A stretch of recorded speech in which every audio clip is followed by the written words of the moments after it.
Gazing at the blood and the contorted bodies on the bus, do you realize that he might indeed be dead?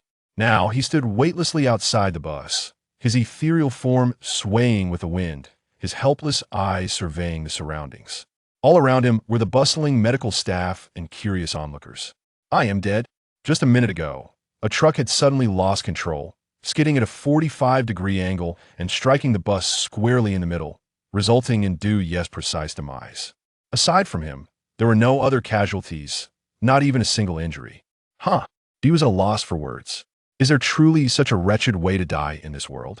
Yet, upon reflection, it might not be so bad. Being unburdened in this realm might be preferable to seeking an opportunity for a fresh start. But what am I now? A ghost? Dewey's body was lodged in a mangled bus, and the medical personnel, having confirmed his death, were attempting to extricate him. He could hardly bear to watch the scene resembled swatting a mosquito against a curtain, leaving a mess and receiving scolding for it. Before Dew could fully accept the reality of his death, an ethereal female voice drifted down from above. Hello, hello, that's Soul. Can you hear me? Dew hesitated. Was someone speaking to him? After all, this was his first encounter with death, and he had no experience to draw upon. He stood frozen, unsure of how to respond. This communication seems to be plagued by poor signal. By Gia, can yours work? Let me try, wait a moment. The voice in the sky revealed two speakers, who began conversing amongst themselves. Moments later, the girl referred to as by Gia raised her voice intentionally. Hey, that's Soul outside the bus, can you hear me? Don't move if you want her off, it could be troublesome. Dew was now fully convinced that someone was indeed addressing him. But where were they? Damn, it seems still not working. He can't hear us. Then let's hurry it up. Who are these two? What are they doing? Based on his extensive cinematic experience, anyone who unexpectedly commands you to stay put is seldom a good person. Perhaps he should make a break for it. After all, he was already dead. Could things possibly worsen? Just then, a gust of wind swept by, prompting Dew to adjust his form and float away. No sooner had he begun to drift than an old van suddenly plummeted from the sky, landing right in front of him. What the hell? Dew nearly suffered a second shock from this unforeseen event. Does this van have a flying mode? Phew, made it. Inside the van sat two girls, clad in work uniforms, one in black and the other in white, as the vehicle came to a halt before Dew and the doors opened automatically. Hello, sorry to keep you waiting, please get in. The girl in black spoke. Dew was utterly bewildered. What was happening? Were these girls the black and white impermanents? Was his experience of death akin to the tales had heard? Yet, this dilapidated van, with its bumbling black and white impermanence, could they truly be the spectral messengers from legends? He could only suppress his urge to scoff. If this van could fly, he had no chance of escape. Resolving this, Dew silently boarded the vehicle. Surveying the interior, the van appeared even more worn than it did from the outside. The most absurd detail was a sticker above the radio that read, "Please take care of your belongings."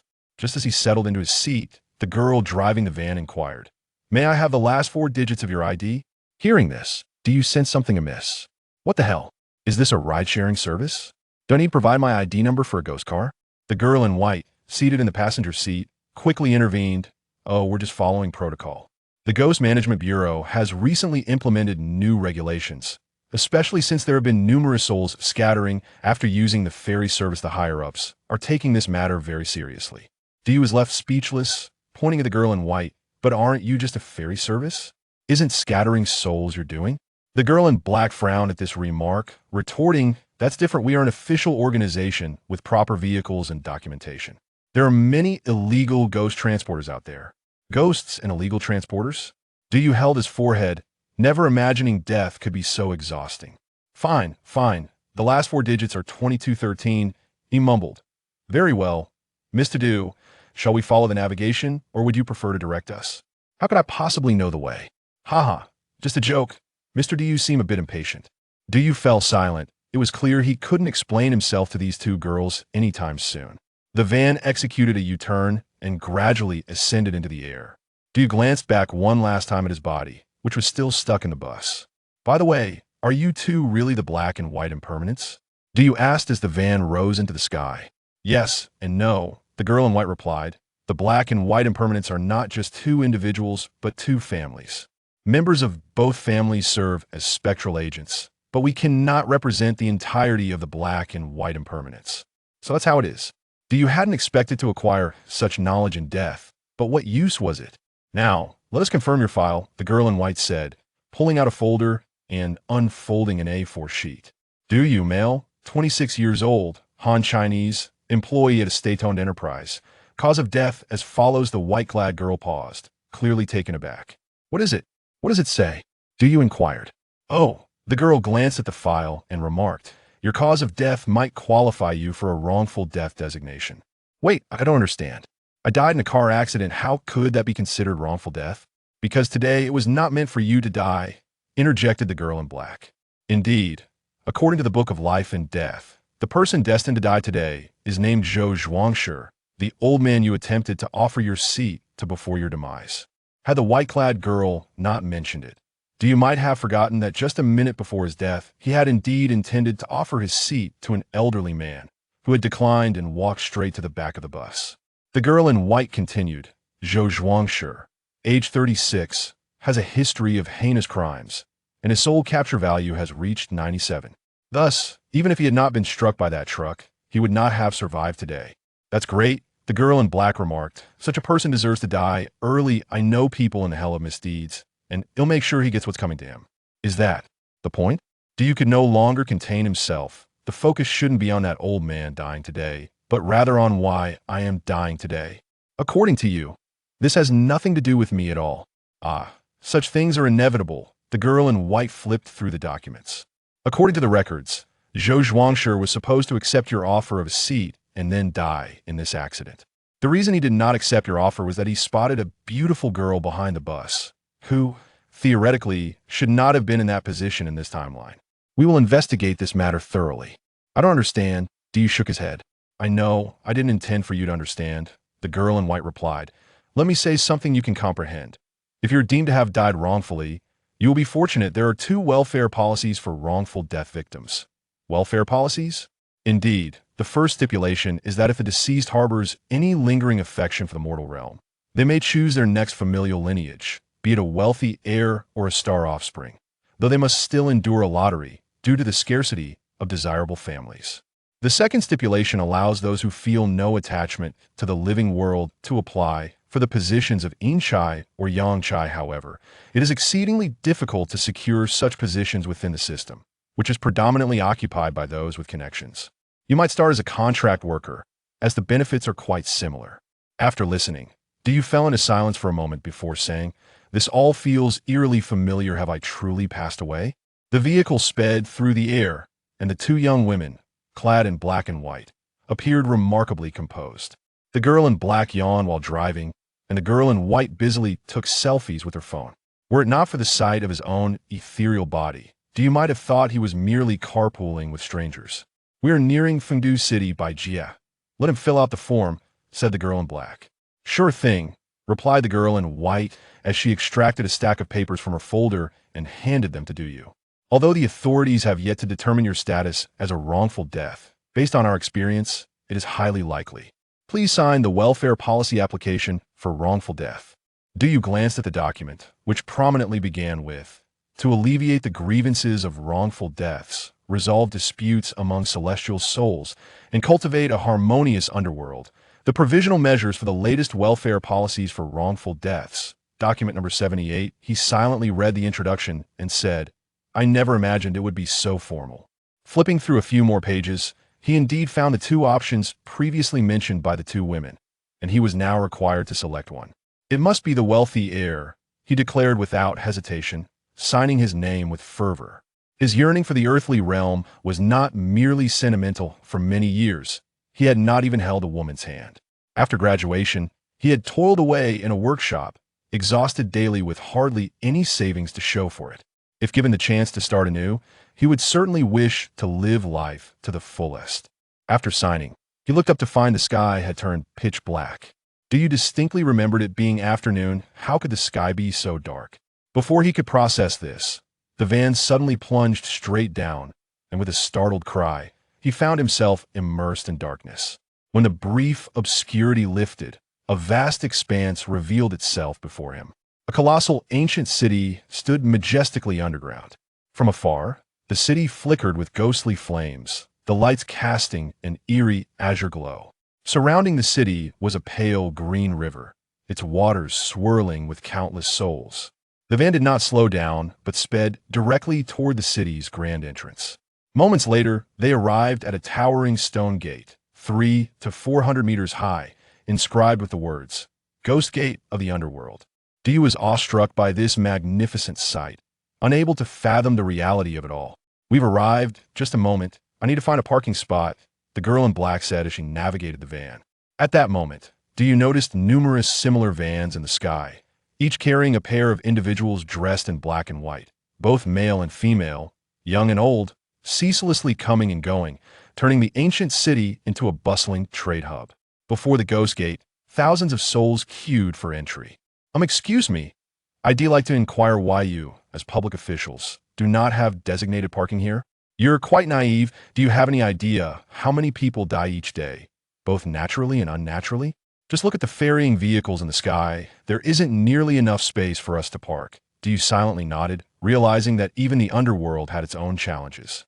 After searching for several minutes, they finally located a parking spot, and the three exited the vehicle, joining the throngs of souls in line. "Dio, now is a great time to discuss our itinerary," the girl in black said, pulling out a map from her bag and handing it to him. She pointed to the bottom of the map. "We are currently at the Ghost Gate, the entrance to the underworld, surrounded by the River of Forgetfulness. To cross the River of Forgetfulness, one must first traverse the Bridge of Helplessness, and before that, one must walk along the Yellow Springs Road.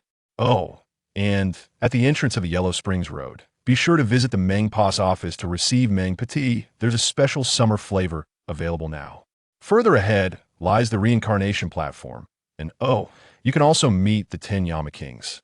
The girl in black continued to elaborate on the notable attractions of the underworld, while Dio remained silent, engulfed in a profound stillness. "What's wrong? Did I not explain well enough?" The girl in black noticed Dio's silence, feeling as though she had faltered in her presentation. "I must say," Dio gritted his teeth, "are we on a tour? A vacation? Huh?"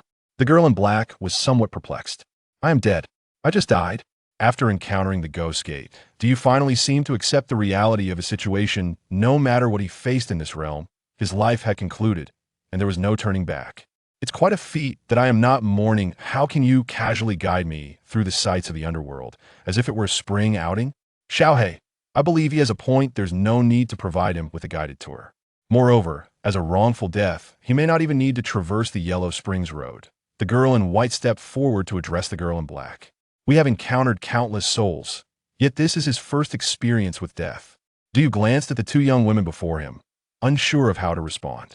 His emotions were a tangled web, a mixture of sentiments vying for release. He felt an urge to lash out, yet the two girls had done nothing wrong. "Will we never meet again?" Dio inquired.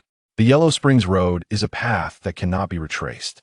If you choose rebirth, you will traverse the Yellow Springs Road, gaze upon the Stone of Three Lives, and we shall not meet again in this life.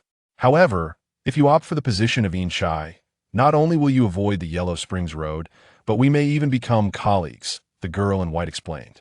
"Then this must be our final encounter," Dio stated, "though it may be somewhat superfluous. May I inquire your names?"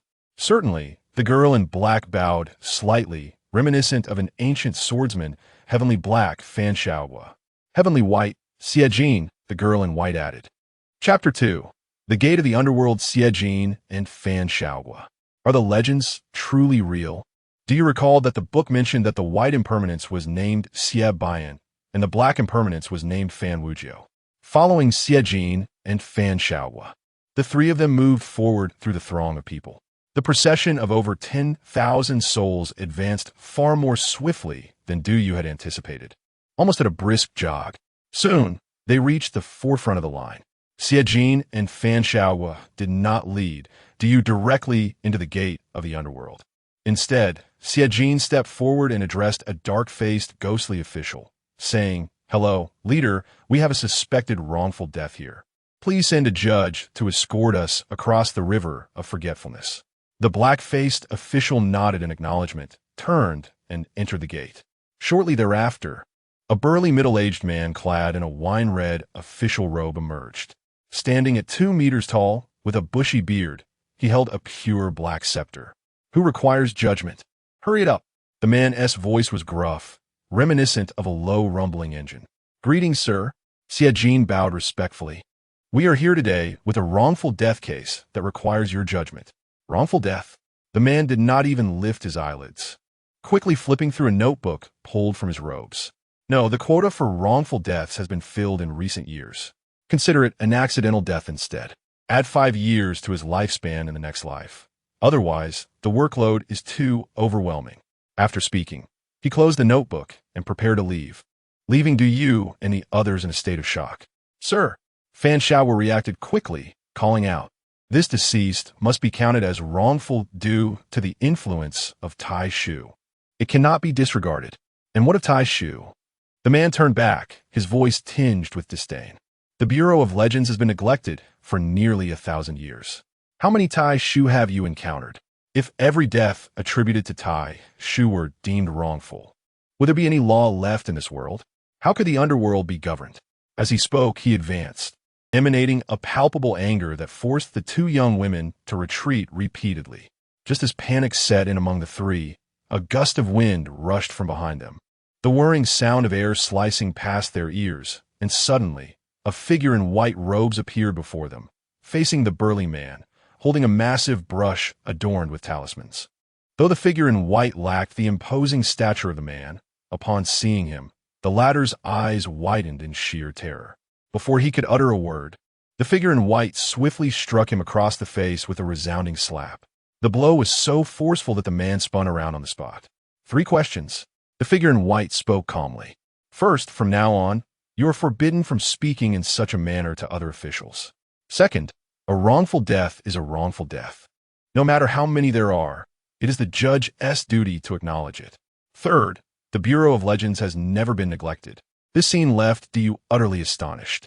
While the imposing figure in red was indeed fearsome, the white-robed individual who had just struck him was an enigma.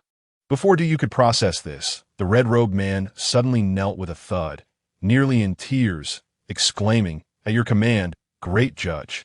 The mention of great judge prompted not only the red-robed man, but also the black and white impermanences beside Du Yu to kneel quickly.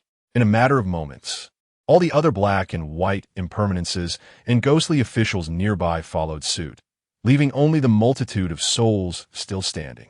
Subsequently, the souls, mimicking the officials, gradually knelt down, and Du Yu did not remain an exception. In the vast square filled with thousands, only the figure in white stood with hands clasped behind his back. Are there different ranks among judges? Who is this? Du Yu asked quietly of Siajin.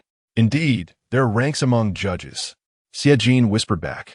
The underworld has 4 great judges. Lord Wei Zheng of the rewarding good, Lord Zhongke of the punishing evil, Lord Lu Ji Dao of the investigating affairs. And this esteemed figure before us is the foremost among them, Lord Shui Ju, who oversees the Yin Law Bureau. He is also the head of the 8 great Yin officials, known as the literary judge. The white-robed figure slowly turned, revealing a scholarly visage, yet emanating an undeniable authority. Everyone, please rise. I am merely passing through. There is no need to escalate this matter. It could attract unwanted attention from those Yama Kings. Upon his words, the officials gradually stood, respectfully bowing to Lord Shui Ju before resuming their duties. Siajin and Fan Shaowu also rose, their excitement palpable as it was their first encounter with the great judge. You may rise as well, Lord Shui Ju said to the still kneeling Du Yu. This time, I shall personally render your judgment. Du Yu was taken aback by this unexpected honor. Oh, thank you. Lord Shui Ju waved his right hand, and the soul-reaping brush glowed with a blue light, causing the talismans to flutter away. With a flick of his left hand, a ledger resembling an account book materialized, clearly inscribed with the title, Book of Life and Death. As Lord Shui Ju casually flipped through the pages of the Book of Life and Death, the blue glow from the brush intensified, prompting Du Yu to slowly rise and say, Sir, do you need my name? I am Du Yu. Lord Shui Ju smiled silently, poised to inscribe Du Yu's name, yet he suddenly fixated on Du Yu's face. You. Lord Shui Ju seemed on the verge of saying something, but hesitated, lost in thought. After a pause, he asked, What did you just call me? Sir, what is wrong? Do you looked at Lord Shui Ju in confusion? Xie Jin and Fan Shaohua exchanged glances, fully aware of the bewilderment etched on the great judge's face. As someone who understood the intricacies of life and death, what could leave him so perplexed? After a long moment, Lord Shui Ju finally inquired, "In the 19th year of the Jingguan era, did we not meet?" "The 19th year of the Jingguan era?" Di was momentarily taken aback, then chuckled. "Not to mention the 19th year of the Jingguan era. Even in the 19th year of the Republic, I would not have existed." Xie Jin sensed something amiss and interjected, "Great judge, have you forgotten he is immortal?" He would not recall events from the 19th year of the Jingguan era. "Very strange," Lord Shui Ju remarked. "Before I encountered this young man, I had no recollection of such a moment. Yet upon seeing him, those memories surged forth like a spring. But why is that? Having encountered countless souls over millennia, why did only do you emerge in his recollections?" After a moment of contemplation, a bold hypothesis ignited in Lord Shui Ju's mind, stirring excitement within him. "Young man, I must ask, do you choose reincarnation or to serve as an official?" "Reincarnation, as a wealthy heir." Du Yu's answer came without hesitation, causing Lord Shui Ju to shake his head. "Young man, while I can decree your wrongful death, you must understand that the number of wrongful deaths has surged in recent years, and there is a queue for reincarnation." "Do you nod it? I understand. The two ghostly officials earlier informed me. You only know there is a queue, but do you know how long it is?" "I do not know." 726 years. Lord Shui Ju chuckled softly. "Until then, you will remain a wandering soul in this underworld." 700 years. He was truly astounded. Would the world he cherished still exist after 7 centuries? Would it be the same world he longed to return to? Observing Lord Shui Ju's meaningful expression, do you suddenly realize that matters were not as simple as they seemed? "Sir, do you have more to say?" Lord Shui Ju smiled and nodded. "Indeed. I need your assistance with a task. If you perform well, I will leverage my connections to expedite your reincarnation. Do we have a deal? A task?" Not only do you, but also Xie Jin and Fan Shaohua were perplexed about how Shui Ju could be considered an immortal. Though not possessing celestial mastery in Tao, he wielded considerable supernatural powers. What could necessitate assistance from a wandering soul in such a state? "I must first ascertain the situation, leader," Du inquired. "Is this matter perilous?" "Extremely perilous. If mishandled, the living perish and the dead are scattered." Du had only intended to ask symbolically, but was taken aback by Shui Ju's candid admission. "Leader, are you truly serious? This makes it difficult for me to agree. I do not wish to deceive you. The task I require of you is indeed fraught with danger, yet it is based solely on my conjecture and hypotheses. It may very well not require your involvement. Thus, I implore you to deliberate carefully.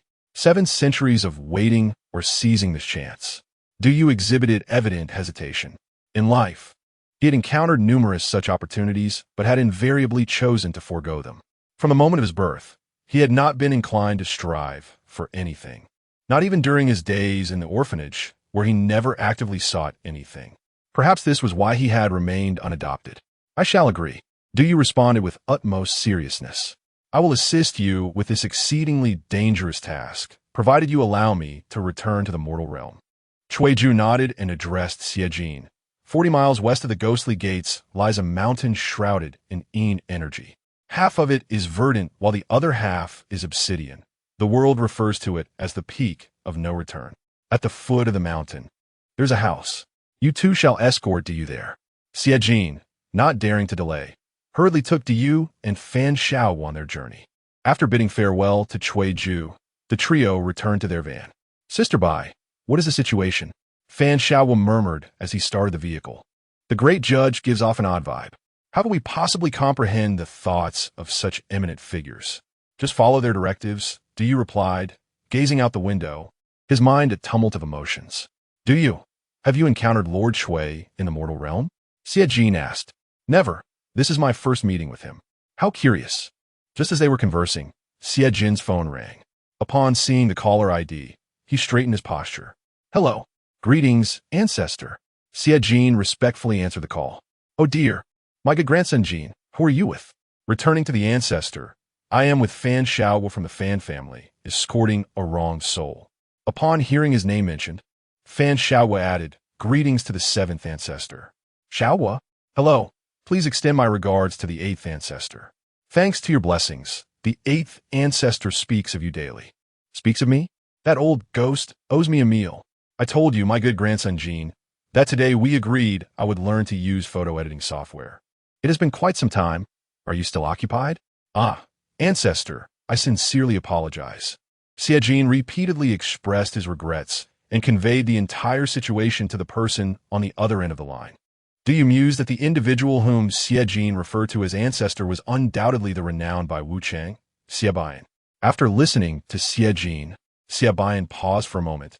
"My good grandson Jin, you just mentioned the name of the person you are escorting? His name is Du Yu. For reasons unknown." There was silence on the other end of the line.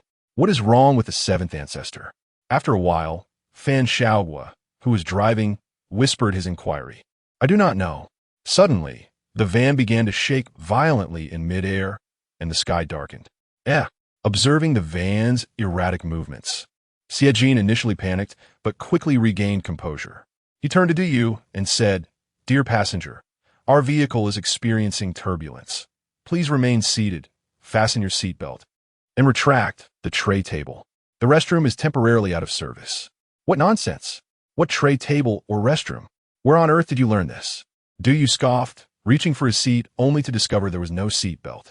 After several seconds of intense shaking, the space ahead of the van abruptly warped, and Fan Shaohua slammed the brakes, halting in midair. From a distorted space, a figure emerged, standing suspended in the void. Clad in white robes and adorned with a high hat inscribed with 4 large characters, "A chance for wealth."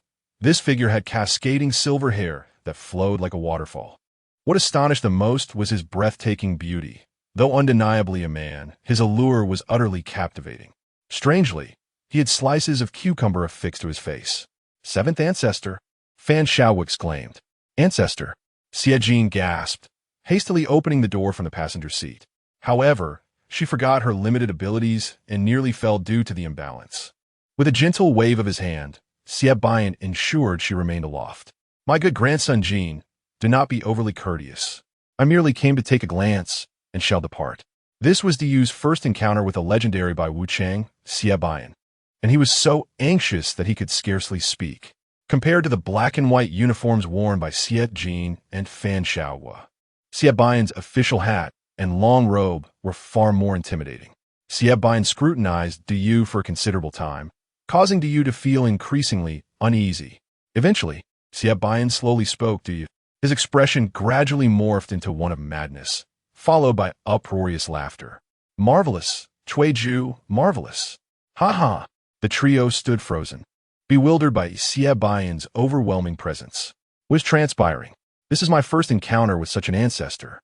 My good grandson Jean, I will forego learning the photo editing software today. I shall return to apply a facial mask. You must ensure Du Yu reaches the peak of no return." With that, Xie Bian waved his sleeve and vanished into thin air. "Sister Bai, what on earth is happening today? Both the great judge and the seventh ancestor are acting peculiarly," Fan Shaohua remarked. Xie Jin pondered briefly before turning to Du Yu. "I do not know. I only know that it seems to be connected to you." Shortly thereafter, the three indeed arrived at the eerily suffused peak of no return. At the base stood a nearly dilapidated concrete house. "This cannot be the place, can it?" The trio halted their vehicle and cautiously approached the structure, where they noticed a sign, overrun with vines, that read, "Office of the Transcendent Management Bureau." Chapter 3. The Legend Management Bureau. 3 individuals stood quietly at the entrance of a dilapidated house, surveying their surroundings, where not a single wandering spirit or ghostly figure could be found. "Sister Bai, have you been here before?" "No. I've only heard the name of the Legend Management Bureau, but I've never visited." The name of the Bureau's local office appeared somewhat formal. Yet the pervasive sense of decay was perplexing. "Our task is to escort Du Yu inside. Merely standing outside is futile." Just as this was said, Xie Jin extended his hand toward the door. Du Yu glanced at the crumbling structure, suddenly reluctant to enter. "If you open the door and find that it is not as you imagined, will you still go in?" A faint voice materialized from behind them, causing all 3 to turn abruptly. An elderly man, with hair as white as snow, had somehow appeared behind them. The old man's countenance was exceedingly gentle, his age indiscernible. Dressed in plain attire, he seemed to have been standing there for quite some time. He paid no heed to Siajin and Fan Shaohua. Directly approaching Du Yu. If it is not as you thought, will you still enter? Du Yu regarded the elder, uncertain of his intentions. The old man continued, if you do not enter, will Cui Ju still remember you? Du Yu furrowed his brow, as if a realization was dawning upon him. Are you suggesting? The elder nodded. You are quite astute. Before there can be an after, there must be a cause. This is what we refer to as karma. Our time is of the essence. Come with me. We have awaited you for a long while. Awaited me for a long while? But it seems I have only been dead for 2 or 3 hours. Du Yu expressed his confusion. 2 or 3 hours. The elder glanced back at Du Yu before entering. No, it is not merely 2 or 3 hours. We have waited for 9 centuries. The three cautiously followed the old man through the door, and the interior expanded into a surprisingly vast space. From the outside, it appeared to be no larger than a public restroom, yet within, it was remarkably spacious. The entire room was constructed of pure white stone, bustling with dozens of individuals moving in and out. Most astonishingly, the walls were adorned with screens, each displaying surreal events. On one screen, a colossal giant parted the heavens and the earth, transforming into mountains, rivers, and seas. On another, a diminutive monkey wielded a massive stick, swaying precariously yet somehow ascending into the sky. On yet another screen, a frail woman wept beneath the great wall, her overwhelming grief shattering the ancient structure. Siajin and Fan Shaohua surveyed the myriad screens, each portraying legendary tales both familiar and unfamiliar. So, the Legend Management Bureau has truly been at work all along? Indeed, all legends that have transpired will not dissipate. They become integral to this world, forming what we call cells. Our reality is composed of countless such cells. The white-haired elder stated solemnly. But do you know? Cells can fall ill.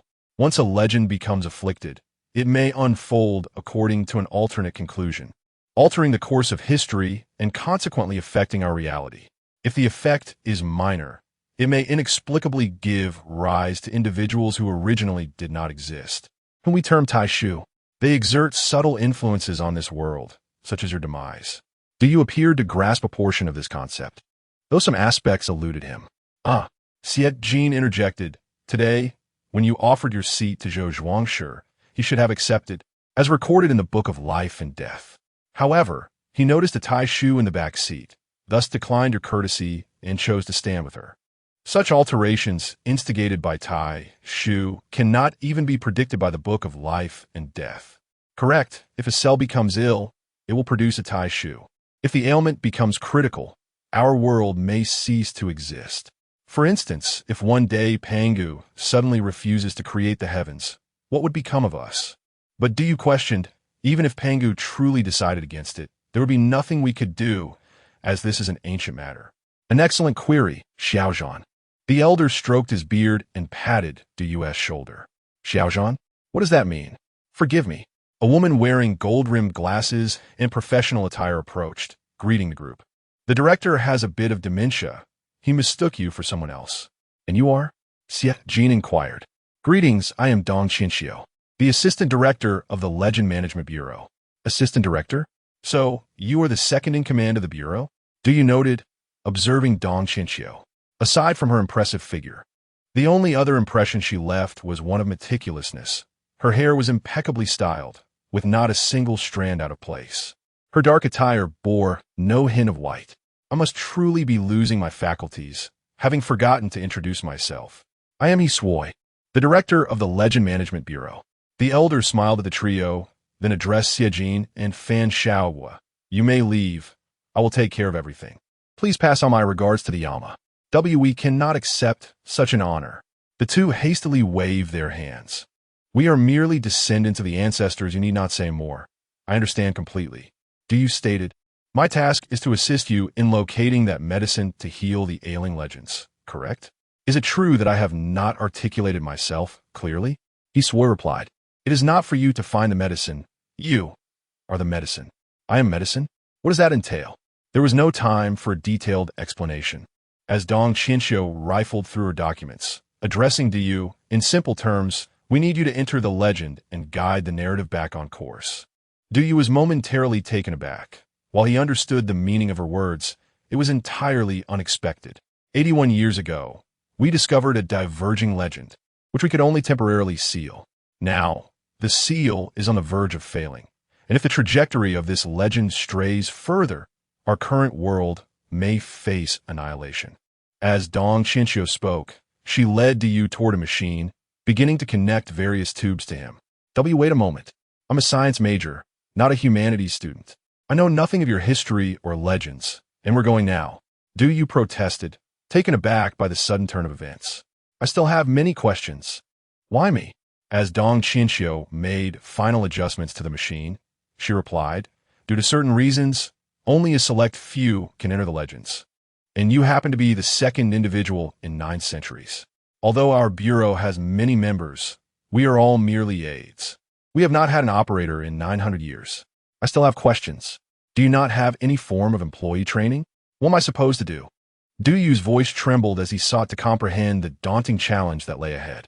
After all, Ju had previously warned him of the extreme dangers involved. He turned to Xie Jin and Fan Xiaohua, pleading, you must assist me. Otherwise, how will you fulfill your own responsibilities?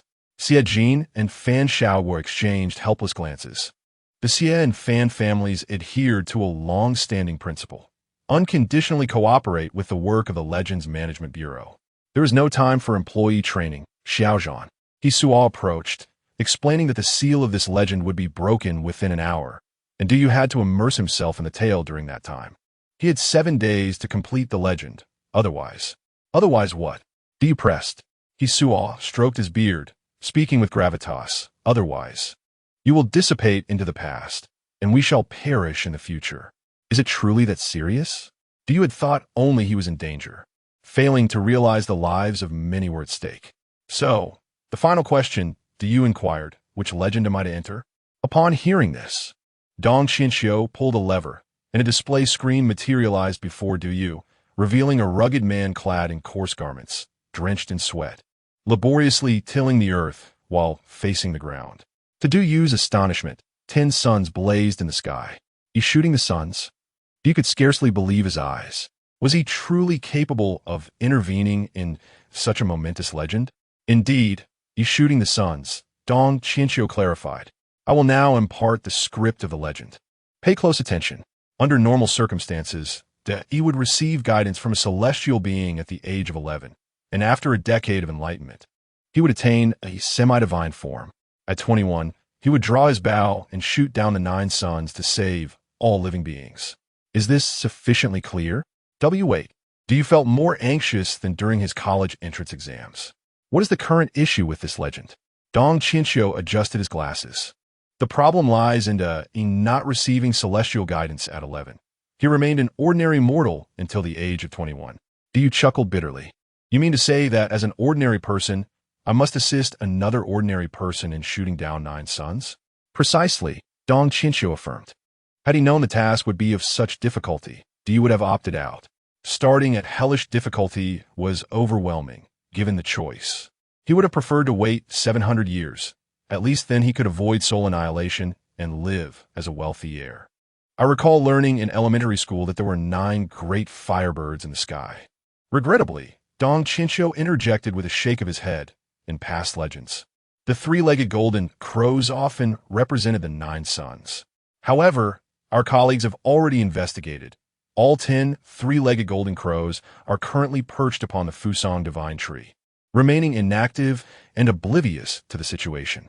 Therefore, how you will shoot down the suns depends entirely on your ingenuity. What? Since you two are merely immortal, we shall assist you as much as possible. Dong Qianxiu handed Du a menu-like booklet, stating, you may choose 2 souls from the deceased to accompany you into the legend.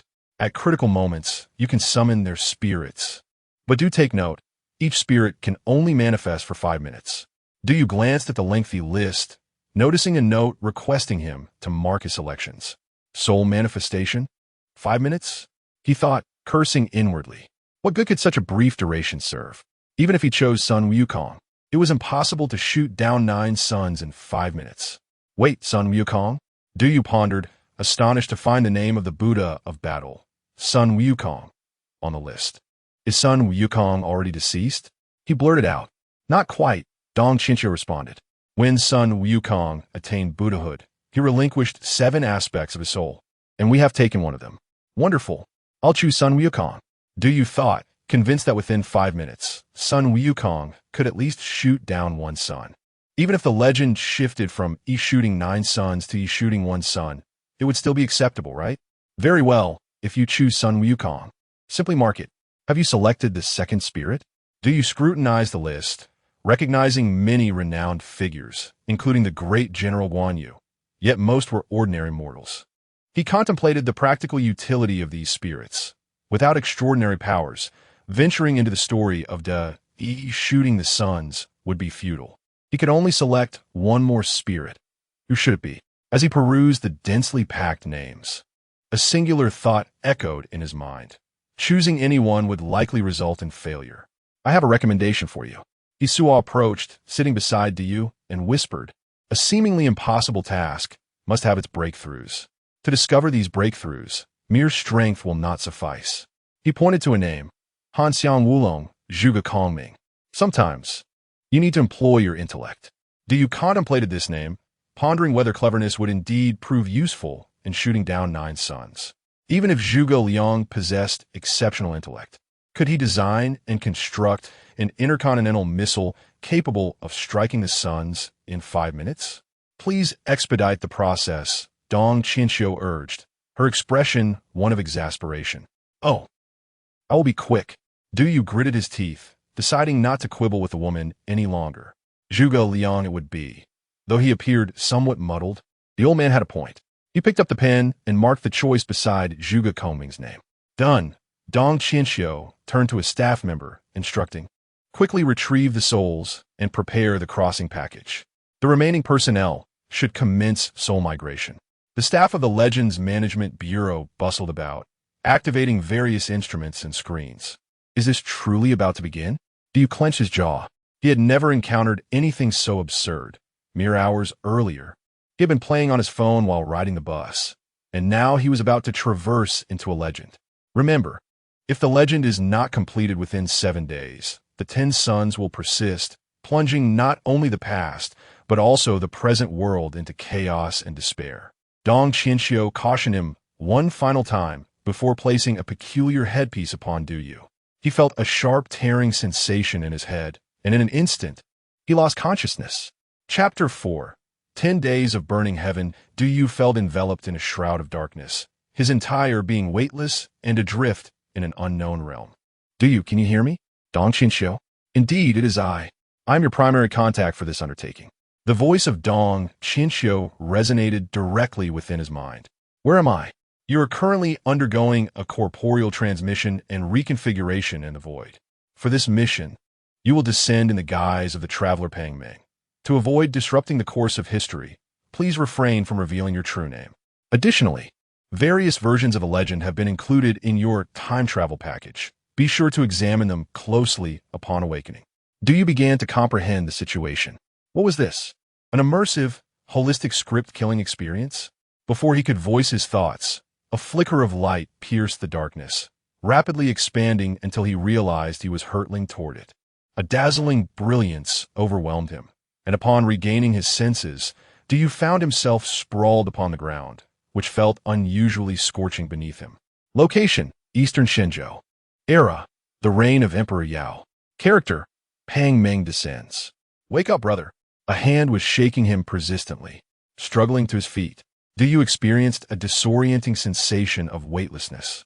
Before him stood a man and a small boy. Excellent. You are awake. Du beheld the man who resembled the figure of Ho-E from the screen, lying face down in the dust. Ho-E. Ho-E. The man appeared taken aback yet perplexed. I am not Ho-E. Are you here searching for someone? For some inexplicable reason, Du felt the man spoke as if his mouth were full. Uncertain of the situation, he surveyed his surroundings. He had apparently collapsed at the entrance of a village, as if he had wandered from far away. Gazing upward, he noted 10 suns blazing in the sky. It was hot, yet not unbearably so. He lamented the fact that he had never learned in school how to calculate temperature increases from multiple suns. If one sun could elevate the temperature to 20 degrees Celsius, how hot would 2 suns make it? If one sun could raise the cosmic temperature from minus 273 degrees to 20 degrees, might not 2 suns approach 300 degrees? With 10 suns continuously radiating heat, one could only imagine the atmosphere being scorched to the point of instant annihilation of all life and the seas boiling endlessly. Yet it was not so. Do you felt the temperature here was reminiscent of a summer in the south, likely around 40 to 50 degrees Celsius, unpleasant, but not immediately lethal? Is this person foolish? The small boy observed Du for a while before commenting. Must be heat stroke, De remarked. Come to my home. I have some water for you. Du touched the rough cloth pouch slung around his waist, upon which were scrawled the words, time travel package.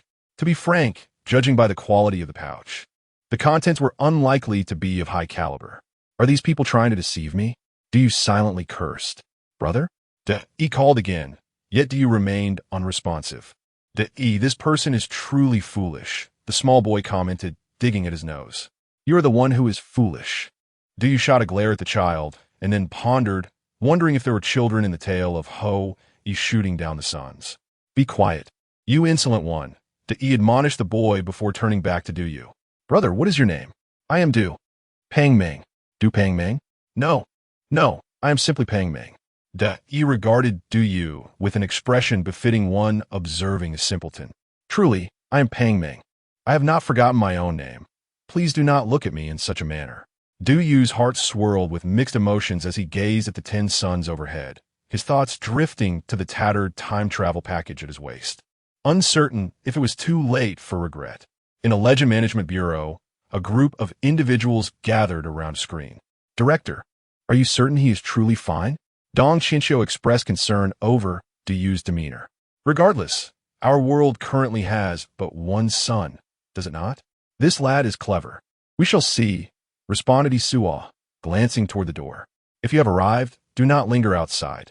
Come in and sit. Upon hearing this, the door creaked open, and 3 figures stepped inside. Upon closer inspection, the 2 foremost figures were none other than the Grand Judge Shuiju and the White Impermanence, Xiebian. The 3rd figure exuded an aura of chill, clad in fitted black attire, wielding a soul-reaping chain, and adorned with a high black official's hat inscribed with the characters Peace under Heaven. The moment he entered, the temperature in the room plummeted. Xiejin and Fan Xiaogua immediately knelt in greeting upon seeing the 3, yet the other staff members in the bureau remained oblivious to their presence, engrossed in their tasks. Even the 8th Master has come? 8th Master He Wuchang nodded silently. Old he, if he had not shot down the 9 suns, our workload would have been immense. Xie Bian lamented, shaking his head as he glanced at the screen in the distance. What is the current situation? He Suo exchanged a glance with Dong Chinchio, who nodded and began to review the documents, introducing the details to the others. As anticipated by the Grand Judge, this Du indeed possesses the potential to become an operator and return to the legend. The issue lies in the fact that his first assigned task is already classified as Super A level, which is tantamount to suicide for a mere mortal. Moreover, judging by his recent performance, he appears rather reckless and clumsy, making the task exceedingly difficult. Chui Ju chuckled lightly. Is that so? He is destined to perish within the tale of shooting down the suns? One could only surmise a substantial likelihood of failure. He will not fail, Chui Ju interjected. Though I cannot fathom how a mere mortal might shoot down a sun, he has indeed survived thus far, for I encountered him during the 19th year Jingguan. He said, with a smile tinged with irony, replied, There is a cause for every effect, Grand Judge. Should this lad perish here, you would forget the memories of the 19th year Jingguan. Is that so? Chui Ju's countenance fell momentarily, but he quickly regained his composure. The memories of that year are inconsequential. If he can return alive, I implore you to allow me to see him. With that, Chui Ju swept his sleeves and strode out the door. Director, the Grand Judge. Dong Chinchio observed Chui Ju's retreating figure, lost in thought. Indeed, even he, as an immortal, harbors lingering attachments. Hisua turned back to the two impermanences and inquired, "Do you two have anything to convey?" "Nothing of note," He Wu Chang replied. "I merely wish to ascertain if this old fellow requires my assistance." Ah, ah, ah. Bai Wu Chang pointed a finger at He Wu Chang, turning to Hisua. "Old He, this fellow is simply obstinate." Upon hearing of an operator, he rushed over without even changing his clothes. He Wu Chang snorted disdainfully. "And you are not the same? Enough. Guests are guests. You two may make yourselves comfortable. I shall not stand on ceremony." Du sat in the dilapidated hut, gazing at the wooden bowl in his hands. Rather than water, it resembled the remnants of unwashed dishes. "Brother, please drink. We do not have much water left." He looked at Du, anxious that he might find it insufficient. Du found himself unable to refuse. He lifted the wooden bowl and drained the last drop of water within. Delicious. This water was exceptionally refreshing. This was Du's first thought. In fact, not only the water, but he felt that the very air of this world was unusually fragrant. What could this possibly mean? "Brother Fongming, do you feel better?" "I'm much better now, That is truly wonderful." Although he still spoke with some difficulty, it was evident that he was a decent person. "Brother Fongming, you are not from this village. You came here to find someone, did you not?" Du pondered for a moment and nodded. "Yes, I am here to find someone." "Oh, then please wait a moment. I don't know many people, so I need to ask my wife," he said, turning toward the house and calling out, "Wife, come out. We have a guest." Du looked curiously into the house, realizing he should have read the script beforehand. He had a wife? In the blink of an eye, a waft of delicate fragrance enveloped him, and accompanied by the sound of footsteps, an extraordinarily beautiful woman lifted the curtain and emerged from the back room. "I am Hung Yi. It is a pleasure to meet you, brother." The woman bowed gracefully. In that fleeting moment, Du was utterly captivated. In an era devoid of skincare and cosmetics, could there truly exist such beauty? With her flawless, fair visage, delicate brows, and drowsy apricot eyes, her lustrous black hair cascaded neatly down, embodying a captivating charm that stirred one's heart. "What does my husband require of me?" He chuckled and replied, "Wife, this brother Fongming has journeyed from afar to find someone. I do not know many people, so I called you out to assist." "I see. If you're looking for someone, brother, please speak. I know everyone in this village." After a moment of regaining his composure, Du finally spoke slowly. "I am searching for someone who can shoot down the sun." Upon hearing this, the expressions of both He and his wife visibly shifted. He stood up swiftly, hurried to the door, and closed it firmly before returning to Du, respectfully stating, "Brother Fongming, such astonishing words. Could it be that you are an immortal?" Du shook his head. "No, I am merely a mortal." Upon speaking, Du found himself puzzled. Why was their first reaction to the mention of shooting down the sun to think he was an immortal? Shouldn't a normal person's initial thought be that he was foolish? Hearing Du's claim, He shook his head and sighed. "Alas, brother, you jest. We are both mortals. How could we dare to discuss such matters as shooting down the sun?" Du gazed at the couple, contemplating before saying, "Although I am not an immortal, I do possess some abilities. Moreover, the person I seek is named He, who can shoot down 9 suns." "Me?" Du's eyes widened in terror as he cast a glance at Hung. "Brother Fongming, do not jest with me. There are 10 suns in the sky. How could I possibly shoot them down? With what would I do so?" Du found himself unable to voice the words with a bow and arrow, for indeed, how could one shoot down 10 suns? In legends, he had once shot down 9 suns, and while it flowed naturally in tales, the mere thought of 10 suns laid bare before him rendered those words unutterable. Du sighed, uncertain of how to proceed. "Brother Fongming, you must be weary from your travels. If you do not mind, please rest here for the night." This was undoubtedly the worst beginning, as Du realized that He still regarded him as a fool. But what could he do?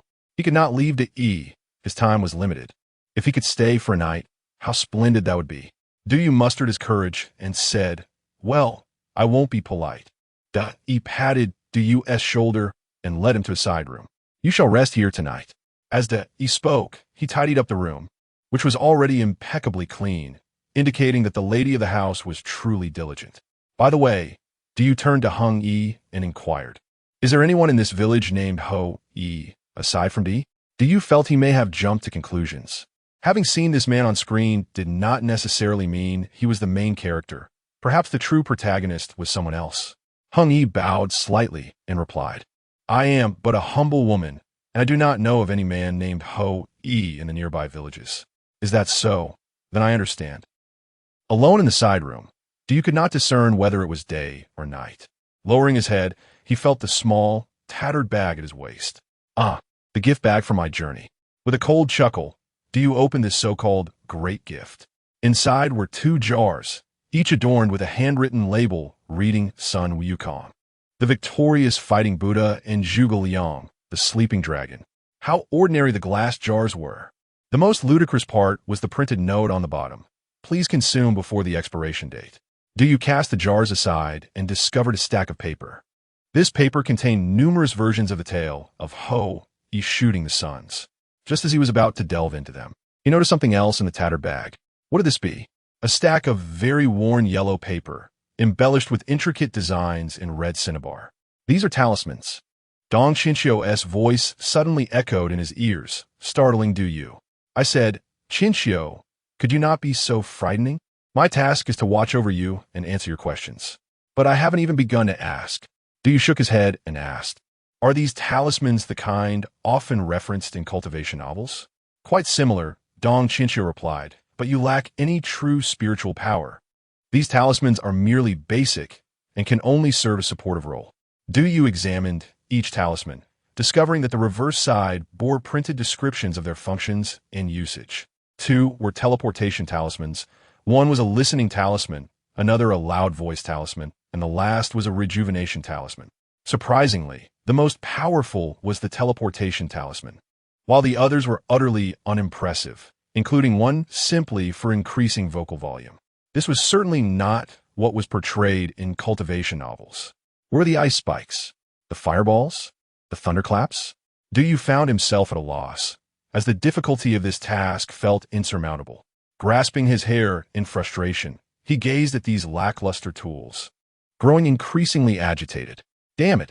Du hurled the 5 talismans against the wall, only for 4 to fall, while one remained steadfastly stuck to the wall. The listening talisman? Du noticed the talisman faintly glowing, and soon a low murmur of conversation reached his ears. Do you think that brother Fong Meng knows something? Surely not, dear husband. You have concealed it well for so many years. He wishes to shoot the sun. Let him find a way, for we cannot. Ah, that is true. Let's hope no trouble arises. Chapter 5. I am an immortal. Du's eyes widened in astonishment as he realized that the couple had concealed something significant. But what could it be?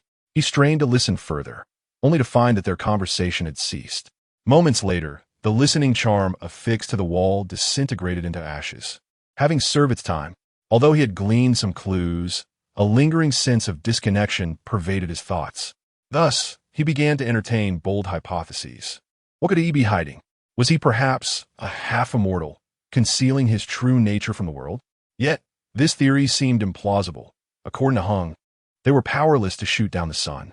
If he possessed divine powers, wouldn't the legendary feat have been effortlessly accomplished? If so, could the hidden truth be related to the sun's descent? After contemplating for a while, Du spoke up. Sister Qinxiu, I'm here. Have you been watching the screen all along? Can you see Yi's past? Yi's past? Dong Qinxiu replied. Are you asking me to investigate what he has concealed? Indeed. Regrettably, the Legend Management Bureau's screens have only 2 modes of display. The first shows only the beginning and end of legends. Events from Yi's past fall outside that scope. The second displays only the operator's image, which is what we currently see. Very well.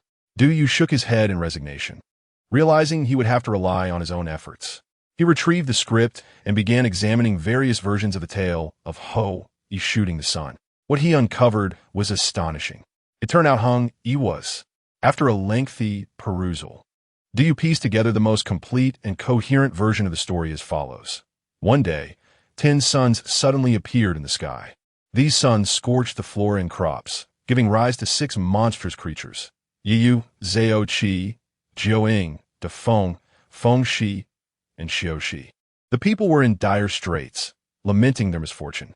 At that moment, a hero named Yi emerged. He vanquished the 6 beasts and shot down 9 suns, rescuing the populace from calamity. The Queen Mother of the West, overjoyed, bestowed upon Yi the elixir of immortality, which, once consumed, would allow him to ascend to the heavens. However, Yi's wife, Hung Yi, unable to endure their impoverished life, stole the elixir and ascended successfully. The heavenly emperor named this extraordinary beauty Chang'e, granting her the Moon Palace. Remarkable Legend Management Bureau, Du remarked. You have tasked me with Yi shooting the suns, yet it appears I must also gift you with a tale of Chang'e ascending to the moon. You are overthinking it, Dong Qinxiu replied. As long as he shoots down the suns, it will inevitably lead to Chang'e's ascent.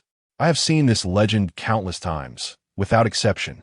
Therefore, you need not dwell on the matter of Chang'e. Is that so? Du muttered, yet I can't shake the feeling that something is amiss.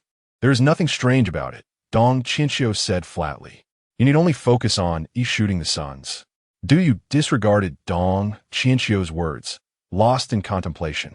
He then rose from his bed and walked to the adjacent room, gently knocking on the door. After a moment, the door opened to reveal Yi. Brother Fongming, what brings you here? I wish to inquire about a few matters. Come in then. Du stepped inside, noticing Hung Yi was mending to Yi's clothes. Have you heard of the 6 monstrous beings? Yu Zhao Qi, Jiuing, Defeng, Fengshi, and Xiuxi? The couple exchanged glances. Du could see that their eyes held an unusual glimmer. Brother Fongming, who exactly are you? They asked cautiously. Du sensed Yi's growing suspicion. He was indeed rather enigmatic. After a moment's thought, Du finally spoke. I have deceived you. I am no mere mortal. I am an immortal. As soon as the words left his lips, astonished expressions appeared on both their faces. What nonsense are you spouting? Dong Qinxiu interjected in Du's mind. If this is revealed, Yi will no longer trust you. Ignoring Dong Qinxiu, Du took a step forward. Do you not believe me? Let us conduct an experiment. He gestured towards Hung Yi, who was sewing behind her. You may inscribe a few characters onto the fabric, and I shall discern what you have written. He turned to glance at Hung Yi. Both their eyes were filled with skepticism. Brother Fongming, enough of that, inscribe. Du said, his expression resolute. Hung Yi reluctantly nodded. After a moment's thought, she swiftly stitched a few characters onto the garment. Since the Yi stood in front of her, Du could see nothing. What are you up to, Du? Dong Qinxiu asked irritably. Brother Fongming, I have finished. You may guess, Hung Yi said, concealing the embroidery behind her. Du stood silently in place, eyes closed, not uttering a word. Brother Fongming? He called out. Do not rush, Du replied. I require a spell. Yi stepped back, saying, Oh, then please proceed, Brother Fongming. Du, no longer hesitant, clapped his hands, shouted, and began to dance energetically. Xie Bayan watched the spectacle on the screen with fascination. Ha ha ha, this fellow is truly entertaining. Dong Qinxiu shot him a glare. 7th Master, be serious. What do you fails? We may cease to exist. Is that so? I find him quite imaginative. Xie Bayan replied, arms crossed, exuding confidence. Meanwhile, the Black Impermanence fan Wu Jiao scoffed, but remained silent. On the screen, Du flailed about for an extended period, his movements utterly uncoordinated, lacking any semblance of grace. Brother Fongming, do you not have a spell? Do not interrupt. Du bellowed. For this was a critical moment. Du spun around 3 times, inhaled deeply, and shouted the incantation. Hey, Qinxiu, assist me. Qinxiu, assist me. Qinxiu, assist me. Quickly look. Look. Help me, as the law decrees. Silence ensued. Not only was there silence in the room, but the entire Legend Management Bureau seemed to freeze. What on earth? Hung Yi and Yi exchanged incredulous glances. They had never witnessed such a chaotic invocation. Ha ha ha. Xie Bayan laughed heartily. See, I told you this fellow is amusing. Dong Qinxiu sighed in exasperation. Du, if you truly require my assistance, you could have consulted me in advance. Such a sudden attack. What if I had been caught off guard? Unfazed, Du spun around once more and shouted. Hey. He then continued. Then let us die together. Die together, die together, die together. Dong Qinxiu gritted her teeth, while Xie Bayan behind her nearly fell over laughing. Sighing softly, Dong Qinxiu turned the screen to scrutinize it closely. Hung Yi has embroidered. The moon rises brightly. Ah, I see. Du inhaled deeply, Pressing his hands down as if concluding a spell, he then slowly addressed the couple. If I am not mistaken, the character stitched by Miss Hung Er, the moon rises brightly. Hung E gazed at him in disbelief, retrieving the Yi's garment from behind her. E hurried to inspect it, and indeed, the collar bore the 4 characters. The moon rises brightly. The moon rises brightly, signifying the moon's luminous emergence. Hung E seems to hold a fondness for the moon. Du mused solemnly. Brother Pang Ming, are you aware of this as well? The E exclaimed, astonished. Indeed, you are a celestial being, although your method of exerting power is rather peculiar. Let's not dwell on my method, Du interjected. Can you now enlighten me regarding those 6 demon beasts? The two exchanged glances, and Hung E began to narrate. Brother Pang Ming, are you here to exterminate the demon beasts? That is somewhat accurate. Exterminating demon beasts is a side endeavor, but I have a primary pursuit as well. He shook his head. Brother Pang Ming, you truly are a celestial being. Your words are quite enigmatic. In truth, there are not 6 demon beasts, but merely 4. The Yu was originally a divine beast raised by the late emperor. After the emperor's demise, the Yu returned to the weak water, but alas, even the vastness of weak water cannot withstand the scorching sun. The Yu lost its habitat and was left to wander the world. Yet its human head and beastly body evoked unease in anyone who beheld it, leading to its eventual reputation as a demon beast. Countless warriors ventured forth to hunt it down, provoking its ire. As for the Xiao Shi, it is inherently a creature of the water, and now, like the Yu, is left to roam aimlessly. This, Du pondered, how do you know all this? The E sighed and chimed in, Brother Pang Ming, to be candid, though I am but a mortal, I remain concerned for the world. Upon the emergence of the 6 demon beasts, I immediately set out to investigate and managed to slay 3 of them. You killed 3? Du gasped. How could you, as a mortal, possibly slay 3 demon beasts? Though I am a mortal, I grew up in the mountains and am quite adept with the bow. The Zhao Qi and Feng Tun are merely wild beasts to me, posing no threat. In the mulberry forest, I shot down the Feng Tun. In the Chohua Plains, I fell the Zhao Qi. And the great wind was vanquished with the assistance of a friend in the Qing Chiu marshes. Friend. The weight of this revelation left Du momentarily stunned.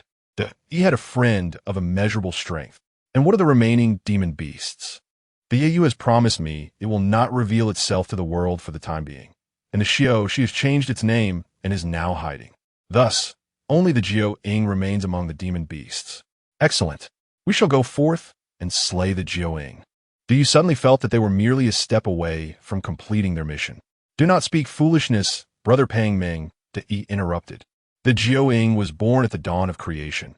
It is a true ferocious beast, possessing a body like an ox and a tail like a dragon with 9 heads, able to spew water and breathe fire. No mortal can possibly contend with it. Do you realize the gravity of the situation? Aren't you supposed to have a friend? My friend? De raised an eyebrow, seemingly recalling something significant, and then turned to Du earnestly. Brother Pang Ming, my friend mentioned that if anyone were to seek him, I should ask a particular question on his behalf. If the person answers correctly, he will take them to him. Du reflected, this individual is quite mysterious. Perhaps he is indeed a true celestial being. What is the question? He gazed into Du's eyes and solemnly said, desire to eliminate chaos. Desire to eliminate chaos? What is this? A code? He looked at Du with anticipation, but Du's mind was a blank slate. Sister Qianxiu, have you heard this phrase? Is there a second part? Du whispered to Dong Qianxiu, but she remained silent. Legend Management Bureau. Dong Qianxiu stared at the screen in shock. Her mouth agape. Heibai Wuchang slowly stood up. Heibai Wuchang Fan Wujiao murmured, desire to eliminate chaos. Must battle for victory. Ha! Bai Wuchang Xiebyan sighed wryly. Old he, you deceived us. He Sui approached with a smile. How did I deceive you? Fan Wujiao pointed at the screen and replied, your prized disciple Zhan Qixing. How did you report him to us initially? You told us that Zhan Qixing had transcended beyond the realms and was not within the 5 elements. We found no trace of his soul and had no choice but to record it as you said. Yet he clearly remains within the legends. Is that so? Little Zhan still resides within the legends. Oldie stroked his beard and inquired, "Then may I trouble the two of you to clarify? Does this legend fall within the realm or the five elements?" Heibai Wuchang clenched his teeth and rose, causing the entire Legend Management Bureau to tremble slightly. "So you are deliberately toying with us? If Zhang Qixing is within the legends, how could you possibly complete his mission? You all knew he was there, didn't you? Old boss, sit down." Xie Bian rarely lost his smile, speaking sternly to Fan Wujiao. "Do not forget that our current position is secured thanks in no small part to Old He." Heibai Wuchang gradually seated himself, regaining composure, and said to He Sui, "Apologies. Old He, but that man." The mere mention of Zhang Qixing ignited an unmistakable enmity in Heibai Wuchang's gaze, as if he bore an irreconcilable grudge against him. "Fear not, Wu Jiao," He Sui said cheerfully, "who says little Zhang will inevitably obstruct the mission? Has he not also struck down ferocious beasts?" Heibai Wuchang fell silent. Dong Qianxiu turned back and asked, "Director, what should we do? Should we send to you to find Zhang Qixing?" "At present, they must not meet," He Sui replied. "Just concoct a code for Do You." Do You, having listened attentively, quietly confirmed with Dong Qianxiu, "Is this true, Sister Qianxiu? Is this code reliable? Rest assured, just say it as instructed."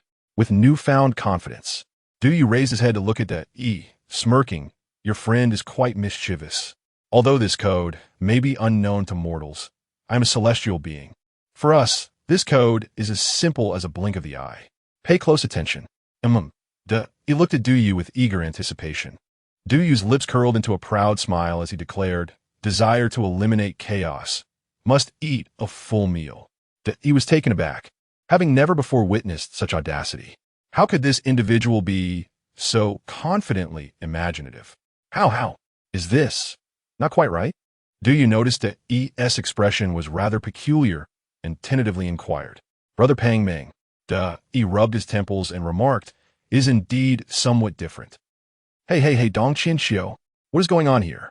Do You silently cursed, feeling utterly vexed, and could only patiently explain to the "As celestial beings, I suppose my friend and I may not belong to the same organization. Different organizations have different codes." Chapter 6. Defeating the victory in light of this. "I cannot allow you to seek out my friend," Yi said, somewhat troubled. "It is a pact between him and me." "Forget it," Do You replied with resignation, stating that without him, we still have our means. "Brother Fongming, do you have any clever ideas?" Yi inquired. "Certainly." Do You leaned against the wall, gazing thoughtfully at the ground. After a moment of contemplation, he asked, "Have you heard of the fighting Buddha, Sun Wukong?" "Fighting what Wukong?" Yi queried, perplexed. "Who is that?" "Oh, you don't know Sun Wukong?" Do You felt a pang of regret, realizing the absurdity of his expectations. Was this not an era where everyone had heard of Sun Wukong? This was the ancient times. Sighing helplessly, Do You conceded, "Never mind about Sun Wukong. Just take me to find Jiuing, and I shall slay it." This, after spending the day together, he still could not comprehend Do Yu's strength. He looked up at the multitude of suns in the sky and said to Do You, "All right, since that is the case, we shall set off tomorrow." Jiuing resides in the northern Dixiong water of Ao Lai country, not far from here. A full day's journey. Do You also glanced out the window, setting off tomorrow? These suns seem to have no intention of setting. How can one distinguish between today and tomorrow? The sun setting? Do You scrutinize the sun closely? Why are there only 9 left? He thought perhaps it was the blinding sunlight playing tricks on his eyes, yet upon careful counting, there were indeed 9. Do You inquired, puzzled. "How many suns were there originally?" "Brother Fongming, are you confused? There's always been but one sun in the sky." "No, that's not it." Do You grew anxious, pointing skyward. "How many suns are there now?" "There are 10 now." He still did not quite grasp the situation. "But why are there only 9 now?" Do You felt as if he had grasped a thread of insight, though it was tenuous and might snap with the slightest tug. If there were only 9 suns remaining, then Yi's shooting down of the 9 suns could not possibly hold true. What difference does it make if there are 10 or 9? The suns above fluctuate between 10 and 9. He remarked nonchalantly, "For us, isn't it all the same?" Do You bowed his head, pondering deeply. "The sun, sometimes 10, sometimes 9? Could it be? One sun rises and sets as usual, while the others do not." But that seems utterly unscientific. Wait, since we find ourselves amidst the tale of Ho, he shooting down the suns, does science even matter? No, it does. The sun rising and setting is a fact. But why do the other suns not follow suit? Do they merely hover in the sky? Even when night falls, do they still illuminate the entire earth? Why is Ho unable to shoot down the last sun? For the first time, do you attempted to apply scientific reasoning to a legend? If such reasoning held true, then the nine above could not possibly be suns. Yet what colossal fireballs, akin to the sun, were they? Even if they were not suns, could a mere mortal bring them down? Brother Fongming, are you all right? I am fine. I just feel there are matters I cannot comprehend. I must return to rest. We agreed to set off tomorrow. With that, Du retreated to his chamber. Outside, a small boy hid in the shadows. After seeing Du leave, he cautiously entered the room. You Qiong? He smiled upon noticing the boy. What brings you here? Go. I feel that the one called Fongming is not a good person, Yu Qiong murmured, head bowed. How can that be? He pulled the boy closer. There are still many good people in this world. Although he may seem untrustworthy, his heart is dedicated to the world, filled with thoughts of shooting down suns and defeating monsters. Yu Qiong remained somewhat dissatisfied, but Yi's words swayed him. Yu Qiong, starting tomorrow, I shall accompany him to slay Jiuing. Will you help me look after Sister Heng Yi at home? Slay Jiuing? Yu Qiong exclaimed. You must bring Xiaoba along. Xiaoba? Yi shook his head. No, since I have changed Xiaoba's name. I no longer wish for it to face such perils. I only hope for its safety. But can that person defeat Jiuing? Honestly, I do not know, Yi sighed. Even if Brother Fongming does not go, I must face it sooner or later. Yu Qiong stood there, feeling aggrieved and unsure of what to say. Heng Yi slowly emerged from the back room. Are you leaving? Yes. I am going with Brother Fongming to slay Jiuing. Is it possible? Not to go? Do not worry, my dear. I shall return safely. Heng Yi bit her lip and murmured, You promised to grow old with me. That Jiuing is no trivial foe. Since Fongming is an immortal, he should not require the assistance of a mere mortal like you. Yi rose, gently embracing Heng Yi. Do not fret, my love. Have you forgotten? Brother Jean assured us that we shall grow old together. Indeed, Brother Jean has foreseen all that is to come. Yu Qiong felt somewhat superfluous and slowly retreated to the doorway. Yu Qiong, Yi called out, I entrust Sister Heng Yi to you. That will not do. Heng Yi interrupted, Yu Qiong must accompany you. He can control Xiaoba, ensuring your safety. My dear, Yi replied, the weather is scorching, and you must manage the household.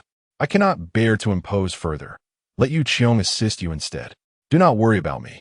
Have you forgotten? If danger truly arises, I still have that. Upon hearing this, Heng Yi appeared somewhat reassured. In the Legend Management Bureau, Dong Qinxiu observed 2 screens, each displaying Du and Yi. She meticulously recorded Yi's words, uncertain of what secrets he might be concealing. Du, Dong Qinxiu addressed the figure reclining on the bed. It seems matters have taken a turn. I need to discuss something with you. Speak, Sister Qinxiu. I am listening. Dong Qinxiu organized her documents and said to Du, previously, we mentioned that you are the second person in 900 years to enter into a legend. Indeed, I remember. And the first person was named Zhan Qisheng. Zhan Qisheng? Yes, 900 years ago. He entered the legend and has not returned since. He encountered danger? No. To be precise, he betrayed the Legend Management Bureau. Dong Qinxiu spoke coldly, as if recounting the tale of an unrelated individual. Betrayed. Why? The reasons for this are not for me to elaborate upon now. I must caution you that Zhan Qisheng himself is likely involved in the tale of Ho Yi shooting down the suns. He is with me now? Yes. And he has severed his ties with the Legend Management Bureau.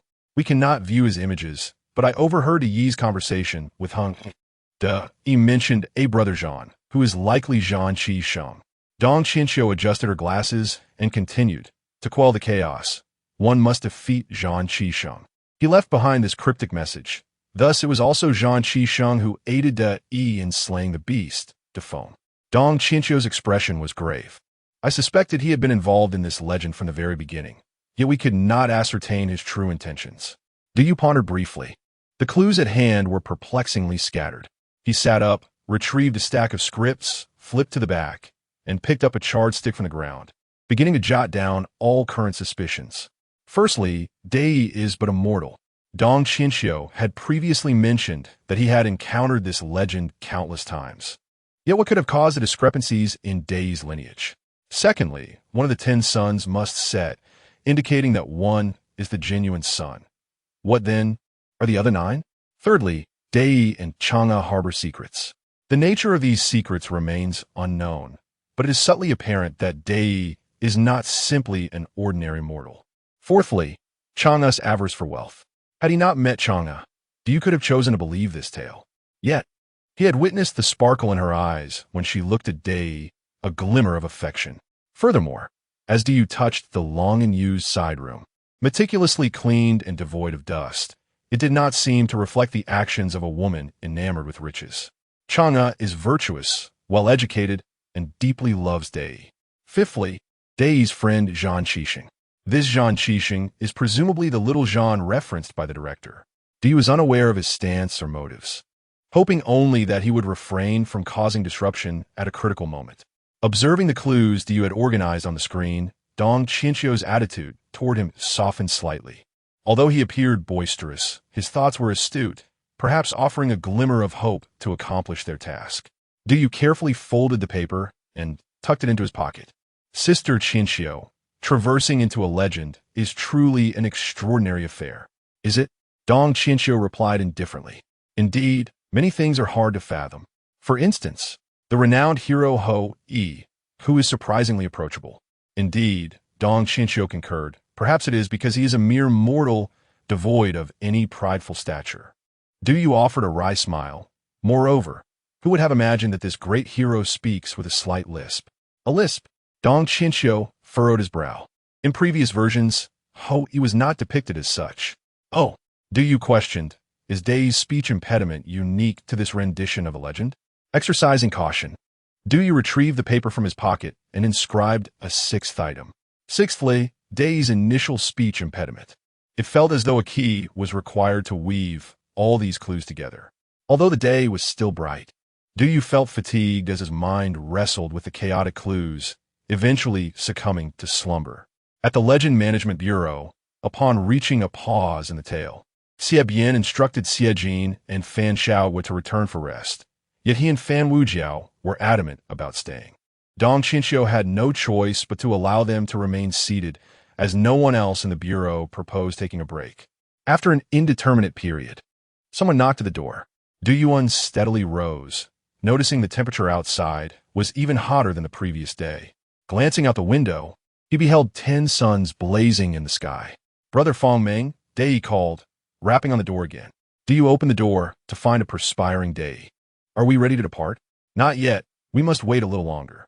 Could you assist me with a favor? Following Dei outside, Diyu noticed a grass mat laid at the entrance, upon which lay an old man, appearing on the verge of death. Could you help me bury him? Neither spoke, as Diyu silently trailed behind Dei, dragging the mat. They arrived at a clearing where Dei began to wield a hoe to dig. This scene mirrored what Diyu had previously observed on the screen, leaving him to wonder why Dei would toil under such sweltering heat. It turned out he was digging a grave for the deceased. The good news was that today only Uncle Tan had passed. But the bad news was that Uncle Tan's family had perished entirely, all 7 members lost. Dei spoke in hushed tones as he continued to dig. More than half of the villagers have succumbed to thirst and starvation. Brother Fongming, you should know that I cannot shoot down the suns, so I can only do my best to alleviate the suffering of the people. For the first time, Diyu felt the weight of sorrow upon Dei's shoulders. Yet, these individuals need not have perished. Dei dug with increasing intensity, as if desperately evading something. They could have all survived. They died because of me. Diyu stepped forward and placed a reassuring hand on Dei's shoulder. What are you saying? These individuals perished due to the 10 suns, not because of you. Dei appeared not to hear Diyu's words, continuing to dig as tears streamed down his face. Brother Fongming, if you had a choice, would you save the world or grow old with your beloved? Diyu shook his head, replying, I have no beloved, so I cannot say. Is that so? Dei turned to gaze at Diyu. There is something I have long wished to share with you.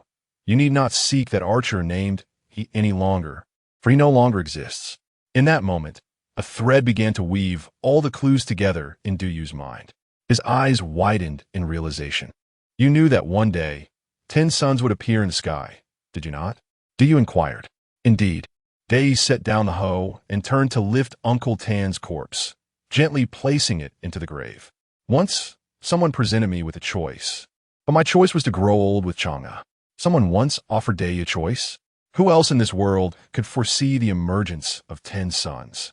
Duyu gradually pieced together that the individual named Zhan Qixing had appeared during Dei's childhood. It was his presence that prevented Dei from becoming a semi-divine being. Now that a breakthrough had emerged, the path forward seemed clearer. Was it Zhan Qixing who offered you that choice? Duyu asked. You. Dei slowly turned to look at Duyu. Do you know Brother Zhan? I know him, but not well, Duyu replied. We occasionally share a drink, but when it comes to borrowing money at crucial moments, it is quite challenging. Regardless of my relationship with him, I will pose a single question.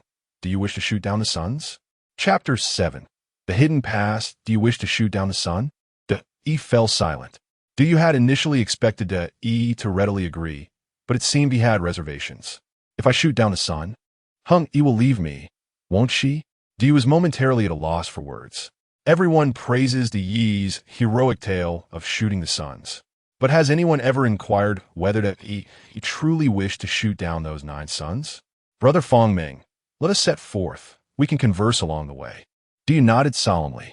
The two of them buried Uncle Tan and bid farewell to Yi. He carried a bow and arrows, while Duyu bore a time-traveling package. They stepped into the blazing sunlight, embarking on their journey. Unexpectedly, as they reached the village entrance, a small boy obstructed their path.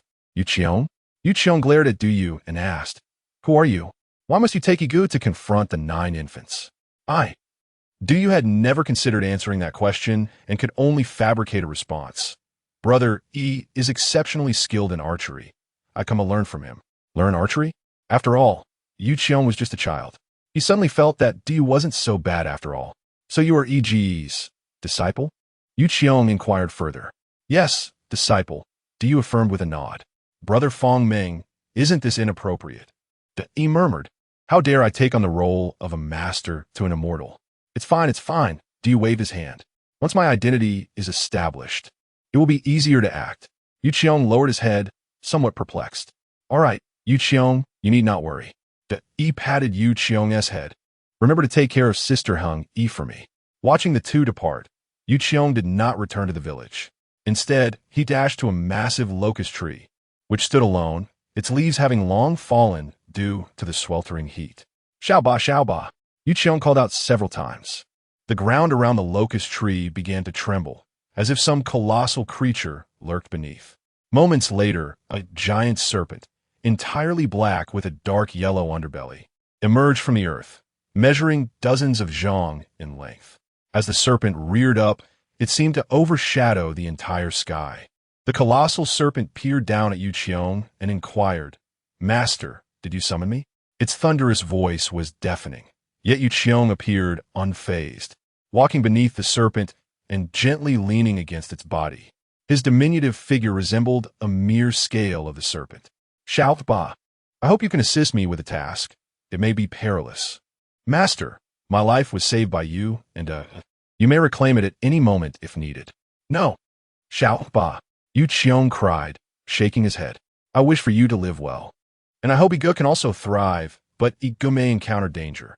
Let us return to our previous discussion. Along the way, Duyu remarked. Yi nodded, reflecting for a moment before replying.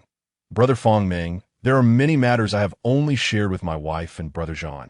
If for some reason, I feel an immediate connection with you. Perhaps it is because you resemble Brother Zhan. Both of you possess an uncanny understanding of all that is to come. Duyu thought to himself, is that not necessary? I still carry those dozens of scripts with me. I shall reveal to you the secret I have long concealed. If upon hearing it, you believe I can still shoot down the sun, I am willing to try. 11 years ago, 10-year-old Yi accompanied his parents into the mountains to hunt, waiting under a tree. As dusk fell, his parents returned to fetch him, but were startled when the cicadas in the tree erupted into a frenzied cacophony, echoing throughout the valley, preventing them from approaching.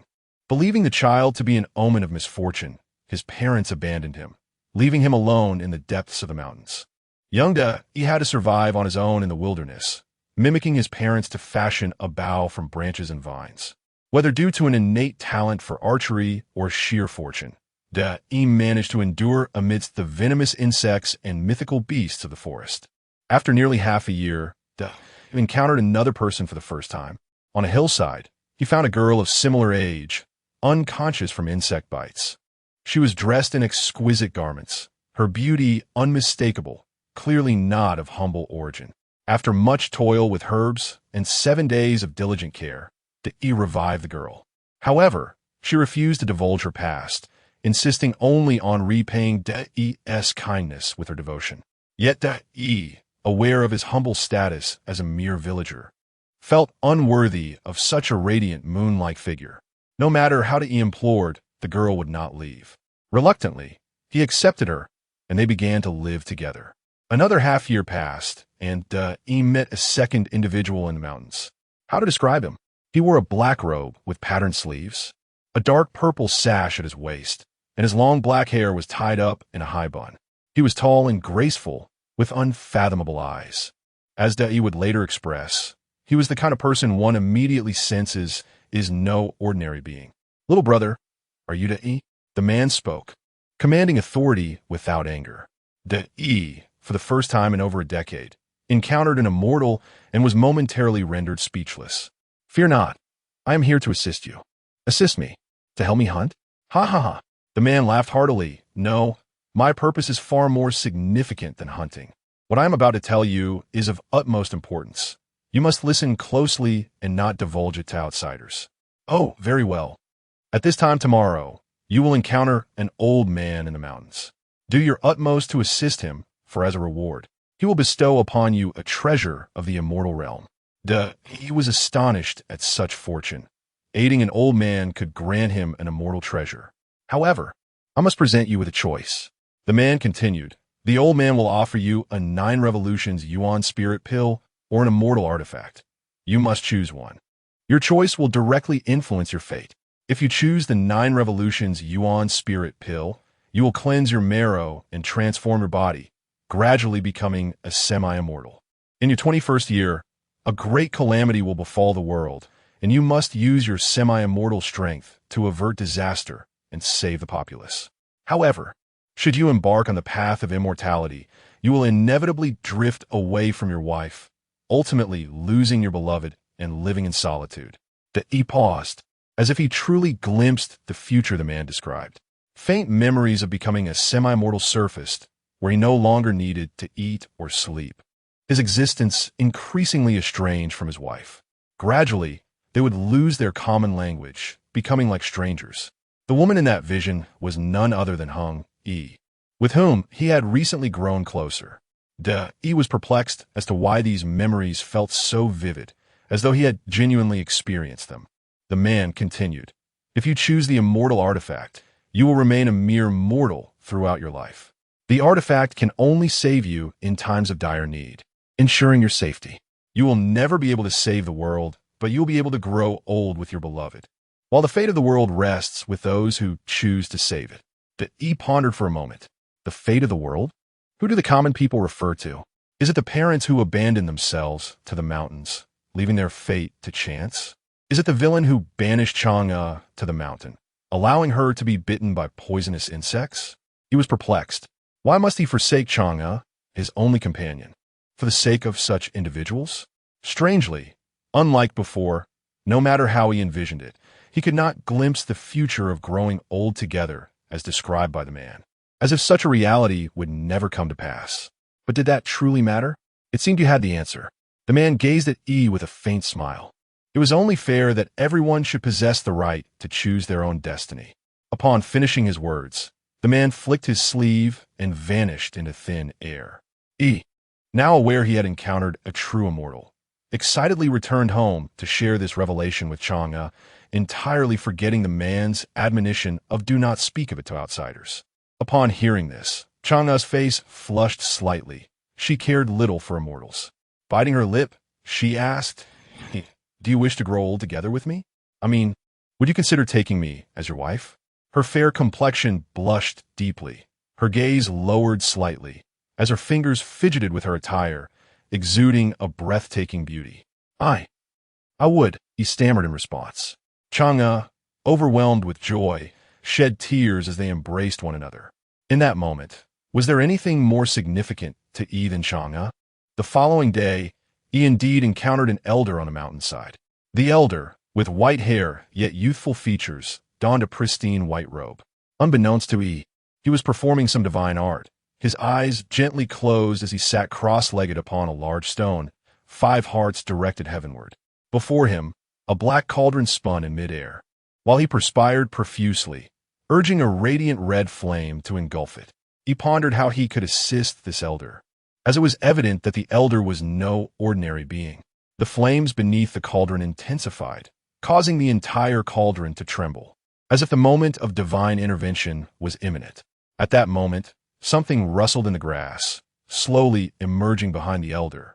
He focused intently and beheld 2 wolves, one of which had a notably short front leg, appearing incapable of walking and instead clinging to the back of the other. Despite its disability, its gaze was cunning. They had evidently been awaiting this critical moment to strike the elder. Is that a bay? He thought, realizing the gravity of the situation. He had heard tales from his parents of a wolf born without front legs, reliant on others for mobility, known for its superior intelligence. Such beings were rare, and their appearance often heralded calamity for mankind. Without hesitation, he swiftly notched an arrow and shot the wolf, causing the bay to tumble to the ground without its mouth. Before it could react, he loosed 2 more arrows. One struck its throat, the other its heart. As the bay lay gasping for breath, he turned to observe the elder, who seemed utterly unaware, still with eyes closed, coaxing the flames. Suddenly, a muffled sound erupted from the cauldron, and its lid was forcefully ejected, releasing a beam of golden light that shot toward the heavens. The elder's eyes finally opened, and he softly commanded, trying to escape. He pointed, and from his sleeve flew a purple golden-red gourd that surged toward the golden light. The 2 entities seemed to clash, but the golden light was evidently no match for the gourd. With a display of its powers, the gourd absorbed the golden light into its depths and gradually returned to the elder's hand. The elder inspected the gourd, uncorked it, and a golden elixir tumbled into his palm. To his astonishment, this elixir possessed sentience upon its emergence. He was fortunate it had not escaped. The elder slowly turned to Yi and said, "Young brother, I truly thank you for your timely assistance. Had that bay ambushed me and acquired this elixir, chaos would surely have ensued in the world." "Sir, you were aware?" he inquired. The elder chuckled. "Of course I knew. However, had I intervened recklessly at that moment, not only would the elixir have been reduced to ashes, but I would also have suffered grave injury." He nodded, pondering whether this place was a celestial mountain, given the number of immortals present. "Young brother, you have saved my life. This is your destiny, as well as your fortune." The elder extended the elixir toward Yi and produced a wooden box, saying, "I arrived in haste, bringing only these 2 items, an elixir that can sanctify your physical form and a treasured artifact I frequently employ. Choose one, and thereafter we shall have no further ties." He observed the scene before him, reminiscent of the man's words from yesterday. "No further ties?" he queried. "Why do you say this, sir?" "It is not a matter of dissatisfaction with you, young brother. It is simply that as an immortal, I must sever all connections to the mortal realm upon descending." The elder smiled. "You need not concern yourself. Simply choose." He refrained from further inquiries, having already made his decision in his heart. Without a glance at the elixir, he reached for the spirit-infused box. "Oh." The elder seemed somewhat taken aback, but quickly regained his composure. "As such, you have made your choice. Our paths shall now diverge. Farewell." He remarked, "Adieu you. Just as Jean said, I have been safe all this time and have shared a loving bond with Chang'e. Yet I feel for the common people. Brother Pangmeng, am I being too selfish? Do you sigh deeply?" He merely wished to remain with Chang'e, but who decreed that he must sacrifice everything for the sake of saving the populace. Yu was about to speak further when Dong Qianxiu suddenly interjected. "Yu, be cautious. It seems a colossal entity has been following you." Chapter 8. Sun Wukong, upon hearing this, you turn back to glance, and indeed, far on the horizon, dust was rising as if something immense was trailing them. Brother Fong Meng, what is it? And nothing, Fong Meng replied, knowing that informing De about the following entity would be futile. He then said, De, I hope you disregard others' opinions and simply follow your heart. Do you truly wish to shoot down the sun? De pondered for a moment and nodded. I wish to shoot down the sun, but I also desire to grow old with Chang'e. Do you contemplated this as well? It was not an insurmountable task. If De were a demigod and, after 10 years, had lost all affection for Chang'e, it was plausible she might steal the elixir of immortality. However, the situation was different now. De and Chang'e were deeply in love. If they sought a way to shoot down the sun in their current state, neither would consume the elixir, thereby preserving their bond while achieving the goal of shooting down the sun. Alternatively, one might directly request 2 elixirs from the Queen Mother of the West. Such notions were not difficult. The challenge lay in how to shoot down the sun. You glanced again at the distant dust, which seemed to keep its distance, never approaching. Though a sense of unease lingered, You had no intention of seeking out that entity. Thus, he and E continued on their journey. For reasons unknown, even under the scorching sun, You felt no fatigue after traveling for quite some time. Were it the reality, he would have surely been drenched in sweat by now. Could be attributed to his death? Throughout the day, You frequently turned back, yet saw no sign of that entity. After allowing Dong Chinchio to check several times, and finding nothing amiss, he finally relaxed. Brother Fong Meng, we have arrived in the land of Ao Lai. Utmost caution is required. Could you elaborate on our current location? You inquired. Location? I mean the precise spot, he insisted, feeling an odd familiarity with the name Ao Lai. We are situated in the Eastern Victory Divine Continent, near the fierce waters of the Northern D realm. No, the Eastern Victory Divine Continent and Ao Lai. Why does it feel so familiar? You mused. I recited it daily as a child, but forgot everything after a few years of work. Familiar? Have you visited? He asked. Not at all. I am not a local and have traveled little. You replied. By the way, You whispered, are there any notable figures in the land of Ao Lai? With a sigh of resignation, Dong Chinchio remarked, it's surprising that you, who have entered legend, are unaware. In the Eastern Victory Divine Continent, in the land of Ao Lai, lies the mountain of flowers and fruits. Ah, yes, You exclaimed, smacking his forehead.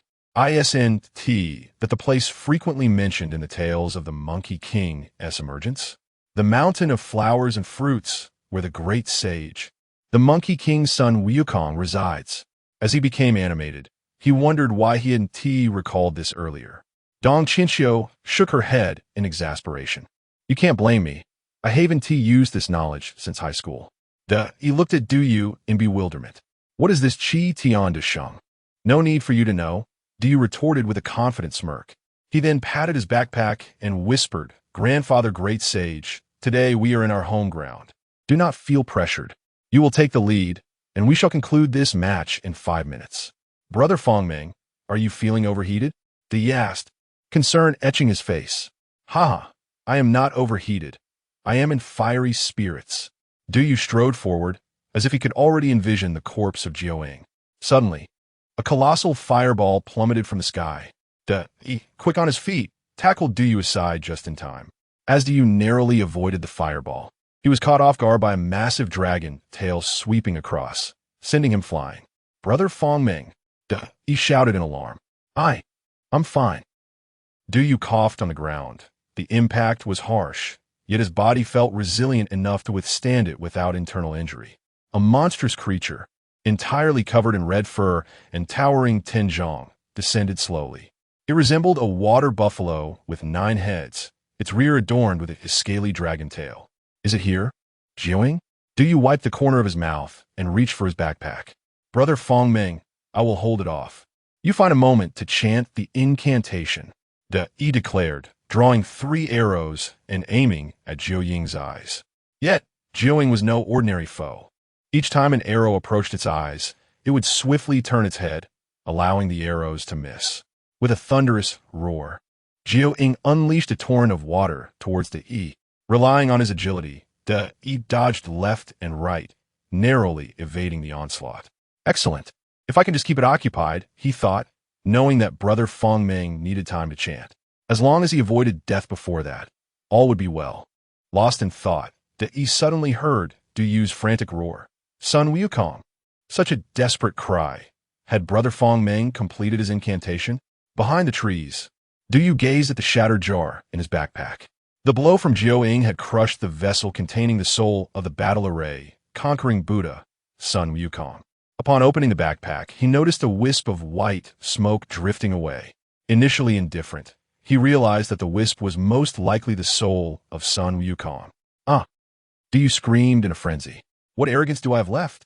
Oh dear, he said, somewhat agitated. What kind of formidable power has Brother Fong Ming unleashed? In the management bureau, Dong Qinxiu, Xia Baiyan, and Fan Wuju all stood up in unison upon witnessing the scene. This is terrible. Coincidentally, Xia Jin and Fan Xiao had just finished their break and were about to enter. Jin, my dear grandson, Xia Baiyan shouted in a panic. Quickly check the soul summoning records from 2,000 years past. If you find the soul of the battle array conquering Buddha, Sun Wukong, alert me immediately. Yes, ancestor, Xia Jin responded, dashing off hurriedly. Guor, Fan Wuju called.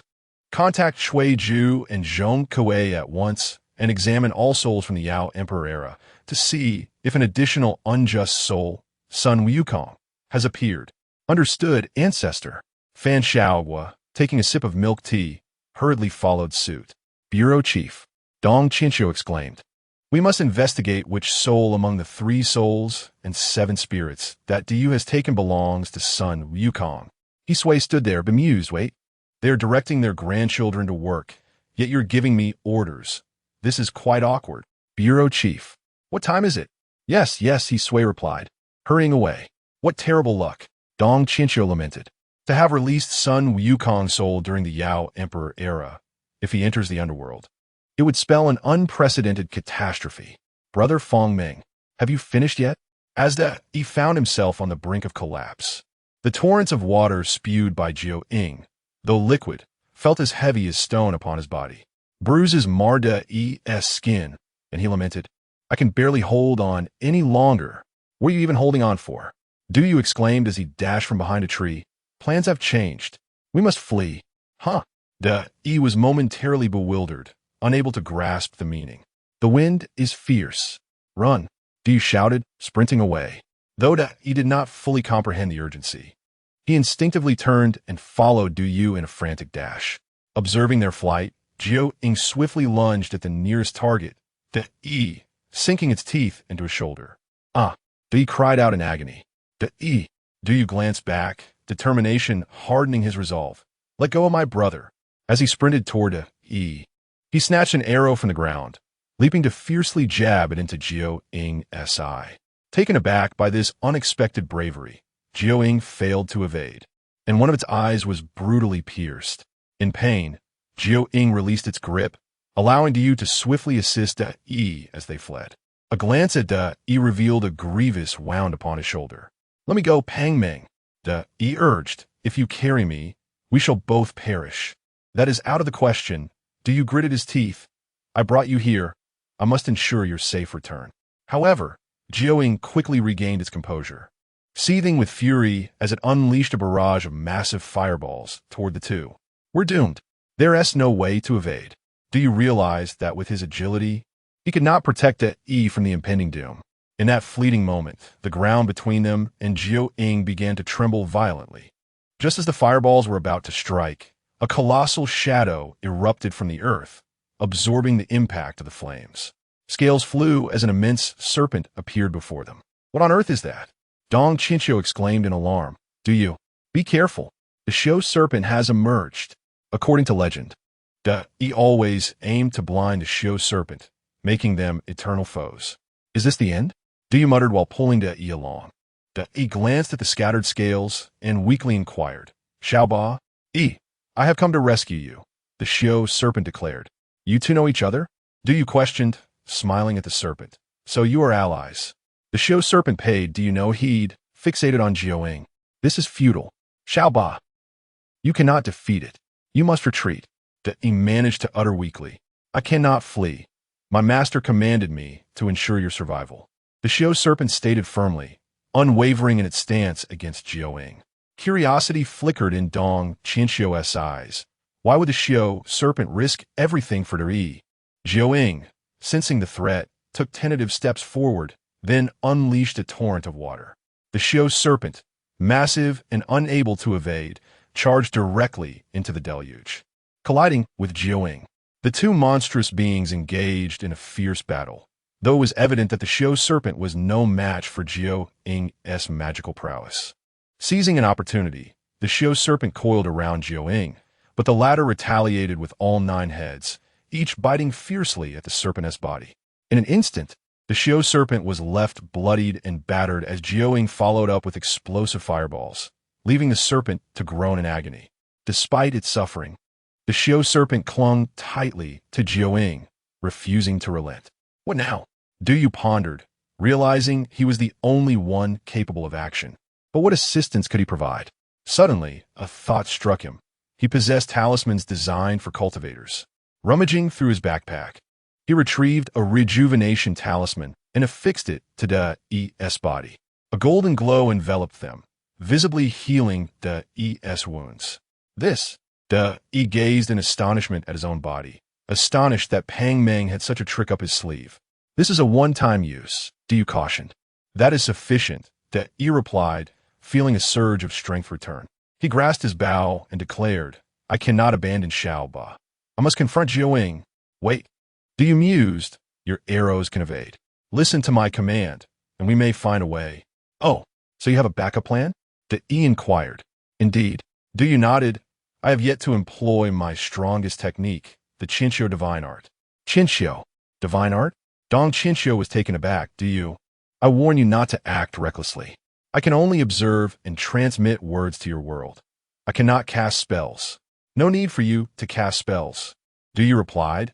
I recall the director saying that for the past 9 centuries without an operator, you frequently intervened in legends through sound transmission, correct? That is correct. So, you can transmit sound to anyone in the legend? Theoretically, yes, as long as we can see that person. Excellent. Can this sound transmission switch channels? Channel switching? Like a headset, choosing to hear from the left or right ear? That should be a function, but I have never used it before. What are you planning? Dong Qianxiu asked, a rare hint of urgency in his voice. Then it's settled, Du stated. Shout, hey, grandson, so we can test it. What? I refuse to shout that. It's too embarrassing. Dong Qianxiu protested. Sister, embarrassing? I'm fighting for my life here. Du shouted. Fine. After much hesitation, Dong Qianxiu finally called out, hey, grandson. Perfect. Du exclaimed, come here. I will instruct you on the strategy. As Jiao was entangled with the Xiao serpent, it suddenly noticed a figure with a bow approaching from its left. Aware that another sneak attack was imminent, it focused intently on the newcomer. Just then, Jiao heard a voice from its right declare, hey, grandson. The sound was so close it felt as if it were right in front of its face. Jiao turned abruptly to the right. It saw nothing. Whizzing through the air, an arrow struck true, piercing yet another eye of Jiao. Confusion washed over Jiao as it surveyed its surroundings. Its expression a mix of bewilderment and anger. Qianxiu divine art, boundless power. Du scoffed with a smirk. Chapter 9. Balin the brothers Fong Ming truly possess extraordinary powers, capable of disrupting the minds of beasts. He could not help but admire them silently. Utilizing Du's 1,000 autumn divine art, He managed to shoot out the eyes of the 9-headed beast, Jiao, blinding 12 of its eyes. Unfortunately, with 9 heads, that meant a total of 18 eyes. Only 6 remained. Du bellowed, continue. Jiao, panting heavily and smeared with blood, could not comprehend what was transpiring. It merely sensed a voice nearby, mockingly taunting it. Oddly enough, that voice sounded timid and lacking in confidence, yet persisted in its ridicule. Frustrated, Jiao decided to ignore the voice. In the following moments, no matter how he shot his arrows, Jiao kept its gaze fixed on him. On the other side, Dong Qianxiu was in a state of distress, constantly shouting, hey, grandson, in front of all the onlookers, feeling utterly mortified, her once fair complexion now flushed with embarrassment, wishing desperately for a hole to hide in. Yet this was a crucial moment to slay Jiuying. She felt compelled to continue shouting, uncertain of how else she could assist. This is bad. The Thousand Autumn Divine Art is about to fail, Diyu said anxiously. Keep going, Qinxiu. Dong Qinxiu gritted her teeth and shouted a few more times. Hey, grandson, adding some self-invented lines, look over here. Come fight me. She kept convincing herself that her actions were for the greater good, but it was excruciatingly embarrassing.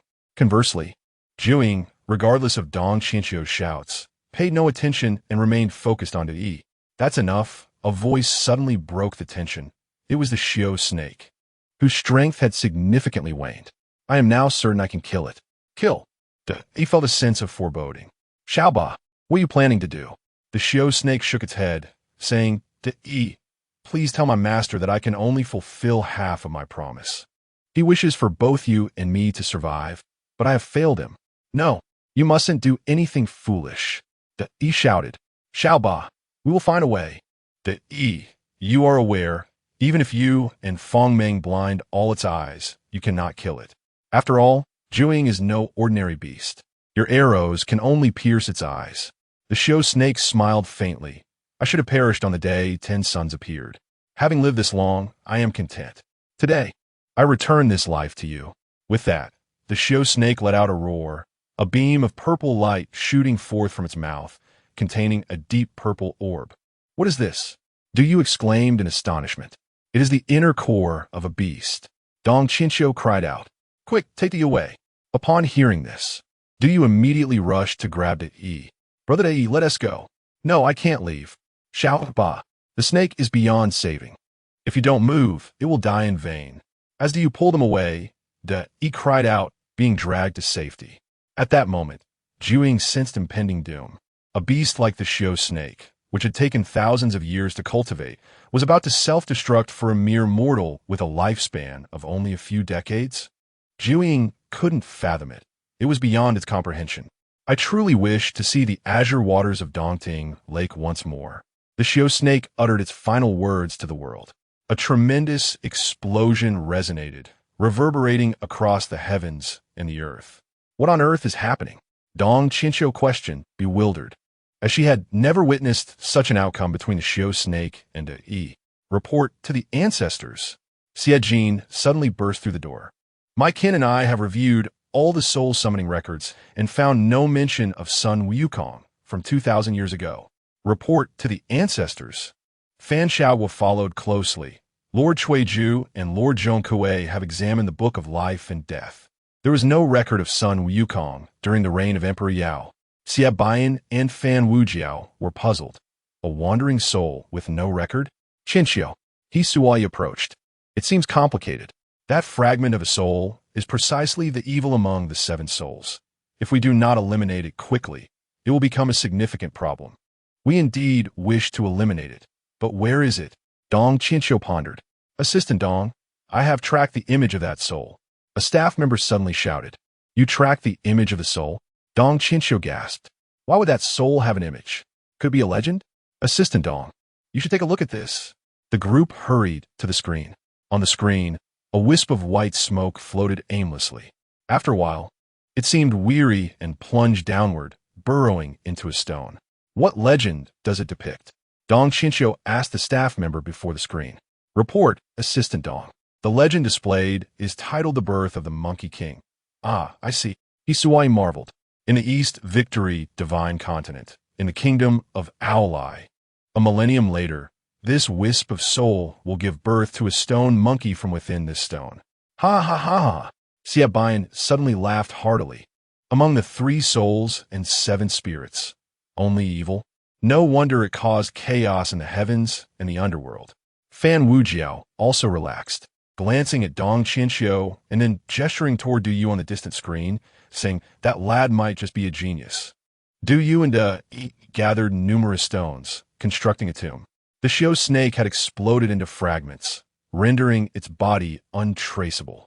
Xiaoba, I will ensure Daunting Lake is once again filled with azure waters, Yi declared as he piled the stones. Fong Meng, thank you today. Without you, neither Xiaoba nor I would have survived. Enough of that.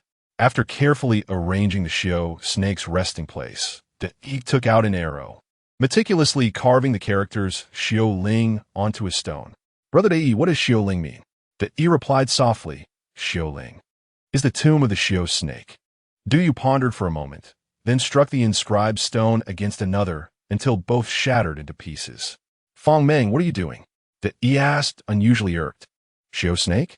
Do you still call it that? Du inquired calmly. In your heart, is it still the beast known as the Xiao snake? This, Yi faltered, tears streaming down his face. No, it is not the Xiao snake. It is Xiao Ba. Du nodded, patting Yi's shoulder. Let us carve it anew. From this moment, it shall be called Balan. Do you know, Dong Qinxiu interrupted, Balan is a real-world place name. Please refrain from misusing it. Following Yi's intent, we should simply call it Xiao Ling. Du shook his head. I'm sorry, Qinxiu, but I cannot concede this point. It must be named Balan. Dong Qinxiu found it difficult to sway Du, but Xie Bian chuckled from behind. Seventh Master, why are you laughing? Assistant Dong, do not be too hasty. Out of curiosity, I glanced at the online encyclopedia and discovered something intriguing. Dong Qinxiu sensed trouble. Had you altered history? She opened her phone and searched for the legend of Balan, clearly seeing the commentary on water record states the boss snake is 10 zhong long, encircling 7 or 8 feet. The creature was adorned with vibrant hues of azure, yellow, black, and red, intermingling in a captivating display. It excelled at concealing itself in the shadows, ready to pounce and launch a sudden assault the moment its prey emerged. With its immense form, it ensnared its victim, ultimately consuming it whole. The boss snake originally inhabited the waters of Dongting Lake. However, after 10 suns rose simultaneously, the waters of Dongting Lake surged violently, wreaking havoc upon humanity and causing immense suffering among the populace. Consequently, he dispatched it with an arrow. From that point onward, the location where the boss snake perished was named Balan, where it is said the ground was strewn with a multitude of arrows. Fan Wujiao glanced at his phone and remarked, What did I say? That lad might well be a genius. Genius, you say? Dong Qinxiu retorted. He simply has the fortune of good luck. Despite her words, she was undeniably moved within. Balan, indeed. Du and Yi took a brief respite before embarking on their journey home. The incident involving the boss snake had cast a pall over both their spirits, leading to an uncomfortable silence between them. With the 6 demon beasts no longer a threat, their next task was solely to shoot down the 9 suns. Although Du felt gratitude towards the boss snake, he did not share a profound emotional bond with it, and instead sought to comfort Yi as best as he could. There was something that perplexed Du.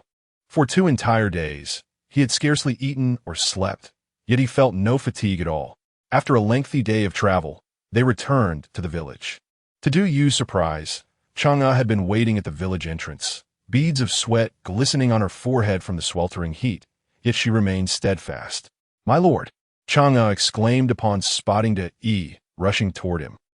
Yi finally broke into a smile, both laughing and weeping as he embraced her tightly. What joy, my lord! You are safe, Chang'e sobbed, overwhelmed with emotion.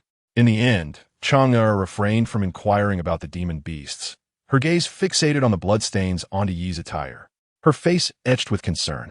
Du chose not to intrude upon their reunion and quietly stepped away. After taking a few strides, he encountered Yu Qiong standing on the street. Little Ba, did you heed my words? Yu Qiong asked. Du suddenly felt a pang of sadness. After all, Yu Qiong was but a child. It did well. Without it, both Yi and I would have perished there. Is that so? Yu Qiong wished to ask something, but hesitated, mumbling with his head bowed. Indeed, how could he pose such a question? By the way, do you force to smile? Little Ba mentioned it won't return for a while. It discovered a splendid place, reminiscent of Dongting Lake, where it intends to stay for some time. Is that so? Little Ba said this? Yes, it is a beautiful place called Balan. Once you grow up, we shall visit it together. Yu Qiong nodded, but remained silent, turning away to depart. Though weighed down by his emotions, Du understood that his mission remained unfinished. Sister Qinxiu, why do I feel no fatigue? He inquired. I have never ventured into the legends, so I cannot say, Dong Qinxiu replied. However, I have heard that in ancient times, The spiritual energy in the world was abundant enough to enable mortals to cultivate into immortals. In your current society, spiritual energy has largely been depleted. Spiritual energy. Do you mused? It seems the tales of immortal cultivation are not unfounded. Enough of your frivolity. Have you devised a plan for completing your task? Not yet. Do you shook his head? And you? Have you not been observing me for 3 days? Do you not grow weary? Weary? Dong Qianqiu's tone remained icy. I have been steadfast in my role for centuries, never allowing myself a moment of negligence. As do you conversed with Dong Qianqiu. He returned to the side room of the Yi's home. A workaholic indeed? Du Yu scratched his head, pondering the terror of never having stolen a moment of rest. Cease your chatter, Dong Qianqiu interjected. This is my duty. Do you comprehend the gravity of missing any significant detail which could lead to dire consequences? Sister Qianqiu, do you interrupted? Once I return, let us share a cup of coffee? A cup of coffee? Dong Qianqiu momentarily faltered. Indeed, I have few friends, and you have been my most frequent conversational partner over the years. Du Yu replied with a hint of exasperation. You've been here for centuries, surely. You feel somewhat akin to me? You. Dong Qianqiu felt a flicker of something hidden within her, but quickly regained her composure, stating, I am not like you. I have others to converse with and do not feel lonely. Xia Baiyan nudged Fan Wujiao with his elbow. What are you doing? Fan Wujiao replied irritably. Xia Baiyan whispered, if I am not mistaken, is Du Yu attempting to flirt with Dong Qianqiu? Fan Wujiao pondered for a moment before asking, what does flirt mean? Goodness, Xia Baiyan exclaimed, clutching his head and pointing a finger at him. You. Then he waved to Fan Xiaohua, beckoning her over. Confused, Fan Xiaohua approached Xia Baiyan's side. Great ancestor, did you call for me? Xia Baiyan gazed at Fan Xiaohua indulgently, saying, Xiaohua, please do not emulate your ancestor. Not only are you as dense as a log, but you also carry the entire Fan family's legacy of awkwardness. Fan Xiaohua was taken aback by Xia Baiyan's bluntness, unsure of how to respond. Great ancestor, is this really appropriate? What is inappropriate? Xia Baiyan countered. When I first met you, you spoke even less than the eighth brother. Thankfully, over the years, with Jin's good company, you have become much more cheerful. Great ancestor. You mean? Fan Xiaohua nodded. Sister Bai has indeed taught me a great deal. Xia Baiyan waved his hand dismissively. Enough with the great ancestor address. Among the younger generation of the Dark family, you are my favorite. If you do not mind, I shall take you as my adopted sister. Just call me brother-in, and I shall take care of your marriage matters. Both Xia Jin and Fan Xiaohua gasped in astonishment, while Fan Wujiao merely shook his head in resignation. Come, Jin. Dear. Xia Baiyan pointed at Fan Xiaohua and urged Xia Jin, call her grandmother. This is quite unacceptable. Fan Xiaohua was truly a loss, unable to comprehend the situation. Come, my adopted sister. Xia Baiyan gestured toward the screen in front of Dong Qianqiu, asking, shall I arrange a match for you? Chapter 10. The Three Secrets, So It Is. Fan Wujiao observed Xia Baiyan's series of maneuvers and finally grasped his intentions. Fan Xiaohua, and do you? Indeed commendable. The role of an operator in the Bureau of Legends is not only a perfect match for Fan Xiaohua, but would also suit the 7 sisters stationed at Yaoqi. If an operator could be secured within the family, it would not only grant them the power to alter history, but also ensure the family's enduring prosperity. This was precisely the reason why the Xia and Fan clans sought to curry favor with he in the past. Yet, the thought of Zhang Qixing made Fan Wujiao clench his fists tightly. Who could guarantee that Du Yu would not become the next Zhang Qixing? Enough, Dong Qianqiu interjected. It may be premature to discuss this while Du Yu's return is uncertain. Xia Baiyan chuckled. He must return. Otherwise, our little Gua would be a widow before even stepping into our home. 7th ancestor, Fan Xiaohua exclaimed, her cheeks flushed. When did I enter your home?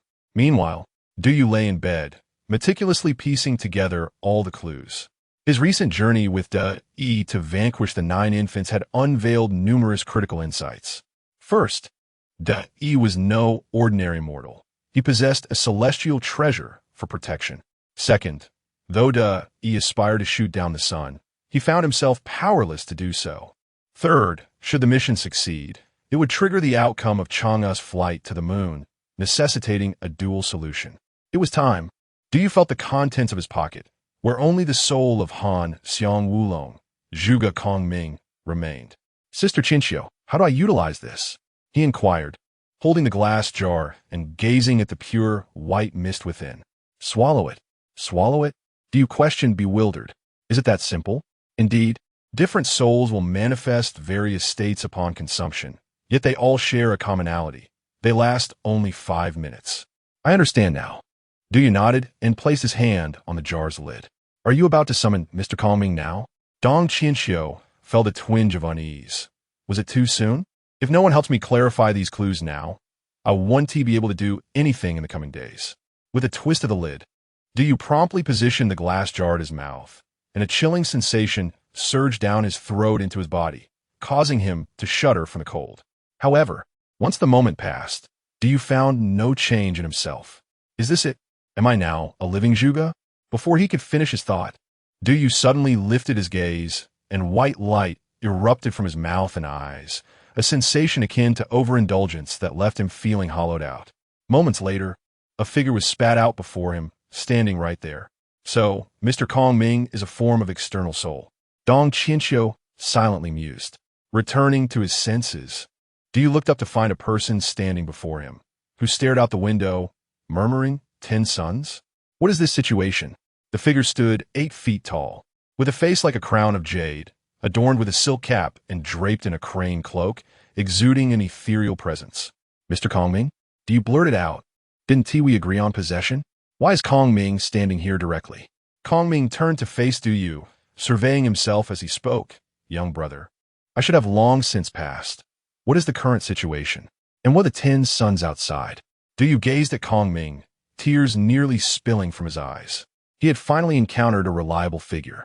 He collected his thoughts and, at breakneck speed, briefed Kongming on the current circumstances, including the Bureau of Legends, the present day, and recent events. He spoke so rapidly and chaotically that even he struggled to comprehend his own words. Kongming paused for merely a few seconds before breaking into a smile. Ah, I see. Mr. Kongming, you understood? Du Yu marveled, truly the living Wulong. Young brother jests. I'm no longer living. Kongming waved his hand and sat cross-legged. Sir, Du Yu, observing Kongming's calm demeanor, felt a surge of urgency. Did I fail to explain clearly? I seek your assistance in devising a strategy to shoot down these 9 suns. Ha! Kongming laughed while picking up a charred wooden stick. Young brother, do not rush. I too have heard the legend of shooting down the suns. To think a mortal could aspire to shoot down the sun is utterly impossible. Impossible. Du Yu sagged, realizing that even the most intelligent mind agreed it was futile. Kongming seized the paper on which Du Yu had recorded the clues and tore it into 3 long strips. Mr. Kongming, what are you doing? Do not rush. Do not rush. Kongming took the charred wooden stick and swiftly began writing on the paper. What do you call this paper, young brother? It is a masterwork of craftsmanship. Du Yu, exhausted, slumped on the ground. This is A4 paper. Take it if you like. Had he known better than to heed that old man's advice, he would not have brought Zhuge Kongming along. And now, with barely 5 minutes left, he had yet to achieve anything. Shall I present this paper to you? Zhuge Kongming waved his hand dismissively. No need. A gentleman does not take what others cherish. Instead, I shall gift you 3 items. Gift me 3 items? Du Yu watched as Kongming folded 3 slips of paper and said, I shall bestow upon you 3 clever stratagems. Clever stratagems? Du Yu's excitement surged as he reached out to accept them. Did Kongming possess a countermeasure? Is time running short? Kongming inquired, glancing at his ethereal form. Yes, Mr. Kongming. Time is indeed short. Du Yu calculated that only a little over a minute remained. Very well. I shall impart a few final words before departing. Zhuge Kongming stroked his beard. All the clues you possess are misguided. Thus, I have torn them apart. Misguided? Indeed. If you focus solely on how to shoot down the 9 suns, the suns in the sky will never fall. From this day forth, you must contemplate, why are there 9 suns in the sky? Why are there 9 suns in the sky? This was a thought Du Yu had never entertained. Where did these 9 suns originate, and why did they exist? Kongming continued, I have heard the legend of shooting down the suns many times. In that tale, there was one person who rejoiced most at the sun's downfall. Who was that person? Before Du Yu could ponder, Kong Ming stood up. Young brother, once you unravel what I have conveyed, please open the first stratagem. As you draw closer to the truth, open the second stratagem. When you find yourself at a loss, open the third stratagem. Do you had yet to fully grasp Kong Ming's words when his form began to dissipate? Young brother, I have one more question. Kong Ming turned to Do you. Please, sir. In your era, has the war concluded? Do the common people live in peace? Are the children well fed? Though Do you felt a pang of sorrow, he managed a faint smile, reassuring Kong Ming, Rest assured, sir, in my homeland there is no war, and the people live in peace, free from the woes of hunger. That is good to hear, truly wonderful. A gust of wind swept through. In Juga, Kong Ming's spirit faded from view, leaving the spot where he once stood pristine, as if he had never existed. Du Yu held the 3 silk pouches, feeling a tumult of emotions within. Sister Qinxiu, what will become of Mr. Kong Ming? Will his spirit be shattered? Fear not, for he has merely left behind a fragment of his soul. The true Mr. Kong Ming has long since been reincarnated. Relieved, Du Yu contemplated the crucial direction Kong Ming had provided. There was someone who rejoiced upon seeing the east shoot down the suns. Who could this person be? Was it the common folk? No, it was more complex than that. The joy of the masses could not compare to that of this individual. Du Yu retrieved the legendary script, Shi Wangmu, upon witnessing De Yi's triumph over the 9 suns. Shi Wangmu was elated and bestowed upon him the elixir of immortality, allowing mortals to transcend to saintly forms. Such a potent elixir is seldom mentioned in legends. It could enable a mortal to bypass a millennium of cultivation and ascend to the celestial realm in a single moment. But why was Shi Wangmu so delighted? Piecing together Kong Ming's earlier words, Du Yu began to grasp the answer. The 9 suns in the heavens were undoubtedly connected to Shi Wangmu. Thus, this was Mr. Kong Ming's intention. Du Yu glanced at the 3 slips of paper and recalled Kong Ming's words. When you comprehend the essence of what is said, please open the first pouch. Without hesitation, he opened the first pouch, revealing a passage. Regardless of whom you believe him to be, confront him directly. Only by understanding the cause and effect can you treat the ailment appropriately. That is precisely my intention. Dong Qinxiu, feeling restless, inquired, Du Yu, what are you planning to do? After all, it is Shi Wangmu we are dealing with. To treat the ailment appropriately is to ensure a cure, Du Yu replied, tucking away the pouch. Sister Qinxiu, if the underworld truly exists, then surely the heavenly court must as well. Dong Qinxiu rubbed her forehead and remarked, what are you trying to show off for? If you really return this time, I shall give you a crash course. Shi Wangmu does not dwell in the heavenly court, but resides atop Kunlun. Du Yu felt a bit embarrassed. I only asked if the heavenly court exists. I never said I wanted to go there. Fine then, Dong Qinxiu retorted dismissively. How do you use this teleportation talisman? Du Yu promptly produced the talisman, affixed it to his forehead, and silently wished for his destination. Carefully placing the talisman on his forehead, he chanted the name Kunlun in his mind. As he completed the incantation, a gust of wind surged around him, lifting him off the ground, rendering him unable to open his eyes. After a few seconds, the wind ceased, and Du Yu slowly opened his eyes, discovering that the talisman had vanished. He stood on a mist-shrouded clearing, surrounded by pure white. Is this the summit of Kunlun? Tentatively, Du Yu moved forward, noting that the terrain did not resemble Kunlun Mountain, as it was far too flat. However, the thick fog, limiting visibility to just 5 or 6 meters, bore a striking resemblance to the heavenly court depicted in dramas. Having taken less than 10 steps, a figure approached him slowly. Clad in silver armor, exuding an air of discipline, wielding a spear, clearly a guardian of this realm. Before Du Yu could formulate a greeting, the guardian spoke first. From whence do you come, wandering immortal? Why do you linger here instead of fulfilling Shi Wangmu's command to seek someone? Wandering immortal? Seeking someone? Though he could comprehend the term wandering immortal, the notion of seeking someone puzzled him. After a moment's contemplation, he devised a response. Hasten and take me to see Shi Wangmu. I have found the one I seek. You have found them. The guardian's demeanor changed instantly, brimming with excitement. Please follow me, esteemed immortal. I shall report this immediately. Du Yu smiled slightly and nodded. Oh, what scheme do you have now? Dong Qinxiu, accustomed to Du Yu's antics, had resigned herself to ignoring him. Alas, Sister Qinxiu, How can I know whom Shi Wangmu is seeking without meeting her? Very well. But do not think Shi Wangmu is easily deceived. Her temperament is peculiar. Du Yu chose not to respond further, following the guardian along the vast, empty path, devoid of any other souls. Guardian, is it customary for you to be the only one here? Du Yu attempted to engage the guardian in conversation. In the Kunlun realm, it is impossible for there to be only one guardian, the guardian replied, shaking his head. Currently, everyone is out seeking someone. Only one guardian remains here to protect Lady Shi Wangmu. Ah, I see. Now that you have found the Celestial Lord, all the immortals can return to their positions. Indeed, Du Yu smirked. The Celestial Lord is quite capable of enjoying life. Capable of enjoying life? The guardian turned, perplexed. Is the Celestial Lord no longer abstaining from food? Do not pry too much, Du Yu replied awkwardly. Quickly, take me to your leader. They traversed a vast, misty plaza, where Du Yu caught fleeting glimpses of colossal pillars, though the fog obscured them. Before long, the guardian brought Du Yu to a grand archway, stating, "Esteemed immortal, please wait here while I report."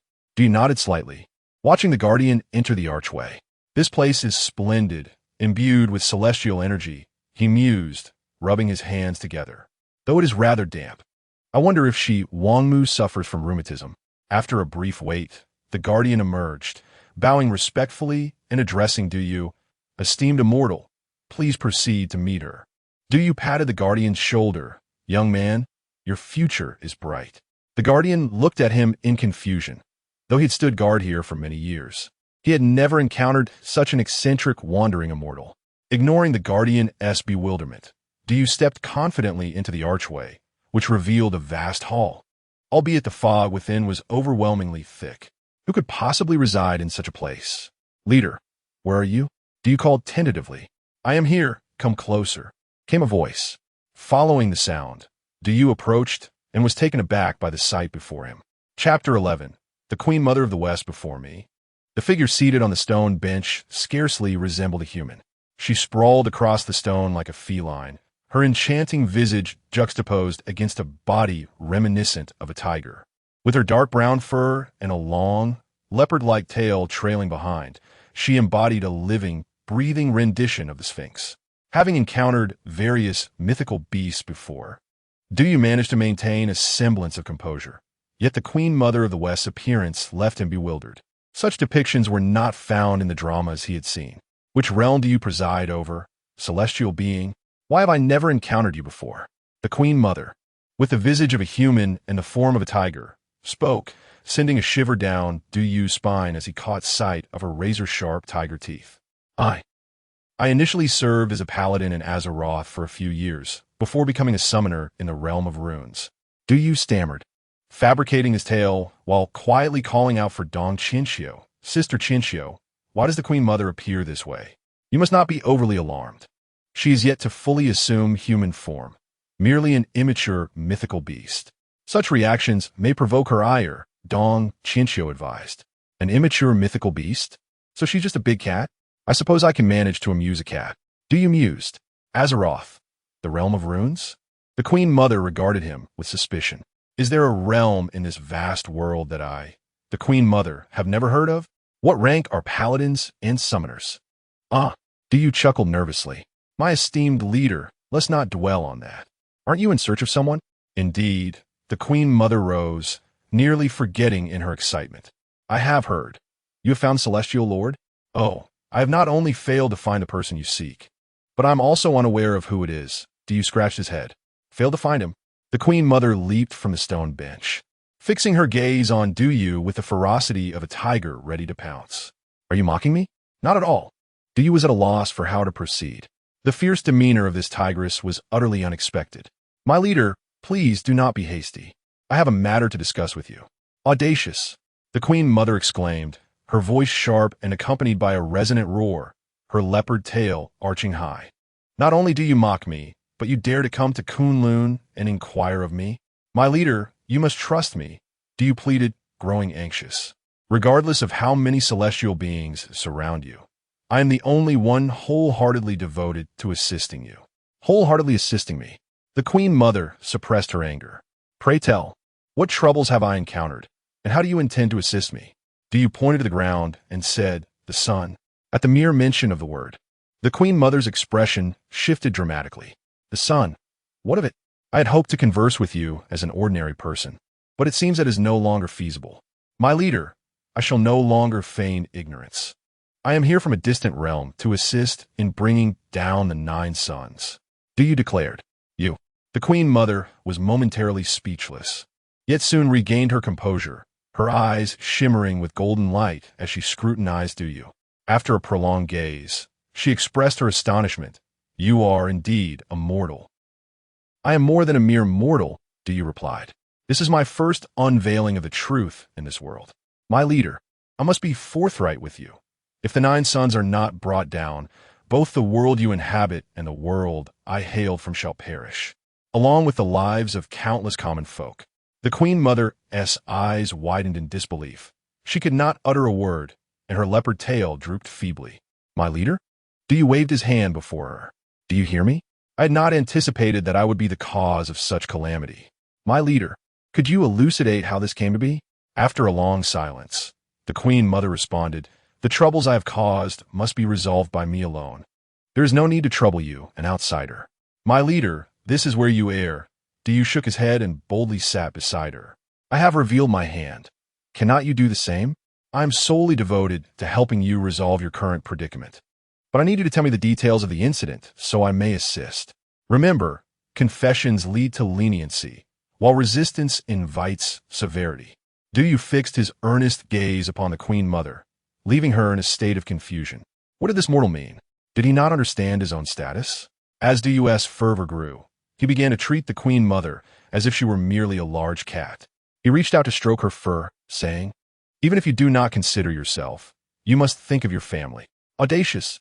The Queen Mother had never experienced such a thing. This was utterly outrageous. Dong Chinchio was equally taken aback. This fellow had taken to petting the Queen Mother as if she were a common cat. Outside, the guards, hearing the Queen Mother's outcry, rushed in with their spears drawn. Your Majesty, the Queen Mother. Du, realizing he may have overstepped, quickly stood up and said, my leader, please consider my intentions. I truly come to assist you. The guards exchanged puzzled glances, noting the Queen Mother's piercing tone, yet observing her peculiar expression as she regarded Du with an odd gaze. Your Majesty, are you unwell? I am fine. You may withdraw. Yes, Your Majesty.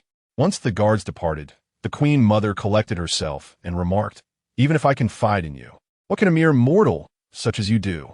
But if you confide in me, you shall incur no losses and perhaps gain a glimmer of hope. Yes? Du replied. Sighing, the Queen Mother pondered for a moment before ultimately conceding. Very well, may it be as you say. Many years ago, the celestial Lord Ling Bao gifted me a treasure known as the 9 treasures glazed lamp. This lamp is extraordinarily rare, containing 9 pearls of true samadhi fire that burn eternally. I cherished it and kept it by my side at all times. However, a year ago, I accidentally knocked it over, and the 9 pearls, having gained sentience, grew wild and transformed into 9 colossal fireballs that ascended to the heavens. Due to their everlasting flames, they have been mistaken for the 9 suns. Ah, I see, Du exclaimed. My leader, you need to seek the celestial Lord Lingbao. He must address the aftermath of this incident. Seek the celestial Lord Lingbao for what purpose? The Queen Mother frowned. He had warned me never to overturn the glazed lamp. Now that the disaster has occurred, what remedy can he provide? So the celestial lord you are seeking is not Lingbao? Du queried, puzzled. The Queen Mother regarded him as if he were a fool. After a moment of silence, she explained, perhaps it has been too long since I spoke with a mortal. I failed to clarify. When it comes to true samadhi fire, there is only one celestial being capable of resolving this, the celestial Lord Daoud. Du raise an eyebrow, the name ringing a bell. After a moment of recollection, he exclaimed, the celestial Lord Daoud. Is that not the same as Taishang Laojun? Ah, Laojun. Du felt as if he recognized this figure and continued. Indeed, Taishang Laojun has always been associated with true samadhi fire. The Queen Mother sighed heavily and stated, however, it has been an entire year since we last encountered the celestial Lord Daoud. Now that he is absent, how can we rectify the mistakes I have made? Now that we know who we need to seek, things shall be much simpler. Du Yu now had a semblance of clarity in his heart. Perhaps he could leverage the connections of the entire Bureau of Legends to investigate the whereabouts of the Supreme Old Lord at this time. So, do you have a plan? Asked the West Queen Mother, her words laced with skepticism, as her expression betrayed no hope. Just as Du Yu was about to respond, the visage of Mr. Kongming suddenly surfaced in his mind. When you feel you are nearing the truth, please open the second pouch. Was this moment the one he referred to? Could Mr. Kongming have foreseen the current circumstances? Hey, I'm asking you a question. The West Queen Mother nudged Du Yu with her forepaw. I'm a bit busy. Could you wait a moment? Du Yu waved away the West Queen Mother's paw. Mortal, how audacious, utterly audacious. The West Queen Mother muttered under her breath. However, observing Du Yu's serious contemplative expression, she refrained from interrupting him. As the matter of solving the sun was not to be disclosed to others, Du Yu retrieved a tattered note from his worn satchel, unfolding it with great solemnity. The note boldly stated, "Such a powerful individual is utterly helpless against the 9 suns, likely for 2 reasons, either the absence of a key person or the lack of a necessary object. If the key person is missing, why do they not reveal themselves? If the necessary object is lacking, has it been hidden away for years?" As Du Yu read Mr. Kongming's words, minute clues began to amplify in his mind. Why had the Supreme Old Lord not made an appearance?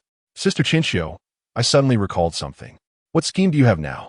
Dong Qinxiu inquired, her brow furrowed. Do you remember the immortal mentioned in the tale of De? Are you referring to the one who bestowed treasures upon De? Precisely. De once mentioned that after the immortal concocted elixirs, he summoned a treasure to receive the golden elixir, known as the purple gold red gourd. Whose treasure could this purple gold red gourd be? Are you implying? Dong Qinxiu realized something. I'll look it up immediately. The West Queen Mother sat beside Du Yu, silent and visibly displeased, yet apprehensive that he might possess a viable solution, which could disrupt his thought process. Glancing at the West Queen Mother's expression, Du Yu couldn't help but chuckle. Your Majesty, it's nothing more than a cat breaking some furniture. Quite a common occurrence. Rest assured, I shall assist you in addressing it. A cat? The West Queen Mother surveyed her surroundings. Are you implying it refers to me? Furious, her teeth nearly bared, she inwardly scolded, how audacious. This person truly is insufferable. I have discovered it. Dong Qinxiu exclaimed. You are correct. The purple gold red gourd is indeed the Supreme Old Lord's treasure for holding elixirs. Indeed, Du Yu mused, Mr. Kongming is truly remarkable. His deductive reasoning is astute. Even the West Queen Mother, the foremost among the immortals, cannot resolve this matter. It is evidently lacking a key person. But why has the Supreme Old Lord not shown himself? After a moment's reflection, Du Yu proposed, I believe there are 2 possibilities. First, the Supreme Old Lord is engrossed in an endeavor, such as alchemy, and thus has been oblivious to the existence of 10 suns in the sky for the past year. Is that plausible? Dong Qinxiu questioned. I think it is. According to the Supreme Old Lord enters a state of self-forgetfulness when practicing alchemy, during which he would certainly be unaware of any anomalies in the heavens. Not to mention, I too have experienced such a state, dedicating myself to a task without sleep for an entire week. Dong Qinxiu, upon hearing this, raised an eyebrow, realizing that Du Yu, though appearing frivolous, possessed a serious side. It is said that a man is most charming when earnest, in Dong Qinxiu's eyes. Do you seem more agreeable at that moment? What were you doing for an entire week without rest? She inquired. Playing video games. Do you? Dong Qinxiu exclaimed. If you continue to prattle on about nonsense, I shall ensure you regret it. All right, I was merely jesting, Du Yu replied. What I mentioned was merely a possibility. According to Mr. Kongming's insights, there exists a second possibility. The resolution of this matter is hindered by the absence of a key object. Thus, even locating the Supreme Old Lord would be futile. And what do you believe this key object to be?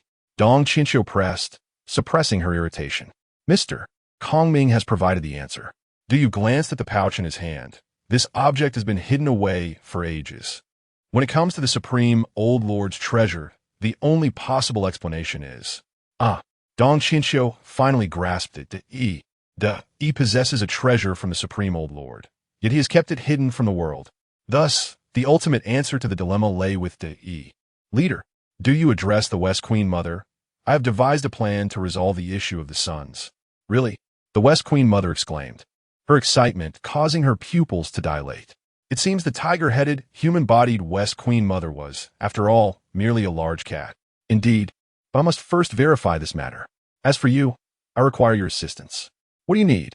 When the issue of the sons is resolved, I hope you can present the elixir of immortality as a token of gratitude. That is easily arranged. The West Queen Mother pawed at the stone bench beneath her. I can provide it to you now. Not for me. Do you clarified? There will be a hero named E who will shoot down the sun. I will trouble you to descend to the mortal realm and deliver the elixir to him. The West Queen Mother pondered. All right, I understand. Also, do you suddenly recall? It would be best if there were 2 elixirs of immortality. 2. Yes. Is there a problem? And no problem. The West Queen Mother's pupils constricted. Good, splendid. Dew was elated, nearly leaping with joy. He rummaged through his tattered satchel, finally producing a teleportation talisman, which he affixed to himself, saying, Leader, I must take my leave now. Oh, and please refrain from letting your dwelling become so shrouded in mist. It is far too damp and detrimental to the joints. How audacious! The West Queen Mother retorted sharply. Do you think I enjoy this? Were it not for the 10 suns incessantly scorching the Yaoqi, would there be such tumultuous mists? Do you exclaimed. So that's the reason? I thought it was intentional. With that, Du vanished in a flash. Watching him depart, the West Queen Mother felt a mix of irritation and bewilderment. I forgot to ask his name. After a moment of contemplation, she suddenly recalled something and rummaged beneath the stone bench, producing a wooden box. Gently, she opened it to find within the elixirs of immortality. Only 1.5 remained. Chapter 12. Shooting down the suns as Du arrived in the village. He hurriedly rushed to Yi's home. Upon opening the door, he found E and Hung Yi nestled together, whispering secrets. Have I arrived at an opportune moment? Du felt a twinge of embarrassment and was about to leave. Brother Fongming, he called out, stopping Du in his tracks. He spoke with some difficulty. It's nothing. I was just recounting to my wife how you turned back to save me without a second thought when that 9-headed serpent bit my shoulder. Really? Is that so? Du scratched his head and decided to set that aside for now. If it's not too much trouble, I need your assistance with something. Brother Fongming, please go ahead. Du paused for a moment before saying, could you show me that celestial artifact? Celestial artifact? Hung Yi glanced at Du. Indeed. My wife. I have already informed Brother Fongming. Yi replied as he stood up to close the doors and windows. Since you have asked, I have no reason to refuse. Over the years, only my wife has seen this artifact. Du nodded and said, I suspect. This artifact holds the key to shooting down the suns. The key to shooting down the suns? He chuckled bitterly. I hope what you say is true. This artifact is not forged from any weapon. It is merely a household item. With that, he opened his mouth, revealing the artifact resting on his tongue. What? Du's pupils dilated in shock. Everything suddenly made sense. So that is how it is. Dong Chinchou exclaimed. No wonder he had been speaking indistinctly. He had been holding the artifact in his mouth. He took the artifact in his hand, and with a gentle flick, it grew to the height of a person. Brother Fongming, do you see this artifact? How does it relate to the suns? No, Brother De, you're mistaken. With this artifact, shooting down the suns is guaranteed. Du glanced outside, noting that there were only 9 suns remaining. We shall commence our operation tomorrow. Now, I will share my entire plan with you, so listen closely. The next day, the 10 suns gathered in the sky, the temperature soaring to its peak. The entire land blazed as if engulfed in flames, emanating thick heat waves. The mountains stood like barren rocks, stripped of life. If one were to look closely, they would see a figure holding a long bow, standing atop the desolate mountain. Who is that? A few villagers, having spotted the figure, whispered among themselves, quickly surmising that the person must have lost their mind due to the heat. Hey! A tremendous roar echoed, heard by all the nearby villagers. Du, concealed not far behind a boulder near to E, was affixed with a large sound talisman. 10 suns, I to E, have endured your tyranny for far too long. He shouted at the sound talisman. As this audacious proclamation rang out, villagers from nearby homes emerged, gazing up at the figure atop the mountain. Isn't that De Yi from the neighboring village? What's he doing? Yu Qiong also rushed out, staring blankly at the mountaintop. Is that, Brother Yi? Today I, De Yi, shall act on behalf of heaven. With this bow in my hand, I will shoot you down. Do you imitate De Yi's tone? Fong Meng, do you really think this will work? Although De Yi stood confidently with the longbow, the increasing crowd below made him uneasy. Just do as I say. It will be fine. Do you whispered to De Yi, covering the sound talisman. At this moment, he found himself in a predicament, compelled to lift the longbow, drawing it without an arrow. Meanwhile, Du Yu, holding De Yi's artifact, prepared himself. The object in Du's hands was clearly a massive fan. Few things in the world can extinguish the Samadhi true fire, and this fan is among them. Legend has it that when the Taoist Lord's alchemical furnace toppled, it spilled forth, igniting an entire mountain, known as the Flame Mountain. The flames there burn eternally. The great sage Sun Wukong once borrowed this artifact from Princess Iron Fan to extinguish the flames of Flame Mountain. Perhaps it was fate. The very fan gifted to De Yi by the Taoist Lord was the one in Du Yu's possession. Ordinarily, De Yi had only utilized it against beasts, but never anticipated that the gust from this fan could quell the Samadhi true fire. Son, behold the arrow. Du Yu bellowed, and upon hearing Du's command, De Yi pretended to shoot an arrow and release the taut string. Seizing the opportunity, Du Yu raised his arms and forcefully waved the fan toward the suns above. A powerful gust surged through the air, accompanied by the sound of something piercing the void. The flames on the first sun flickered violently, as if being tugged in a struggle. In a matter of moments, the flames were blown away, and the massive fireball vanished into thin air. With the disappearance of the fireball, the temperature in the vicinity noticeably dropped. The villagers nearby were left astonished, unable to articulate their disbelief. He shot down a sun. Seeing the commotion below, De Yi's heart finally eased. It turned out Brother Fong Meng was indeed right. This fan could truly extinguish the flames of the sun. Wonderful Brother Fong Meng. The people of the world are saved. Let us continue. Du Yu, in disbelief, looked down at his hands, which were now bloodied and battered. This celestial artifact is indeed beyond the capabilities of mere flesh. Brother Fong Meng, are you all right? I'm fine. Du Yu forced a smile. Let us continue. Du Yu, are you sure you're okay? Dong Qinxiu asked with concern. Don't worry, Sister Qinxiu. My true body is in the Bureau of Legends.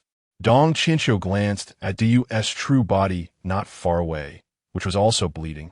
But she recognized the critical nature of the moment and refrained from distracting Du Yu. Du Yu, whatever happens, do not push yourself. After De Yi drew the bow once more, Du Yu waved the fan for a second time, and the second sun was once again blown away. Heavens! The villagers erupted in cheers, calling De Yi a deity. Yu Qiong stared at the mountaintop, dumbfounded, as Hung Yi slowly approached and stood beside him. Brother Yi is truly remarkable. Yu Qiong murmured. News of De Yi shooting down the suns spread rapidly, reaching the Queen Mother of the West atop Kunlun Mountain and Emperor Yao in Pingyang, both of whom were greatly astonished and hastily packed their belongings to head toward De Yi's location. Du Yu had already extinguished 3 suns, and his hands were a bloody mess. He tore his clothing to wrap his hands in thick layers. De Yi had noticed the change and quickly inquired about Du Yu's condition, but Du Yu waved his hand repeatedly, insisting he was fine. The villagers noticed that Du Yi's pace in shooting down the suns had noticeably slowed, yet no one dared urge him on, for this was a man capable of shooting down suns. How easy it would be for him to pierce their heads as well. I've rested enough. Let us continue. Du Yu tightened the strips around his hands. De Yi nodded and readied his bow once more. Another 2 powerful gusts sounded, and 2 more suns vanished. In merely one morning, 10 suns had dwindled to 5. Remarkable, Du Yu, Dong Qinxiu exclaimed. Turning around, she was startled to find most of the employees from the Bureau of Legends gathered behind her. What are you doing? Don't you have work to attend to? Assistant Dong, please allow us just a glimpse. This is an extraordinary class, a task executed by mortals, and it is on the verge of success. Such an event is unprecedented. The employees pleaded. Dong Qinxiu understood that this situation was indeed astonishing. Do you felt his forearm lose sensation, his hands trembling slightly, and both arms had inexplicably turned a purplish hue? Damn it. Do you gritted his teeth? This weapon is utterly unwieldy. Observing the scene, Dong Chinchou suddenly realized and instructed several employees, quickly, attend to Du Yu's injuries. The legendary wounds are beginning to affect his physical form. The employees nodded in haste and departed. Du Yu clenched his teeth, gazing at the 5 suns above. Is there truly still half left? Brother Fongming, what if? No. Du Yu resolutely bit down harder. Continue. Strangely, he suddenly felt a wave of coolness in his arm, and the pain diminished. Huh, Du Yu shouted, unleashing a powerful gust that dispersed a fireball. The villagers below erupted in cheers. 4 remain. Huh. 3 left. Huh. 2 remaining. Du Yu felt as though his teeth would shatter. Only 2 suns remained in the sky now. I can no longer wield it. His hand fell, the banana fan clattering to the ground. Brother Fongming. He rushed over to support Du Yu. As he looked up, he noticed tears streaming down to Yi's face. Brother Fongming, you truly embody the essence of a hero, fighting for the nation and its people. You could have claimed this heroism for yourself. Why must you do it in my name? This is a long story. Du Yu shook his head. Only you can shoot down the suns. I came to assist you from the very beginning. Brother Fongming, Du Yi's eyes glistened with tears. Thank you for all you have done for the people. Let me take the final shot. With that, he lowered his head, grasping the banana fan and hiding behind a boulder, fiercely swinging it in a place unseen by all. Du Yu watched Du Yi's silhouette, muttering to himself, the fate of the world? How foolish. I'm striving so hard to become a wealthy heir. After all, Du Yi was merely a mortal. Blood seeped from his hands as he wielded the fan. Previously, Du Yi would only use this fan in critical moments, each swing shattering his hands. Yet today, he witnessed Fongming wield it 8 times consecutively, utterly baffled by his steadfastness. Following Du Yi's final swing, only 1 sun remained in the sky. How wonderful! The villagers embraced, weeping and rejoicing. The hellish days had come to an unexpected end. Truly splendid. Du Yi wept uncontrollably. Du Yu struggled to rise, murmuring, there is still one task left unfinished. Trembling, he grasped the loud symbol and proclaimed, Last sun, heed my words. I am Du Yi. Today I shoot down the 9 suns. I spare your life. Should you dare to wreak havoc again, causing the people to suffer, I shall strike you down myself. Upon finishing his words, Du Yu collapsed, the loud symbol turning to ashes. Brother Fongming, Du Yi cried out, quickly supporting Du Yu, who had fallen into unconsciousness. Yu Qiong, having witnessed the entire ordeal, felt a tumultuous storm of emotions within. Brother Yi, you are indeed no ordinary man. Yu Qiong murmured, I shall no longer be called Yu Qiong. I will adopt the name Ho Yi. Yu Qiong? Standing beside Yu Qiong, Hung Yi noticed his muttering and asked, What are you murmuring about?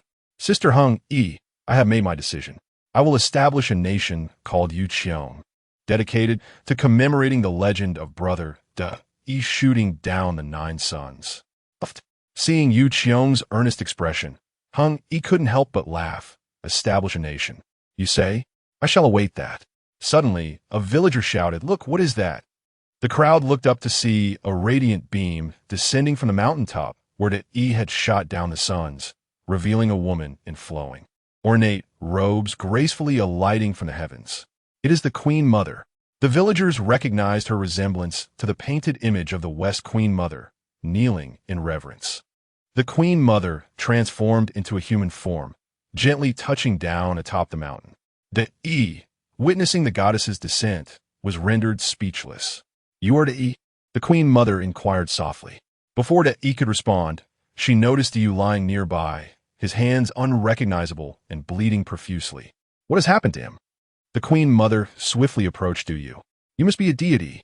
Can you help save him? Du Yi sobbed, cradling Du Yu. This is utterly chaotic. The Queen Mother gazed at Du Yu's grievous injuries, quickly extending her hands to channel her powers. I knew you weren't wise, but I never expected you to be foolish. Though scolding, the Queen Mother exerted herself to heal Du Yu's wounds. After a lengthy duration, Du Yu's hands finally ceased bleeding. Why has the Queen Mother descended without any commotion? The villagers knelt below, hesitant to move. Do you think Du E shooting down the suns anger the Queen Mother? Nonsense. The E is saving the common folk. The villagers speculated amongst themselves. Meanwhile, atop the mountain, Du gradually opened his eyes, glancing at the E with a faint smile, before turning to the Queen Mother. Big Cat. Chapter 13. A turn of events, the Great Cat? Both the E and the Queen Mother of the West were momentarily taken aback. The Queen Mother scanned her surroundings, inwardly cursing. The Great Cat? Is she referring to me? Du struggled to rise, smiling at the E. Brother to E, this is the Queen Mother of the West. Hey, were you about to say something outrageous just now? The Queen Mother admonished Du in a fit of anger. The Queen Mother? The E exclaimed, astonished to find himself in the presence of such a high-ranking celestial being, and he promptly knelt down. Brother to E, there is no need for such formalities. The Queen Mother is here to bestow a reward upon you. Du helped the E to his feet and gestured to the Queen Mother. Quickly, present it. Your manners are indeed lacking. How can one demand a reward with such an attitude? The Queen Mother expressed her displeasure. Du thought to himself that the Queen Mother was quite haughty, so he leaned closer and said, We are all dealing with the mess you left behind. So let us not point fingers. Just give him the elixir so I can finish my day. Though the Queen Mother was annoyed, she realized that arguing with someone like Du was futile. She retrieved a wooden box from her sleeve, preparing to hand it to the E, but was halted by Du. Wait, Your Excellency, do you have a loud sound talisman? A loud sound talisman? The Queen Mother, perplexed, replied, Given my current cultivation, I haven't carried such low-tier talismans for quite some time. What do you intend to do? I wish to shout something. Can you assist me? The Queen Mother nodded. Very well, I shall help you convey your voice. With that, she placed her hand on Du's chest. Speak your mind. Du took a deep breath and shouted, is that not the Queen Mother of the West? Yes, I shot down the sun. What? Thank me. No. What? An elixir of immortality. A mortal can become an immortal by consuming it. Oh dear, it is far too precious. You shouldn't have brought anything with you. Really, it's unnecessary. The villagers at the foot of the mountain heard every word. Now I understand. The E is indeed our hero. The E and the Queen Mother stared at Du in astonishment. Even if you lack shame. The Queen Mother withdrew her hand from Du's chest. We still need to maintain our dignity in front of others. That matters little now. Du sighed in relief. Everything is settled. Brother to E, quickly accept it and express your gratitude. The E smiled wryly and waved his hand. No, the one who deserves the most gratitude is clearly you. How can I accept a reward from the Queen Mother? Brother to E, Du suddenly grasped his shoulder earnestly. If you do not accept this reward, all my efforts will be in vain. So you must promise me to accept it. Since that is the case. The E pondered for a moment and reluctantly nodded. I shall accept it. You mentioned this is an elixir of immortality. I doubt I will have use for it. Indeed, Du, already aware of the Yi's thoughts, replied, regardless of whether you can use it, just accept it. What do you two mortals take me for? A flower girl? The Queen Mother, having stood by with the box for a while, could no longer contain herself. My apologies, Great Cat Leader. Du quickly apologized. Impudent. Do not refer to me as Great Cat, nor as Leader. Brother to E, Du turned to the Look at how furious she is. Quickly accept it. If you do not, it will reflect poorly on you. Yes. He hurriedly complied and took the box containing the elixir. Upon opening it, he saw the elixir inside, pure white and radiating a rich aura. However, curiously, there was one whole elixir and one half. Du observed, puzzled. Leader, did you not promise me 2 whole elixirs? Why is there a half missing? The Queen Mother's expression grew complex as she replied, I only possess this 1 1/2. The whole elixir can grant one person a physical transformation into a saint and ascend to immortality. The half, due to insufficient spiritual power, can only allow some cattle and sheep to ascend. Then, that is your fault. Du remarked, you should have informed me sooner. Dong Chinchou interjected, do not make things difficult for the Queen Mother. That half was originally meant for her own consumption. After taking it, she would fully transform into human form. Now she is willing to endure several hundred more years of cultivation just to give that half to you, which shows her sincerity. Hearing Dong Chinchou's words, Du's heart softened. He looked up at the Queen Mother, who still bore an arrogant expression, even while apologizing. Great Cat, I did not expect you to be quite kind. What? The Queen Mother turned red. Impudent. Impudent. All right. Do you patted the Queen Mother's shoulder. Let us not be impudent. Since you're here, would you care to join us for a meal? I. The Queen Mother glared at Du. I shall not go. Farewell. With a wave of her sleeve, she soared into the sky. Brother Pang Ming, is that Queen Mother your friend? She is quite peculiar. Yes, she is strange, but she is truly kind. Do you felt a lingering discomfort and supported De? Brother De, let us return home.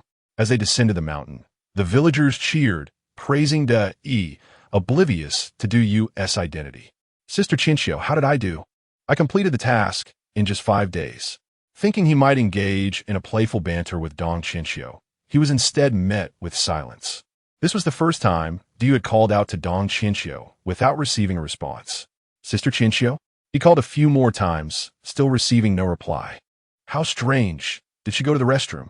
Du dismissed the thought and returned home with De, who summoned Yu Qiong and Hung Yi, preparing a splendid feast for everyone. They all enjoyed a delightful meal together. For Du, this day was the happiest since his arrival, as they feasted, drank, and welcomed the long-awaited sunset. As the sun set, the temperature began to drop rapidly, and even while lying in bed, he could hear the earth cooling. Yet Du felt a sense of unease. In television dramas, if such harmonious scenes appeared, it often foreshadowed calamity for the protagonist. Sister Chinchio, are you back? Du called out to Dong Chinchio again, but still received no answer. This time, he felt a pang of anxiety, and a saying involuntarily surfaced in his mind, burning bridges after crossing them. No matter how he framed it, he was merely a wandering soul, and the notion that only a select few could enter the legends, or that the reincarnation of a wealthy heir was genuine, might all be mere fabrications. They have abandoned me. These strange thoughts surged through Du's mind, causing him to grow increasingly restless in bed. Was he destined to live as Pang Ming in this ancient era, in this time of extreme scarcity during the reign of Emperor Yao? Du, just as he was on the brink of despair, a familiar voice echoed. Q Chinchio? Du was uncertain how to face her. Why have you ignored me for so long? I am sorry, Du. Dong Chinchio's tone carried an air of apology and fatigue. It was not my intention. Oh, it's nothing. I was just a bit worried about you. Du was taken aback to hear Dong Chinchio apologize, unsure how to respond. What happened to you? Countless questions flooded Du's mind. The meticulous workaholic displayed a demeanor that was quite unexpected. Since she had taken the initiative to reach out, did that imply that she had not abandoned him? Du, take a break today. I have matters to discuss with you tomorrow upon your awakening. Oh, please. Du replied, rubbing his forehead. Who can sleep with you speaking like that? Just tell me now. Silence ensued, a heavy silence. Sister Chinchio, Du said, I accept it. I've conjured up numerous unfavorable conclusions in my mind. Regardless of the outcome, I'll accept it as long as you reveal the true situation to me, allowing me some peace of mind. Dong Chinchio sighed and replied, Du, the legend you are part of still harbors significant issues. Significant issues? Du pondered momentarily before a thought struck him. Could it be Chang'e's flight to the moon? Precisely. Initially, I intended to inform you that after the archer shot down the suns, Chang'e would inevitably ascend to the moon. But I was mistaken. No matter how we predict it, the Chang'e in your tale will not consume the elixir. After today's celestial event, we planned to conclude the legend, but the instruments yielded results that astonished everyone. The machines predicted that, should Chang'e not ascend, our society would inexplicably generate 21 million taishus. Du gasped in disbelief. How could there be so many? It's merely a tale of Chang'e's flight to the moon. What if that celestial being is absent from the legend? You are mistaken. Without Chang'e, the Marshal Tianpeng would never have been demoted for clandestinely meeting her. If Tianpeng had not been cast down, there would be no Zhu Wuning in this world, and the entire narrative of Journey to the West would unravel, leading to profoundly far-reaching consequences. After Dong Chinchio's explanation, Du grasped the intricate connections. Thus, no matter what, Dong Chinchio's tone was laden with regret. Please, let Chang'e consume the elixir. What does this mean? Is this not a fate worse than being abandoned here? And Chang'e, a pair of celestial lovers, are to be forcibly separated. Does that render my previous notion of a win-win solution a mere jest? Du Yu gazed out at the moon, his heart heavy with melancholy. Sister Chinchio, can I refuse this proposal? I fear not. This is the very essence of the Legend Management Bureau's existence. Dong Chinchio struggled to find an answer for Du Yu, finally stating, in the grand scheme, I value the lives of countless individuals more than the feelings between Yi and Chang'e. I apologize. Throughout the night, Du Yu remained awake, watching the sun rise. When dawn broke, he knocked on his door, but Du Yu did not respond. Brother Fangming, are you well? He inquired from outside. I'm fine, just lacking an appetite. Please do not seek me out today. He felt puzzled. Just last night, they had celebrated together, yet today, Brother Fangming seemed transformed. Du Yu's thoughts were in disarray, leaving him feeling helpless and trapped. Suddenly, an idea struck him, and he sat upright in bed. The third stratagem. Mr. Fangming had once said that when confronted with insurmountable challenges, one should open the third stratagem. Du Yu felt as if he had grasped a lifeline. Perhaps only Mr. Fangming could assist him now. He stumbled toward his pouch and retrieved the final note. Mr. Fangming, please enlighten me. What must I do? Slowly, Du Yu unfurled the third stratagem, and upon a mere glance, he slumped to the ground, overwhelmed with grief. Is this truly your belief, Mr. Fangming? The words inscribed on the third stratagem, which lay quietly on the ground, consisted of just 4 characters: concern for the populace. Indeed, Mr. Fangming had passed away many years ago, yet he remained preoccupied with the welfare of the populace, ensuring that children had enough to eat. Had it been him, he would undoubtedly act in such a manner. However, as Du Yu envisioned Chang'e gazing at Yi, recalling their tears and laughter as they embraced, do I truly have no choice? Dong Chinchio, observing Du Yu collapsed on the ground, felt her eyes moisten. This is a test. Whether he can become a full-fledged operator hinges on this moment. Neither of us wishes to witness a repeat of the incident with Xiao Zhan. As the sun set once more, Du Yu did not exit his room. Yi, concerned, knocked again on the door. Brother Fangming, I plan to hunt some game for everyone. Given your current state, we are all worried. If something is amiss, please inform us. Du Yu listened in silence, not responding. He shook his head helplessly and departed. Turning the corner, he arrived at Youqiong's home and said, Youqiong, Brother Fangming assisted me in shooting down the suns, but his wounds have yet to heal. Your sister-in-law is home alone and needs care. I intend to hunt some game. If you are free, could you help look after them? Of course, Igo. Youqiong waved his hand. Also, Igo, could you refrain from calling me Youqiong from now on? I have changed my name. I wish to be the second E after you. So I shall be known as Ho-E. He chuckled. Very well, very well. After bidding farewell to Youqiong, he ventured into the woods. Ho-E, that name seems familiar. He muttered to himself. But where had he heard it before? Unable to recall, he continued on. Once he had walked far away and darkness enveloped the land. Du Yu slowly emerged from his room. He moved like a soul lost, heading straight for the stove, where he retrieved a sharp knife for skinning. He then turned and walked toward Chang'e's chamber. Du Yu knocked on the door, and before long, Chang'e peeked out. Ah, Brother Fangming, how is your injury? Du Yu, with vacant eyes, glanced at her before producing the sharp knife from behind him. Brother Fangming, what were you doing? Du Yu advanced step by step, forcing Chang'e to retreat until they were inside the room. Produce the immortality elixir, he stated coldly. Immortality elixir? Chang'e was perplexed. Brother Fangming, I heard my husband mention that he did not wish to keep it and intended to give it to you. You just didn't accept it that day. Since you seek it now, I will retrieve it for you. Du Yu bit his lip tightly. How can one be so kind? Each of you is so benevolent. How can I be the villain here? Chapter 14. The moon rises brightly. Chang'e rummaged through the basket beneath her bed for a while before retrieving a small box. Brother Fangming, my husband and I have discussed this, and we have no intention of becoming immortals. We simply wish to live our lives in peace and grow old together. In retrospect, it seems most fitting for this elixir of immortality to be entrusted to you. She opened the wooden box, revealing a half-spirit pill resting quietly within. Du Yu did not take the elixir. He continued to hold the dagger aloft. Brother Fangming, take the whole pill out, he insisted. Chang'e was perplexed. This man had risked his life twice for her husband and had refused the Queen Motheress reward.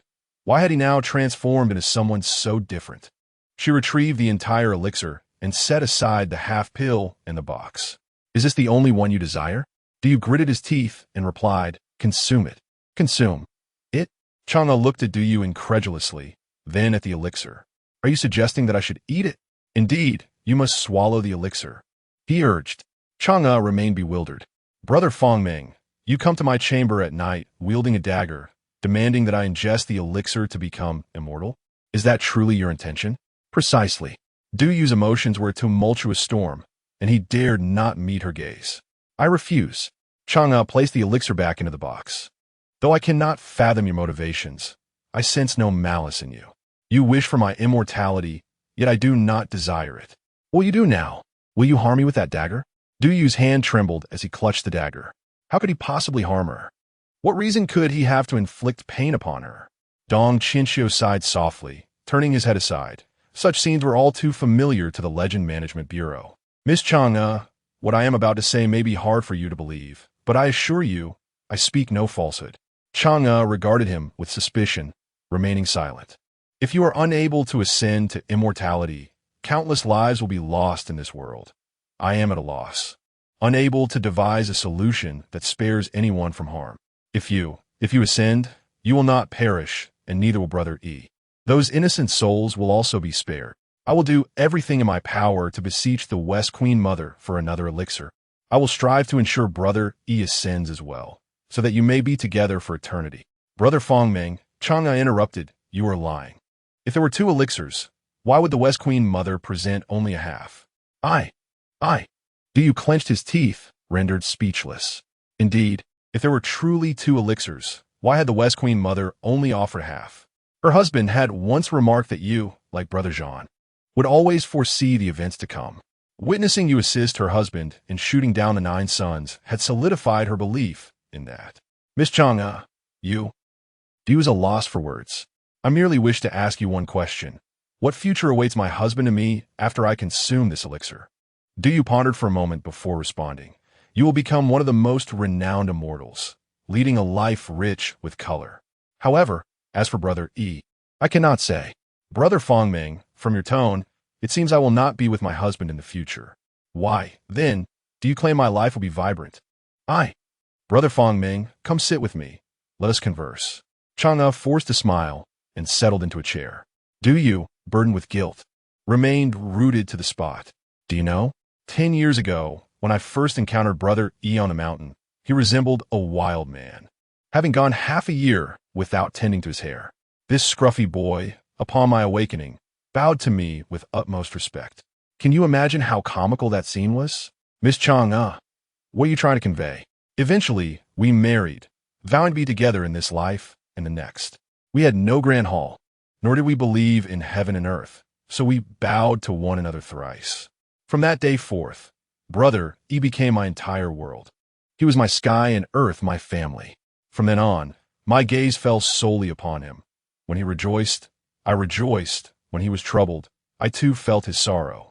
Miss Chang'e, when I first beheld the 10 suns in the sky, an odd sensation washed over me. I felt I was about to lose Brother E. Yet, I knew not when that loss would occur. Each time he ventured forth to slay beasts, I stood at the village entrance, breaking a branch from the peach tree each day to pray for his safety. Thankfully, he always returned unscathed, but Brother Fongming, do you understand? That feeling still lingers. The anxiety of losing him remains. Du's expression was one of profound despondency, and he murmured, Miss Chang'e, I am sorry. Please do not continue. You and my husband are both people who care for the world. I cannot offer any assistance. If, as you say, consuming this elixir can save countless lives, then I trust you. I believe that even my husband would make the same choice.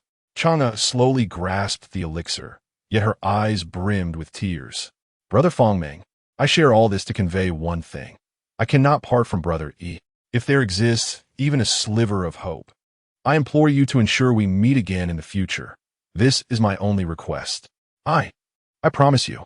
Du's voice quivered as he dared not meet her gaze. Chang'e smiled gently and swallowed the entire elixir.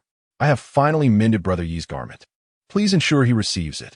As Du took the garment from her, Chang'e began to ascend slowly. Sister Chang'e, Brother Fongming, are you there? Yu Qiong suddenly burst through the door, and the sight before him left him dumbfounded. Du held a dagger towards Chang'e, who floated gracefully in midair, the open box in her hands containing only the half elixir. Fangming, what are you doing? Yu Qiong exclaimed after a moment of shock, rushing forward to tackle Du Yu and seizing the dagger from his grasp. Du let go quickly to avoid harming Yu Qiong. You must not be rude. I willingly consumed this elixir to ascend to immortality, Chang'e said, rising slowly into the moonlight, breathtakingly beautiful. From now on, you two must care for brother E in my stead. Before either could react, Chang'e broke through the roof and soared into the night sky. On this particularly cool evening, many people lingered outside to enjoy the breeze and witnessed the stunning spectacle, a breathtaking maiden ascending to immortality beneath the full moon. Though her attire was not extravagant, it did not conceal her extraordinary beauty. Ah, it is Chang'e, a villager shouted. Chang'e has ascended. Soon, the villagers' shouts drew the attention of many others, and people from nearby villages emerged to witness Chang'e's celestial ascension. She flew straight towards the moon, as if she had always belonged among the heavenly beings. Her gaze resembled a fleeting breeze that had never touched the mortal realm, gazing back at a lifetime of sorrow. Inside, Yu Qiong regained his senses and glared fiercely at Du Yu. Fangming, it must be you who sought to seize the elixir, forcing Sister Chang'e to consume it. I did not. Du Yu shook his head in anguish. Did not? Then why do you wield that dagger? Yu Qiong shouted. Du Yu was at a loss for words, tears brimming in her eyes as she gazed at the garment of De Yi in her hands. Since the moment she encountered him, she had been mending this very piece of clothing, each stitch imbued with her affection for him. As she looked at the collar, where the words "the moon rises bright" were embroidered, a flood of memories overwhelmed her. She cast the garment aside, tears streaming down her face. Do not feign compassion here. You are the reason I can no longer see Sister Hung. You have robbed E of his beloved. With a furious roar, Yu Qiong lunged at Du Yu with a sharp knife. Unable to evade in time, Du Yu felt the blade pierce her abdomen. With a cry of agony, she pushed Yu Qiong away and stumbled out of the room. Du Yu, Dong Qianxiu exclaimed, quickly turning back to see Du Yu's form. A new wound gaping in her abdomen, blood gushing forth like an open faucet. Quick, help her tend to her wounds. Dong Qianxiu shouted. Du Yu fled down the road, disheveled and in shock. What had happened? Why had it come to this? Clutching her abdomen, she felt as if the entire world was drifting away from her. She walked towards the outskirts of the village, her sole thought being to escape this place. The next day, news of Hung Yi's ascension spread like wildfire. Some claimed she could no longer endure a life of hardship, seizing the opportunity to steal the elixir and ascend to immortality while De Yi was away. Others insisted that De Yi's apprentice, Pang Ming, had taken advantage of the night to snatch the elixir, forcing Hung Yi to consume it herself. Regardless of the tale, Hung Yi had flown away, leaving De Yi forever behind. De Yi sat alone in his home, disbelieving both narratives. Neither Hung Yi nor Pang Ming would resort to thievery. Yet why had Pang Ming vanished on the very night Hung Yi ascended? De Yi sought only one answer. Even if Yu Qiong insisted that Pang Ming had stolen the elixir, De Yi remained unconvinced, for the elixir had been placed before Pang Ming countless times, and he had never even glanced at it. Why, then, had he suddenly drawn a knife on that fateful night? Lost in thought, he found himself atop the mountain where the sun was shot down. He looked up at the solitary sun still hanging in the sky, his heart wrenched with pain. Queen Mother of the West, please, reveal yourself. He shouted to the heavens, but received no response. Queen Mother, I know that every time celestial beings descend to the mortal realm, they must sever all ties with it. You have yet to satisfy me. If you do not show yourself, I shall call for you every day. De Yi's voice trembled with emotion. Soon, a radiant light flashed, and the Queen Mother appeared. What is the matter with you, mortal? I have bestowed upon you all the elixirs, yet you still dare to call for me? What more do you desire? He found himself at a loss for words upon seeing her. The Queen Mother surveyed her surroundings and inquired. The loquacious one who was with you. I do not know him. The Queen Mother scoffed. Speak, what do you wish for? I desire to ascend to immortality. A jest, the Queen Mother replied curtly. The elixir has been given to you. If you wish to ascend, simply consume it. Why call for me? He shook his head. I possess but half of the elixir. I implore you, Queen Mother, grant me another half, so that I may reunite with my beloved. Reunite with your beloved? The Queen Mother paused, realization dawning upon her. So the Hung E who ascended last night is your beloved? Hung E immortal? Indeed, she ascended last night and has been conferred the title of Hung E, residing on the full moon and gracing the moon palace. Queen Mother, the E fell to his knees. I beseech you, grant me another half of the elixir, so I may fly to the moon and reunite with my beloved. Ayest, would you forsake your dignity as a man to become an immortal? The Queen Mother looked down upon him with disdain. You, who wish to turn into a mere beast, are the first I have encountered. Then I shall become a beast. The E declared without hesitation. As long as I can meet my beloved, I would not mind becoming a beast. You. The Queen Mother stared at the man before her, uncertain of what to say. Would he truly prefer to be a beast just to ascend? Perhaps he shared a bond with his beloved that transcended ordinary experiences. If I am not by my beloved's side, I cannot fathom how she will survive. Queen Mother, can you assist me this once? I have been called upon countless times, yet never has it been for such a reason. To wish to become a beast is indeed a rarity. The Queen Mother shook her head. Very well, tell me, what kind of beast do you wish to become? He pondered for a moment, then murmured, in the past year, my beloved has always worn a worried expression. Deep in thought, I wish to become a beast that possesses eyes to see through her thoughts and ears to hear her heart's desires. Since she adores the pure and flawless moon, let me become a white beast. Are you truly resolved? The Queen Mother asked for confirmation. I am resolved. He replied without a second thought. Alas, the Queen Mother sighed, waving her hand, and he collapsed, wishing that all lovers in the world might eventually unite. In the days following Hung E's ascension, she languished in the Moon Palace, despondent. Though the place was vast and opulent, it lacked the joyous laughter of E returning from his hunts. Hung E often gazed into the distance, tears streaming down her cheeks. I wonder if E has donned the garment I mended for him? As she reminisced about E, a pure white rabbit appeared from seemingly nowhere, hopping playfully to her side, nuzzling against her leg affectionately. Oh, Hung E was taken aback. She had never encountered such an affectionate white rabbit. She scooped it up, and the rabbit's eyes sparkled with intelligence, as if it could speak. For some inexplicable reason, Hung E felt an instant fondness for this rabbit, placing it on her lap to caress. How delightful! Now I have a companion, a rabbit as flawless as jade. Hung E smiled wistfully. From now on, you shall join me in longing for my husband. The rabbit twitched its nose, as if it understood her.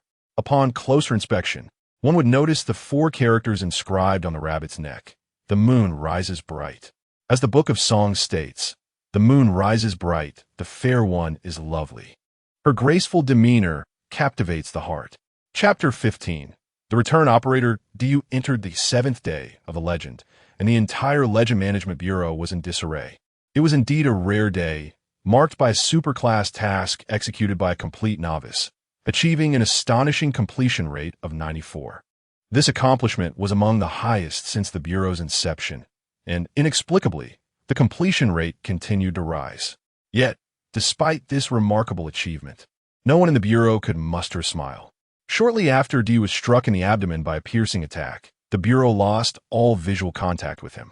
9 centuries ago, Zhang Qixing had severed his own visual feed, plunging the Bureau into panic.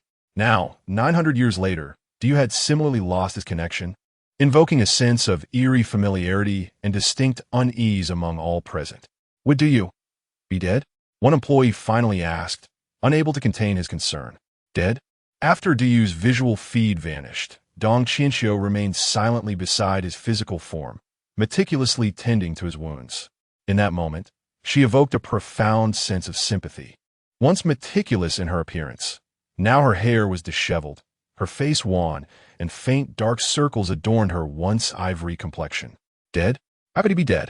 His body was still breathing steadily, and besides, he owed me a cup of coffee. How could he possibly be dead? Dong Qianxiu felt a deep sense of guilt. Had she not insisted on having Chang'e ascend to the heavens, Du would not have been injured, nor would he have gone missing. Let us go. Xie Bian waved his hand to Fan Wujiao. I just sent Jean Guisen and the others to check. Du is not dead. Fan Wujiao nodded, acknowledging that this matter had reached a conclusion, and the next step was to consider how to win Du over upon his return. As they exited, Xie Bian stretched lazily, exclaiming, "What a lengthy movie that was. I haven't used a face mask in ages. My skin has deteriorated." "Is that so?" Fan Wujiao responded disinterestedly, but then suddenly turned back to inquire, "By the way, did you see the moments yesterday?" "Moments?" Xie Bian looked puzzled. "What about it?" Wu Gang. Wu Gang. What about him? Can you finish a sentence in one go?" As Xie Bian scolded Fan Wujiao, he pulled out his phone and opened the Moments app, discovering a post from last night featuring an image of the Moon Palace. In the picture, the silhouette of Chang'e could be seen, accompanied by the text, "My heavens! Chang'e seems to have transformed overnight. After hundreds of years of cutting osmanthus trees, she finally asked me if I was tired and even brought me osmanthus cake. So who was that aloof Chang'e who once scoffed at me? Can anyone explain what happened?" "Ha ha!" Xie Bian burst into laughter. "Isn't this splendid? Chang'e's disposition has changed. She is no longer that infamous gold digger. Wu Gang's good days are upon him." Fan Wujiao said nothing. His concerns did not lie with Chang'e. He glanced at Xie Bian and stated, "Du's abilities are crucial. We must win him over as soon as possible." Du felt an overwhelming pain throughout his body, as if on the brink of death. Struggling to open his eyes, he found himself lying in a cavern with unnaturally smooth walls, suggesting it was not a natural formation. "Where am I?" As he attempted to rise, a sharp pain shot through his abdomen. "I advise against moving recklessly. Your wounds remain untreated, and you may very well perish," a dispassionate voice echoed from the cavern's entrance. Turning his head, Du saw a man clad in black standing at the threshold. Looking down at his abdomen, he noticed the blood had only temporarily congealed. The gaping wound still blossomed like a vivid red flower. Uncertain of his circumstances, he faintly called out for Dong Qianxiu. "By the way, I have temporarily severed your connection to the bureau, so they cannot hear your voice or see your image," the man stated coldly. Clutching his abdomen, "Do you manage to sit up?" "Who are you? Who am I?" "You must have already guessed." The man turned, revealing inscrutable eyes. "Zhang Qixing. Indeed, it is I." Du had never anticipated meeting Zhang Qixing in such a manner. "What do you want?" he inquired. "I merely wish to ask you a few questions." Zhang Qixing approached Du slowly. "If your answers please me, I shall allow you to return. If not, I shall conclude your existence here." Du's anger flared at Zhang Qixing's arrogance. "Conclude me? Who do you think you are? Just because I'm injured doesn't mean I can't fight you. I've only heard of veteran employees bullying newcomers. I've never heard of a former employee bullying a newcomer." Zhang Qixing smirked coldly, waving his left hand. The cavern stone walls erupted with a thunderous sound, creating a massive gaping hole. Goodness, if Du were not injured, he would have jumped in exhilaration. With a mere wave, Zhang Qixing had shattered the stone wall. Did such beings truly exist? Was this meticulously crafted cavern the result of his handiwork? Zhang Qixing stated, "The greatest difference between us lies in my 4,000 years of comprehending the path of time, enduring countless trials to evolve from an ordinary mortal into a true immortal. Yet after ascension, I found no place fitting for me among the celestial ranks. As a cultivator capable of traversing time, the Legend Management Bureau became my sole option." "But you betrayed them, did you not?" "Betrayal?" Zhang Qixing pondered when apt word. "Is this how they now describe me? Isn't it? You severed ties with the Bureau and left chaos in your wake." Zhang Qixing cast a cold glance at Du. "Chaos? Let me ask you, how did you feel when you forced Chang'e to ascend?" The memories that Du had wished to suppress surged forth, recalling the breathtaking beauty who ascended to the moon in tears. "Are you satisfied?" Zhang Qixing pressed. "Do you believe you acted rightly?" "I felt neither right nor wrong. I merely followed the course of the legend." "Preposterous!" Zhang Qixing bellowed. "If one day, several assassins from the future informed you that you would bring about the world's destruction, and thus demanded your death now, would you obediently comply?" This is entirely different." Du stammered. "If Chang'e had not ascended, many lives would have been lost unjustly. This is the same principle. Regardless of how many perish, what connection does Chang'e have with them?" People from thousands of years later will die, yet the blame falls upon a frail woman from millennia past. What kind of sense does that make? Why must their lives be dictated by legends, deprived of any right to choose for themselves? Zhang Qixing grew increasingly agitated, causing the entire cavern to tremble slightly. Zhang Qixing, you are becoming increasingly unreasonable, Du said flatly. I showed you respect, yet you persist unrelentingly. Do you think I wish to be here? Do you think I have chosen to fight for my life in this perilous sea shooting down the suns? Zhang Qixing snapped back to attention, gazing at Du in confusion, uncertain of his meaning. I am merely mortal, Du exclaimed weakly. In the end, I was deceived by those deities collectively. Did you think I had a choice? After my demise, I was led away by a group of unfamiliar individuals, taken all the way to this legendary realm. Unlike you, if I disobey their arrangements, I shall remain here eternally. I am even deprived of the right to continue as a person. And you dare lecture me about who is right and wrong. Du extended his hand once more, tremulously pointing at the void created by Zhang Qixing's strike, and continued, You can cleave mountains with a single palm. But what about me? It takes me 2 palms just to split a watermelon. The Bureau of Myth Management has dozens of personnel. Do you think I can contend with any of them? You all command me to do things, and then emerge to criticize me. On what grounds? Zhang Qixing, as if struck by a sudden realization, turned back to Du and said, Since you harbor such discontent, why not join me? We shall remain in this primordial era, free from anyone's control. Wouldn't that be liberating? Liberating? Du's lips turned pale as he scoffed. It is because of this so-called liberation that I was forcibly dragged here, compelled to have Dei shoot down the suns, and force Chang'e to ingest the elixir and ascend to the heavens. You are liberated, but what about me? You expect a mortal to remain in this ancient era teeming with demonic beasts. Is that liberation? Zhang Qi contemplated something, gazing at Du in silence. You harbor discontent, and so do I. Du said through gritted teeth, Do not place all the blame on me. If you are dissatisfied, then go and destroy the Bureau of Myth Management. Is detaining a wounded mortal all you are capable of? Seeing that Zhang Qixing did not respond, Du paused and continued, Yes, I admit, I am sorry for the fates of Dei and Chang'e, but I had no choice. Because I had no right to alter their destinies. To me, it was a group of deities holding a knife to my throat. Du looked at Zhang Qixing, clutching his abdomen, and continued, It was a trolley problem. You all put me on the track, forcing me to choose between sacrificing Dei and Chang'e or sacrificing the people of the world. But I knew that no matter what I did, I would be condemned. But this trolley was originally supposed to run over them in the first place, so I could only make this choice. I couldn't change the trolley's course just because I was familiar with them and instead crash into those who were supposed to live. Zhang Qixing listened quietly to Du's words, deep in thought. Du sensed that his physical condition was deteriorating, but he could not bear Zhang Qixing's attitude, and continued. It was you who prematurely diverted this originally normal trolley, and now you question why I changed it back. Zhang Qixing, how are you any different from me? Du coughed, causing his wound to rupture, and he crouched down, curling up into a ball. Is that so? So there are people like you in this world. Zhang Qixing looked at Du, muttering to himself, Very well, let me see how far you can go. Do you want to say something more? But his consciousness was already fading. Assistant Dong, an employee shouted, We've received Du's feed. Dong Qinxiu, disregarding everything else, immediately rushed to the screen. Excellent, excellent.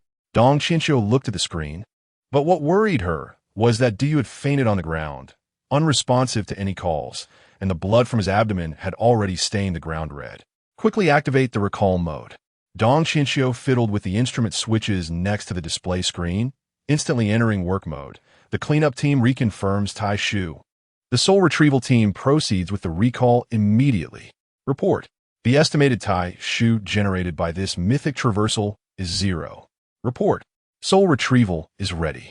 The entire Bureau of Myth Management was bustling with activity. Assistant Dong, you might need to take a look at this.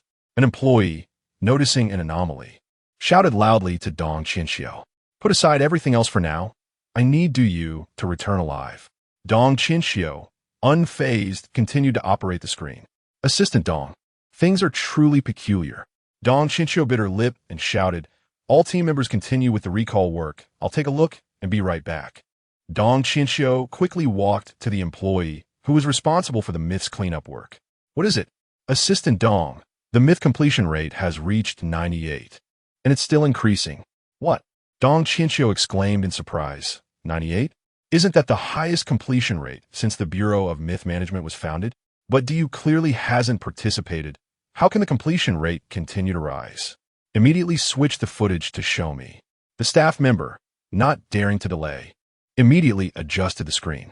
The screen showed an elderly man, accompanied by several attendants, walking quickly towards Dai's village. "This is Emperor Yao." Dong Qianqiu recognized the elderly man in the footage at a glance. The elderly man, with his entourage, entered the village, inquiring from house to house about who had shot down the sons. Without exception, the villagers all told the elderly man that the son's shooter was named Dai. However, the elderly man searched the entire village without finding Dai. "Your Majesty, is it imperative that you find that Dai?" an attendant asked. Indeed, upon hearing that someone could shoot down the sons, this emperor immediately departed from Pingyang, traveling for 2 whole days to reach this place. "Regardless, I must bring the person named Yi from this village back. I intend to appoint him as an official. It is not merely to thank him for saving the world, but also a wise strategy to stabilize the hearts of the people." "I understand, Your Majesty." The guard nodded, comprehending whether he can shoot down the sons is not important. What matters is that they must take someone named Yi from this village. With this action, the whole world will know that Emperor Yao is a wise ruler. "Report." A guard approached and saluted Emperor Yao. "We have inquired, and there is only one child named Ho Yi in these nearby villages." "Ho Yi?" Emperor Yao raised an eyebrow. "Are you certain there is no one else named Yi?" "Certain. The son shooting Dai has disappeared, and now there is only this child named Yi. According to the villagers, this Ho Yi is very close to the son shooting Dai. Very well, this emperor shall make this child an official. Spread the word. Tell everyone that the person named Yi in the village has been taken away by this emperor." "As you command." Dong Qianqiu looked at the screen. The completion rate had reached 99. What exactly was happening? "Ho Yi Dai." She immediately opened the mobile encyclopedia, searching for detailed information about the myth of Yi shooting down the sons. It turned out that the commonly known story of Ho Yi shooting down the sons was merely a rumor. The person who truly shot down the 9 sons was named Dai, while Ho Yi was the ruler of the Joseon kingdom during the Xia dynasty. Because he admired the son shooting Dai, he changed his name to Ho Yi. Legend has it that Ho Yi was also skilled in archery. So people gradually confused Dai and Ho Yi. So who exactly shot down the sons, Dai or Ho Yi? The era was too distant, no one could remember. Thus, the myth of Ho Yi shooting down the sons came to be. Dong Qianqiu watched as the completion rate on the screen reached 100, the entire screen lighting up with golden light. The first time ever to reach 100%. "Assistant Dong, Duyu's soul has returned," a staff member shouted. Chapter 16. Amoxicillin, a mere mortal, ascended to the ranks of the Legend Management Bureau, achieving an extraordinary 100 completion rate on his first S-Class mission. This remarkable feat swiftly echoed throughout the celestial realm, creating a stir not only in the underworld, but also in the heavenly court. Yet, at the epicenter of this whirlwind, the protagonist, Duyu, remained in a deep slumber. Upon learning of his grievous injuries, the 10 kings of hell dispatched emissaries laden with miraculous elixirs, their intentions unmistakable. Among the 8 lords of the underworld, apart from the second lord, the martial judge, Zhongke, there were the first lord, the literary judge, Chuiju, the third lord, the ox head, A Bang, the fourth lord, the horsehead Rakshasa, Ma Mian, the fifth lord, the golden general, Jiayi, the sixth lord, the silver general, Sui, the seventh lord, the white impermanence, Xie Bian, and the eighth lord, the black impermanence, Fan Wujiu, all of whom graciously offered rare elixirs. These potions, if found on Earth, would be considered treasures of a century, whether it be the millennium-old Heishou Wu, the 1,000-year Lingji, or the Tian Shan Snow Lotus. Each family presented their cherished relics.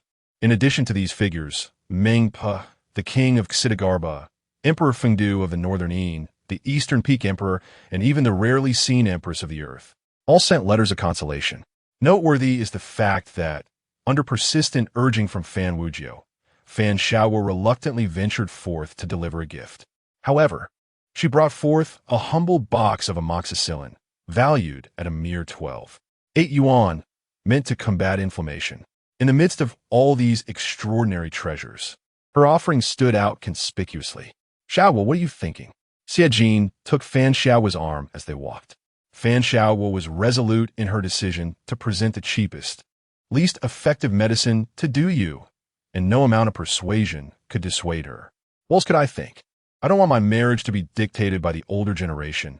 Fan Xiaoguo pouted, her expression one of reluctance. But Diyu isn't so bad, is he?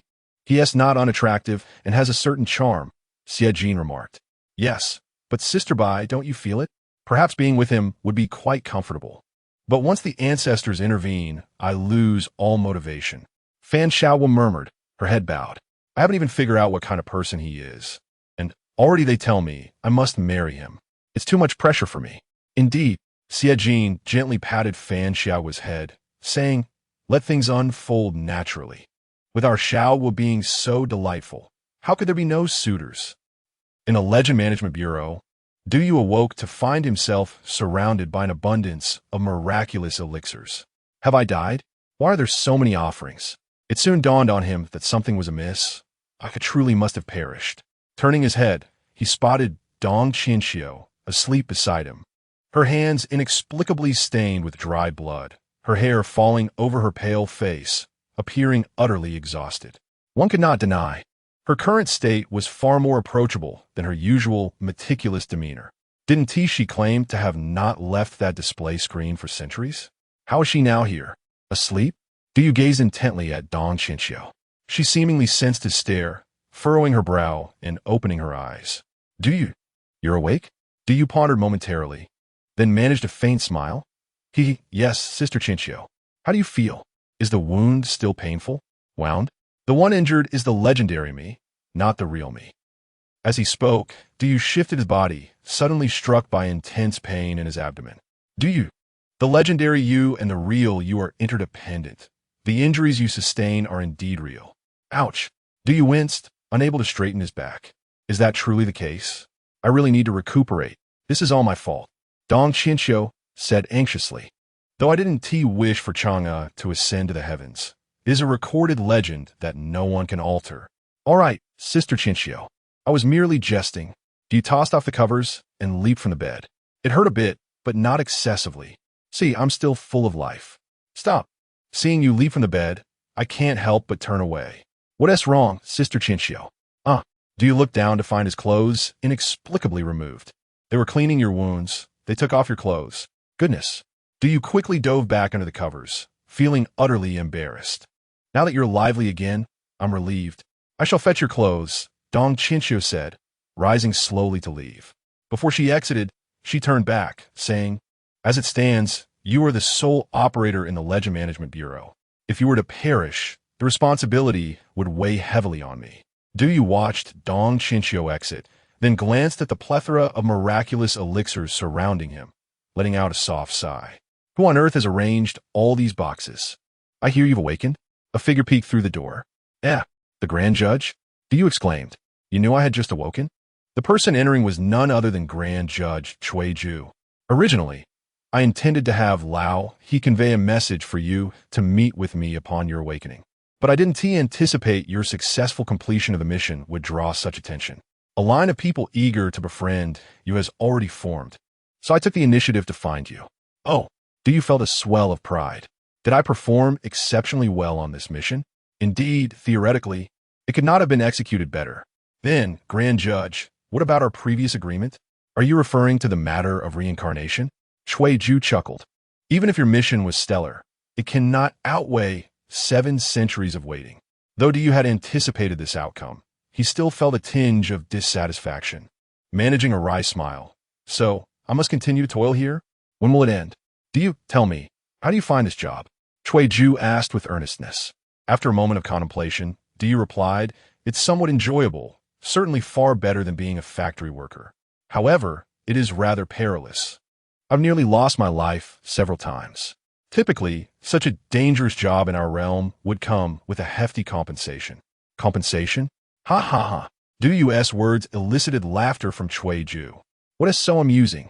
Ju gradually composed himself, gesturing to the room full of miraculous elixirs.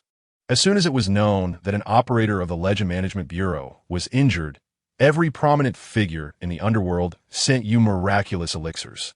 At your current status, what need is there for compensation? Du stared blankly at the array of treasures, most housed in exquisitely crafted boxes, some even adorned with gold. All of this is for me? Indeed. Everyone is now awaiting your choice of which Family S elixir you will use for healing. Your selection will signify your acceptance of the olive branch extended by that family. Initially, Du was quite pleased, but upon hearing Ju's words, he displayed a look of disdain. What a hassle. Du, I have brought your clothes. Dong Qinxiu entered, carrying the freshly laundered garments. Oh, the Grand Judge is also here. Du flashed a slight smile at Dong Qinxiu, accepting the clothes to dress beneath the covers, then ventured forth to inspect the array of wooden boxes. Goodness, what are these? Can they truly heal wounds? Opening the first box left him astonished. Inside lay an object resembling fish scales. This is the reverse scale of the Candle Dragon, sent by King Qingguang. Du set aside the items and opened the second box, revealing a glimmering stone. The five-colored stone, a gift from the Equal King. With a perplexed expression, he glanced at the third box, which contained a severed finger. The relic of the Buddha's finger, delivered by the horse-faced one. Enough is enough. Du waved his hand at Dong Qinxiu, saying, Sister Qinxiu, there's no need for introductions. I do not desire any of these items. Please return them. That is out of the question, Dong Qinxiu retorted. If these influential figures learned that you have refused all their gifts, how will you explain that? Explain? I am your employee. What do I have to explain to them? Du replied, bewildered. Moreover, as a mere mortal, can these items truly heal my wounds? I fear that consuming them might lead to my demise. He walked over to the table and picked up a box of amoxicillin. As ordinary beings, we can only rely on such remedies. The others are of no use to me. After speaking, Du turned to Ju. By the way, leader, you mentioned you needed to discuss something with me. What is it? Ju pondered for a moment and said, I would like to request your assistance with a matter. There's no rush. Take your time to consider it. At Fan Wujiao's residence, Xie Bian happened to be a guest. Observing the numerous gifts returned, they fell into deep contemplation. It was said that Du had returned all gifts, leaving only a box of amoxicillin worth less than 20 yuan. This was truly an unexpected turn of events. Du's character was quite peculiar, Xie Bian mused. I wonder who had the cunning to send a box of ordinary antibiotics? Fan Wujiao remarked, it seems there are indeed hidden talents within the underworld.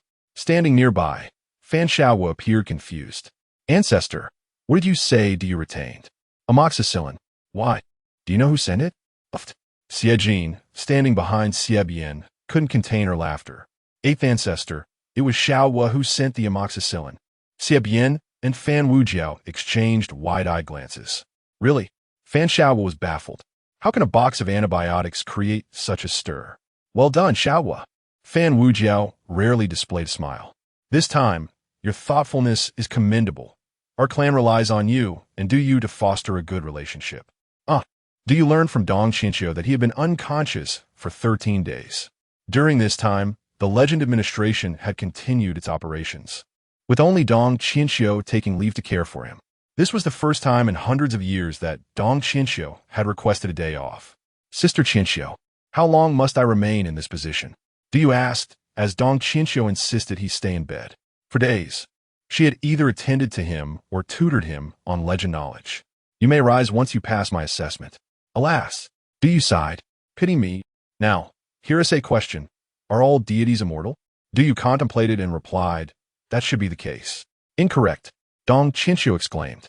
What are you listening to? I have told you many times that while deities have longer lifespans than mortals, they are not immortal. There are numerous ways for deities to extend their lives, such as the Peach Banquet and transcending tribulations. The longest living deity known has lived for over 100,000 years. Is that so? Sister Qinxiu, I have read the records of immortals. Some have lived for millions of years. Dong Qinxiu shook her head in exasperation. Do you? Let me ask you. Which book about deities was written by a deity? Diyu was momentarily stumped.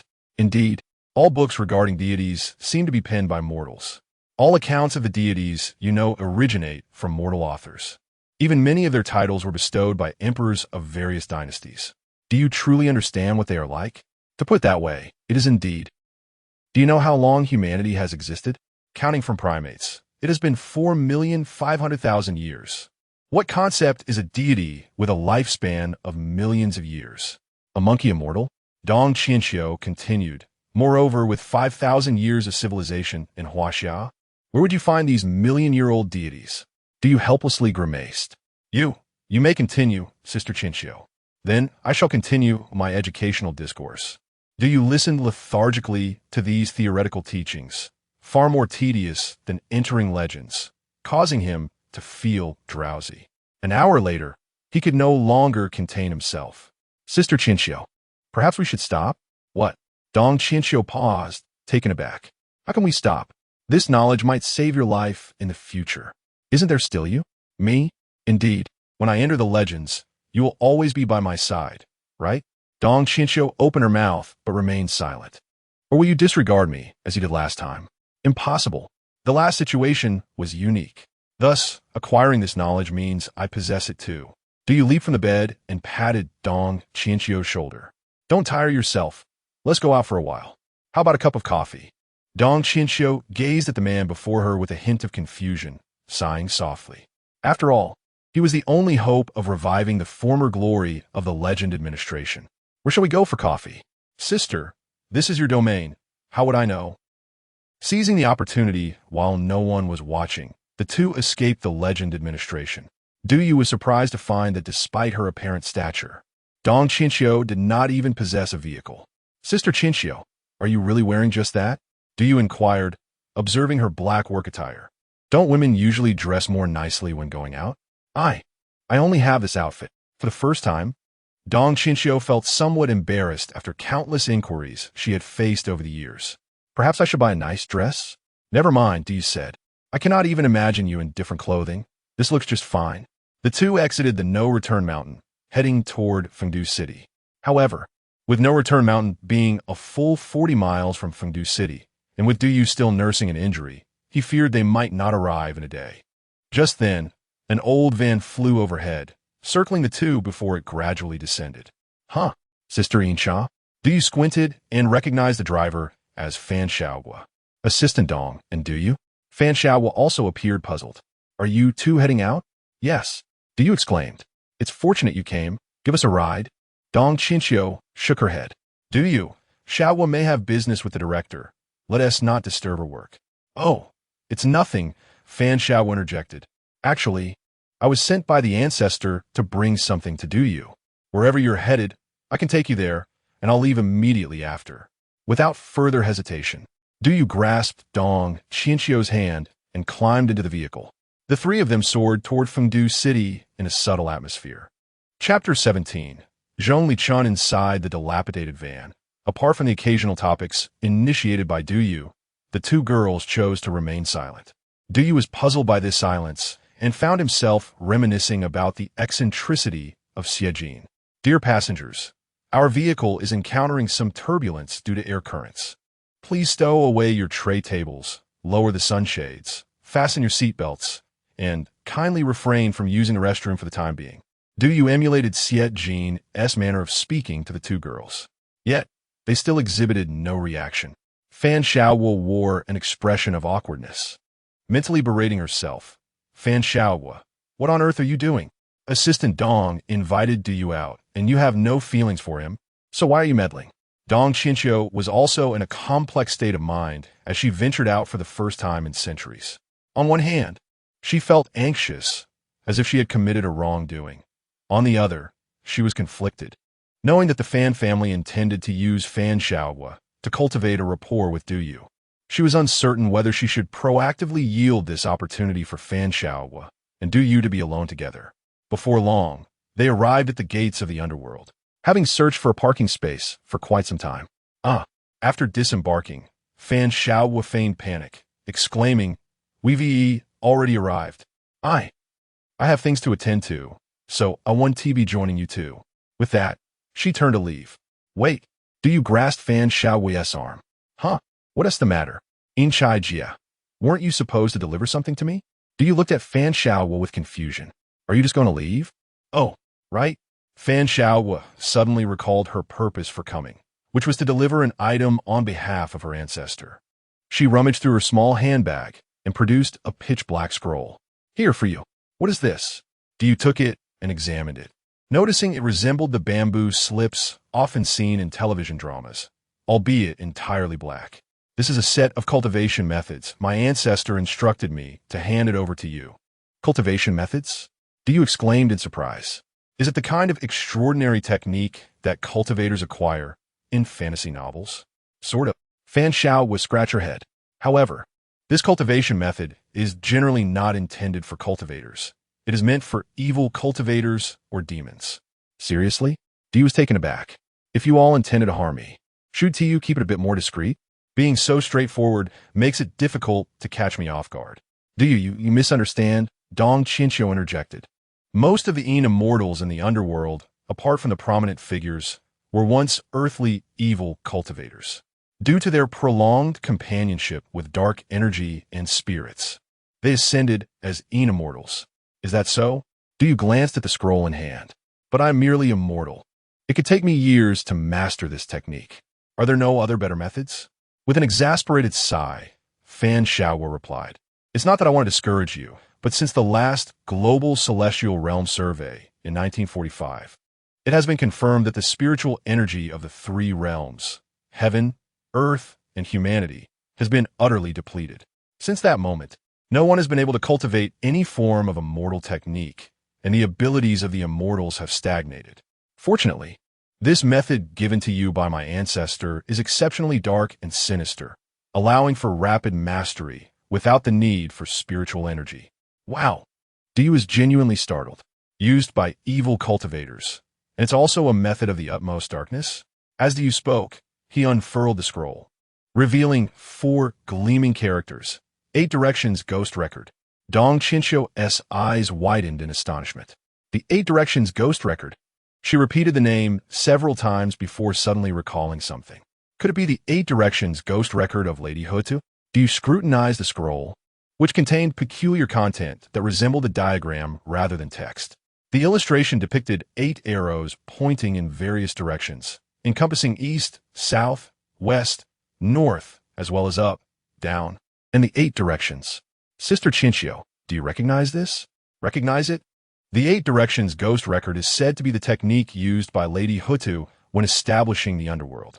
However, everyone thought it was fictional, so no one believed in its existence. After all, the powers attributed to the 8 Directions Ghost Record are exceedingly mysterious. You've stumbled upon a tremendous boon. You must express your gratitude to the Fan family." "Oh." You still felt somewhat bewildered. "Xiaowu, please convey my thanks to your ancestor." "Oh, is that all?" Fan Xiaowu appeared dazed. "Then I shall take my leave." Once Fan Xiaowu had walked away, Diyu turned back to ask Sister Qinqiu, "Is this thing truly so formidable?" "Indeed," she confirmed. "Although I am unsure how Fan Wujiao obtained the 8 Directions Ghost Record, since he entrusted it to you." Dong Qinqiu took out a golden pen. "You must write your birth date and name in the center of the 8 Directions Ghost Record. From that moment on, it will solely belong to you. Unless you willingly relinquish it, no one can take it from you." "But what exactly does the 8 Directions Ghost Record do?" You questioned, apprehensive that if it were truly powerful, even Lady Hutu would rely on its strength. Then how could it be a technique of utmost darkness? Dong Qinqiu gazed at the softly glowing 8 Directions Ghost Record and explained to Duyu. The term 8 Directions refers to the cardinal points, east, south, west, north, as well as the realms of life and death. The possessor of the 8 Directions Ghost Record can summon 8 spirits to guard these 8 directions, essentially harnessing their powers for oneself. It is said that the technical department of the Management Bureau once tried to restore the principles of the 8 Directions Ghost Record, but they could only manage to allow a spirit to possess a body for 5 minutes, a mere trifle compared to the capabilities of the 8 Directions Ghost Record. Is that so? You paused, contemplating. If the underworld is abundant with spirits, if I were to take 10 formidable ones, wouldn't that make me invincible? Theoretically, yes, Dong Chincha responded. However, spirits possess their own will. Surrounding oneself with individuals one cannot trust ultimately breeds unease. Upon finishing her statement, Dong Chinchio looked back only to find that Du had already completed signing his name and birth date. You said that once I sign it, it belongs to me, right, Sister Chinchio? Therefore, I shall claim this opportunity first. As for which spirits to summon as guardians, I will decide later.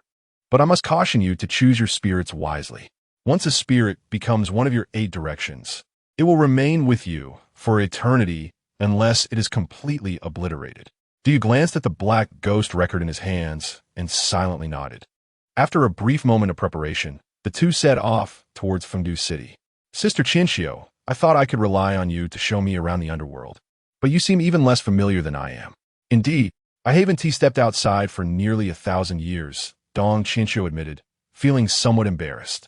However, I can still recall where some interesting places are located. There's a pedestrian street called 3 Live Stone in the He River district. We could visit there. With their destination determined, they began their journey. As you had anticipated, the Yin officials and ghosts in the underworld did not recognize Dong Chinchio, nor did they acknowledge him as the newly appointed operator. They wandered the streets like 2 ordinary spirits. By the way, Sister Chinchio, I've always wanted to ask you something. What is it? The place where we work? It's called the Legend Management Bureau's Underworld Office, right? Yes. It sounds like just a satellite office, but why is the director working in a satellite office? Shouldn't he be in the headquarters? Indeed. It's understandable why you would question this. Our original workplace was not in the underworld. The actual headquarters of the Legend Management Bureau is located in the Heavenly Court. Heavenly Court? Du was taken aback by the considerable size of this organization. Why, then, was the director not present in the Heavenly Court? It's a long story. Ever since the betrayal of the legendary Management Bureau by Zhang Qixing 900 years ago, the Bureau had lost its operators. Not only did its ability to intervene in legends diminish significantly, but its status also plummeted. Once a colossal entity with offices in the Heavenly Court, Dragon Palace, the human realm, and the underworld, it gradually found itself marginalized, ultimately confined to the small territory of the unreturned mountain in the underworld. Du felt a surge of indignation. These people were indeed too superficial. When there were operators, they would fawn over them, but in their absence, they were met with exclusion. Dong Chinchio gave a bitter smile and said, "It's all right. We now have an operator." Du was momentarily stunned and exclaimed, "Right? I'm an operator now. Sister Chinchio, wait for me. Soon I will have the Heavenly Court cede a territory for us." Dong Chinchio's eyes sparkled with amusement as she replied, "All right, I shall await your efforts." "Wow, Sister Chinchio, I never knew you could smile." Du remarked, astonished. "Are you looking for trouble?" After walking for about 20 minutes, they finally arrived at the 3 Live Stone pedestrian street that Dong Chinchio had mentioned. The place was far more vibrant than Du had imagined. An ancient yet charming street adorned with neon signs. The overhead decorations included both traditional colorful banners and modern string lights, creating a unique aesthetic that blended the old and the new. The pedestrians displayed a variety of styles. Some women wore kipayos, while others donned short skirts, and the men varied from armored attire to casual shirts. "My goodness, why are there so many people in the underworld?" Du pondered aloud. "It's simple," Dong Chinchio explained. "Not everyone desires reincarnation. Many souls choose to reside here." Living here? Du contemplated for a moment, realizing it might not be so bad after all. After some wandering, they arrived at a minimalist coffee shop, the concrete door emblazoned with the glowing words "Bitter Wait." "Bitter Wait, what an intriguing name," Du observed, looking up. "Shall we go in?" Dong Chinchio nodded and reached for the door, but as she opened it, a scream erupted from within. "Watch out!" Dong Chinchio yanked Du aside, just as a figure burst through the door, crashing into the street. "Goodness!" Du gasped, startled. Had Dong Chinchio not pulled him away, he would have been knocked over. "Who dares to cause a ruckus here?" Dong Chinchio shouted furiously. The shop fell eerily silent, as if none dared to utter a word. With a cold snort, Dong Chinchio stepped into the shop, where a towering woman stood in the center, surrounding by silent, frightened patrons and staff. Why did you suddenly strike someone? A trembling staff member stammered at the woman. The woman slowly turned around, clad in sleek Warring States armor, her beauty strikingly at odds with her imposing height of nearly 6 feet 3 inches. Why did I strike someone? She mused, glancing at her fist. I'm in a bad mood. Gathering his courage, Diyu peered around Dong Qianxiu to get a better look. Is there really someone so brazen in the underworld? Is it acceptable to hit someone simply because you're in a bad mood? The female staff member, seemingly undeterred by the woman's formidable presence, insisted she needed to address the situation. Suddenly, a voice shouted from outside, "Oh no, this person is seriously injured." The staff member dashed outside, finding a man lying unconscious on the ground. How could you be so barbaric? She yelled angrily to those nearby. Quick, call the underworld officials. My heavens, to strike someone into unconsciousness so casually. Sister Qianxiu, teach her a lesson. Do you urge from behind? And no, that's not an option, Dong. Qianxiu hesitated, realizing the gravity of the situation. We need to find a way to slip away, huh? Diyu was taken aback. Is she really that formidable? As they spoke, the woman turned and locked eyes with Dong Qianxiu. You? She murmured, but soon dismissed her, righting the chair she had overturned and taking a seat. Anyone who dares to look at me again will find themselves flying out, she declared, causing the patrons to hurriedly avert their gazes. Do you? We should leave. Dong Qianxiu pulled him back, attempting to exit, but the woman remained indifferent, focused on the dessert before her. Who dares to cause chaos? A furious shout echoed as a figure descended from the sky, adorned in official attire, his face dark as coal. Who dares to disrupt my jurisdiction? Today, I shall show you the might of the foot of the underworld. Foot of the underworld? I've never heard of such a title. Dong Qianxiu stepped forward and seized the official by the arm. What are you doing? Who are you? Are you an accomplice? The official, known as Foot of the Underworld, asked gruffly. I am Dong Qianxiu of the Legendary Management Bureau. You cannot resolve this situation. Fetch your superior immediately, Neo, Tu, Ma Mian, or even the second ancestor of the shackles. Any of them will do. What a joke. If you are Dong Qianxiu of the Legendary Management Bureau, then I am Isuo of the same bureau. The official pushed her away and stormed into the shop, pointing at the towering woman. Demoness, I am the underworld official known as Foot of the Underworld. Who are you? State your name. Before he could finish, the woman had swiftly moved in front of him, her fist looming ominously near his nose. My goodness, she's not following the script. Diyu exclaimed in shock, realizing she didn't wait for introductions before striking. With a resounding thud, the crowd staggered back in shock. Dong Qianxiu stepped in front of the official, gripping the woman's fist tightly. Zhongli Chun, grant me this favor, Dong Qianxiu said, her voice tinged with tension. Chapter 18. Have I gained superpowers? The woman named Zhongli Chun remained expressionless upon hearing Dong Qianxiu's plea. With a sudden tremor of her arm, she forcefully pushed Dong Qianxiu, who had been grasping her fist, back 3 steps. How dare you strike a Yin Chai? Exclaimed Bu Zudao, the imposing brother of the Yin Chai, finally reacting. Though Dong Qianxiu had managed to block the formidable punch of the tall woman, the sheer force had still blown his official hat askew. Irritated, Dong Qianxiu snapped, I warned you. Leave at once. Go fetch your superior. You wait. Bu Zudao hurriedly adjusted his hat as he fled. Zhongli Chun observed his retreat without any intention of pursuit. She cast a calm glance at Dong Qianxiu and remarked, What gives you the right to ask for a favor? Dong Qianxiu bit his lip, fearing he had neglected to consult the omens today. He had fortuitously encountered the most notorious villain of the underworld. One after another, they all seemed intent on disturbing his pleasant indulgence. Zhongli Chun's indifferent gaze lingered on Dong Qianxiu as she mused, You wish to be struck as well, do you? Dong Qianxiu, fully aware that this adversary was far from easy to handle, felt the weight of his predicament. Although he possessed the body of an immortal, he could not guarantee victory against her. Despite their acquaintance a millennium prior, he knew this madwoman would not be swayed by past affections.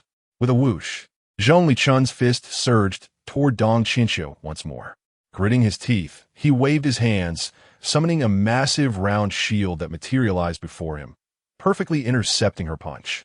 This shield, a mysterious artifact, astonishingly withstood her overwhelming force.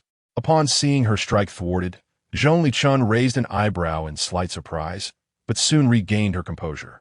With a disdainful snort, she swung her other fist, attacking the shield from both sides, causing it to crack under the relentless assault. What on earth? Do you? Who had been lurking nearby, stared in disbelief. The artifact Dong Qinxiu had conjured was evidently of celestial origin, yet could it truly be shattered by mere fists? Zhongli Chun unleashed a flurry of blows, and in an instant, the shield disintegrated into fragments. The damage inflicted upon the artifact left Dong Qinxiu's spirit wounded, causing him to spurt blood. Qinxiu, Du Yu shouted, attempting to rush to his aid, but was halted by a sudden mental command from Dong Qinxiu. Do not. You are injured. You must not engage with her. Flee. Du Yu's heart raced as he gazed at Dong Qinxiu. If he departed now, his companion would surely perish in a minute. Yet this towering woman radiated an aura so terrifying that even an immortal like Dong Qinxiu could not contend with her.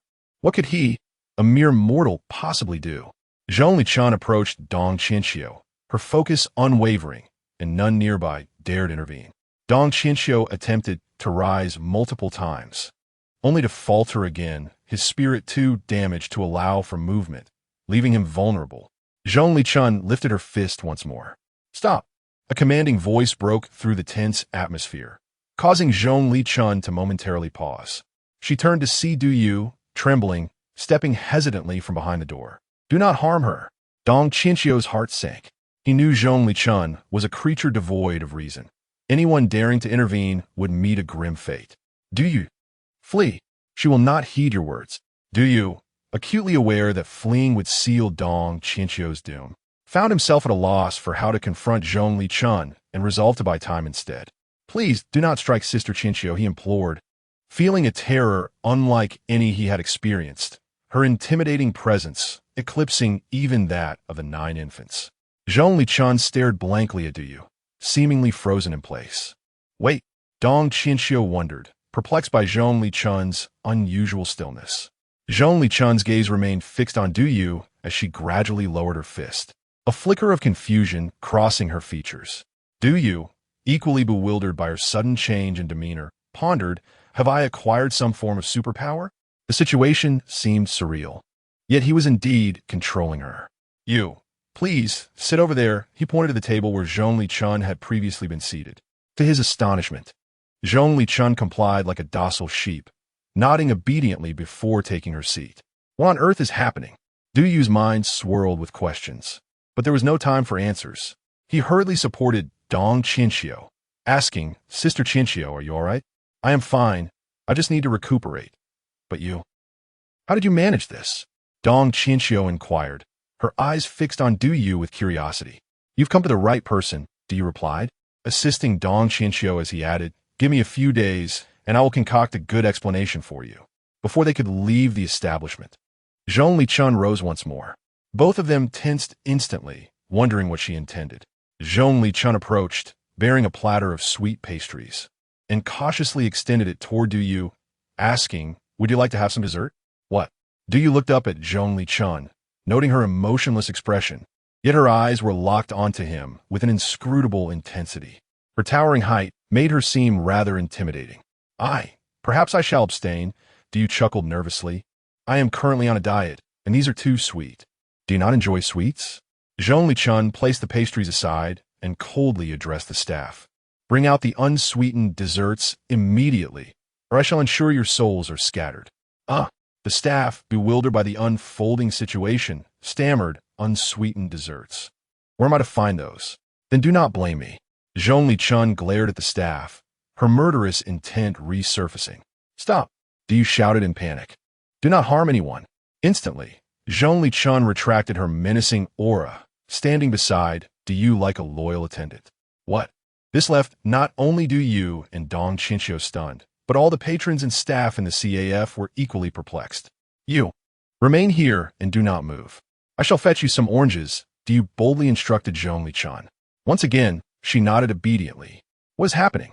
Du Yu thought, relieved to have some semblance of control over her. Sister Qinxiu, let us leave quickly, he whispered, guiding her away. As they made their exit, They unexpectedly encountered Bu Dao, who was now accompanied by several others, marching purposefully toward the CF. Brother, it's just ahead. Bu Dao directed another in chai, indicating the CAF. Those who dare to threaten my brother shall face my wrath. Follow me, brothers. As Dong Qinxiu and Du brushed past the group, Dong Qinxiu shook his head in resignation. What a farce. Bu Dao and his ilk are mere trifles, destined for their own demise. Why not summon the Oxhead and Horseface instead? Let us not concern ourselves with them. Sister Qinxiu, Du urged, hastening their pace. I shall take you somewhere safe to recuperate. Turning a corner, they discovered an establishment called Sleep to Die In. Sister Qinxiu, shall we stay here? Dong Qinxiu glanced up. Anywhere will suffice. I merely need to recover. Do not overthink it. I certainly wouldn't overthink it. I merely inquired whether you would mind meditating in such a place. Do you? If you continue to ramble, I shall arrange for you to transform into the White Dragon Horse, participating in the entire legend of Journey to the West. I wouldn't dare. Du Yu was taken aback, hastily assisting Dong Qinxiu into the inn. Dong Qinxiu produced an identity verification document, and the innkeeper, not daring to be negligent, quickly prepared a private room. Once inside, Dong Qinxiu sat cross-legged in the center of the bed, closing his eyes to begin meditating. Du Yu, while meditating, expressed his concerns. I still worry about those messengers of death. Please make a call to Lords Qi and Ba, urging them to intervene. Du Yu nodded, requesting the phone number and a few joss paper notes from Dong Qinxiu before exiting the inn. I ought to purchase a mobile phone in the underworld. In this day and age, where could one possibly find a public telephone? Du Yu grumbled as he walked onto the street, pondering whether it was still timely to make a call, feeling that it would take only a minute for Zhong Lichun to defeat those messengers.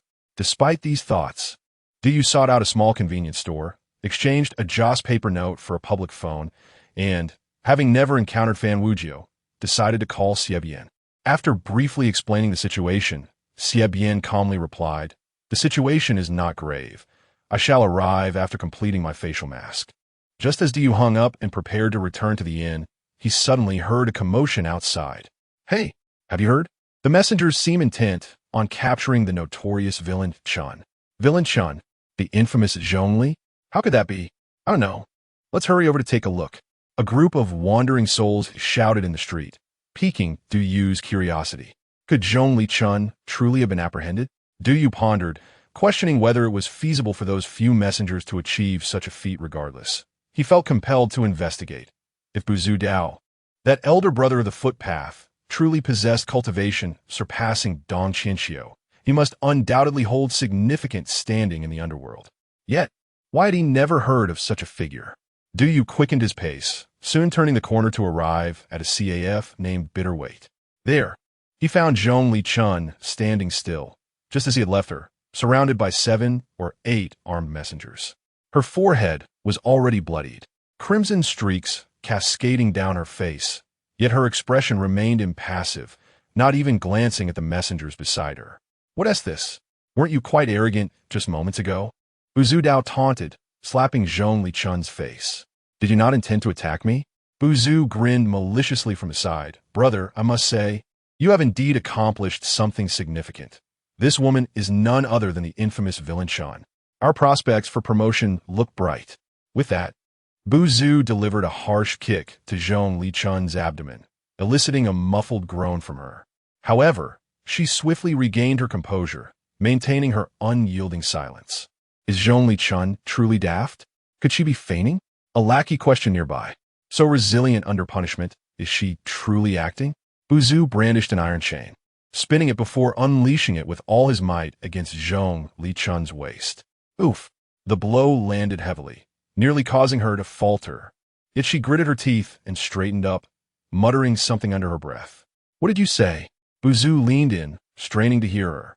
She is still speaking? Bu Zu moved closer, listening intently, and Zhong Lichun uttered, "That was close. I almost moved. This woman has truly lost her mind," Bu Zu remarked, preparing to strike again. "If you move, then what? This time, I will ensure you cannot rise." "Stop it," Du shouted, rushing forth, his outrage palpable at the sight before him. "Zhong Lichun, what has happened to you?" How could one who effortlessly bested Dong Qianxiu be besieged by these messengers? Zhongli Chun lifted her gaze, revealing a beautiful smile. You're back. Did you manage to buy the oranges? Du Yu's mind flashed back to the instruction he had given her just before departing. Do not move from this spot. What was happening with Zhongli Chun? While obedient to his commands, did she truly disregard her own safety in the face of danger?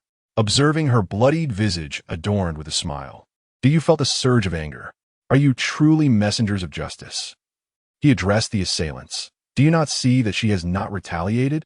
What kind of law enforcement is this, surrounding her and assaulting her? Who are you, brat? Buzu approached, sizing Du Yu up. Which era did you perish in? I've never seen you before. Upon recognizing Du Yu, Buzu exclaimed, Ah, it's him. He*s in league with that arrogant woman from earlier, who falsely claimed to be from the Bureau of Legends. Kid, impersonating a messenger is a crime punishable by obliteration.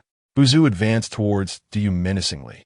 Du Yu replied coldly, If you possess any courage, come at me and see who ends up unfortunate. Huh, you're quite audacious. Buzu stepped forward, shoving Du Yu. Oddly, as he did so, the entire CF began to tremble slightly. What is happening? The Bu brothers exchanged bewildered glances, only to discover that a potent aura of killing intent was emanating from Zhongli Chun, causing the entire establishment to quiver. Stop. Don't. Du Yu implored Zhongli Chun.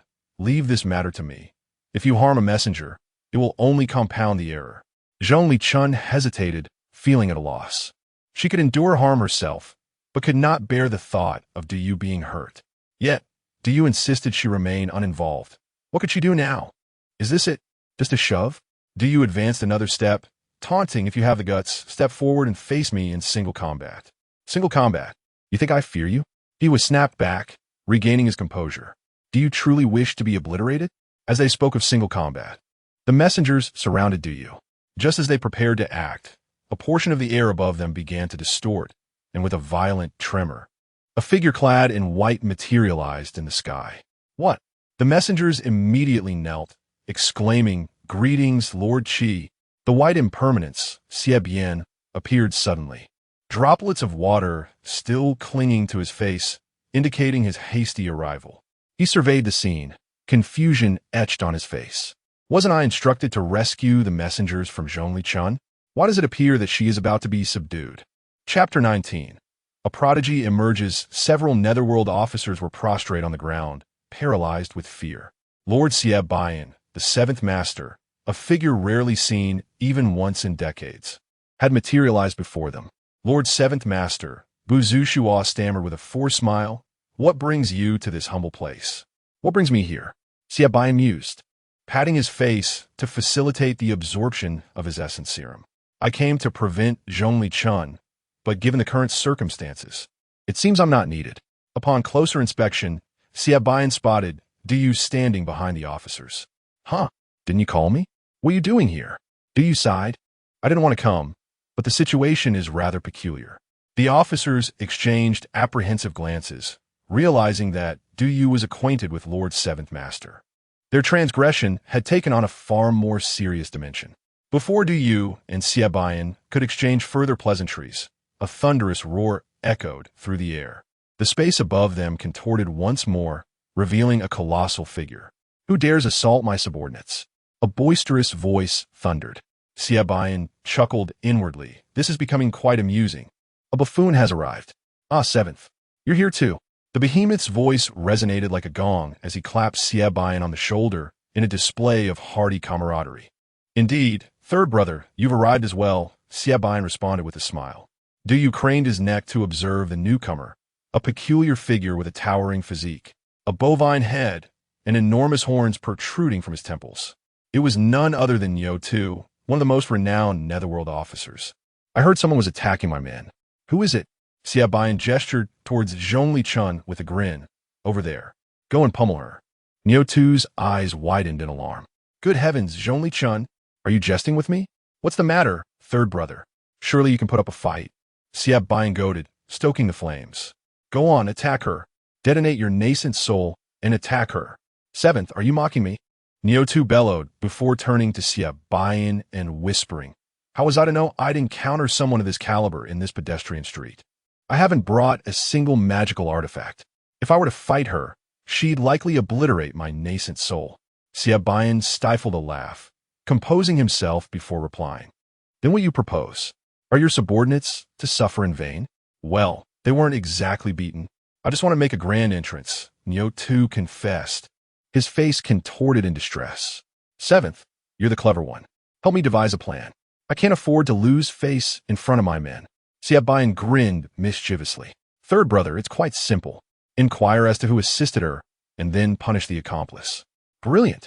Seventh, your mind is as sharp as ever, Nyotu exclaimed, slapping his forehead in enlightenment. He turned to the officers and bellowed, I'll deal with that woman later. I ask you now, did anyone else cause you trouble besides her? Hearing their leader's words, Buzushuo and the others felt a surge of confidence. They pointed at Duyu and shouted him. He obstructed our apprehension of this malefactor. Is that so? Nyotu scrutinized Duyu, noting his mortal status. He puffed out his chest and adopted a stern demeanor. You dared to interfere with my subordinates? Me? Duyu glanced at Siabayan, who was struggling to suppress his laughter. He nodded and replied, Indeed, I found their actions objectionable. Prepare to receive a resounding slap. Nyotu roared, raising his hand. Hold it, third brother. Just as the palm was about to connect with Duyu's face, Siabayan intervened. Nyotu froze, turning to Siabayan with a questioning look. What is it? Well, Siabayan paused, feigning contemplation. Actually, it's nothing. Perhaps you should strike first, and we'll discuss it later. Understood. Nyotu nodded, raising his hand once more. However, a glint of suspicion flickered in his eyes. He slowly lowered his hand, turning to Siabayan with a disarmingly guileless smile. Seventh, are you jesting with your third brother again? If I were to strike, would I incur some misfortune? Tell me, who is this person? Siabayan finally succumbed to his mirth, erupting in laughter. Ah, third brother, 10 years have passed, and your intellect has soared to new heights. Hith hith, that's right, Nyotu declared proudly. I'm not foolish. Siabayan chuckled for a while before finally managing to say, if you were to strike this person, dire consequences would ensue. He is Duyu, the newly appointed operative of the Bureau of Anomalous Affairs. What? Nyotu's bovine eyes widened, his nostrils flaring. An operative?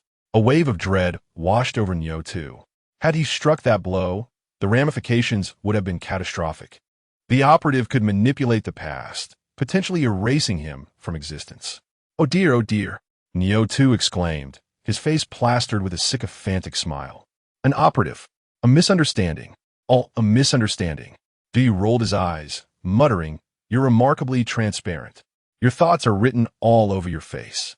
You imbeciles, get up and apologize to Brother Du. Nyotu barked at the kneeling officers. The officers were bewildered. Their leader, who had just pledged to avenge them, was now groveling with a fawning expression. Just how influential was this individual? Buzu Dao and Buzu Shuo realized that they were in dire straits. Buzu Shuo was given a hard shove by Buzu Dao, as the person whom their leader was afraid to offend. Nyotu sidled up to Duyu, his face radiating obsequiousness. Ah, we're all on the same side, Brother Du. Do you recall when I gifted you a reversion pill? Don't fabricate stories, Duyu retorted, shaking his head. I returned all the pills to you. I didn't accept a single one. Oh dear, Nyotu chuckled awkwardly. Although you didn't accept the reversion pill, my sentiments were conveyed. With that, Nyotu abruptly kicked Buzushuo in the posterior. The unexpected attack caught everyone off guard, including the hapless Buzushuo. Boss, why did you kick me? You fools are always causing me trouble. Get out of my sight. Nyotu, fearing retribution from Duyu, was eager to dispatch his troublesome subordinates. Hold on, Duyu interjected. Brother Du, you are magnanimous. Please don't be angry with my incompetent subordinates. Duyu was indeed incensed. The sight of Zhongli Chun's injuries filled him with guilt. Although Zhongli Chun had initiated the altercation, it was unconscionable for a group of enforcers to gang up on her. The primary culprits were these miscreants. He glanced at Siabayan, who seemed to be deep in thought. Duyu was aware that his acquaintance with Siabayan was recent, while Siabayan and Nyotu had been brothers for millennia. If a conflict were to arise, would Siabayan side with him? After a moment of deliberation, Siabayan spoke, as if struck by an idea. Third brother, the operative may be willing to release these men, but you must provide him with their biographical records. He mentioned that he was at leisure these days and wished to explore the past. Neo too was taken aback. He quickly stepped forward and pleaded, Brother Du, are you not seeking the demise of my men? They have served me for over a millennium. Do you felt a bit dazed and softly murmured, Seventh Master. Although I am quite upset, these individuals do not appear to be legendary figures. However, Xie Bian paid no heed to Du Yu and continued to speak to himself. Fourth brother, have you considered that if we Chai can abuse our power, why should the operators not be able to? The Severine Chai, upon hearing this, began to plead with tearful voices. They repeatedly knocked their heads against the ground, the dull thuds echoing until their foreheads were swollen and bruised. After a long pause, Xie Bian slowly stepped forward, a faint smile gracing his lips as he said, Enough. This is merely a small lesson for you. While it is permissible to conduct investigations, it is absolutely unacceptable to bully others. Third brother intends to protect you, and you must also uphold his honor. The affairs of soul disputes are to be handled by the In-Laws Bureau. If you beat her severely, it will only reflect poorly on us, giving us no justification for apprehending her. The In Chai continued to bow on the ground, too frightened to utter a word. Seeing that they had suffered enough, Du Yu felt a sense of relief. After all, he was but a mere mortal. If he persisted, even the Oxhead would not indefinitely grant him favor. Thus he slowly said, what the Seventh Master said is precisely what I think. Do take care. The individuals, as if granted a second chance at life, hurriedly expressed their gratitude to Du Yu and Xie Bian before scurrying away, clutching their foreheads. Brother Du, Oxhead exclaimed joyfully, dancing with glee, you are rather decent. Shall we go have a couple of drinks together? Du Yu replied nonchalantly with a simple no, then walked straight up to Zhong Lichun. I did not move. Zhong Lichun appeared grievously injured, yet she still wore a captivating smile. I know. Du Yu looked at her with concern, though he was unaware of what had transpired, feeling an odd sensation emanating from her. Hey! Zhong Lichun giggled foolishly, losing consciousness and collapsing into Du Yu's embrace. He caught her, and though her stature seemed imposing, she felt surprisingly frail in his arms, leaving him puzzled about the source of her formidable strength. Seventh Master, what on earth is happening? Du Yu gazed at Zhong Lichun beside him, utterly bewildered. What is going on? Are you referring to Zhong Lichun? Xie Bian scratched his head. She is notorious as the most wicked of the 10 evil ones in the underworld. Although she has not committed any heinous acts, she is famously difficult to provoke. She can easily disperse souls at her whim, and her legal troubles are numerous. Even if we were to capture her, we would struggle to deal with her, as her soul is remarkably resilient. No torture can disband it. In human terms, how do you phrase it? After a moment of contemplation, Xie Bian continued, Yes, it is described as deeply resentful. I am not inquiring about that. Du Yu shook his head. What I wish to know is why such a notorious villain listens to me so attentively. Xie Bian indeed noticed that Zhong Lichun behaved differently in Du Yu's presence. I cannot say for certain. He pondered, perhaps there is only one possibility. She has met you before. Met me before? Indeed, as an operator. It would not be strange for you to appear in anyone's memory, Xie Bian asserted with some certainty. But who is Zhong Lichun? Is she a legendary figure? Who? You ask? Ha. Xie Bian laughed. Assistant Dong mentioned she would help you brush up on your knowledge of legends, but it appears she has not succeeded. Zhong Lichun, with the surname Zhong Li and given name Chun, was born in Huaiyi, Shandong Province, and is often referred to as Zhong Li Huaiyi. Many prefer to call her Zhong Huaiyi for convenience, while some rumors suggest she was exceedingly unattractive, thus also known as Zhong Wuyan. There are countless legends surrounding her. Zhong Wuyan. Du Yu gazed at the peacefully sleeping Zhong Lichun in his arms. Her beauty surpassed even that of Chang'e. How could she be the infamous, ugly Zhong Wuyan? I do not know. What truly transpired with Zhong Wuyan? I do not know. Why does she trust me so implicitly? I do not know. Du Yu helplessly looked up at Xie Bian. Seventh Master, how is it that you know nothing at all? Well, little Du, your inquiries are quite unreasonable, Xie Bian replied, exasperated. You are from the Legend Management Bureau. Why do you keep asking me? That is true, Du Yu nodded. Lifting Zhong Lichun into his arms, I shall investigate this matter thoroughly. The urgent task at hand is to tend to her injuries. Observing do you carry Zhongli Chun, Xie Bian questioned. Where are you headed? There happens to be a place nearby, suitable for healing. Do not act recklessly. She is a girl, injured all over. What can you, a man, possibly do? Do you glance down at Zhongli Chun? Xie Bian's words held merit. He could not even assess her injuries. Yet what could he do? The only individual he had a decent rapport with, Sister Qinxiu, was also injured and unable to assist with Zhongli Chun's care. Seventh Master, could you do me a favor and bring Fan Xiaogua here? Fan Xiaogua? Indeed. Du Yu nodded. Please bring her here to await my arrival. I will be back shortly. With that, Du Yu swiftly departed, cradling Zhongli Chun. Before reaching the inn, Zhongli Chun woke up, realizing she was lying in Du Yu's arms, causing her heart to race. You are awake? Du Yu inquired. Please wait a moment. I will take you to a place for healing. Could you put me down? I am fine. Zhongli Chun softly protested. It is of no concern. You are injured because of me. I will find someone to help you. He reassured her. Soon, do you let her into the sleep or die in? The innkeeper, upon seeing Du Yu holding an extraordinary beauty, couldn't help but feel puzzled. Did this person not visit just a short while ago? This woman was not with him then. Apologies, but the payment was made earlier, Du Yu said as he passed the front desk. The innkeeper nodded dismissively, pondering the mysterious background of this individual.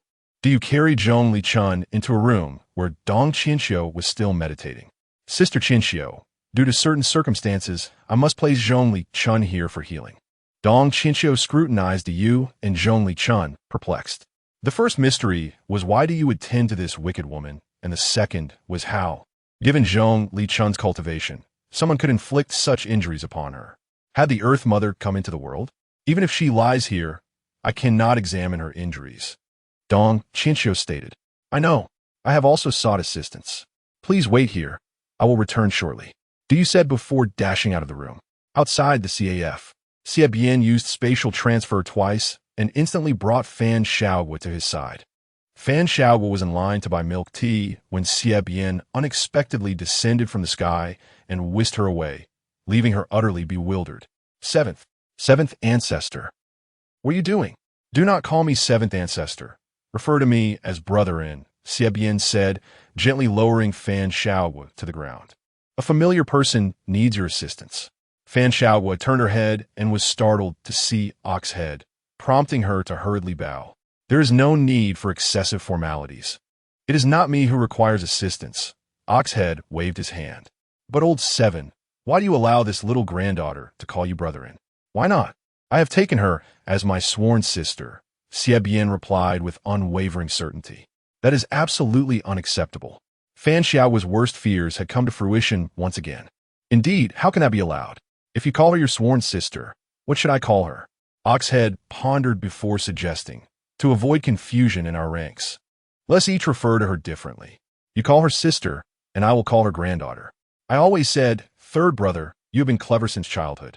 Xie Bian, in a rather displeased tone, remarked, reducing me to a mere child with a single utterance.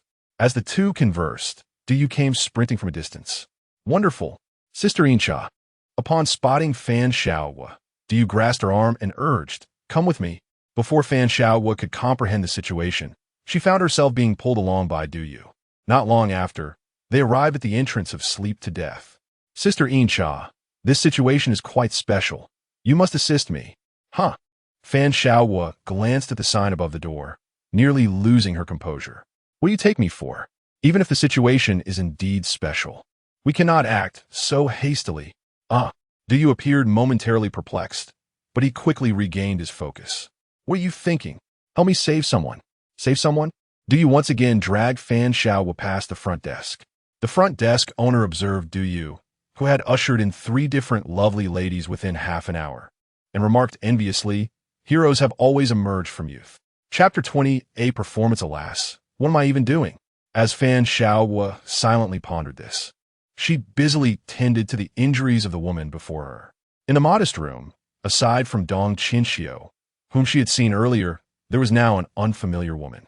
This woman was tall and strikingly beautiful, a stark contrast to Fan Xiaogua, who felt utterly inferior. That wretched Du Yu. How could she abandon me and run out? Fan Xiaohua cursed inwardly, realizing that she had become the most awkward one in the room. After examining the woman's wounds, Fan Xiaohua began to bandage her. The injuries were indeed severe, yet the woman remained completely expressionless, not even sparing a glance at Fan Xiaohua. Shortly after, Dong Qinxiu, having completed her meditation, rose to her feet. How is her condition, Xiaohua? Dong Qinxiu inquired, directing her gaze at Zhong Lichuan. She is quite injured, but this sister possesses remarkable resilience. She will likely recover swiftly. Dong Qinxiu nodded and scrutinized Zhong Lichuan further, warning her, though I am unaware of what transpired. Should you harbor any ill intentions, I shall not let you off easily. Zhong Lichuan remained impassive, casting a cold glance at Dong Qinxiu and scoffing. Who do you think you are to dictate my actions? Dong Qinxiu retorted sharply. I care not what you do, but if you dare to harm you, I will not allow it. He is the lifeblood of the entire Legend Management Bureau. Upon hearing this, Zhong Lichuan paused, murmuring to herself, so his name is Du. As Fan Xiaohua retrieved bandages and a few medicinal pills from her bag, she was about to begin when the woman spoke. What are you doing? I'm bandaging your wounds, Fan Xiaohua replied, puzzled. No need. I've endured worse injuries than this. I'll be fine shortly. Even so, you must be bandaged, sister. If you continue to bleed, it will have detrimental effects on your health. I said no need. Do you not understand? Fan Xiaohua furrowed her brow, bewildered by the woman's attitude. How could someone be so ungrateful? I refuse to believe this. I will bandage you, and there's nothing you can do about it. Zhong Lichuan looked taken aback, and even Dong Qinxiu was startled. Fan Xiaohua was particularly assertive today. After an extensive and meticulous bandaging, Fan Xiaohua finally exhaled in relief. As she stood to wash her hands, she asked Dong's assistant, what on earth happened? How did she get injured in such a short time? It's all thanks to this woman. Dong Qinxiu shot a glare at Zhong Lichuan. You fought. Who is this tall sister? Zhong Lichuan, Dong Qinxiu replied coldly. Zhong Lichuan? Fan Xiaohua felt the water she was washing her hands and turn icy. Could it be that Zhong Lichuan? Indeed, it is the Zhong Lichuan you imagine. Oh my! Fan Xiaohua exclaimed. I was just bandaging Zhong Lichuan, seeing the sister's extraordinary demeanor and beauty. Fan Xiaohua could not fathom that she was the infamous ugly Zhong Lichuan, known for her terrible temper and fierce disposition. However, this sister seemed nothing like that. Zhong Lichuan sat up, observing her heavily bandaged body. Raising her hand proved difficult, and she remarked impassively, how troublesome. Bandaged like this, it's quite a hassle. Just then, do you knocked on the door? Ladies, may I come in? Zhong Lichuan immediately brightened, her face alight with anticipation as she looked toward the door. Yes. Please come in. Convenient my foot. Fan Xiaohua was rendered speechless upon realizing Zhong Lichuan was clad in nothing. Hastily, she grabbed a coat and draped it over Zhong Lichuan, saying, Sister, even if you are Zhong Lichuan, you cannot be so unkempt. How meddlesome. Zhong Lichuan's expression turned icy. You've bound me like this. I can't even move my hands and feet. I have yet to settle the score with you. Do you, unable to discern the conversation inside, opened the door and entered. How is the bandaging? He glanced at Zhong Lichuan. Alas, this sister. Fan Xiaohua sighed and shook her head, about to speak when Zhong Lichuan interjected. The bandaging is excellent. Very meticulous, not bothersome at all. Zhong Lichuan exclaimed excitedly. Fan Xiaohua frowned, having seen enough of the world to recognize this sudden change in attitude. Sister, are you an actress? Confused, Fan Xiaohua turned to Dong Qinxiu, who shrugged in exasperation. Equally perplexed. Well, that's good. That's good, Du said with a smile, pulling an orange from his pocket. Look, I brought you oranges. For me? Zhong Lichuan's face radiated joy as she eagerly reached out. That's wonderful. This is the third time you've given me something. Third time? Du pondered, recalling that Xie Bian had mentioned encountering Zhong Lichuan before. It seemed this assertion was not baseless. Perhaps the answers lay within the Legend Management Bureau. So, you two have known each other for a while? Fan Xiaohua asked, her mouth agape as she contemplated the implications of a fierce confrontation between the two sisters stemming from jealousy. Dong Qinxiu shook her head in resignation. Jealous? Nonsense. Du said, pinning Fan Xiao's head down playfully. If we cannot converse, we need not speak. Hey, Fan Xiao pushed Yu's hand away. What are you doing? Knock, knock. As they bickered, a knock sounded at the door. Do you wondered aloud? No one should know we're here. Don't be alarmed. I ordered takeout. Fan Xiao waved her hand dismissively and opened the door to find a delivery person clad in a black vest and helmet. What, are you starving? Emblazoned on his chest. Hello, here is your delivery. Upon closer inspection, it was 4 cups of milk tea. You seem quite fond of milk tea. Do you remarked? Indeed, milk tea is the source of my vitality, Fan Xiao declared earnestly, handing out the cups to everyone. Milk tea? Dong Qinxiu gazed skeptically at a cup filled with oddly colored liquid and various additives. Is this what the youth drink nowadays? I've had milk and tea, but what exactly is milk tea? You should try it. Full sugar with milk foam. It's incredibly sweet and delightful. Fan Xiao urged. Before you could respond, Zhong Lichuan interjected. Hey, what is it? Fan Xiao jumped in surprise. Are you looking for trouble? Zhong Lichuan slowly rose. Doesn't tea like sweet things? Remove the sugary tea and milk. You are being unreasonable. Fan Xiao pouted. Who would drink unsweetened milk tea? Afterward, she offered her half-drunk cup forward, saying, This one's delicious. You should have a sip. You. Zhong Lichuan suddenly appeared angry. You dare to offer me leftovers? Leftovers? Fan Xiao was truly perplexed. Zhong Lichuan was simply too strange. Leftovers?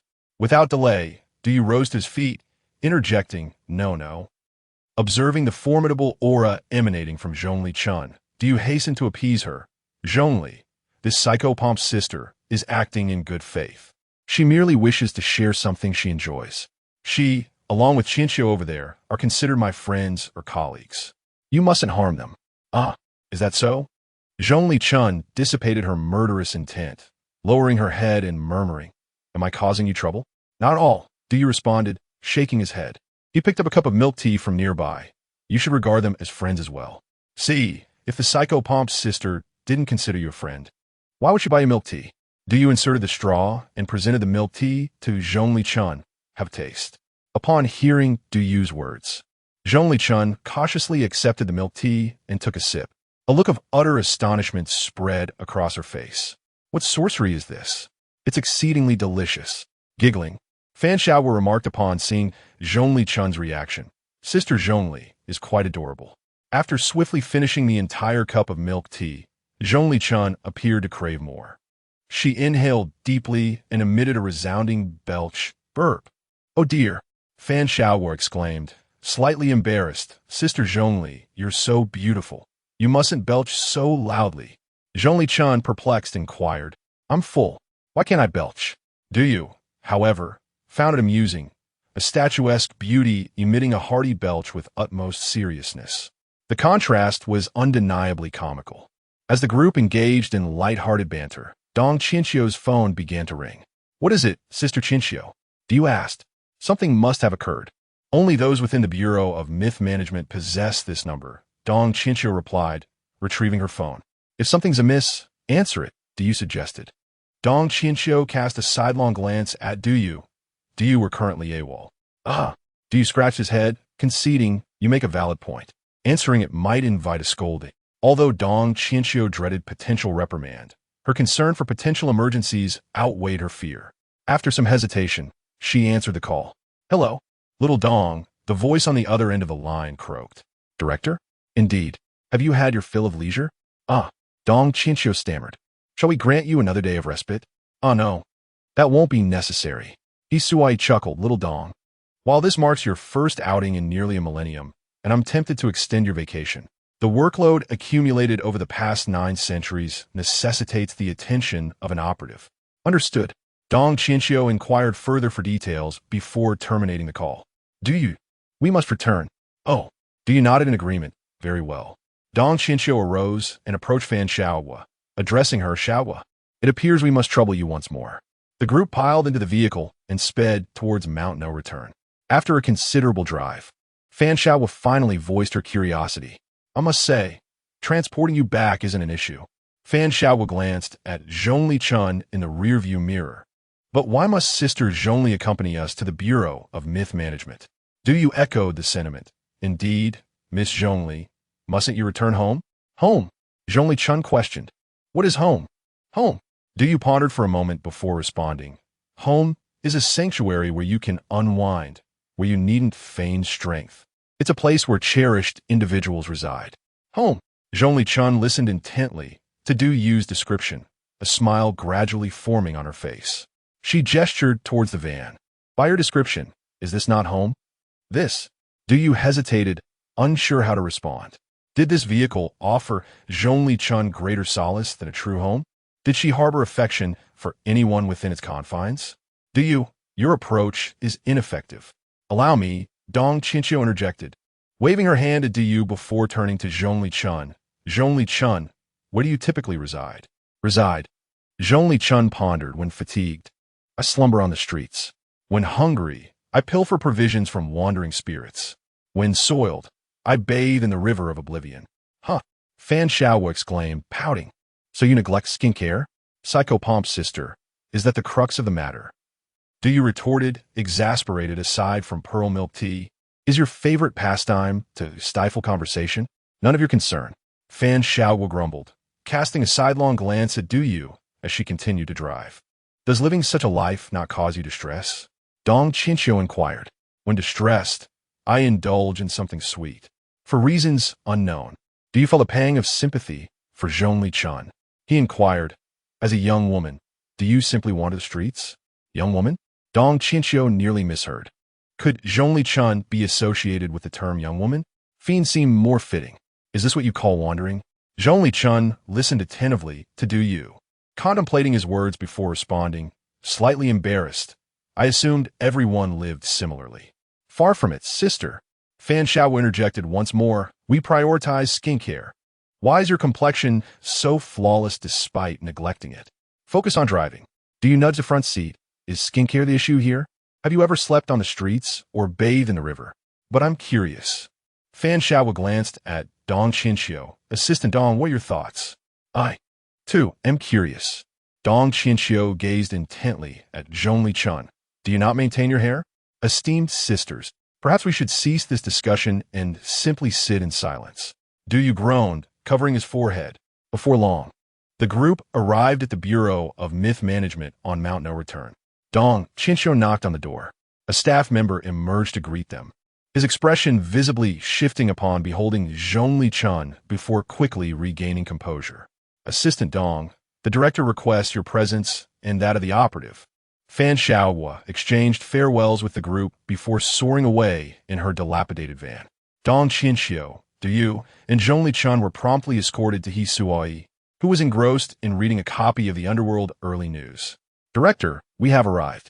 He Suai raised his head, preparing to speak, only to catch sight of Zhongli Chun. Oh, this is quite the anomaly. Zhongli Chun disregarded He Suai entirely, her gaze fixated on Du Yu. Dong Qinqiu stepped forward and recounted the day's events to He Suai. Is that so? He Suai betrayed no overt surprise, turning to address the group. Since she has arrived, she is a guest. Under normal circumstances, Zhongli Chun would be welcome to sit wherever she pleases. However, given today's circumstances, we cannot permit her to observe the proceedings. He Suai gestured to a nearby staff member.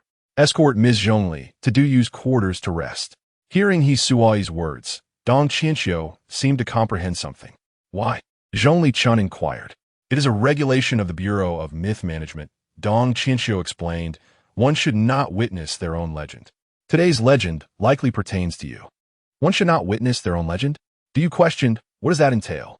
Since antiquity, the Bureau of Myth Management has adhered to this regulation. He stroked his beard thoughtfully and remarked that no one could witness the resurgence of their own legend within the confines of the Bureau of Legends. Chapter 21. The phone from the underworld. Du Yu gently patted Zhongli Chun's shoulder and said, It's all right. Your injury has yet to heal. This is precisely the time for you to rest. Hearing Du Yu's words, Zhongli Chun reluctantly agreed. By the way, could you bring my coat to the room? Thanks. Du Yu removed his outer garment and handed it to Zhongli Chun. She cradled the coat tenderly and then slowly departed with the staff. Now, let us return to the matter at hand. He Suai stroked his beard and remarked, the tasks are not pressing, but they are numerous. Numerous? Indeed. Over the years, countless legends have accumulated, predominantly of the C-grade variety. Now that we have an operator, it would be best to gradually resolve these legends to eliminate future complications. With a wave of his hand, a pizza box appeared before them. Hisui gestured toward the box and said, "Take a close look at these legends. The first one is called Savory Cheese Pizza Legend. Director, your condition seems to have worsened. You have summoned a pizza box, not a screen." Dong Qianxiu adjusted her glasses and commented, "Oh, is that so?" Hisui focused his gaze and quickly tossed the pizza box aside, pulling over a display screen as if nothing had happened. "Now, pay attention. I have categorized these legends into 3 types. Those of the underworld, deities, and historical figures. The underworld category consists mostly of acquaintances. If any issues arise with these legends, it would hinder them from becoming underworld officials, thus altering the structure of the afterlife. The deity category pertains to celestial beings, whose legends are numerous, leading to a higher probability of complications. As for the historical figures, they are akin to the story of Zhong Lichun, who lived as a mortal from birth to death. Do you gaze at the screen filled with names, reminiscent of a karaoke song list containing dozens of legends, some of which he had never even heard of? I believe we must prioritize resolving these 2 legends. Hisui pointed to the names, Chuiju and the Black and White Impermanence. Dong Qianxiu nodded, seemingly grasping the director's intentions. The great judge Chuiju and the Black and White Impermanence had evidently extended an olive branch to the Legend Management Bureau, and now that their legends were facing issues, it presented an opportunity to strengthen their relationship. By the way, do you remember the task entrusted to you by the great judge? Dong Qianxiu asked with a hint of concern. I remember. However, do you glance at the screen? I do not intend to address the matters of those 3 just yet. Hisui also surveyed the screen. Do you have other choices? Do you point to a name in the corner of the screen? The Saltless Maiden. This Saltless Maiden is Zhong Lichun, isn't she? Do you inquired? Indeed. Hisui confirmed, is Zhong Li Wuyan. I wish to investigate what transpired between us. Do you pondered, feeling an insatiable curiosity about her? Oh, so you choose to prioritize Zhong Lichun over the matters of the great judge and the others? Hisui mused thoughtfully. I would not recommend this course of action. You must consider your decision carefully. Do you looked at Hisui, perplexed by his meaning. Zhong Lichun's legend is rather troublesome. First, she was born in the Warring States period, a time rife with mortal legends that are intricately connected, where pulling one thread can unravel the whole tapestry. Second, she is a rare long-term legend. Although it is a low-difficulty C-grade task, it requires the operator to intervene multiple times throughout her several decades of life, which is quite resource-intensive. Is that so? Do you reflected, then asked, are long-term legends common? While not exceedingly common, there are indeed a few, Hisui replied. Legends such as those of Yang Jian and Sun Wukong are long-term. Then, I might as well take this opportunity to practice with this C-grade legend, right? Well, as the operator, the decision is yours to make. We are merely here to offer suggestions. Hisui nodded and stated, in that case, we shall officially commence the Saltless Maiden's legend tomorrow. It is getting late. Let's rest for now. After saying this, Hisui recalled something and retrieved an object from his pocket, handing it to Duyu. By the way, as an operator of the Legend Management Bureau, you should possess your own mobile phone. This is provided by the Bureau. Take it and use it. Duyu examined it closely, and, after a long pause, he could not help but remark, Director, this is a remote control. Huh? Hisui rummaged through his pocket again and eventually produced a mobile phone. Ah, this is the correct one. Duyu thanked Hisui and, with Dong Qianxiu, made his way to his room. Sister Qianxiu, do we have any available guest rooms? Are you looking to accommodate Zhong Lichun? Yes. It feels inappropriate for her to remain in my room. Wait a moment. I will lead her to my office instead. Upon entering the room, they found Zhong Lichun curled up quietly on the bed like a well-behaved kitten, clutching Duyu's coat and sleeping soundly. Strangely, there were tears at the corners of her eyes. Duyu glanced at Zhong Lichun. Sister Qianxiu, did you not say only mortals need sleep? Well, if I recall correctly, Zhong Lichun is indeed a mortal, yet for reasons unknown. She refuses to reincarnate and remains in the underworld. You mean to say, Du looked at Dong Qianxiu incredulously. You were nearly scattered into oblivion today by a mortal? Yes, it sounds unbelievable, but Zhongli Chun cannot be understood through the lens of ordinary logic. She seems to possess some understanding of cultivation methods, but lacks systematic training, allowing her to wield celestial power in her mortal form. The specifics elude me, as I have never delved into Zhongli Chun's legend before. As the two conversed, Zhongli Chun slowly opened her eyes. You're back. Her gaze flicked past Dong Qianxiu to rest on Du. Aye, did I make a mess here? Rest assured. Du smiled at Zhongli Chun. Even if you did, no one would blame you. Zhongli Chun managed a faint smile in return. Zhongli Chun, Dong Qianxiu interjected, it is inappropriate for you and Du being a man and a woman alone together here. I will take you to stay with me. Zhongli Chun glanced at Dong Qianxiu. Why is that inappropriate? Why? Dong Qianxiu was somewhat irritated. Do you possess no common sense regarding social conduct, let alone moral understanding? Although Zhongli Chun did not fully comprehend, she sensed that Dong Qianxiu was scolding her. She turned to Du and asked, Do you wish for me to leave?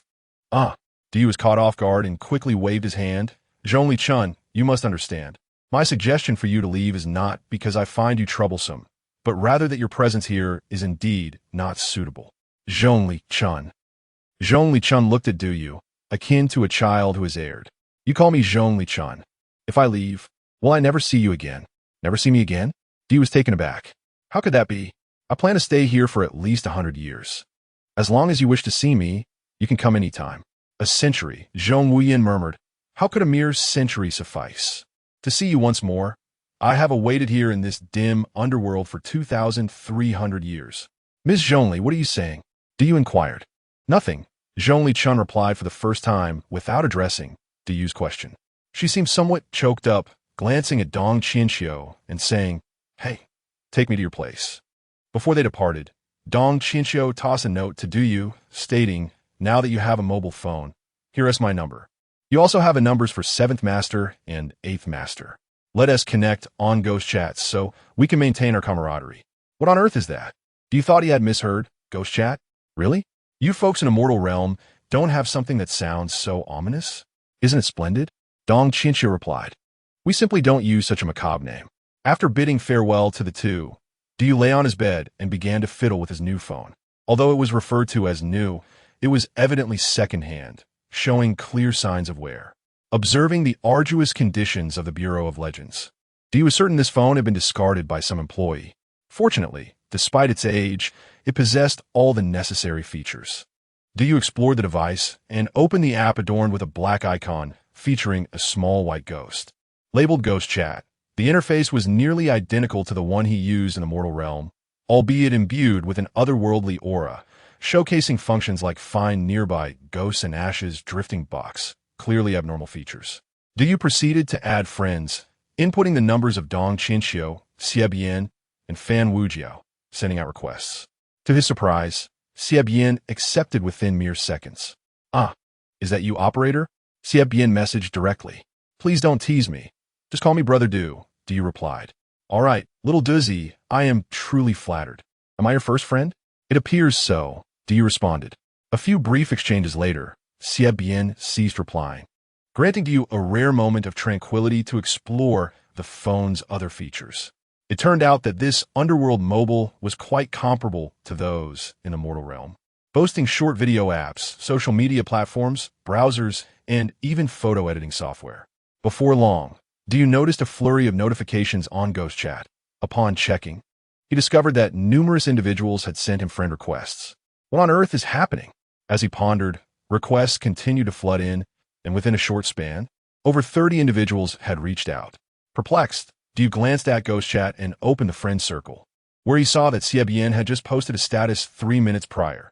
New operator's Ghost Chat signal from the Bureau of Legends, personally tested for absolute authenticity. For those in need, direct payment of ghost coins, payment first, number second. No way.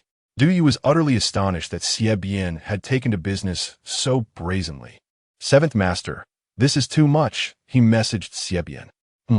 Have you made friends so quickly? Xie Bian asked, feigning ignorance. Thanks to 7th Master, I am now making friends across the realm. No need to mention it. However, 7th Master, I have a question, Du said with a slight smile. What is it? How shall we split the earnings? Split? Xie Bian replied, bewildered. The money I earned through my own merit. Why would I share that with you? Then, in that case, Du pondered before declaring, I shall decline all these friend requests. They bring me no benefit anyway. No, let us talk this through. Xie Bian seemed flustered. If you don't add them, I'll be labeled a fraud. Precisely, Du said with a mischievous grin. I don't ask for much. Let us split it evenly. For every payment received, I'll add one individual. Sigh. I, Xie Bian, have been wise for a lifetime, only to be tricked by you today. How could that be, seventh master? Du consoled. I need to add so many friends and greet them. I'm putting in my effort as well. Xie Bian reluctantly transferred a considerable sum to Du, leaving him momentarily astonished. One transfer amounted to 1 billion. After a brief contemplation, Du realized that the denomination of ghost coins was quite substantial. So perhaps 1 billion didn't hold as much purchasing power as one would think. Without dwelling on the amount received, Du began accepting the friend requests en masse. Among them were notable deities and spirits, as well as many he could not recognize, likely ordinary underworld agents or wandering spirits. In a brief moment, Du's friend counts surged by nearly 100 and continued to rise. Observing the eclectic array of individuals, he mused, for heavenly kings, divine generals, lord of locks, and stoves, earth gods, river gods, and great masters. As he mechanically added contacts, one name suddenly captivated his attention. Chang'e, the moon goddess. All right, I shall not transfer any funds to the moon goddess, as I Haven-T inquired about her charges. I offered her the opportunity, Xie Bian suddenly messaged. What do you mean by pushing me towards Chang'e?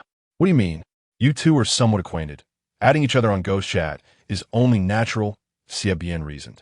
Du accepted Chang'e's friend request, unsure of what to convey, when she promptly initiated a video call.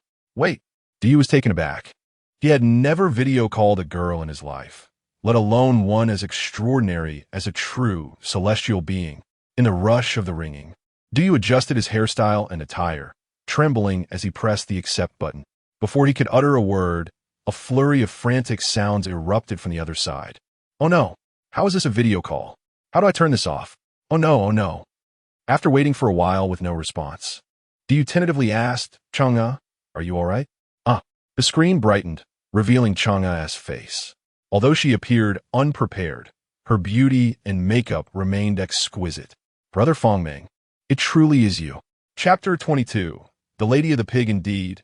It is you, Lady Chang'e, Du said somewhat awkwardly. He was uncertain how to face Chang'e now, especially since he had failed to fulfill the only promise he made to her, to take good care of Du. How wonderful. I don't know many people, and you are one of them. It's truly delightful to see you again, Chang'e exclaimed, her smile radiating joy as if reuniting with an old friend. Really? You seem so happy. Yes, it's rather strange. But ever since I heard that the Legend Management Bureau has a new operator, I felt an inexplicable unease, as if I had known this operator for ages. They say the Bureau travels back to the past to set the legends right, and for some reason, you immediately came to mind. Chang'e chuckled softly. In that moment, a bold thought crossed my mind. Could it be that Brother Pangmang has come from the Legend Management Bureau? Once I considered that, everything started to make sense. But, Du pondered, may I ask, when was the last time you saw me? It has been over 4,000 years, Chang'e reflected after a moment. 4,000 years. You have remained in the Moon Palace all this time. Don't you feel lonely? After all, I failed to fulfill my promise. I didn't send Brother to accompany you. Hee. Chang'e giggled, covering her mouth.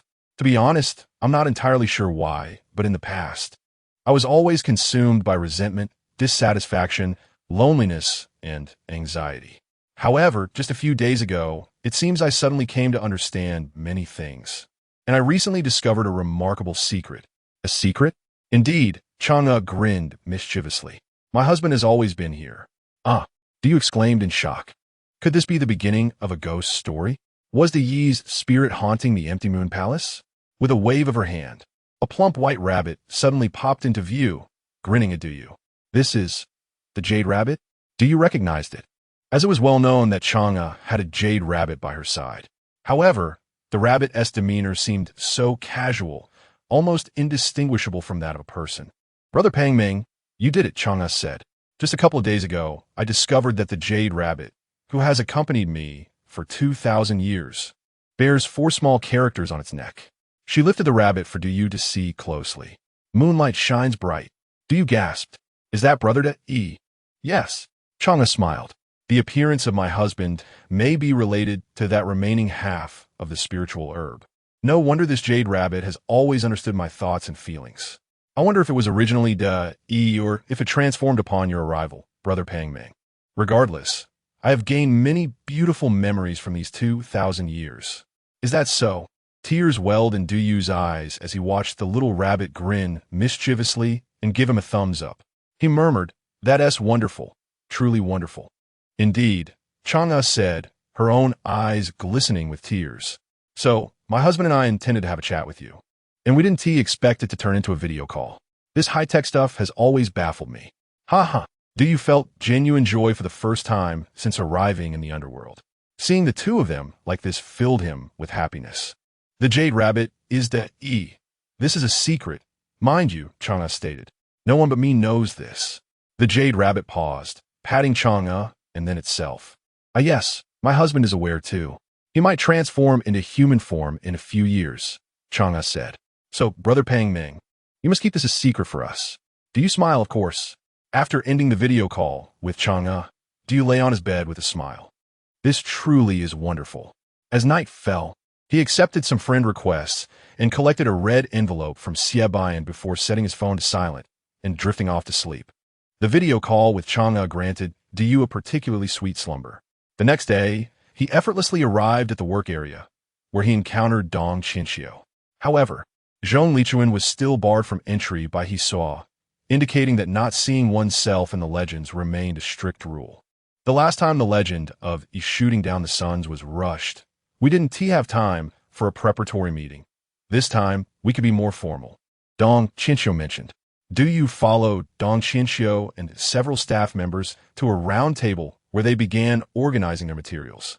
Goodness, Du murmured. There's a round table preparatory meeting? It's becoming increasingly formal. Let us not waste time, Dong Qinxiu said, glancing at one of the staff members, Xiao Jin. Please present the summary of the legend. The boy named Xiao Jin appeared slight of build, but his eyes sparkled with brightness. He glanced at his notes and began. Zhong Lichuan, daughter of a general from the Qi state during the Warring States period, is tall in stature. Born in Waiani, Shandong. She is also known as Zhong Lichuan Waiani, Zhong Waiani, and the Waiani woman.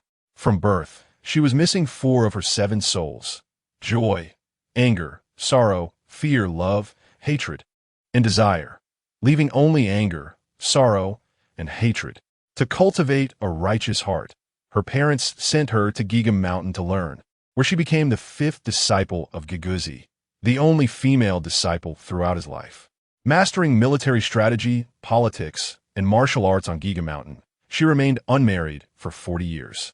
When the Qi state was on the verge of collapse, she married King Xian of Qi, offered wise counsel, quelled rebellions, and successfully saved the state from ruin, thereby becoming a legendary figure. Dong Qinxiu nodded, then turned to another girl, Xiao Qi. Please explain the current issues in the legend to the operator. The girl named Xiao Qi nodded timidly and began. In this legend, Zhong Lichuan's father, a general, unfortunately died in battle during her childhood. Her mother, Mrs. Hua, was forced to remarry a scholar, and Zhong Lichuan's character became unruly, earning her stepfather's disdain. She suffered long-term abuse and was nearly violated by him. Thankfully, she had the ability to protect herself, preventing her stepfather from getting too close. However, this situation rendered her unable to ascend the mountain to learn, leading her to live a life of mediocrity, and the world would know no more of Zhong Waiani. Is this stepfather a scoundrel? Du asked somewhat indignantly, but soon realized that Zhong Lichuan was born during the tumultuous Warring States period, where everyone was adrift in chaos. In those times, a scholar might not only violate a foster daughter, but could even murder Zhong Lichuan without facing punishment. As a foster daughter, she might not even rank higher than a household maid. Do you have any questions regarding the legend summary? The group turned to him in unison. Not at the moment, Du replied. I simply wish to know how many times I need to descend and the duration of each time. There is no difference between long-term and short-term legends. However, each descent cannot exceed 7 days. Typically, long-term legends will descend 3 to 5 times, each lasting 1 to 5 days, and transporting bottled souls is prohibited, as it incurs significant operational costs for the Legend Management Bureau. Very well. Do you contemplate it for a moment? I will descend once first to assess the situation, then decide how to proceed thereafter. Dong Chinchio glanced at Du Yu with a hint of concern and said, Du Yu, the historical legends and anecdotes from the Warring States period are astonishingly numerous and intricately interwoven. I hope you will prioritize the greater picture when it truly matters. To put it bluntly, even if the figure of Zhongli Chun were to vanish from history, it would not significantly impact modern society. Therefore, you must not let your emotions be swayed by Zhongli Chun, as it could disrupt any legend. Understood, Du Yu replied, as Dong Chinchio attached various tubes to him. She continued, you are aware that the scars from these legends will reflect upon you, so you must be cautious. The first arrival of the long-anticipated legend lasts only a single day. Be mindful of the time. Just as Du Yu was about to lie down on the apparatus, a thought struck him.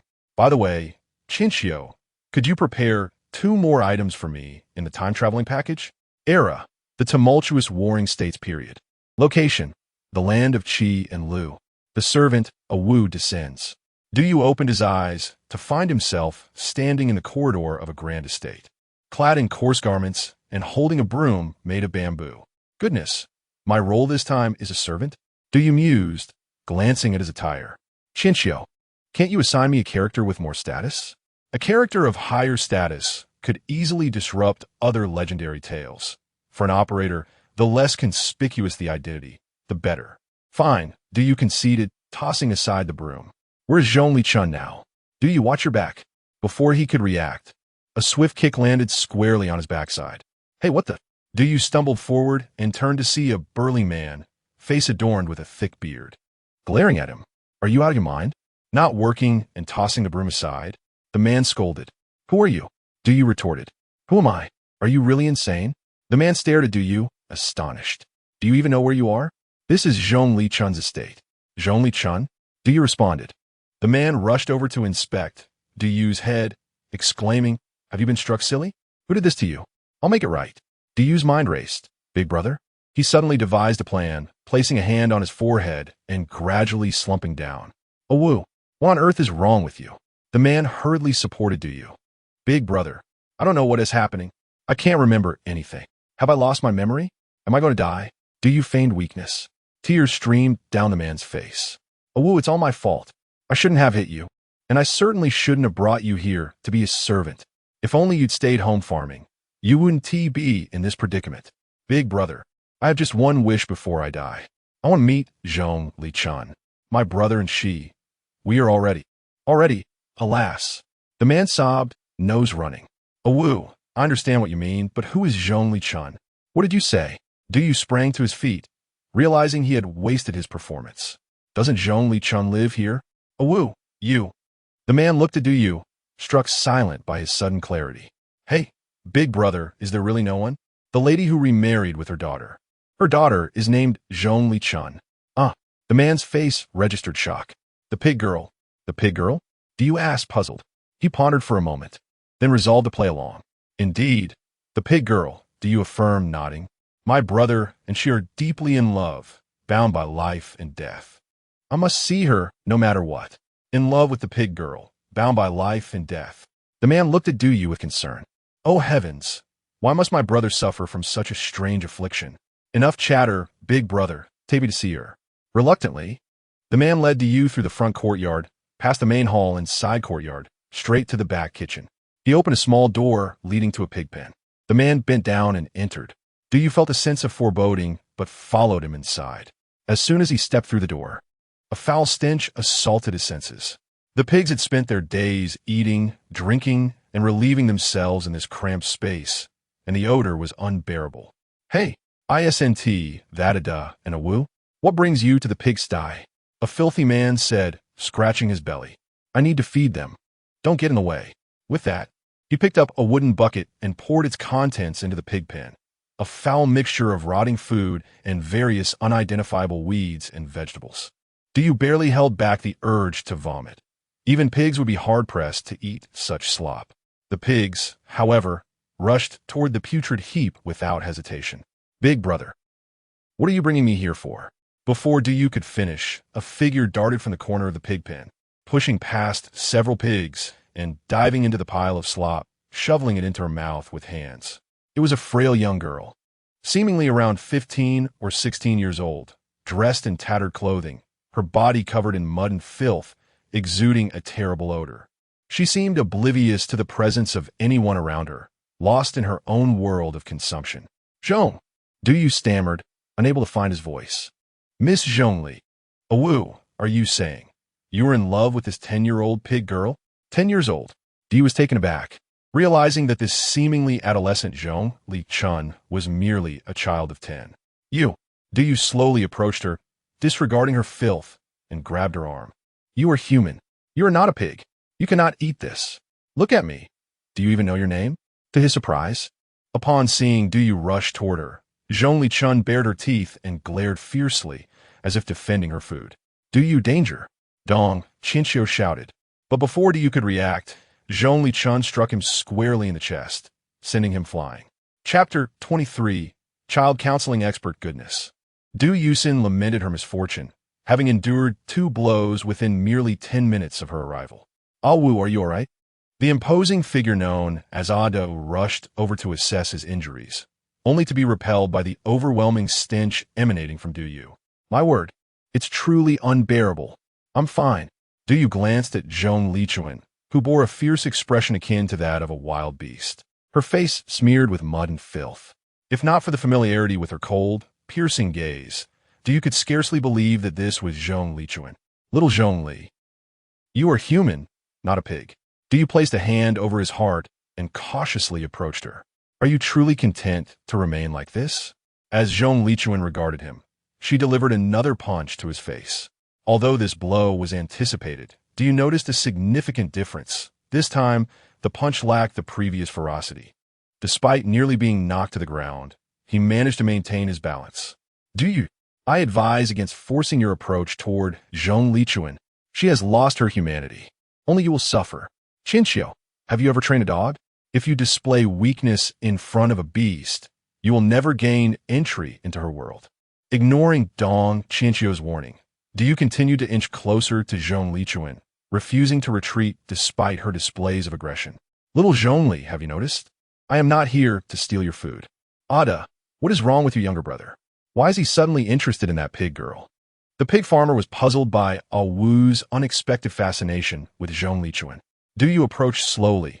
Although Zhong Lichuan prepared to attack, she remained still. Baring her teeth in a show of defiance, she continued to warn him. You are human, not a pig girl, Du murmured. The display of bared teeth may intimidate emotionless creatures, but it could not deter someone who genuinely cares for you. Standing before Zhong Lichuan, Du extended his hand and boldly touched her head. To everyone's astonishment, she did not resist but merely stared blankly at him. She was but a 10-year-old child. What manner of parents could be so cruel as to raise her as if she were a pig? Brother, I wish to take her away. Take her away. Otto was taken aback. You cannot be serious. You fancy a pig girl? She is not only foul and unattractive, but she is also merely 10 years old. If you desire to wed, I can help you arrange a match. Enough. I cannot allow little Zhong Li to suffer here any longer. This, brother, you are aware that I have lost my memory. May I inquire what your position is in this household? Du asked. I am a guardian of the courtyard. That is splendid, Du replied. With your status as the guardian, it will be more than sufficient to assist me in covering our escape. Upon finishing his statement, Du scooped Zhong Lichuan into his arms. Although she attempted to resist, she could distinctly sense the gentleness of his touch, the warmth radiating from his hands, and the pleasant fragrance that enveloped him. Once upon a time, Zhong Lichuan recalled another person who had held her in such a manner. His hands had been equally warm, his movements equally tender. The figure she remembered wore armor, radiating authority without anger, yet only when he saw her did he reveal a kind smile. Closing her eyes, she strained to recall his visage, her mind flooded with echoes of his voice, calling her by her childhood name. Chunner, come here. Chunner, your father has gathered persimmons for you. Chunner, do you prefer poetry or weaponry? Chunner, would you like to learn to ride a horse? Chunner. Yet the image of that person eluded her grasp. For the first time in 5 years spent in the pigsty, tears streamed down Zhong Lichuan's cheeks.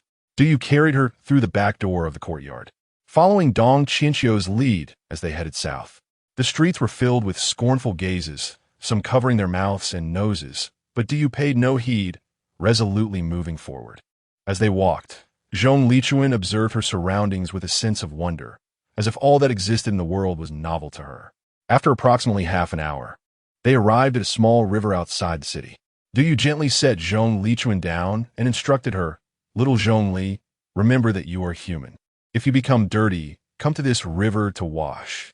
While speaking, Du began to remove the mud and grime from her. Initially apprehensive of the river's water, Zhong Lichuan was lifted gently by Du and placed in the cool current. The water flowed around her feet, refreshing and brisk. A smile finally graced Zhong Lichuan's lips as she playfully scooped up a handful of river water, joyfully splashing it over herself. "Excellent, excellent," Du responded with a smile. "You can wash yourself here. I will gather some things." With that, he ventured into the nearby thicket. "Qinqiu, do people in ancient times typically use soap pods for bathing?" "Indeed. What do soap pods look like?" Du inquired. Dong Qinqiu hesitated, struggling to describe them. "They resemble large hairy beans, and emit a scent somewhat akin to bayberries." Realizing her description was vague, she had done her utmost. Surprisingly, Du, using her clues, discovered soap pods hanging from a tree, plants that resembled oversized hairy beans. He picked one, squeezed it, and found seeds within. Under Dong Qinqiu's guidance, Du selected a large leaf, filled it with water, and tossed in the soap pod seeds to boil. The water within the leaf transformed into a pale yellow hue. Patiently, he allowed the water to cool before presenting it to Zhong Lichuan, while she gleefully played in the water. Du demonstrated how to cleanse herself with the soap pod water before stepping aside. Although Zhong Lichuan was merely 10 years old, her stature resembled that of a blossoming young woman. Before long, Zhong Lichuan emerged from her wash, clearly recalling how to bathe. Du gazed at her clean, delicate face, inhaling the fragrance of her freshly washed hair, and could not help but smile. He then pulled her to the riverbank, facing the reflection in the water, saying, "Little Zhong Li, see, you and I are alike. We are human, not pigs." "Human," Zhong Lichuan echoed softly. "Precisely," Du affirmed, nodding. "No one should bully you, understand?" Zhong Lichuan remained silent, her eyes fixed on the rippling reflection in the water, uncertain whether she was observing herself or Du. Du suddenly recalled something. "I have a delightful treat for you." He rummaged through his waist pouch for a while and produced several candies. "Look," he exclaimed, waving the inexpensive fruit candies in front of Zhong Lichuan. She looked at him in confusion. "Recently, I heard a friend say that when one feels down, they should indulge in something sweet." As he unwrapped a piece of candy, he explained, "However, I was uncertain what sweet treats existed in this era, so I asked Qinqiu to bring me some candies. I hope these little delights brighten your mood. Here, take this." Du handed her a piece of unwrapped candy. "Open your mouth." He coached Zhong Lichuan. She mimicked, opening her mouth wide. Du tossed the fruit-hard candy into her mouth. Initially taken aback, Zhong Lichuan swiftly donned an expression of utter astonishment, having never before savored such ambrosial fare. Once, she had unearthed a putrid fish head amidst the swill intended for swine, presuming she had chanced upon a delicacy befitting a sovereign. Yet, this humble hard candy eclipsed all prior gustatory experiences. "This must be an elixir," she mused. "You bear a striking resemblance to a dear friend," Du remarked. She, too, finds solace in confectionery during times of distress. "Confectionery," Zhong Lichuan uttered, her breath carrying the delicate fragrance of fruit. "Indeed, sweetmeats," Du affirmed with a nod. "This is exceedingly sweet," Zhong Lichuan gestured toward her mouth. "Assuredly," Du exclaimed, rummaging through his satchel to produce a handful of candies, which he promptly offered to Zhong Lichuan. "I have abundance here. They're all yours." Zhong Lichuan's eyes widened at the sight of such a bounty, having believed that such delectable treats were singular in existence. "Let us depart," Diyu exclaimed, grasping Zhong Lichun's hand. "I shall introduce you to even more exquisite culinary delights." Returning to the city, Zhong Lichun's attire remained tattered. Yet her unblemished visage exuded an undeniable grace, captivating the attention of passers-by. Despite her evident timidity, Diyu confidently led her into a grand establishment. "Proprietor," he bellowed, "bring forth your finest fare. Mountains of delicacies, fowl and fish, all shall be presented before us." The proprietor, perplexed by the spectacle, questioned how these individuals, seemingly devoid of affluence, could make such audacious demands upon entering his establishment. "Esteemed guest," the attendant began with a forced smile, "your requests are extensive and would entail a considerable expenditure." "Expenditure? Do you dare question my solvency?" Diyu retorted, casting his satchel upon the table with a resounding thud. "Do you comprehend the significance of this sound? Pray, esteemed guest," the attendant stammered, "provided its contents are not merely stones." "Preposterous," Diyu scoffed, producing a handful of knife-shaped coins. "Are these mere stones?" Prior to his descent into legend, Diyu had beseeched Dong Qianxiu to furnish him with two provisions, candies and the currency of qi. "Ah, your repast shall be prepared forthwith." The kitchen staff toiled feverishly, and within moments, an array of bronze bowls and wooden platters laden with victuals were presented. While the culinary arts of the Warring States period may have been rudimentary, often consisting of boiled or steamed fare, the ingredients were of exceptional quality, encompassing a plethora of delicacies. Zhong Lichun gazed in awe at the ever-increasing bounty of gastronomic delights. Diyu seized a haunch of venison and devoured it with gusto, disregarding the gazes of onlookers. "Acceptable, albeit somewhat bland," Diyu mumbled through mouthfuls. Zhong Lichun, hesitant to partake, merely observed Diyu's voracious consumption until he had gnawed upon a bone. Tentatively, she reached for the discarded remnant. "Desist," Diyu commanded. Startled, Zhong Lichun recoiled, allowing the bone to fall to the ground. She regarded the discarded morsel with evident longing. "Henceforth, never partake of another's leavings. Should anyone offer you scraps, you are at liberty to strike them," Diyu declared, presenting Zhong Lichun with a generous portion of meat. "This is your rightful sustenance." At that moment, a feral canine sauntered in from the thoroughfare, seizing the discarded bone and absconding with it. "Observe, scraps are the fare of beasts, whereas we are beings of higher order." Zhong Lichun, beholding the meat in her possession, was overcome with elation. "Is this the life of deities?" she mused, emulating Diyu's example. She consumed the meat with unrestrained delight. The flavor was exquisite, yet her heart was fraught with trepidation, uncertain whether this idyllic existence was but a fleeting mirage. "Will you?" Zhong Lichun stammered, "Will you remain with me indefinitely?" Diyu hesitated, mindful that his sojourn was limited to a single day and his departure was imminent. Diyu paused. "I cannot remain indefinitely. I must depart after today. However, rest assured, I shall return to seek you out anon." Zhong Lichun's heart was heavy, though she dared not betray her emotions, casting furtive glances at Diyu. The pair consumed the entirety of the repast with remarkable alacrity, leaving Zhong Lichun's abdomen distended. "Excuse me," Diyu emitted a resounding belch, startling Zhong Lichun. "Little Zhong Li, hark!" Diyu exclaimed, summoning his breath to produce another sonorous eructation. "Such is the testament to satiation." "Satiation?" Zhong Lichun queried, regarding her protuberant abdomen. Emulating Diyu's example, she inhaled deeply and emitted a diminutive belch. "Ha ha ha," Diyu boomed. "Precisely. As I mentioned, you bear a striking resemblance to a friend of mine, who invariably emits a hearty belch upon completing a meal." Dong Qianxiu shook his head in resignation. Could you not instill in her more refined habits?"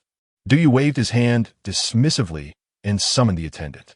"Attendant, present us with the reckoning." The attendant hastened to their table, his countenance adorned with a sycophantic smile. "Esteemed guests, the sum has been calculated in advance, 77 Dao." Diyu offered a mirthless smile. A trifling sum indeed. He then reached for his satchel, only to discover that it had vanished without a trace. Diyu exclaimed, surveying the surroundings. The satchel, which had been resting upon the table moments prior, had inexplicably disappeared. Esteemed guest, is something amiss? The attendant inquired, his smile laden with veiled meaning. Du Yu met his gaze, realizing that he had likely stumbled into a den of iniquity. In these turbulent times, the existence of such establishments was hardly surprising. Casting a glance at the 10-year-old Zhongli Chun, he recognized that this was not the moment for confrontation. Little Zhongli, I shall impart unto you one final stratagem. Du Yu whispered. Should one be unable to settle the bill, one must resort to this maneuver. A strategy. Du Yu gingerly grasped Zhongli Chun's hand and bellowed, Flee. Chapter 24. Farewell, my concubine. Two individuals fled wildly through the streets, with Zhongli Chun clutching a bone in her mouth. Behind them trailed a menacing group of over 10 thugs. Remarkably, even after their meal, they had the foresight to pack a takeaway. What potential they had. Du Yu glanced at the bone protruding from Zhongli Chun's mouth and remarked while running, How resourceful.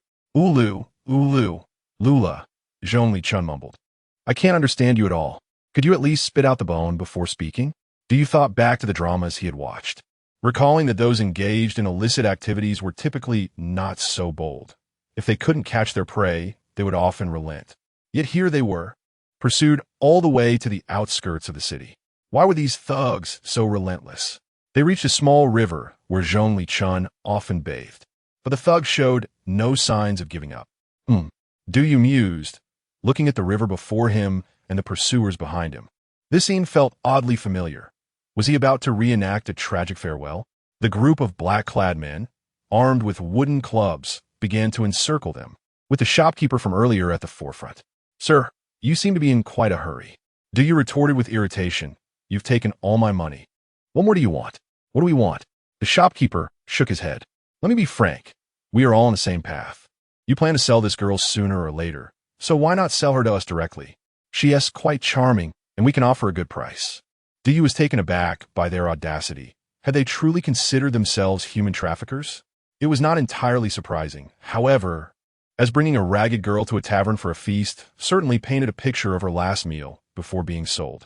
Moreover, despite being only 10, Zhongli looked no different than a girl of 15 or 16, exactly the type that traffickers favored. Xiao Zhongli, Du Yu called out, they are the villains. And now I shall teach you how to, not just rob, but to punish the wicked. Hey, Du Yu. Why do I feel that Zhongli Chun has become your accomplice in villainy? Dong Qianxiu remarked, sensing something amiss with Du Yu's guidance. Sis Qianxiu, what time do you think it is? This is an emergency. Du Yu pointed at the thugs, instructing Zhongli Chun, repeat after me. Zhongli Chun nodded, still clutching the bone, and imitated Du Yu's gesture, pointing at the thugs. You scoundrels. Du Yu bellowed. Zhongli Chun echoed with the bone still in her mouth. Quick, hand over your money and provisions. I shall spare your lives. Spit out that bone. I mean you, sister. Spit out that bone. Do you see, Zhongli Chun? You're losing all your bravado. What is most crucial in a fight? Presence. Zhongli Chun gazed at Du Yu with reluctance, her expression pleading for the bone to remain. Du Yu's demeanor turned serious, and Zhongli Chun, with no other choice, reluctantly removed the bone from her mouth, wiping it clean before tucking it away. Although she had eaten well this time, who knew when she would eat again? That bone might just sustain her. Brother, that girl seems a bit dim, one thug remarked to the shopkeeper. Dim? That is fine. She is easy to control, the shopkeeper replied. In all my years, I've never encountered such a prize. We must not let her escape. Du Yu readied himself and stepped forward, asking, Are you really going to take action with such few men? Oh, the shopkeeper found this amusing. We have 14 men here. How many do you think you could defeat? Du Yu scoffed. Don't blame me for being impolite then. Brother, why isn't he afraid of us at all? Could he truly be a master? A master? The shopkeeper scrutinized Du Yu's attire. Would a master serve as a lackey? Calmly, Du Yu turned to Zhongli Chun, saying, I'll handle the leader. You manage the remaining 13, all right? Zhongli Chun nodded seriously. Brother, what did he just say? The thugs were bewildered. Had he reversed his statements? The shopkeeper regained his composure and commanded, It doesn't matter. Just capture the girl first. I'll handle this one in a few moves. Before he finished speaking, Zhongli Chun suddenly leaped into the fray. Without waiting for the shopkeeper's response, Du Yu charged toward him. You have quite the audacity, Du Yu declared. You truly dare to engage me? Who are you? If you have elders at home, I suggest you inquire about the techniques that defeated the 9 infants during the reign of Emperor Yao. Why Emperor Yao? The shopkeeper stared incredulously. Are you out of your mind? Whether he was mad or not, he would soon find out. Du Yu smirked coldly, performing a gesture and chanting, Qinxiu divine skill. Huh. Dong Qinxiu was taken aback, wondering how this had anything to do with her. Why did they need to fight each other? It was just one person. Drink. Qinxiu, assist me. Du Yu ignored Dong Qinxiu and continued chanting, my injuries haven't healed. I can't hold on. Dong Qinxiu shook her head in resignation, muttering, one day I'll turn you into a white dragon horse. To the shopkeeper's astonishment, this lackey had seemingly conjured a supernatural power with a few incantations. A weary female voice echoed in his ears, impatiently calling, hey grandson. Seizing the opportunity, Du Yu exploited the shopkeeper's hesitation, darting to the side and landing several heavy punches. After 7 or 8 strikes, the shopkeeper's face was battered and bruised. What sorcery is this? I've told you before, this is Qinxiu divine skill. Du Yu observed the shopkeeper. Still want to continue? Realizing he could not best Du Yu, the shopkeeper hoped his lackeys would quickly capture the girl and return to assist him. But when he turned to look, he was left speechless. Of the 13 thugs, only 2 stood trembling, while the others lay unconscious on the ground. Zhongli Chun approached the remaining 2, extending her right hand and delivering an uppercut that sent one flying, spinning in the air before crashing to the ground. Utterly astonishing. The shopkeeper muttered to himself. The last thug let out a shriek, tossing aside his club and fleeing. Well then, today has indeed been a disaster. The shopkeeper glanced at Du Yu and asked, what was it you started with? The beginning? Du Yu was momentarily confused. Why was the shopkeeper asking this? After a moment of thought, Du Yu replied, initially, I asked, since you've taken all my money, what more do you want? No, it needs to be further back. After considering again, Du Yu said, hand over your money, and I shall spare your lives? Yes, that's the one. The shopkeeper swallowed hard. Does that still count? Du Yu's eyes flickered as he replied, it counts. Of course it counts. Upon hearing this, the shopkeeper finally relaxed, rummaging through his belongings for a moment before producing a handful of knife coins and handing them to Du Yu. In our hasty departure, my brothers and I have only brought these belongings. Your bundle remains in the shop. If you're not in a rush, you may leave an address, and I shall send someone to deliver it to your residence. However, it matters little, for my bundle contains nothing of significance. Those coins are merely sufficient to cover the cost of our meal. The young innkeeper, taken aback, questioned, pardon me, but are you implying that this is a robbery? Of course it is. Du Yu replied, sheathing his blade. We have resorted to violence, so it is undoubtedly a robbery. The innkeeper dared not press further. The notion of these 2 robbers paying for their meal was perplexing. Esteemed brother, the innkeeper ventured. Should my companions and I depart now? Very well, you may go. Du Yu waved dismissively. The innkeeper, relieved, hurriedly roused his companions, and they stumbled away into the distance. Xiao Zhongli, did you witness that? Du Yu tossed a string of coins to Zhongli Chun. This is money, and with it, you may procure delectable food. Zhongli Chun caught the coins, their weight surprising her. Is it truly this simple to buy good food? As the sun dipped lower, casting a warm glow upon the earth, the 2 sat by the riverbank in contemplative silence. After a considerable pause, Du Yu finally spoke, Xiao Zhongli, I will soon depart. Before I see you again, you must take care of yourself. Do you understand? Zhongli Chun regarded him thoughtfully before nodding. After a moment's contemplation, she inquired, how long? How long? Are you asking when I shall return?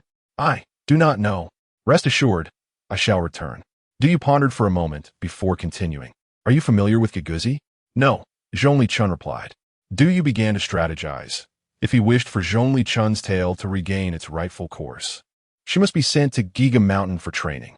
Yet, his time was limited, and he had no knowledge of the mountain's location or how to facilitate her ascent.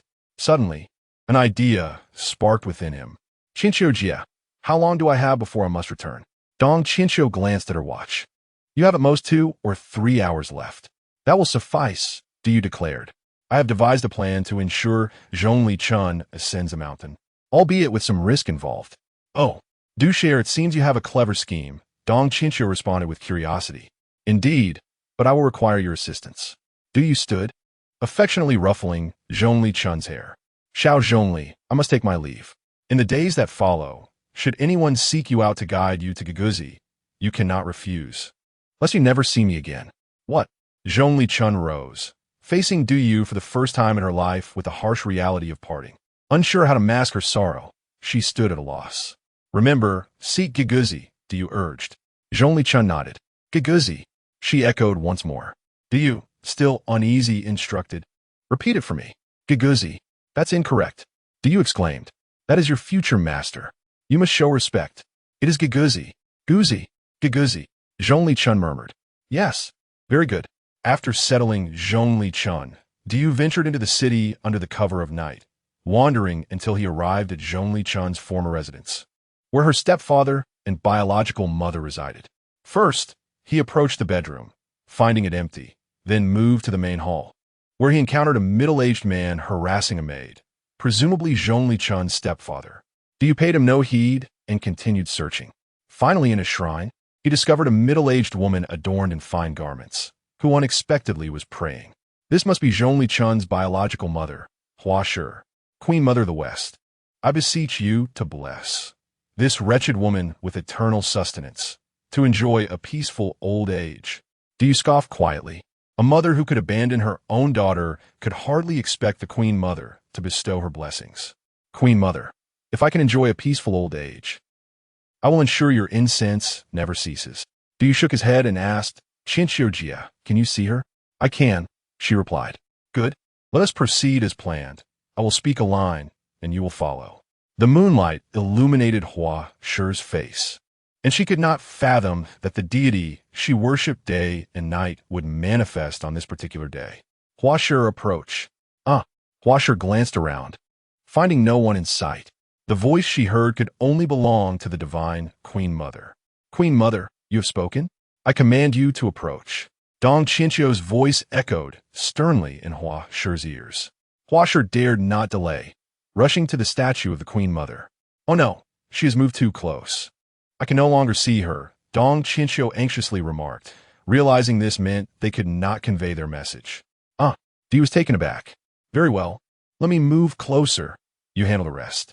Du Yu bravely edged forward until Hua Shi came into view, prompting Dong Qinqiu to instruct, Hua Shi, please step back. Hua Shi thought the Queen Mother was rather peculiar, but she complied, kneeling and inching backward. Good, this will suffice, Dong Qinqiu said. Qinqiujia, Du Yu quickly interjected. You are the Queen Mother. Please speak with the utmost decorum. I know. Do not concern yourself with me. Speak quickly of what follows. Listening intently, Dong Qinqiu cleared her throat and addressed Hua Shi. Hua Shi, I inquire why you have abandoned your daughter to the pigsty, neglecting her well-being? Upon hearing this, Hua Shi burst into tears. Queen Mother, I never wished for this. It is all my husband's doing. Do not speak such nonsense. As Zhongli Chun's mother, do you not possess the authority to remove her from such a fate? Yet you remain indifferent to your husband's actions? Queen Mother, I find myself in a dire situation. I am unskilled in farming or embroidery, and without a man to shelter me, I would surely perish on the streets. Thus, I had no choice but to remarry, and yet I remain in a position of inferiority in this household. Should I defy my husband, I too will be cast out. Du Yu listen from outside, shaking his head in resignation. In this world, there existed women like Shi Shi, who single-handedly supported their families, and those like Hua Shi, who could only cling to the protection of a man. Enough, Qinqiujia, do not press her further. Let us return to the matter at hand. Chapter 25. Seeking the master at Gigu Hua Shi, what I am about to say is of utmost importance. You must listen attentively. Dong Qinqiu continued in the tone of the Queen Mother. Your Highness, please speak. I shall do my utmost as long as it is within my capabilities. Your daughter, Zhongli Chun, will one day become a figure of great renown across the 7 kingdoms. She must not be raised in a pigsty, or she will surely incur divine wrath. Divine wrath? Hua Shi hurriedly bowed her head, exclaiming, I dare not. I dare not. This evening, Zhongli Chun is camping by the river outside the city. You must send someone to find her swiftly and escort her to Gigu Mountain to seek the teachings of Master Gigu. In the years to come, She will undoubtedly rise to fame and power. I understand, Huasher whispered from her kneeling position. Do you? Is this sufficient? Dong Qinxiu inquired, observing Hua Shi's agreement. Do you? Scrutinized Hua Shi's expression, sensing something amiss. It did not seem like affirmation, but rather hesitation. No, Qinxiu. This woman is more sinister than I anticipated.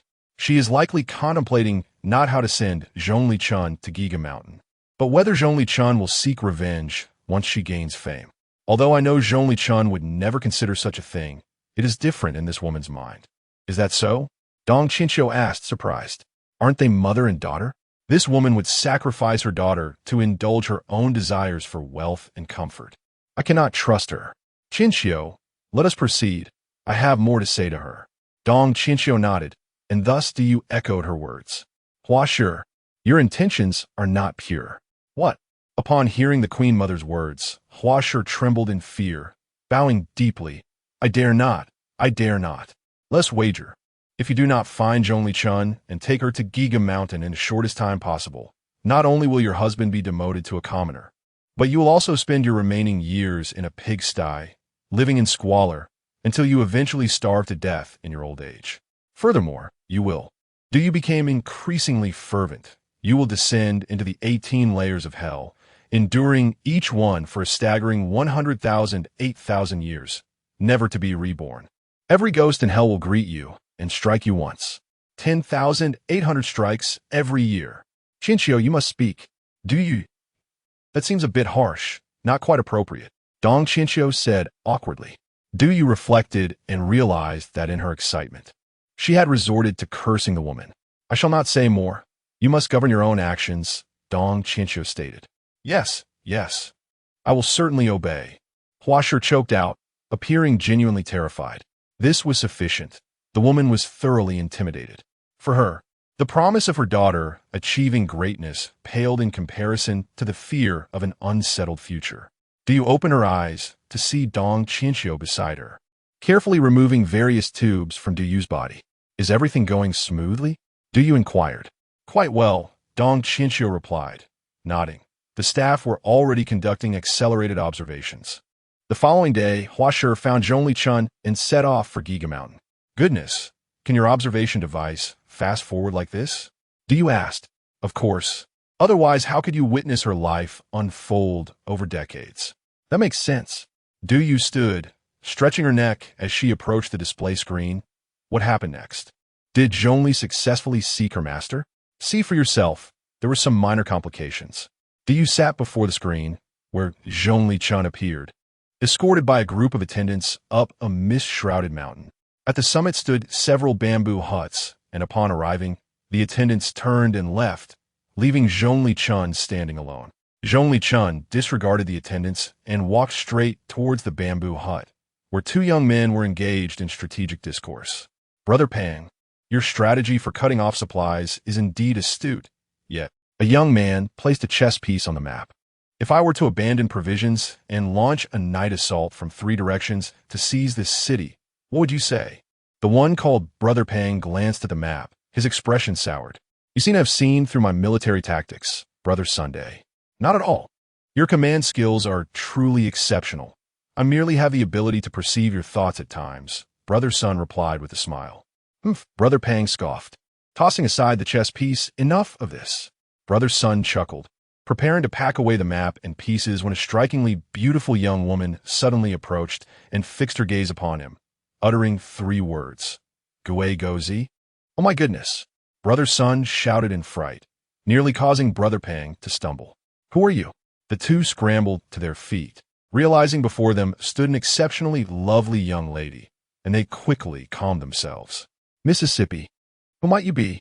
Zhongli Chun did not respond. Instead, she turned to Brother Pang and asked, Are you Gui Gozi? Is this girl searching for a dog? Brother Pang pondered, appearing rather foolish. Let us just send her away. Absolutely not. Brother Sun quickly interjected. It is too dangerous for a girl to descend the mountain alone at night. Brothers, what is going on? 2 slender youths emerged from the hut upon hearing the commotion outside. They immediately noticed the extraordinary aura of Zhongli Chun. Wow, what a beautiful girl. One exclaimed. Looks like a madwoman has arrived. Brother Pang said dismissively. Brother, do not speak carelessly. Su Shidi, Zhang Shidi, go report to master. Brother Sun commanded. Then approached Zhongli Chun, bowing slightly as he spoke softly. Miss, my name is Sun Bin.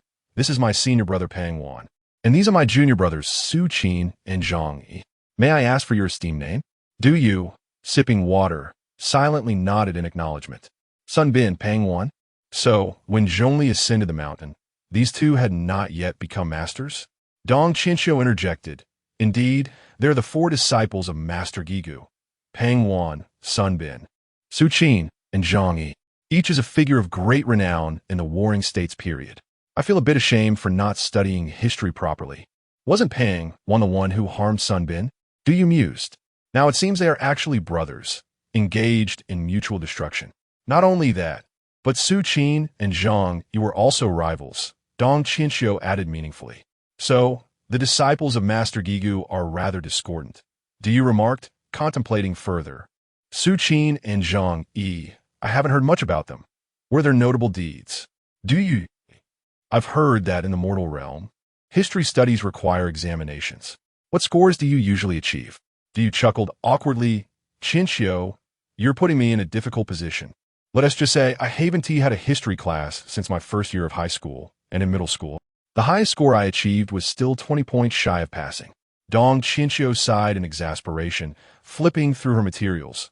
Then let me enlighten you. Su Qin and Zhang Yi's most renowned event pertains to the strategies of alliance and opposition. During a powerful era, the Qin state faced a near-extermination crisis when the other six states launched a simultaneous assault against it, known as the Alliance of the Six States. The Alliance of the Six States? Di was somewhat astonished. Why would the six nations simultaneously unite to attack Qin? Was their camaraderie truly so profound? The relations among the six nations were far from amicable, which brings us to the figure of Su Qin.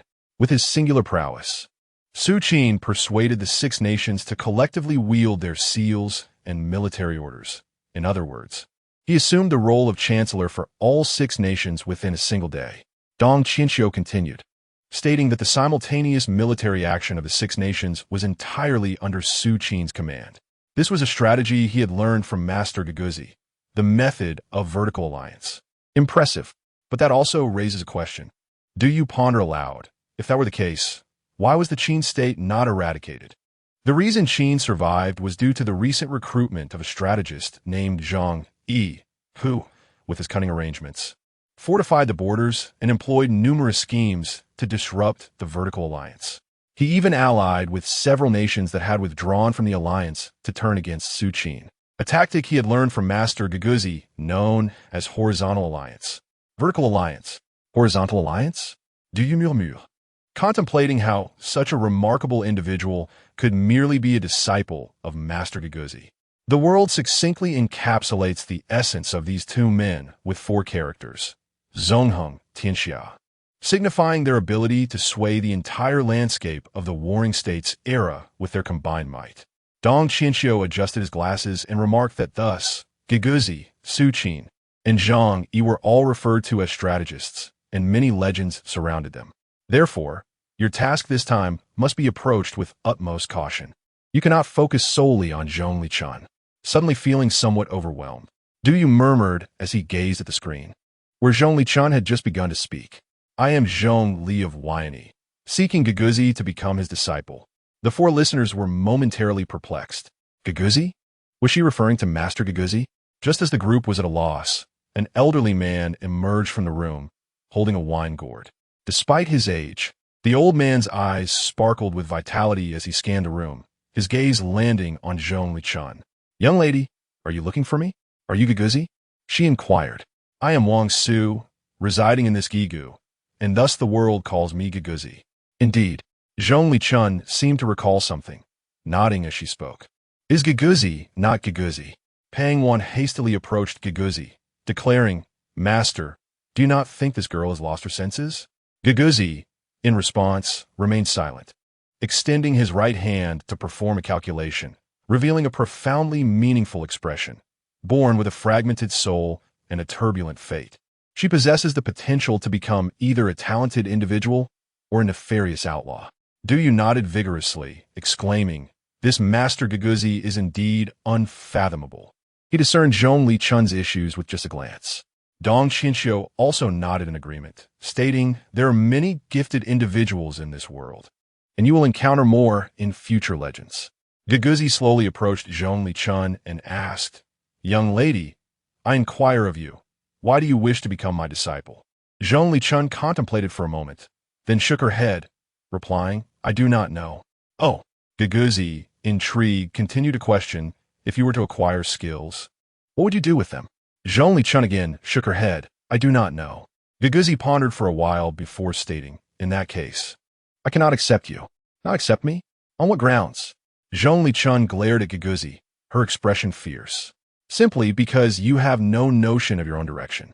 Guguzi smiled knowingly and said, "Whiny girl, I shall neither accept you nor send you down the mountain. You may ponder for yourself. Should you come to understand what you desire, return to see me. If not, you shall remain here for eternity." Upon completing his words, Guguzi retreated into the house with his disciples. Zhong Li Chun stared blankly at the sky. Indeed, why had she come to this valley? Dong Qianxiu pressed the fast-forward button, saying, Zhong Li Chun's contemplation lasted 6 months. Although she resided on the mountain, Guguzi and his disciples seemed oblivious to her presence. There was no communication whatsoever. "Do you express his concern? I truly cannot envision what Zhong Li Chun seeks. This question appears to be quite daunting for her." Dong Qianxiu remarked, "Among the 3 souls and 7 spirits, there exists one spirit called desire. Zhong Li Chun was naturally deficient in this aspect." "And what is the conclusion?"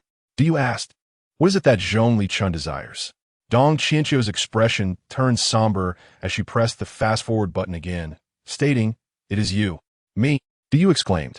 Dong Qianxiu nodded slightly, saying, "What Zhong Li Chun discerned after 6 months was simply 'I want to see you.'" As she finished, the screen transmitted Zhong Li Chun's voice. "Old man, I have thought of something." "Good, do share with me." Guguzi seemed to have anticipated her words, waiting outside for Zhong Li Chun. "I wish to see someone. He said that as long as I learn here, I shall certainly be able to meet him." Zhong Li Chun spoke slowly. Guguzi's expression turned peculiar upon hearing this. He inhaled deeply, performed a calculation, and furrowed his brows repeatedly. "Master, what troubles you?" Sunbin inquired. "How perplexing!" Guguzi replied. "According to the divination, this whiny girl's ambition should be to pacify the Qi state. Yet she has presented me with an entirely different answer, which is indeed strange. My divinations seldom err." Zhong Li Chun remained expressionless. "Pacify the Qi state? What relevance does that hold for me?" "Then, Master, what is your intention?" "My junior sister has resided in the woods of this mountain for 6 months. It has been quite arduous." Sunbin expressed his concern. "I must deliberate carefully. After all, your junior sister." As he spoke, Guguzi sensed something amiss. "Why, quickly thank the master." Sunbin shouted, "He acknowledges you as my junior sister." Zhong Li Chun was still processing what had transpired, but it seemed that this Sunbin had played some clever trick. "Oh, you rascal, trying to deceive me?" Guguzi exclaimed in annoyance, tossing the wine gourd at Sunbin. "Master, what you taught me was that warfare is a path of deception." Sunbin shouted while dodging. Finally, a weight lifted from Zhong Li Chun's heart. She bowed her head to the ground. "I pay my respects to my master." Chapter 26. A return upon witnessing the scene. Du felt a sense of relief. Sunbin was indeed a commendable individual, he remarked, aligning with my previous impressions. "It seems as though you are well acquainted with him." Someone commented. "Indeed, he is one of the few historical figures I know." Du stretched lazily, concluding the first day on a satisfactory note. "Preparing to leave for the day." "Leave? Come here first. There are several critical points I need to show you," Dong Qianxiu said, selecting a few time slots while narrating. After Zhong Li Chun entered the school, Master Gegu neither taught her the art of strategy nor imparted military tactics. Instead, he provided her with a method known as the calm heart technique. "Oh, the calm heart technique?" Do you observe the screen as Gu spoke earnestly to Zhong Li Chun? "If you wish to cultivate yourself, you must first cultivate your heart. Your soul is inherently incomplete. This technique will enable you to refine the remaining 4 souls. Regardless of the time it takes, once you have perfected your 7 souls, I shall certainly assist you in becoming a dragon among men. Zhongli Chun accepted the technique expressionlessly and simply responded, all right. Gui Gu sighed. It appears that to cultivate humility and courtesy in you, I must wait until your 7 souls are complete. Dong Qinxiu pressed fast forward, skipping ahead 20 years. Wait a moment, Qinxiu. Why do we jump ahead by 20 years all of a sudden? Isn't that a bit excessive? Was my next arrival. Precisely 20 years later, this time. You have 3 days. Dong Qinxiu explained. In this year, Sun Bin and Peng won descend from the mountains, officially entering the chaotic world. That do you began to feel uneasy. Did this not mean the time was approaching rapidly? You have 10 minutes to rest. After that, you will undergo your second arrival. Goodness. Do you force to smile? No one has ever informed me that this task was so time-sensitive. He hurried to the restroom, initially intending to meet Zhongli Chun, but failed to locate Dong Qinxiu's office. By the time Du stumbled back into the operation room, Dong Qinxiu was already growing impatient. Hurry up, we are waiting for you. I'm coming, Du exclaimed as he lay down into the apparatus. Feeling the abruptness of it all, have you thought about what to bring this time? Dong Qinxiu inquired. How could I have time to think? Du retorted, a hint of annoyance in his voice, only 10 minutes total. After a brief moment of contemplation, he asked Qinxiu, what gifts do men typically bring when reuniting with women after a long separation? Dong Qinxiu scoffed, you're asking me? Do I appear to be someone who understands matters of the heart? Du found himself at a loss, eventually suggesting, how about flowers? Flowers? Dong Qinxiu clearly expressed her displeasure. Fine, I get it. Just hurry along. In an era of turmoil during the Warring States period, in the land of Qi and Lu, a servant named Ao descended. It was the cold winter months, with fierce winds howling down the mountains. Upon landing, Du felt something was amiss. He was supposed to arrive at Gui Gu Mountain, but found himself still dressed as a servant with a broom in hand. Qinxiu, did I take the wrong number? Why am I still a servant? There's no alternative, Dong Qinxiu replied. People rarely venture here. Neither Gui Gu nor his 5 disciples can be impersonated by you. So make do. Du opened his time-traveling package, which was utterly empty except for a single small white flower. A white flower? Du pouted. Qinxiu, do women even like receiving flowers like this? A single white one at that. What of it? Dong Qinxiu snapped. Having something is better than nothing. Whether you give it or not is up to you. Confused, Du hesitated to speak further, wondering why she was so upset. Habitually tossing aside the broom, he pretended not to be a servant and made his way toward the bamboo house on the mountain. Having previously observed the terrain on the screen, he navigated with ease to Gui Gu's residence, pondering how to make his entrance without awkwardness. However, he noticed a commotion inside. Quietly approaching the window, he listened in. Were you in? What happened to you? Upon hearing Gui Gu speak, all 5 disciples fell silent. Master, what has happened to the junior sister? Sun Bin asked with concern. Du slowly lifted the bamboo window to peek inside. Zhongli Chun knelt on the ground, surrounded by her 4 brothers, while Gui Gu sat opposite her, seemingly deep in calculation. Observing Zhongli Chun, Du noted that aside from her taller stature and more captivating beauty, she had not changed much. Despite being 30, her face still bore the innocence of youth. How peculiar, Du mused. This is strange. Gui Gu continued to calculate, his expression one of confusion. Though a Yuan has completed the refinement of her 7 souls, why do the remaining 4 souls consist solely of love? After further calculations, Gui Gu confirmed his findings and then asked, Wu Yuan, where are your joy, fear, and desire souls? What were you thinking while cultivating the calm heart technique? One person, she replied. One person, Gui Gu questioned, both worried and frustrated. Who is so significant to you that they can directly influence your soul? What is their name and where can they be found? I don't know. You sigh. Gui Gu found himself in a quandary. He initially believed that by helping Zhongli Wu Yuan complete her 7 souls and teaching her strategy and military tactics, she would flourish. However, it appeared that despite her completion, she remained incomplete, forever oblivious to joy, fear, and desire. Also, Gui Gu inquired, how long has it been since you last ate? I don't recall. Perhaps over 30 days. Huh. Su Qin and Zhang, he exclaimed. No wonder we can never find you during mealtimes. Junior sister, aren't you hungry? I'm not hungry. I feel quite full lately, but I can't seem to burp, Zhongli Chun replied earnestly. Wu Yuan, come closer. Let me examine you, Guegu instructed. Zhongli Chun stood expressionless and approached Guegu, who seemed like a child next to her. Guegu grasped her delicate wrist and began to check her pulse. However, he was soon left astounded. Wu Yuan, have you entered the Qi refinement stage? Qi refinement? Both Zhongli Chun and her 4 disciples were perplexed. What is that? Guegu was bewildered. He had only taught Zhongli Chun a technique for cultivating the heart, yet she had somehow transcended to a realm of immortality. Wu Yuan, tell me, have you experienced any changes in your body recently? Zhongli Chun pondered how to express herself, then pointed her abdomen, saying, it feels a bit bloated. And then, boom, no need to eat. Huh? Sunbin recognized the symptoms. Isn't that just a sign of an upset stomach? I feel that way too when I have indigestion.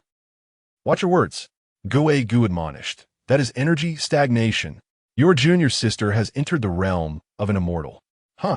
An immortal? Her 4 brothers could hardly believe their ears. No wonder I saw junior sister chopping wood without an axe. Using only her hands, Zhang muttered. Zhang, I have always chopped wood with my hands, Zhongli Chun replied coldly. Huh? Zhang stammered. Junior sister, how many times must I say it? Call me brother. Master. Isn't this a good thing? Sun Bin regained his composure and declared, a celestial being shall emerge from our Gigu sect. Alas! Giguzi shook his head, lamenting, truly, heaven is envious of talent. Although Wu Yuan possesses extraordinary aptitude for cultivation, capable of transforming a heart-nurturing technique into a celestial method, the incompleteness of her 7 souls precludes her ascension. She is destined to remain a mere mortal. This superficial cultivation may only serve to enhance her physique and preserve her beauty. The 3 senior brothers sighed in regret, while only Pang Wan sneered, saying, I knew it. How could such a splendid opportunity exist? A foolish woman dares to dream of becoming immortal. Pang Wan, how long has it been since I last bested you? Zhongli Chun coldly inquired, casting a glance at him. Let us agree that a gentleman engages in action, not words. Pang Wan hastily retreated behind Giguzi. Master, look at her. She is rebelling again. Alas, who can blame you for speaking ill of our junior sister so frequently? Sunbin shook his head, responding, our junior sister has never laid a hand on me. Humph. Pang Wan scoffed. Master, let's not dwell on this foolish woman. You summoned us for another matter, did you not? Indeed, Giguzi nodded, calming his thoughts. You've been learning for quite some time. In this chaotic era, do you harbor thoughts of descending the mountain? The 4 brothers had indeed contemplated this, but lacked the courage to voice their desires to their master. Now that he had broached the subject, it was an opportune moment. As spirited young men, who among them did not yearn to distinguish themselves in tumultuous times? Master, I wish to descend the mountain, Pang Wan proclaimed, kneeling with a thud. Seeing Pang Wan kneel, Sun Bin, Su Qin, and Zhang followed suit. Master, we wish to descend the mountain. Giguzi smiled faintly, as if he had anticipated this. You 4 shall venture forth to gather a flower for me, and I shall grant you permission to descend. A flower? The 4 brothers gazed at the wintry landscape outside, perplexed. Where could they find a flower in such a season? Pang Wan pondered for a moment before affirmatively declaring, Master, I shall go at once. Upon seeing Pang Wan depart, Sun Bin and the others felt a surge of anxiety. Such a splendid opportunity must not be squandered. In a flurry of activity, the remaining 3 disciples rushed out as well. Wu Yuan, you should go too, Giguzi gently urged Zhongli Chun. Now that your 7 souls are complete, find a flower for me, and I shall illuminate your path ahead. Zhongli Chun stood up expressionlessly, feeling somewhat troubled. She glanced at Giguzi before turning to leave. A strange energy was coalescing within her, and although her strength was growing, enabling her to endure the harshness of winter and summer, there were still some burdens too great to bear. Having spent 20 years on Giga Mountain, was it perhaps too long? Zhongli Chun lowered her head as she turned a corner, only to encounter a figure resembling a servant. Little Zhongli, Zhongli Chun's expression shifted to one of complexity. Born with a deficiency in the joy soul, she found it difficult to convey the emotions of reunion. She furrowed her brow and opened her mouth, her gaze less austere yet devoid of joy. After a prolonged silence, she mustered a faint smile and said, "You have come. How have you been?" Du Yu inquired, his own feelings somewhat conflicted after hearing Guguzi's words. "I do not know," Zhong Lichun muttered, lowering her head. After a moment, she retrieved an object from her bosom. Upon seeing it, Du Yu's expression darkened. It was a cheap candy, its packaging faded with time. The candy inside, having melted and reformed countless times over the years, had become unrecognizable. Zhong Lichun looked down, saying, "You told me that when feeling sorrowful, one should consume something sweet. It will make me feel better." Zhong Lichun slowly placed her hand over her heart. "Yet whenever I think of you, it pains me here." She pointed to her heart, tears beginning to flow as she looked up at Du Yu with a sense of grievance. "Why does it hurt so? Is it truly so painful to long for someone? I wish to consume this last damned pill. Perhaps it would ease my heart, but I fear you may never return. And this pill is my sole cherished thought." The cold wind howled, causing the bamboo grove to crackle. This was the first time Du Yu had heard Zhong Lichun speak so candidly, as if she had poured out all her emotions. "Little Zhong Li, Du Yu felt an odd sensation within. "I cannot be with you constantly for certain reasons. But trust me, everything I do now is to help you become yourself."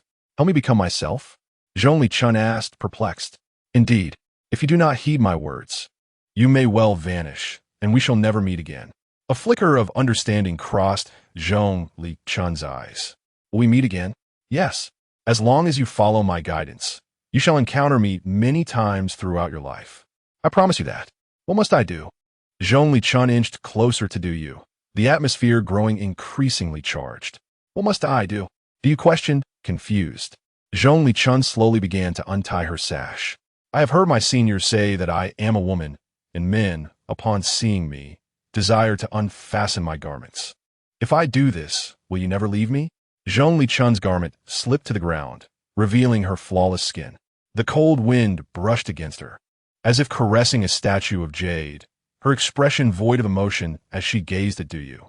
Having drawn energy into her body, Zhong Lichun's form remained eternally frozen at her most exquisite moment. The scent of the locust tree mingled with the frigid air, striking Du Yu's face with an unrelenting force. Du Yu suddenly felt a wave of sorrow. Had Zhong Lichun transformed thus because of his presence? Was she once like this? He picked up Zhong Lichun's garment from the ground and draped it over her. "This cannot be," Du Yu said, distressed. "I do not wish for you to do such things.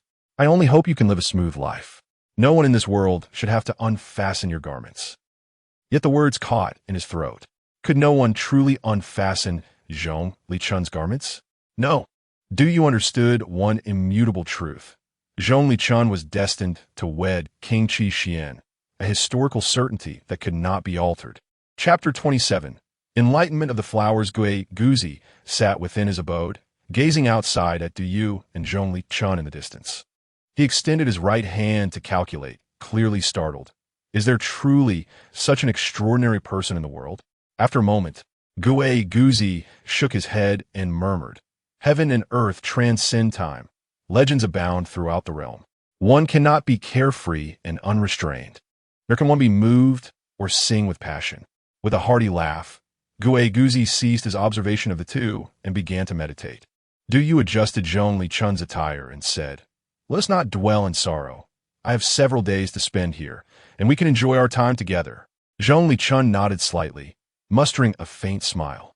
"Did not Mr. Guise instruct you to seek the flowers? I have conveniently brought one for you."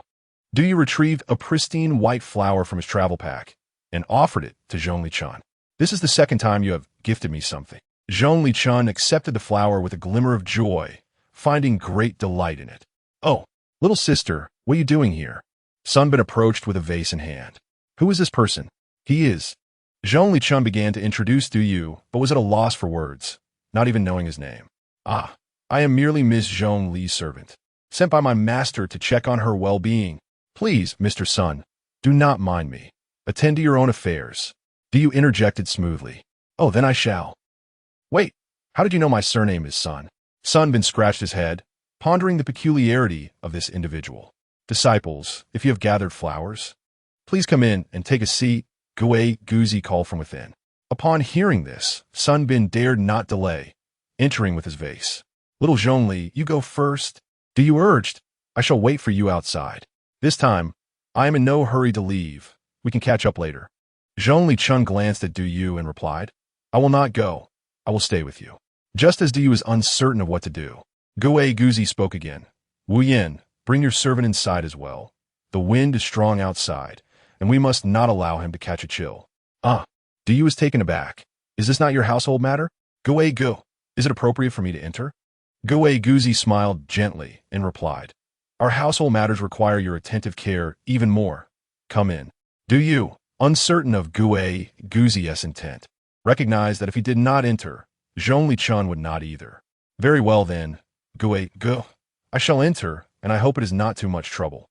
Do not call me Gu. I am surnamed Wang. Understood, Gu Wang. Du Yu led Zhongli Chun into the bamboo house. After a while, Pang Wan returned. Upon entering and seeing so many people, he said nothing and found an empty seat to sit. He had intended to inquire about Du Yu's identity, but noticing Du Yu standing behind Zhongli Chun, his interest waned. The final arrivals were Su Qin and Zhang, their voices carrying from afar as they seemed to be engaged in a heated dispute, though it sounded more like playful banter. We have guests. Su Qin exclaimed upon seeing Du Yu. Do not be rude. Both of you take your seats, Guise instructed, glancing at his 5 neatly arranged disciples before continuing. I wish to receive a flower. Have you all brought one? The disciples exchanged glances, unsure if they had succeeded in their quest. Wan, you go first. Present the flower you have found to your master, Guise directed at Pang Wan. Pang Wan pouted and replied, Master, I did not find a flower. Guise responded quietly. If there is no flower, what do you have hidden in your sleeve? Pang Wan, aware of his master's profound abilities, knew he could not deceive him. He had hoped to present a vibrant flower, but given the season, with a resigned sigh, he retrieved a wilted and unsightly flower from his sleeve and handed it to Guise. Master, please take a look. Guise examined the flower in Pang Wan's hand, pondering for a moment before saying, This flower has withered under the sun of Gu, indicating that you will achieve prominence in the state of Wei. However, you must not deceive me. Your competitive spirit and penchant for deceit are evident. I fear that in the future, your rise and fall will both stem from your dishonesty. I now impart to you an 8-character prophecy. Encounter sheep and prosper. Encounter horses and perish. Remember this well. Pang Wan hastily knelt in gratitude. Thank you, Master, for illuminating my path. Descend the mountain now, Guise said, casting a meaningful glance at Pang Wan. Yes, Pang Wan was exhilarated. After waiting for so long, he could finally descend the mountain and showcase his talents. As Pang Wan exited, Guise turned to Sun Bin. Bin, it is your turn. Sun Bin nodded and produced his flower vase. Inside was a dried chrysanthemum he had picked during summer, now completely desiccated. He had kept it for its beauty, knowing there would be no flowers on the mountain at this time, so he brought this vase from his room. Guise regarded the dried chrysanthemum and said, Bin, your nature is pure and uncontentious. Thus, it is predictable that you would offer this wilted flower to your master. However, this flower is indeed withered, suggesting that, like it, you may encounter hardships. This flower, once a summer bloom, stands resilient through winter's chill, signifying that ultimately, you will emerge from your tribulations. Someone will protect you, much like this vase, ensuring you remain unbroken. I gift you a pouch. Should your life be in peril, open it and see. Sun Bin felt a weight on his heart. His life would not be devoid of challenges. He could only accept the pouch from Guise with trembling hands. Sister Chinchio, this Guise is truly remarkable, Du Yu murmured. What sort of ability does he possess? Can he discern a person's future through a mere flower? It is a form of physiognomy, Dong, Chinchio explained. Throughout history, many have practiced various forms of divination, yet most pay a price in longevity. For his disciples, Guise has willingly revealed the secrets of fate. I am curious, Du Yu inquired, what does the pouch contain? Having once received a pouch from Mr. Zhuge, he felt an inexplicable fascination with such items. I had my colleague responsible for Sunbin investigate. The pouch contains the words, "Among fellow disciples, the nation cannot be served. To survive, one must feign madness." This pouch will save him when Pang Wan seeks to take his life in the future. Du nodded silently, at a loss for words. Perhaps the one who suffers the most is Guise himself. His disciples are constantly at odds with one another, and he must have foreseen this outcome long ago. Then, Master, Sunbin asked, "May I also descend the mountain?" "Now is not your time. You must wait until the warmth of spring returns next year before you may depart on your own." Upon hearing Guise's words, Sunbin dare not oppose him, kneeling in gratitude before stepping aside. "Qin, what of you?" Guise then turned to Su Qin. Surprisingly, Su Qin and Zhang Yi stepped forward together. Su Qin produced a deformed flower, two blooms intertwined in an unusual arrangement. "Master, we searched for a long time to find this flower. Surely it counts as two?" Zhang Yi inquired. Guise pondered deeply and replied, "This flower, difficult to find, signifies that you too will experience prolonged obscurity before finally being recognized. The intertwining blooms represent your future renown through the art of strategizing. As Su Qin has presented this flower, it is likely that he will initiate this art, with Zhang Yi following suit. However, descending the mountain is not opportune for you at this moment. The timing of your departure will depend on your own decisions." Su Qin and Zhang Yi immediately knelt in gratitude. Ultimately, Guise turned to Zhong Lichun and inquired, "Wu Yin, where is your flower?" Zhong Lichun remarked, "In my embrace, I do not wish to give this to you." Guise shook his head and replied, "My dear disciple, I seek not your flower. I merely wish to behold it." "Really?" Zhong Lichun reluctantly retrieved the small white flower that Du had given her and presented it before Guise. Du felt a pang of anxiety. After all, Guise could discern the myriad phenomena of the world through a single flower. Would this not create a paradox?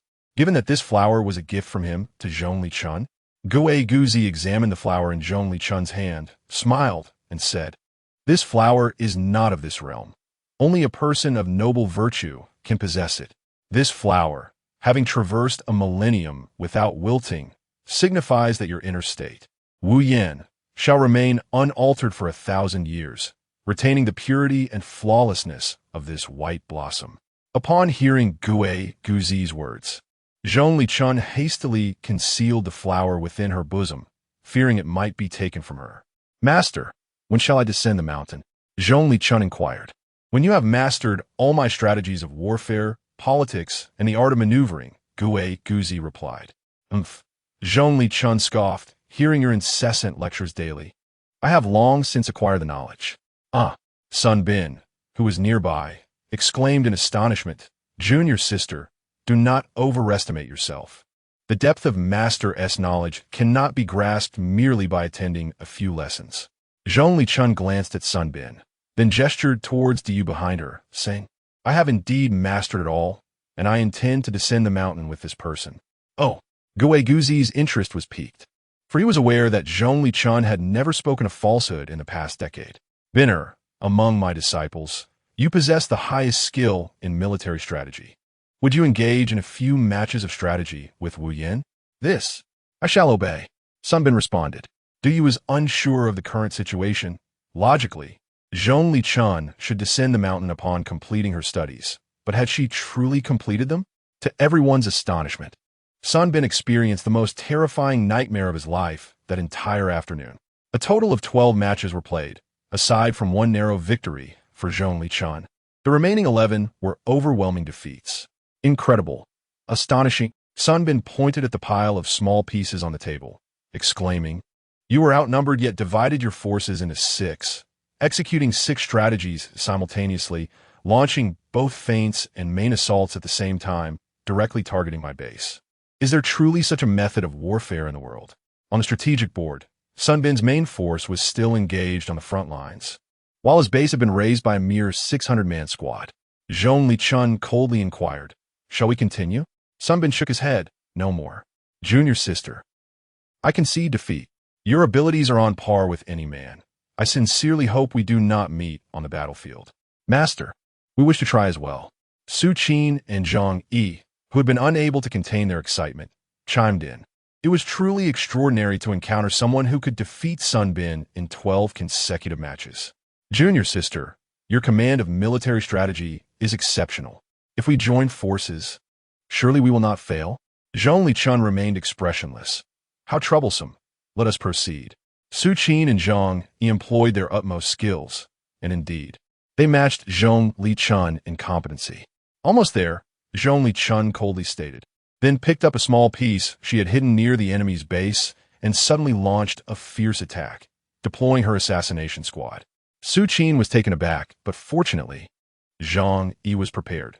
He flipped the wooden sign of the base, revealing a piece that represented a hidden force of 3,000 soldiers. Junior sister, I anticipated you would employ such a tactic. Thus, I chose to endure a harder battle and kept a 3,000-man force stationed at the base. Zhongli Chun did not respond, but gently placed her 100-man piece atop the 3,000-man piece and pressed it down lightly, causing the latter to shatter. Hey! Zhang Yi shouted, Junior sister, you are cheating. You cannot use brute force to destroy pieces.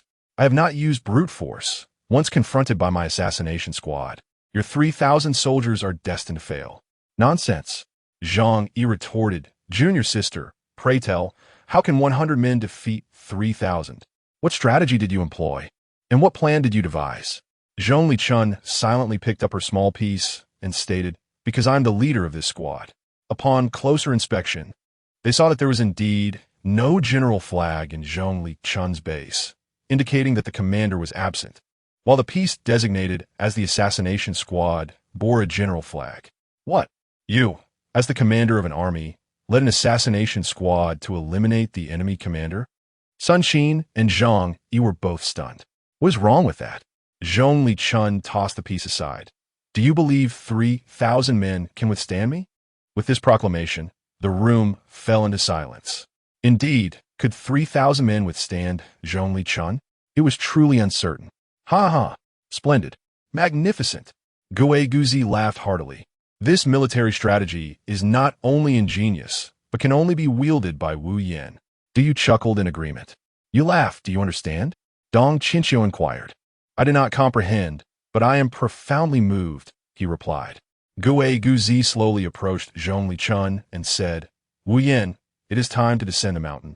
Your fortune began to change the moment this servant entered your life. Really? Zhongli Chun rarely displayed joy, her expression brightening. Indeed, Guai Guzi nodded, his heart filled with sentiment, pondering that perhaps among all his disciples, only Zhongli Chun would find a favorable conclusion. This was likely the second time in her life Zhongli Chun faced separation, and she felt an odd sensation in her heart. Junior sister, are you truly leaving? Sun Bin asked, a hint of reluctance in his voice. Will we never meet again? Su Qin added. Junior sister, remember to write, Zhang Yi urged. Zhongli Chun bit her lip, feeling a sense of discomfort that was difficult to articulate. Old man, Sun Bin, Su Qin, Zhang Yi, she called out, gazing at each of their faces. The group turned to her. It is quite cold. You should all wear more clothing. They exchanged glances, stunned that Zhongli Chun was expressing concern for them. Zhongli Chun silently took Diyu's hand and walked towards the door. Just as they were about to exit, she turned back, deeply bowing and saying, for these past 20 years, truly, thank you all. As they watched Zhongli Chun depart, Zhang Yi burst into tears, exclaiming, from now on, you must call me senior brother. You little brat. Sun Bin and Su Qin discreetly wiped their tears, glancing at their master, who was already weeping profusely. Chapter 28. Shaoxia, where shall we go next? To bathe in the river? To indulge in delicacies? Or perhaps to seize some wealth? The exuberance of Zhongli Chun was impossible to suppress as she attempted to converse with Duyu. Observing her cheerful demeanor, Duyu found himself deeply affected. Little Zhongli, how about we return home? Duyu inquired. He recalled the legends that spoke of Zhongli Chun remaining in seclusion after her studies at Giga Mountain.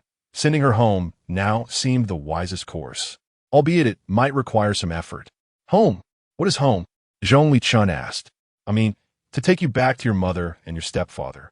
At this, Zhongli Chun paused, as if lost in contemplation. Soon, a serious expression crossed her face, and the memories of a tumultuous past flooded back. days spent in darkness, accompanied by pigs, subsisting on rotting food. The last time I saw you, you saved me. This time, are you sending me back? She murmured. Though it saddens me. If this is your decision, I am willing to return. No, no, no. You've misunderstood. Do you wave his hands in protest? Little Zhongli, I do not intend to send you back to the pigsty. This time, no one will dare to bully you again. You have not only mastered your skills, but have also attained a semi-divine status. Nobody will dare to mistreat you. Zhongli Chun regarded Diyu with skepticism. Is that truly the case? Indeed, Diyu affirmed with a nod. Even if they attempt to bully you, I will never allow it. The pair spent nearly an entire day returning to Yanyu, fortunate that Zhongli Chun still remembered the way from years past. In the distance, she caught sight of the small river, the most cherished memory of her last decade. As the sun began to set, they strolled along the riverbank and made their way into the town. Zhongli Chun had blossomed into a captivating young woman, drawing the attention of all who passed by. After all, her beauty was striking, albeit her stature was notably tall.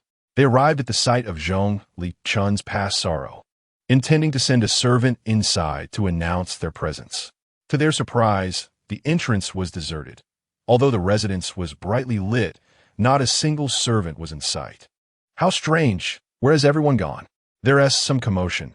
Zhongli Chun pointed towards the main hall. Over there. Really? Diyu had heard nothing, but he trusted Zhongli Chun's instincts. Let us investigate. As they approached the main hall, a cacophony of voices erupted as Diyu pushed the door open. Inside, a crowd of servants and maids had gathered, seemingly engrossed in a spectacle. In the center knelt a frail woman, clad in scant clothing, her body marred with wounds, her expression filled with despair.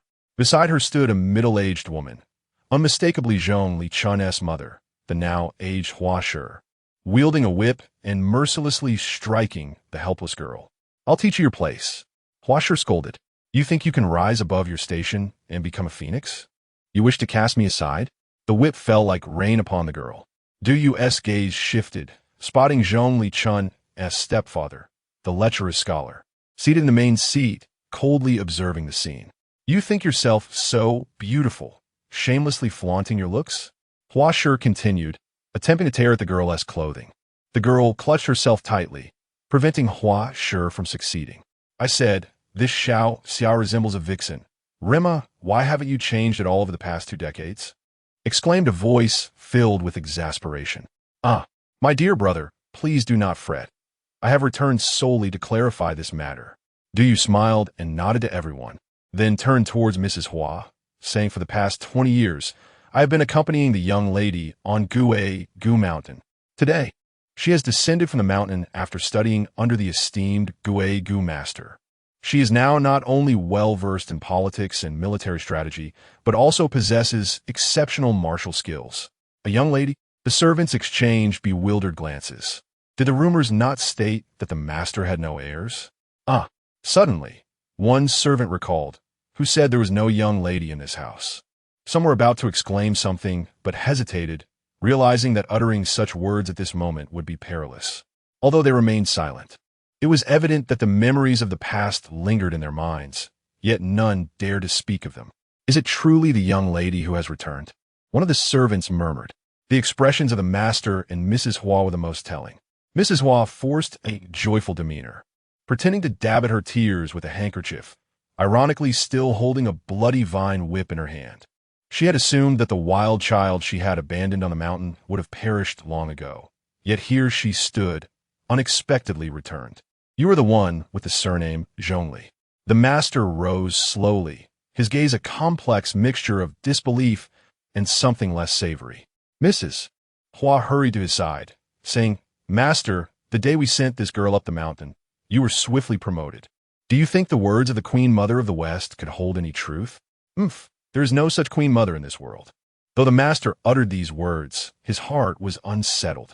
The day after he sent Zhongli Chun away 20 years ago, he had been promoted by King Chi Wei, and the household had enjoyed a decade of peace, allowing him to act as he pleased.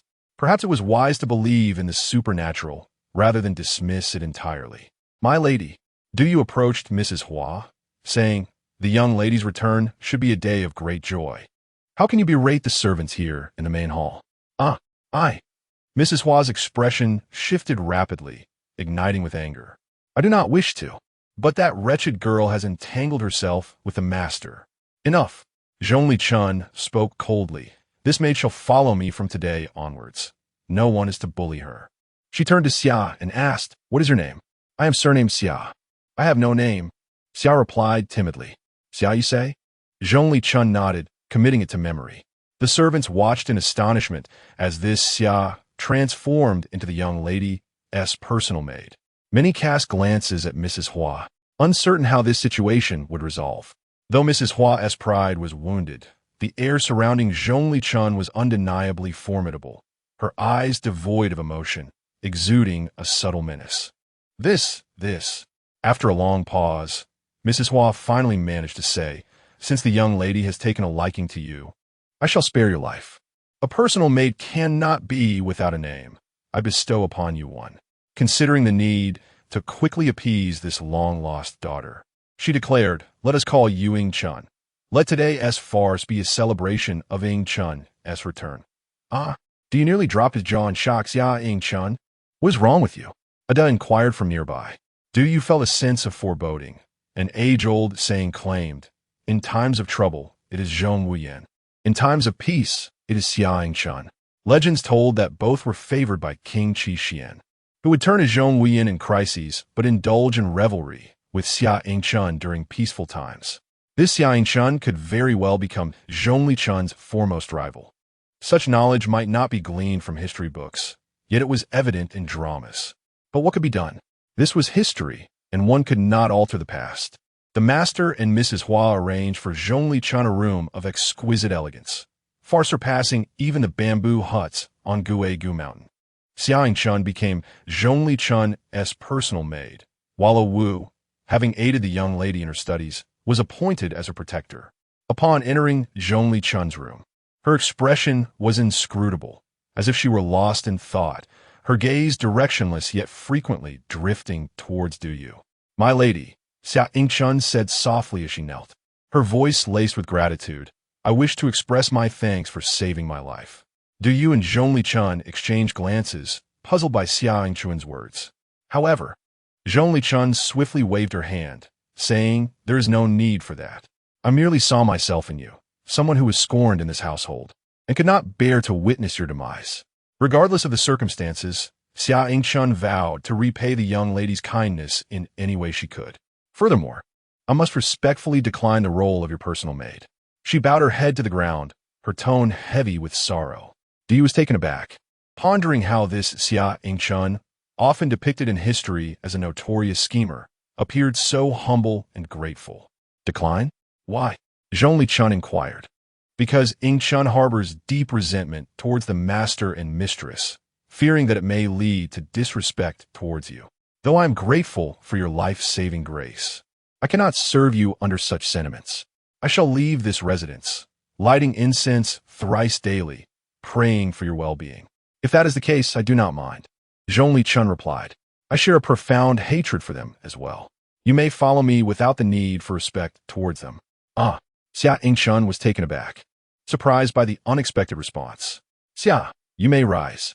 Duyu, unable to bear the sight, added, Though I know you are wrong this time, I am well aware of the master's true nature.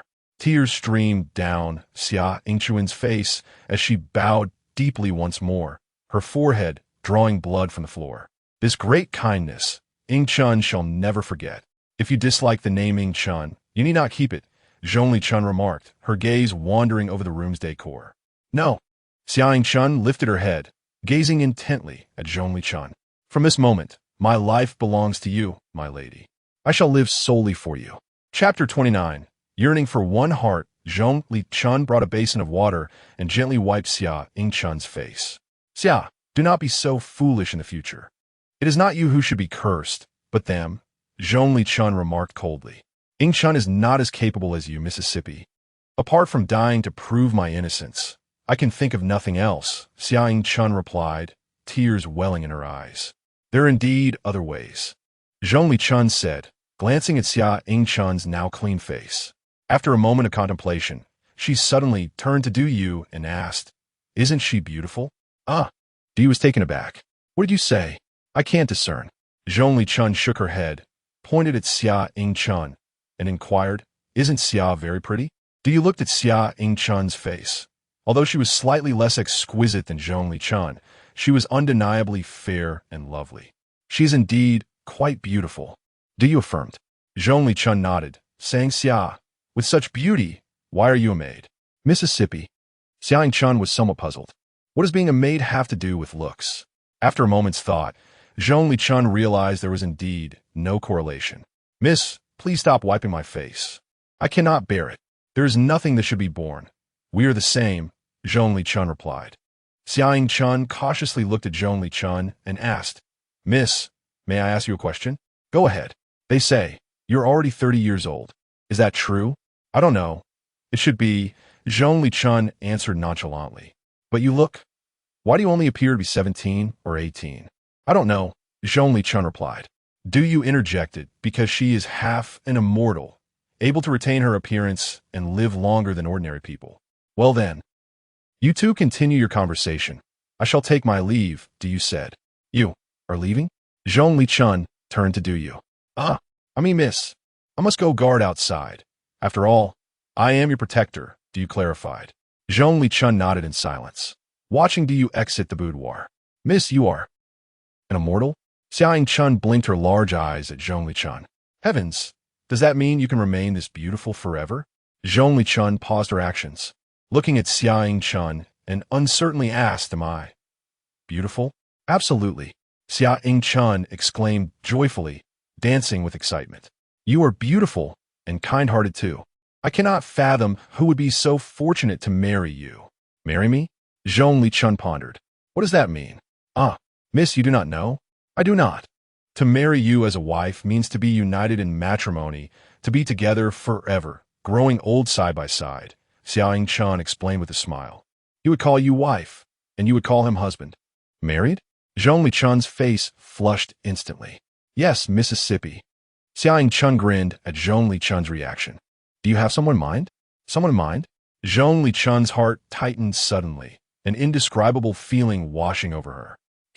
Anyone favored by the miss must be an excellent person. Zhongli Chun rarely displayed a radiant smile. Xia, it seems I might have someone I like. What? Xia Ying Chun, disregarding her various injuries, eagerly grasped Zhongli Chun's hand, asking with delight, Quickly tell me. Who is it? Outside the room, you could only hear the lively chatter within, oblivious to the specifics of their conversation. The spiritual energy during the Warring States period was evidently less abundant than in the era of Emperor Yao, and Du Yu felt a sense of drowsiness. Qian Xiu Jia. Du Yu called out. Here, what is it? Dong Qian Xiu promptly responded. Nothing much. I just realized it has been a while since I called you. Du Yu said, slowly closing his eyes. You are sick, Dong Qian Xiu retorted with annoyance. If you're tired, then sleep. Upon hearing her words, Du Yu opened his eyes again. Qian Xiu Jia, I suddenly thought of something. He said with a hint of curiosity, What do you do every time I fall asleep? Dong Qian Xiu replied coldly. I watch over you until dawn. Du Yu was taken aback. So every time I rest, you do not? Correct. That is not acceptable. You cannot continue like this. Your body will not withstand it, and besides. Du Yu shook his head. It feels strange for you to just watch me sleep. It is my duty, Dong Qian Xiu explained. As your operator, I cannot afford to be negligent. If danger arises while you are asleep, I will awaken you immediately. Du Yu felt a twinge of discomfort and said, Qian Xiu Jia. You must also rest. If you collapse, who will serve as the communicator? I'm not tired. I will rest after you return. Sigh. Truly a stubborn woman. As dawn broke, Du Yu was awakened by the sound of light footsteps. He opened his eyes to see Xia Ying Chun smiling at him before running out of the courtyard. Du Yu, still dazed, barely registered what was happening when Zhongli Chun emerged from the room. Xiao Zhongli. Du Yu rubbed his eyes and asked, Did you sleep well last night? Zhongli Chun, blushing, lowered her head and softly replied, I did not sleep last night. I learned many things from Xia Ying Chun. Du Yu suddenly became alert. Xiao Zhongli, you must not learn from her. That's Xia Ying Chun. Du Yu's words were abruptly cut off. He had to tread carefully with his words to avoid altering history. How could he tell Zhong Li-chun that Xia Ying-chun was not a good person? What is wrong with Xia Ying-chun? Nothing. Nothing at all. Du was at a loss for words. Zhong Li-chun thought for a moment and said, I have always wanted to ask your name. My name? I am called. Du hesitated. In this tale, he could not reveal his true name, yet he did not wish to deceive Zhong Li-chun by claiming to be a Wu. My name cannot be disclosed at present. Du shook his head, but added, one day, you will know my name, and I will share everything with you. Zhong Li-chun nodded and said, all right, I trust you. Xiao Zhongli, what shall we do today? Du asked, whatever you wish to do, I will accompany you. Today, Zhong Li-chun shook her head. I do not wish to go out. Can you wait for me here? Wait for you? Yes, when Xia returns, I have something to discuss with you. Du glanced in the direction Xia had just departed, uncertain of Zhong Li-chun's intentions, and nodded, saying, very well. After about half an hour, Xia Ying-chun finally returned, panting and holding a bundle in her arms. Miss, I am back. This is what my mother left for me. Xia Ying-chun. Zhong Li-chun called out nervously, no. Xia Ying-chun glanced at Du, flustered, and said, yes. What is it? Du asked, bewildered. What is happening? Zhong Li-chun gently pulled Xiao Xia, and the two entered the room. Before stepping inside, Xiao Xia turned back and shut the door, saying to Du, you must not come in. Staring at the closed door, Du found himself momentarily stunned. Qian Xiu Jia. What on earth is this about? I'm not sure, but let me take a look for you, Dong Qian Xiu replied, as her view extended beyond Du to the legendary protagonist. Did you see anything?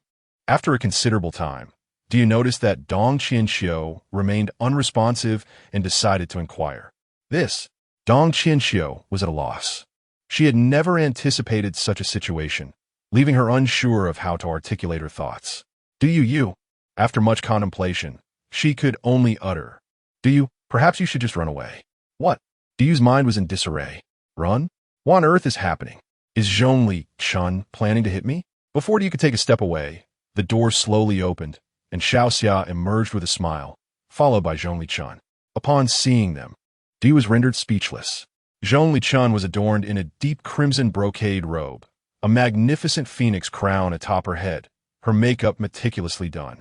She silently knelt before Du and performed a grand gesture of reverence, gazing at him with deep affection, and declared, I, Zhong Li-chun, wish to become your wife from this day forth, to share a lifetime with you, never to part. The air grew still. Du found himself utterly bewildered by the scene before him, feeling more helpless than when he faced 9 sons.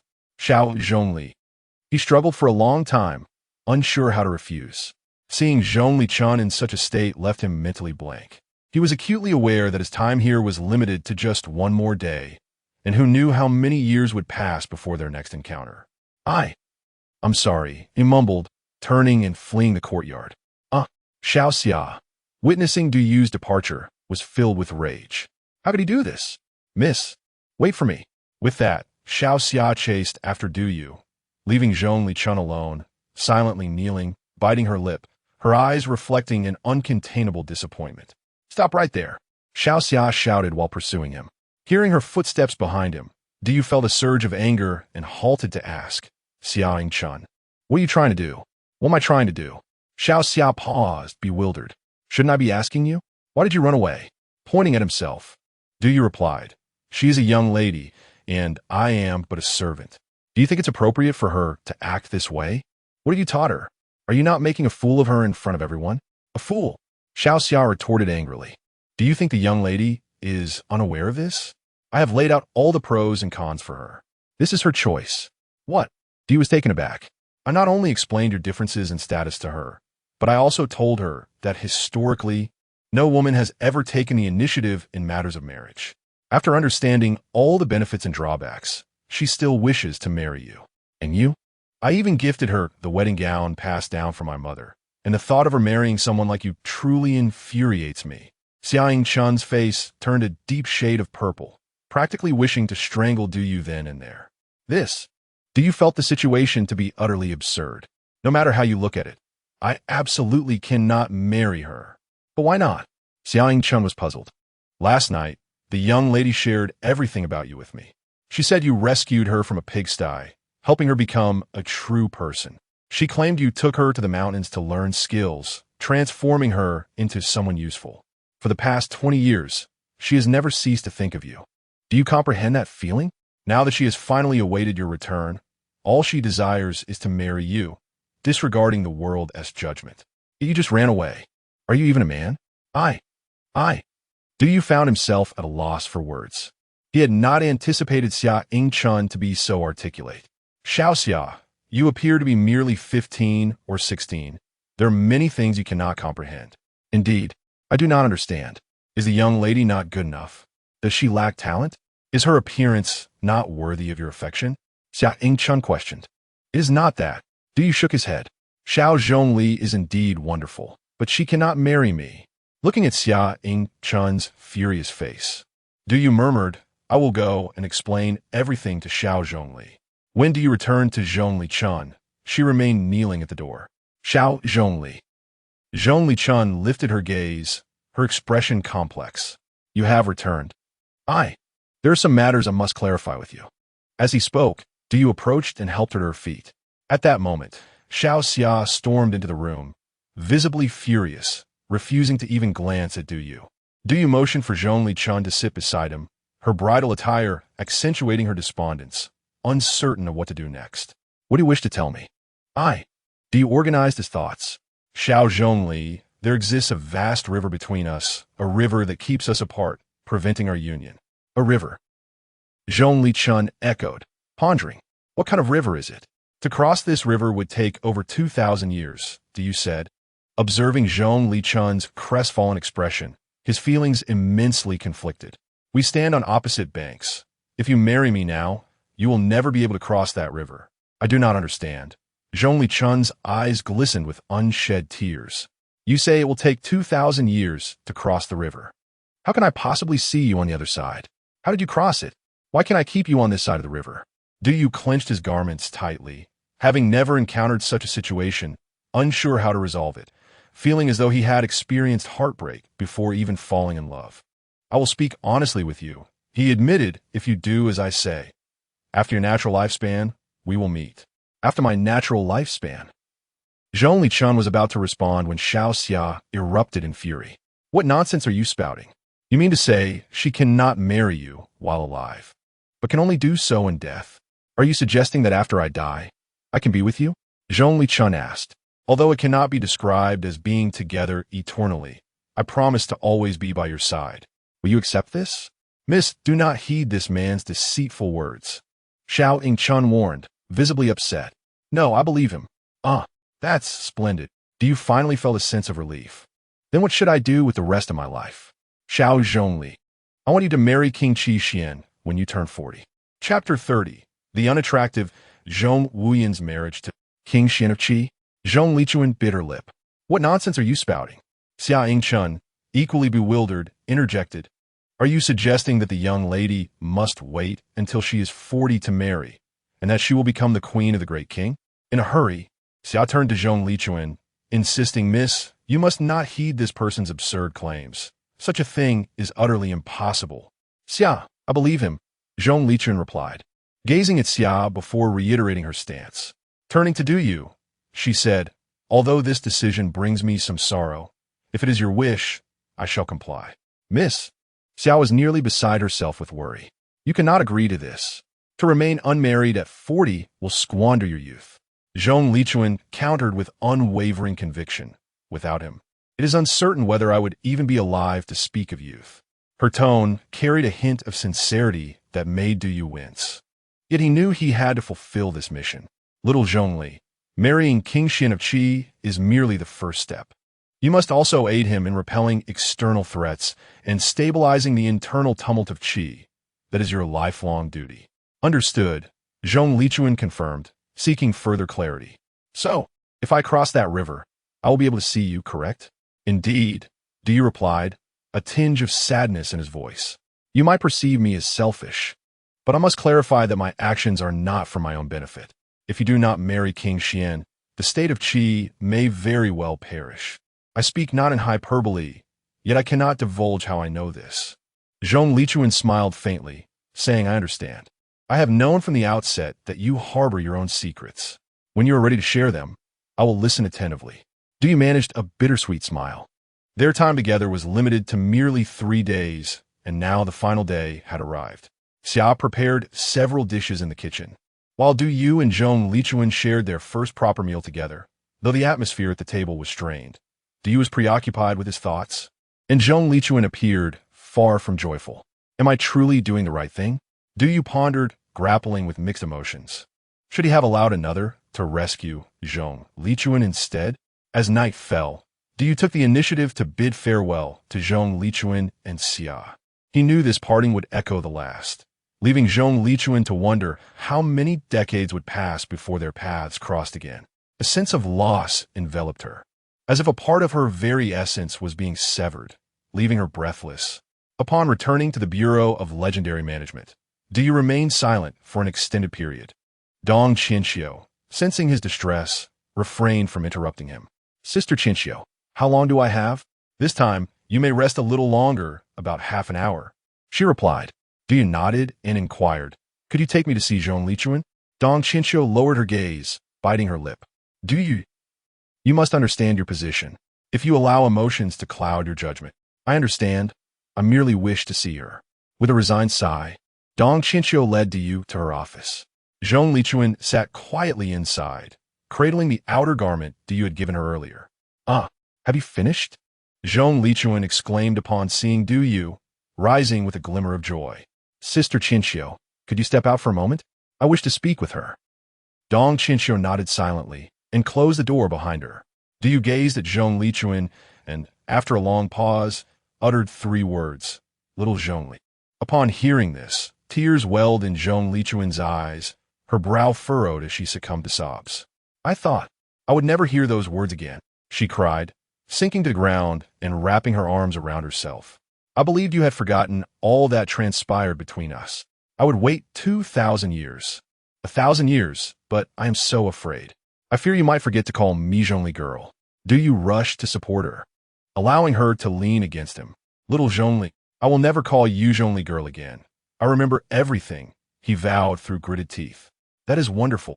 Zhong Lichuan wept openly, as if releasing centuries of pent-up grievances.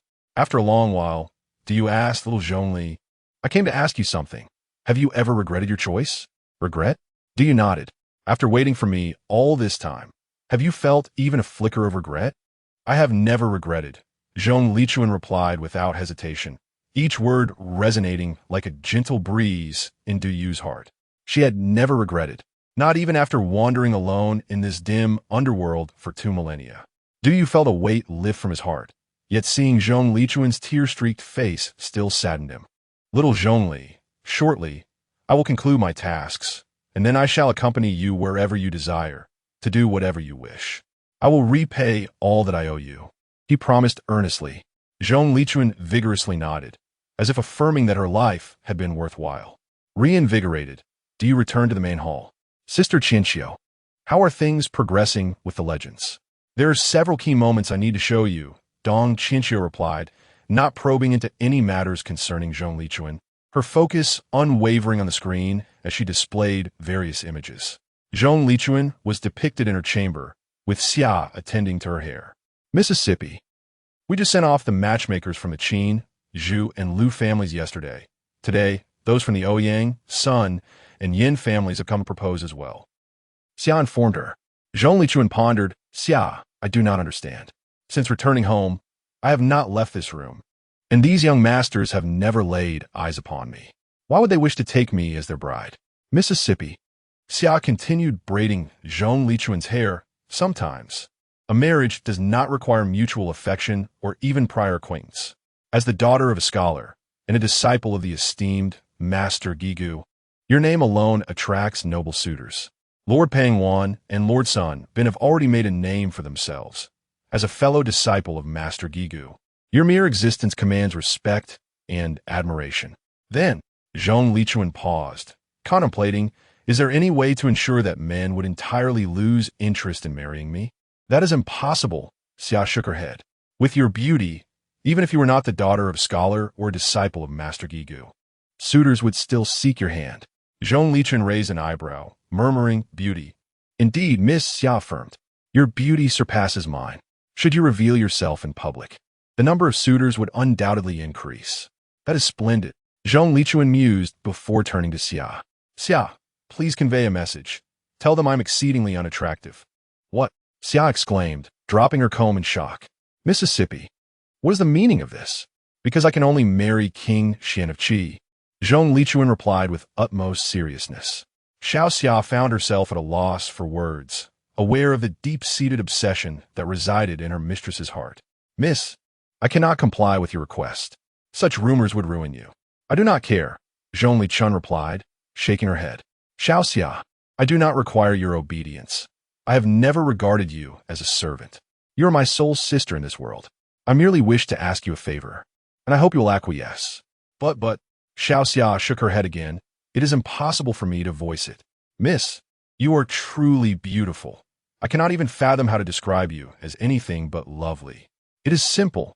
I shall write it for you, and you need only to recite it, Zhong Lichun said as she picked up a pen and swiftly inscribed a few lines, handing it to Xiao Xia.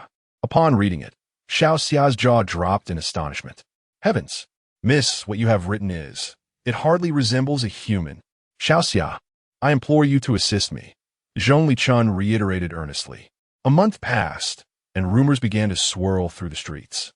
Some claimed that the Zhongli Wu Yin, Zhongli the unsightly, had a sunken forehead resembling a basin, eyes that seemed like two gaping holes, skin as dark as charred wood, and a nose that turned upwards with nostrils protruding alongside a prominent Adam's apple larger than that of a man. Others asserted that Zhongli Wu Yin bore a belly akin to that of a pregnant woman, a large and round head, and thinning hair. Passers-by frequently engaged in lively discussions about this matter. Have you heard of Zhong Li Wu Yan's appearance? Zhong Li Wu Yan? I believe it should be Zhong Li Wu Yan, Zhong Li the unattractive. They laughed. Du Yu, upon reading this, took the documents handed to him by Dong Qianxiu, which contained a passage recorded by Lu Xiang in the biographies of women. Zhong Lichun, daughter of the city of Wu Yan and Qi, is the rightful wife of King Xian.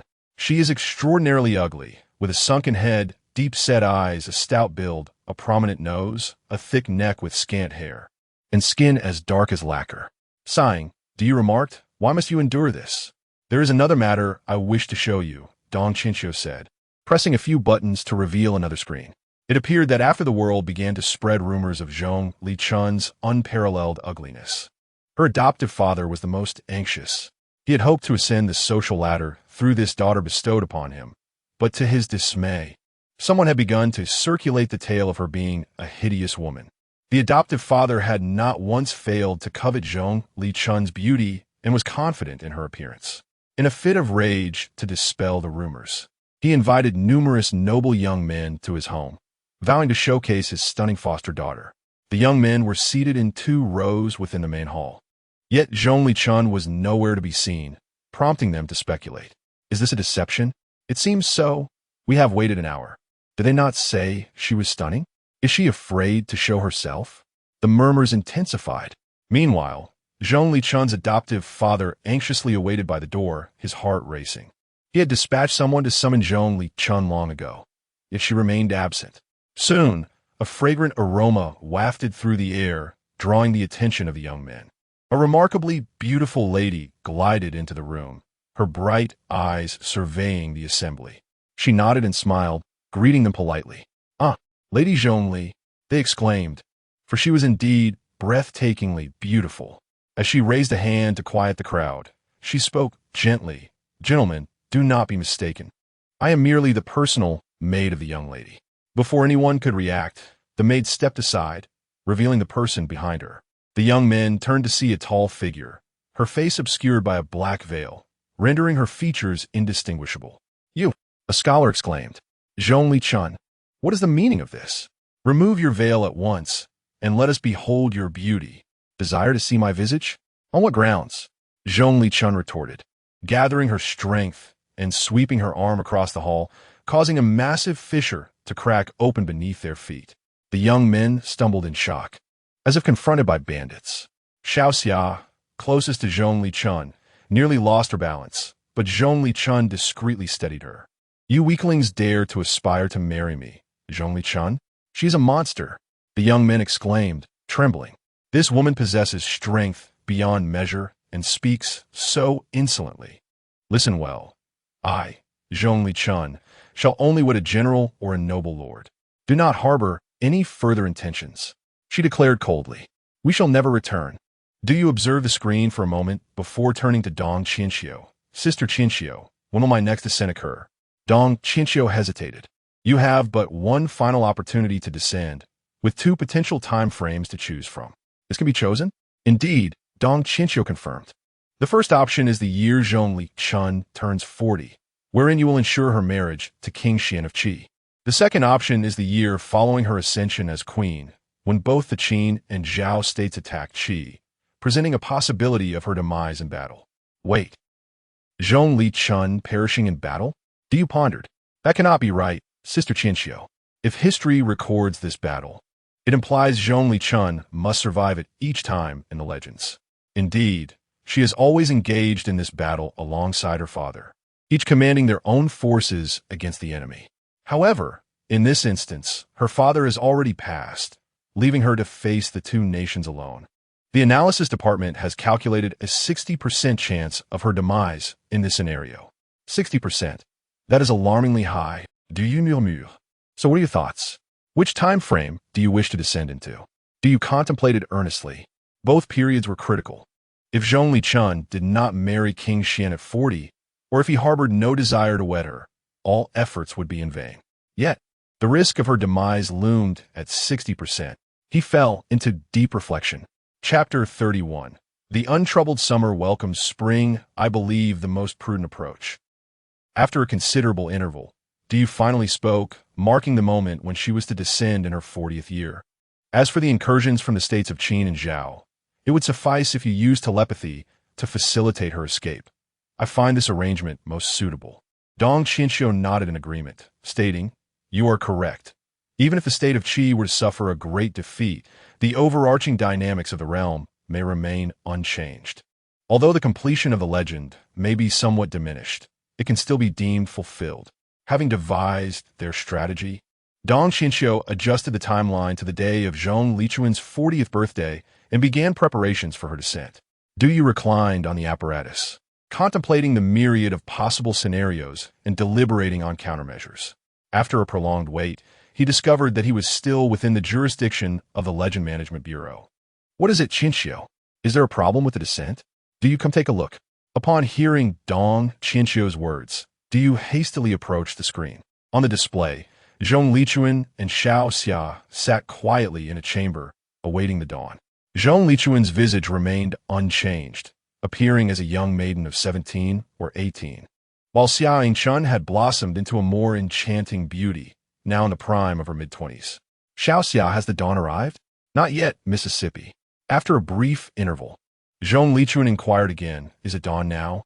It is dawn, Mississippi. Let's depart. The two rose in unison, with Zhong Lichun donning a cloak that shrouded her face, and Xiao Xia followed closely behind. They made their way to the royal palace of the state of Qi, to avoid causing any disturbance.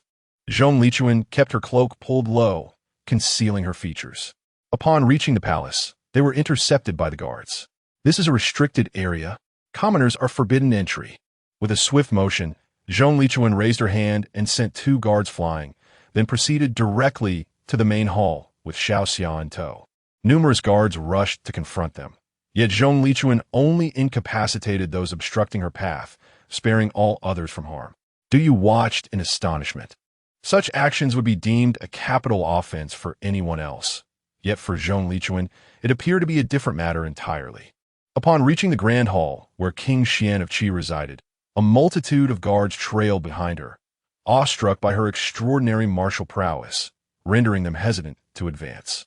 King Xian was engrossed in a performance by a large ensemble playing the Yu, and was nearly toppled from his throne at the sight before him. Who goes there? Protect the king! Protect the king! He bellowed. Though the guards were reluctant to meet a grim fate, remaining passive in such a scenario would equally invite the king's wrath, prompting a few bold guards to charge forward with their spears. Zhong Lichun deftly sidestepped the sweeping spear, seizing its shaft, and with a gentle twist, disarmed the guard. With a firm grip, She snapped the spearhead off, transforming the weapon into a mere stick. In a flash, she wielded the stick with remarkable speed, causing the advancing guards to fall one after another. Before anyone could utter a word, Zhong Lichuan hurled the stick forward, embedding it into the wall behind King Xian, half of its length buried within. At this sight, King Xian fell silent. Ordinary individuals could scarcely manage to throw a stick into a wall, let alone hurl a spear with such force. I am Zhong Lichuan of Huayanyi. Should anyone approach further, do not blame me for my rudeness. Huayanyi's Zhong Lichuan. King Xian recalled having heard this name before. Could it be that you are the renowned Zhong Lichuan, the unattractive lady? Indeed, it is I, Zhong Lichuan confirmed with a nod. King Xian gazed at the imposing figure before him. Her stature was indeed intimidating, yet her cloak obscured her true appearance. As a daughter of a noble house, what brings you to me? King Xian inquired, his voice trembling. I come to be your queen. Ah, King Xian was at a loss for words, his irritation flaring. I have countless beauties in my harem. Why would I choose you, the infamous ugly woman, as my queen? King Xian, should you refuse to take me as your wife, the state of Qi shall face annihilation, Zhong Lichuan stated coldly. Annihilation? King Xian's anger flared. How dare you? Under my rule, this nation thrives in peace and prosperity. Wherefore this talk of annihilation? Zhong Lichuan offered no response. Instead, surveying the ensemble of musicians in the hall, she posed a question to King Xian. Do you enjoy listening to the uke?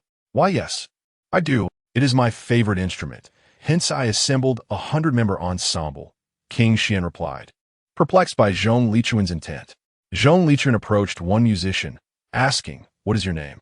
Ah, I am Nan Guishe. Zhong Lichuan nodded and said, the others need not play. You shall perform for me alone. Ah, Nan Guishe stammered, clearly flustered. Zhong Lichuan scoffed, declaring, Your Majesty, this individual cannot even play the uke, a mere pretender amongst your musicians. How can you govern the state of Qi with such incompetence? The civil and military officials exchanged glances, hesitant to speak, each acknowledging the formidable prowess of Zhong Lichuan, who could discern a fraud among 100 musicians. They were acutely aware that she could undoubtedly overhear their whispers. A minister approached King Xian, whispering, Your Majesty, this woman possesses extraordinary strength, and it is rumored that the enigmatic guise is adept in divination. Zhong Lichuan is one of his disciples. Her words cannot be disregarded. King Xian found himself in a quandary. Even so, you know that I can never marry an ugly woman. Oh wait. Zhong Lichuan suddenly recalled something and began to approach King Xian step by step. What are you doing? King Xian was greatly alarmed. Yet he could not abandon his throne. The ministers, however, fled at the sight of Zhong Lichuan approaching. Zhong Lichuan stepped forward until she stood before King Xian, then removed her cloak, revealing an exquisitely flawless visage. Xiao Xia mentioned that you are quite lecherous, urging me to unveil my face for your eyes, Zhong Lichuan said, her bright eyes fixed upon King Xian. She also hinted that should you marry me, you would also gain her favor. This is a bargain worth making. Her voice was barely above a whisper, audible only to King Xian. Upon beholding Zhong Lichuan's beauty, King Xian was momentarily entranced. Her eyes sparkled like clear waters upon a fair and rosy complexion, and her hair cascaded like fragrant silk from beneath her cloak. As her gaze flickered, so too did King Xian's heart. Who is this celestial being? He pondered. Not only would marrying her be worthwhile, but I would gladly dismiss my entire harem for the privilege. Unrecognized by the world as Zhong Lichuan, she was indeed a heavenly beauty. King Xian murmured to himself. But after a moment's reflection, he inquired, and who is Xiao Xia? The one said to be unparalleled in ugliness? Zhong Lichuan subtly gestured behind her, prompting King Xian to glance over. There, not far behind Zhong Lichuan, stood another maiden, who, though she kept her head bowed, radiated an ethereal beauty of her own. After a long pause, King Xian slapped himself across the face. Am I dreaming? Are you both declaring your intent to marry me today? Indeed. Very well. Suddenly, King Xian of Qi shouted, Today, I have decided to take Zhong Lichuan as my consort. The civil and military officials, perplexed by the sudden shift in the king's demeanor, exchanged bewildered glances. One hesitant official stammered, Your Majesty, I fail to comprehend. Are you being coerced by this person? Zhongli Chun glanced at the king and softly murmured, "Do not let others uncover my secret," before donning her cloak and retreating. Ah, my dear minister, you are unaware that just moments ago, Zhongli Wu Yin, the unadorned Zhongli, revealed to me the shortcomings of the Qi state, and I felt enlightened. I am truly ashamed. Marrying her will surely benefit the development of Qi. King Xian feigned sincerity. But Zhongli Wu Yin is exceedingly unattractive, Your Majesty. Enough. King Xian waved dismissively.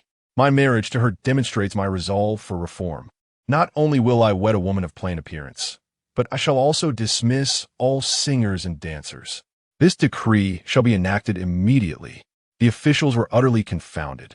The king, notorious for his fondness for beauty, had abruptly chosen to marry a renowned ugly woman while simultaneously planning to expel all entertainers.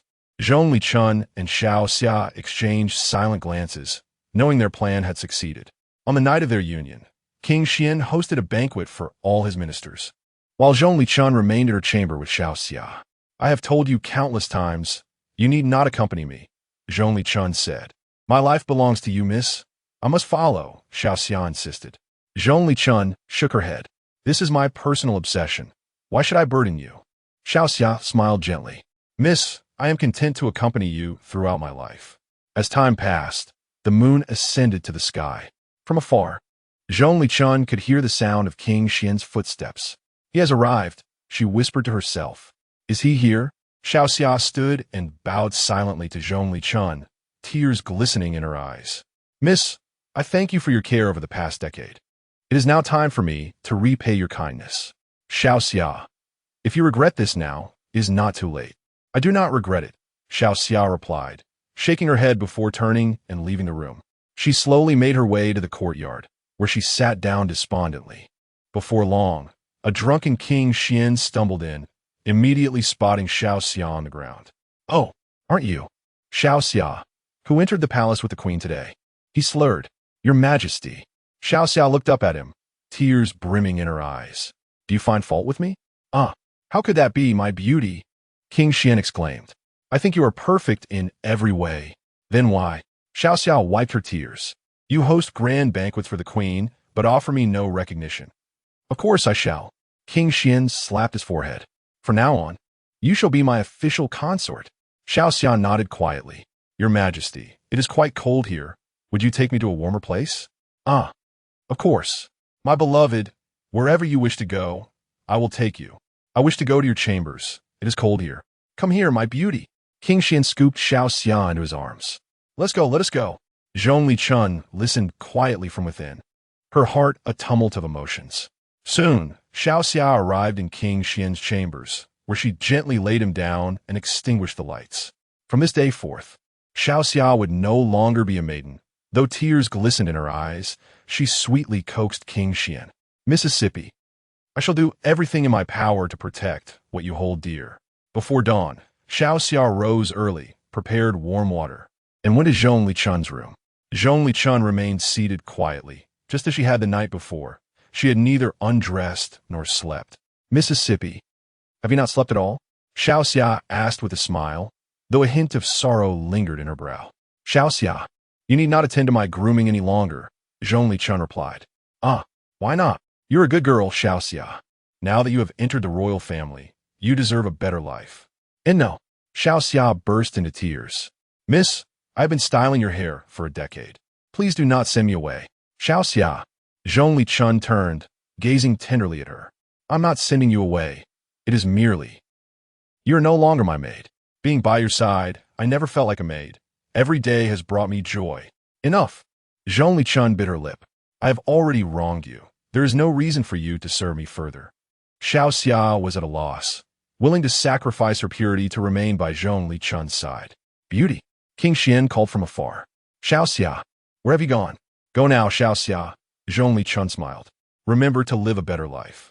And no, it cannot be. Xiao Xia shook her head, tears streaming down her face. Had I known I would leave you, I would have never allowed you to enter the palace. Zhongli Chun clenched her hands, her heart heavy with sorrow. At that moment, King Xian burst through the door. catching sight of the tearful Xiao Xia and the cold countenance of Zhong Lichun. "Ah, my two beauties, what has transpired?" King Xian inquired. Before Xiao Xia could respond, Zhong Lichun suddenly stood and slapped Xiao Xia across the face. "Wretched girl, how dare you weep? Had you not stolen the king from me on my wedding night, I would not be left alone." Xiao Xia gasped, covering her face with her hands as tears cascaded down like a torrential rain. She knew how strong Zhong Lichun was, yet this slap bore no pain. It was clear Zhong Lichun had held back, putting on an act for King Xian. The realization deepened Xiao Xia's heartache. "And no, miss, you must not say such things. It will only lead the king to misunderstand." Xiao Xia cried out, "I understand now. I will do as you say. You must not act this way again." "Good. Now hurry and leave," Zhong Lichun coldly commanded. Xiao Xia was bewildered, knowing that if she did not depart, Zhong Lichun might commit an even more detestable act in King Xian's eyes. Wiping her tears, she hurriedly fled. King Xian glanced between Zhong Lichun and the retreating Xiao Xia, sensing that Xiao Xia would be easier to handle, and promptly chased after her.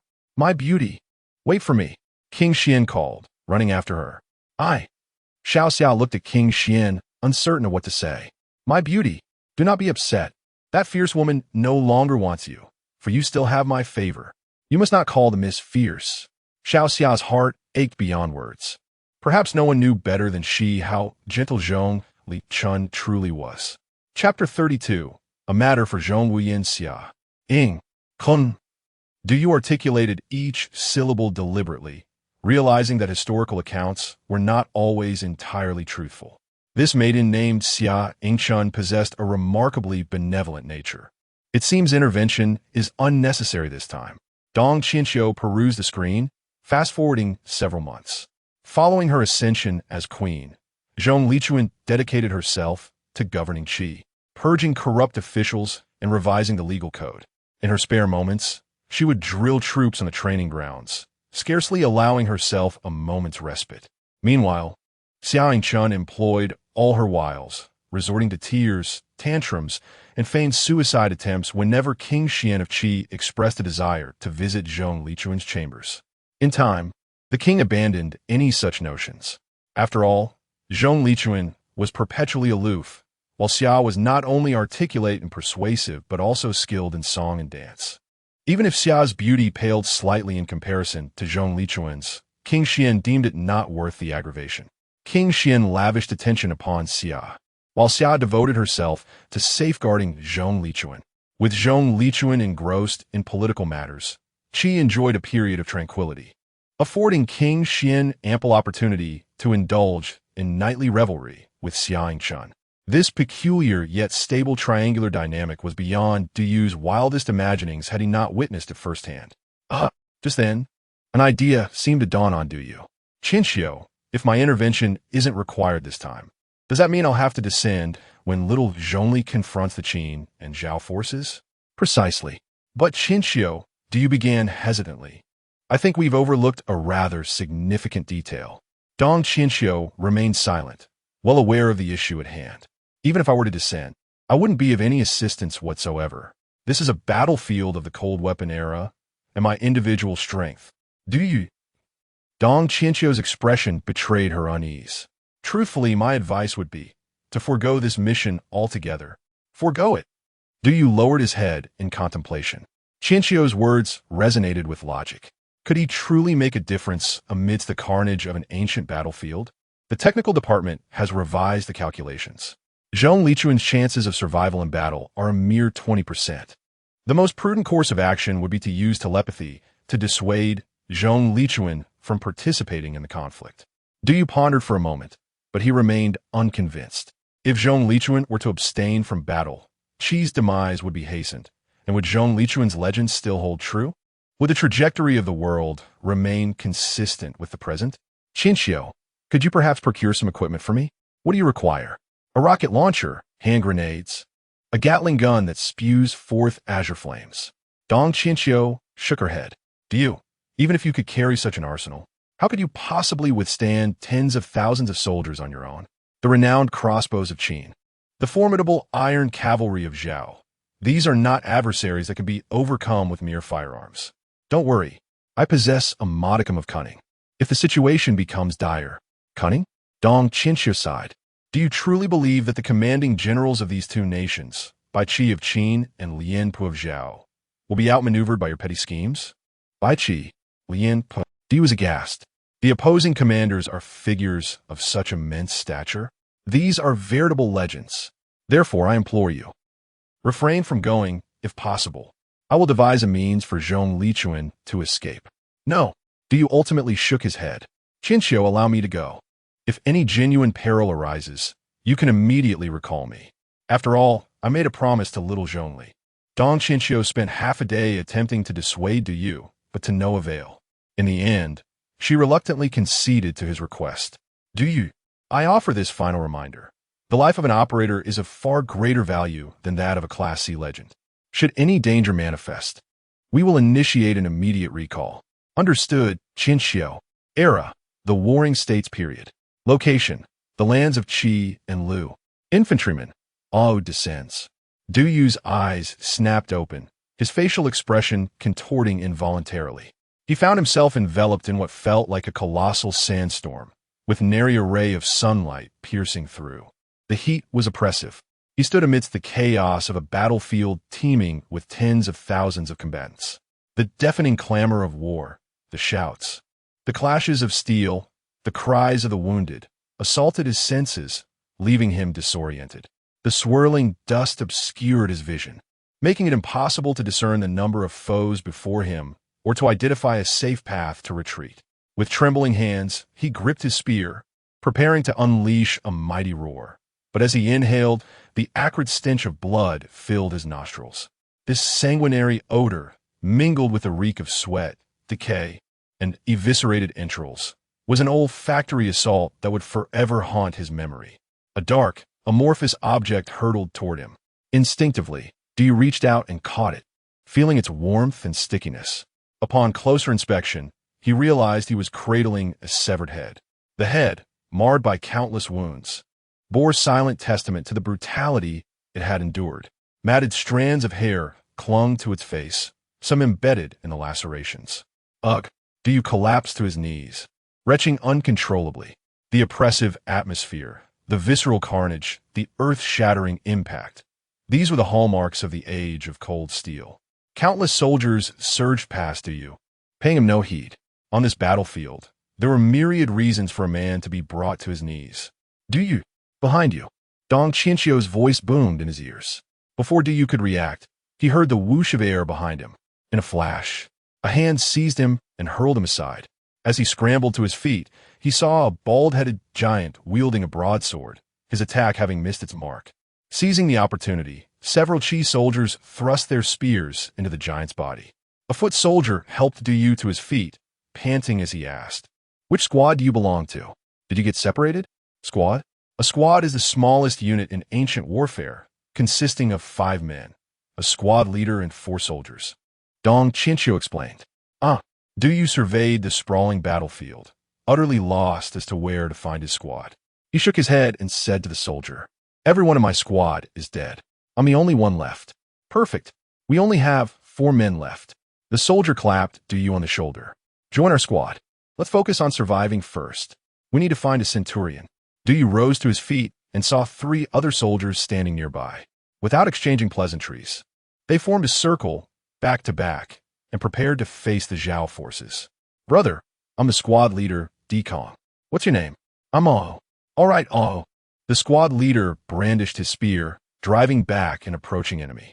Turning to the others, he said, "The squad leaders have been ordered to immediately reinforce a besieged company on the north side. We'll follow the command flag and slowly move northward. If we can find a section leader or a centurion, our chances of survival will greatly improve." The most intense conflict Du had ever experienced was a schoolyard brawl involving 4 students. It paled in comparison to the current situation. Back then, their most formidable weapon was a ruler, and they had no intention of inflicting mortal harm. Fortunately, the squad leader, Di Tsong, was highly experienced. He did not seek to kill enemies, but focused on directing the squad to protect one another and to cooperatively eliminate those who stood in their path. By avoiding prolonged engagements, their squad moved faster than others. "Squad leader, Du was drenched in sweat and gasping for breath after the relentless marching and close-quarters combat. What is it? I wish to inquire about the whereabouts of our army's commander. Who could possibly know? The sergeant cast a glance at Du and asked, "Is this your first time on the battlefield?" Once the fighting commences, it is not just the commander whose position becomes unclear. Even the direction may be indistinguishable. Our sergeant's movements are directed solely by the various banners. Du felt a pang of anxiety, fearing he might not reach Zhong Lichun in time. Nevertheless, the sergeant's words held merit. The entire plain was engulfed in swirling dust and blood mist, with visibility reduced to mere dozens of meters. It was exceedingly difficult to discern the unfolding events of the battlefield under such conditions. "Hurry! We are nearing the trapped 1,000-man squad." "Sergeant," one of the soldiers in the unit called out, "are we approaching the enemy camp? Why are there so many Zhao soldiers around?" The sergeant surveyed the area, noting that the number of Zhao soldiers had doubled. Yet he was uncertain of his exact location. He only knew he had to obey military orders. Many units were converging in this direction, and they moved swiftly. It wouldn't be long before more of their comrades arrived. "Do not waver. We must break through and join the 1,000-man squad. We are but a single unit. Remaining here means certain death." The sergeant shouted, and the entire unit charged forward, united in purpose, attacking only those before them. They quickly carved a bloody path, but the overwhelming number of nearby enemies left them all injured. As they broke through the throng, they beheld a massive hill of corpses stacked high. Atop this mountain of death stood a lone figure, coldly observing them. "Is that Xiao Zhongli?" Du shouted. Zhong Lichun seemed to hear the familiar voice, glancing down and locking eyes with Du. "Awu, who is that?" The sergeant inquired, noticing the recognition between Du and the figure. "Sergeant, you are mistaken," a soldier interjected. "To defeat so many enemies, that person must be a commander of at least 1,000. What commander? What unit? We must protect him. That person is our army's commander." As Du spoke, he began to ascend the hill of corpses, disregarding the bodies beneath his feet. "Ah, the Queen Mother?" several exclaimed in astonishment. One soldier gazed at the tall woman before him, still unable to believe it. Wasn't it said that the Queen Mother was hideously ugly? This woman is extraordinarily beautiful. Now is not the time for such concerns. The sergeant kicked the soldier, hastening up the hill after Du. Upon reaching the summit, Zhong Lichun smiled faintly and remarked, "It has merely been 12 years since your last appearance." Du scrutinized Zhong Lichun closely and noticed she appeared injured. "Xiao Zhongli, how did you sustain such injuries?" he asked. Zhong Lichun gritted her teeth and replied, "It is my own fault. After eliminating the Zhao country's vice commander in a stealth attack, I was surrounded. I have fought tirelessly for 3 days, slaying one after another." 3 days? Du looked down at the hill of corpses, realizing there were at least 8,000 bodies. "Xiao Zhongli, you have gone on a rampage." In the Zhao army's tent, a tall, middle-aged man clad in armor sat upright, facing a pale young general. The atmosphere was tense. "General Lian, 3 days ago you claimed to have encircled the Qi army's commander. Now, 3 days later, you remain in a stalemate. Do you not wish to explain?" The pale young general asked coldly. "By Qi, when I went to battle, you were still wetting your bed. Must I report my actions to you?" The middle-aged man retorted with irritation. "I am not commanding you. I merely wish to inquire when we might see the head of the Qi army's commander." Bai Qi replied impatiently. "The sooner we cut off her head, the sooner I can return to Xianyang to report to the king." This queen of Qi, Zhong Lichun, is indeed formidable, as rumored. Her 1,000-man squad has been decimated, leaving only her, yet she continues to slay thousands single-handedly, Lian stated. "There is no need for such rhetoric with me." Bai Qi shook his head. "This merely illustrates the incompetence of the Zhao soldiers." "Incompetence?" Lian slammed his hand on the table. "My soldiers are also born of mothers. Knowing this woman is not to be trifled with. Why would I send my men to their deaths? In my opinion, encircle without attacking. It won't be long before that woman tires and succumbs to hunger," Bai Qi remarked. "Thus, the Zhao soldiers are incompetent," Bai Qi scoffed. "The essence of war is victory. To achieve victory, sacrifices must be made." "What are you saying?" Lianpe retorted angrily. "As a general of the Qin state, do you not value the lives of your subordinates?" "The lives of subordinates?" Bai Qi's expression hardened. Do not speak of subordinates' lives. If we cannot win the war, the entire nation will suffer. When the time comes, if our kingdoms of Qin and Zhao clash, as long as my king commands, I would not hesitate to sacrifice not just soldiers, but even civilians. You, Lien Pa stood abruptly. Bai Qi, are you trying to provoke me by using Zhao as an example? I would never dare. Bai Qi shook his head. General Lien Pa's reputation is well known. How could I provoke you, a seasoned warrior, in front of a mere newcomer? Bai Qi calmly excused himself and exited the tent. The formidable Bai Qi of the Qin state was truly terrifying.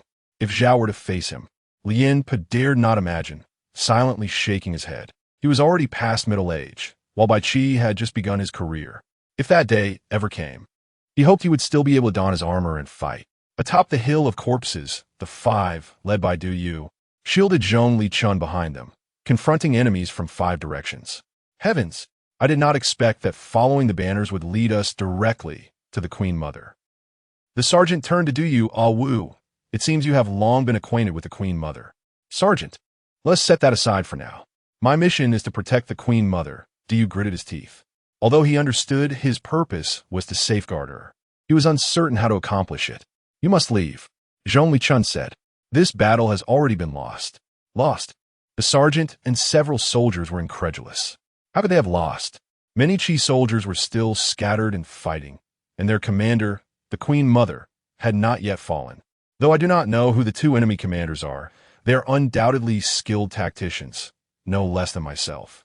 Now that I've been trapped for 3 days without orders, the Qi army must be in disarray. A retreat is only a matter of time. Zhong Lichun gazed at Du Yu. I cannot allow you to be harmed. You must leave. Absolutely not. If we are to leave, we shall leave together. Upon hearing this, Zhong Lichun gritted her teeth and stated, even if I could escape from here, the Qi army needs at least 1 general well-versed in strategy to join forces with me if we're to have any hope of winning this war. Alone, I cannot withstand the tactics of those 2 enemy generals. Du Yu clenched his teeth, lamenting that he lacked both martial prowess and strategic acumen. The prospect of victory in this war seemed increasingly dim. Chapter 33. The Deathly Appearance, Sister Qianqiu. Du Yu gazed silently at the multitude of enemy soldiers surrounding them, murmuring, Can your Qianqiu divine skill handle this? Are you referring to the thousands that have encircled you? Dong Qianqiu replied helplessly. In a conflict of this magnitude, I truly find myself at a loss. Du Yu's mind raced as he strategized. Sister Qianqiu, how many of those items I mentioned have you prepared for me? I placed 4 military-grade 82 to 2 grenades in your interdimensional gift pack. As for the rocket launcher and Gatling gun, they are far too cumbersome to carry, she explained. 4 grenades? Good. Du Yu nodded, rapidly contemplating his next move when suddenly an idea struck him. Sister, I just received word from Master Gaguzzi to check on you. I never anticipated you would be in such peril. The Zhao soldiers below exchanged worried glances, realizing that if one Zhong Lichun was already a formidable challenge, the arrival of a senior brother would complicate matters further. What nonsense are you spouting? Are you Sun Bin or Su Qin? Even if they were here, they would be unable to manage this situation. We must flee, Zhong Lichun urged, her face etched with concern. What? Sister, you question whether my cultivation has improved. Ignoring Zhong Lichun's worries, Du Yu continued, Is this a jest at my expense? As fellow cultivators, my prowess has undoubtedly surpassed my past capabilities. In light of that, allow me to demonstrate. The nearby Zhao soldiers murmured in confusion, uncertain of the identity of this seemingly celestial figure. Some infantrymen were taken aback, wondering if this man was indeed a deity. Du Yu stealthily rummaged through his pouch. Sister Qianqiu, how does one use this? Could you refrain from showing off and ask me first? This is rather awkward, she replied. Stop dawdling, just teach me. He insisted. There's a part resembling a keyring. Grasp the safety latch like a metal plate to release the spring, then remove the keyring-like piece. Releasing the latch will trigger the fuse, and it will detonate 5 seconds after being thrown. Understood. Du Yu's gaze hardened as he addressed the Zhao soldiers below. If you persist in surrounding us, do not blame me for my ruthlessness. Those wishing to survive should flee now. Though his words were intimidating, military discipline held the Zhao soldiers in place. Very well. In that case, Du Yu bellowed, Shaolin's ultimate technique. The fire cloud palm. The onlookers were momentarily stunned. Shaolin? What is that? As he uttered the technique, a small black sphere surged forth from Du Yu's sleeve, hurtling towards the Zhao soldiers, smashing directly into one of their faces. Ouch! The struck soldier cried out, feeling as though a heavy iron weight had collided with his nose. Watching the grenade land amidst the throng, Du Yu felt a pang of regret and shouted, "Run for your lives!" Before the Zhao soldiers could grasp the meaning of his words, the grenade erupted amidst them. Boom! A deafening explosion sent several men flying, while shrapnel injured many more, leaving them writhing on the ground in agony. Du Yu had single-handedly torn a bloody gap in the encirclement. What? The Zhao soldiers gasped in shock, retreating in fear at the sheer brutality of the attack. Du Yu, caught in the heat of the moment, had hurled the grenade without considering the consequences, now grappling with the weight of lives lost due to his actions. Du Yu, this is war. Dong Qianqiu's voice broke through his stupor. Their intent is to kill you. Thus you must defend yourself. Do not overthink it. Slapping himself to regain focus, Du Yu roared at the fallen bodies below. I wish to cease hostilities. Withdraw your encirclement, and I shall ensure your safety. What on earth is this all about? Zhongli Chun asked, bewildered. I've never seen you inflict such widespread harm with a single action. Given the urgency, I can only employ this technique a few times. Our immediate priority is to extract you. No, they seek my life, not yours. Your chances of escape will be far greater alone, Zhongli Chun countered. Absolutely not. Du Yu thundered. Have you forgotten our pact? If you perish here, how will you cross that river? Zhongli Chun fell silent, torn between her fears for Du Yu's safety and the dread of never seeing him again. The Zhao soldiers, witnessing this exchange, began to slowly withdraw. The earlier display of brutality had convinced them that further engagement would yield no positive outcome. Wonderful. They are retreating. Little Zhongli, let us go. Du Yu grasped Zhongli Chun's hand, eager to break the encirclement, but suddenly a distant roar echoed. From afar, the previously uniformed Zhao soldiers raised the Qin flag.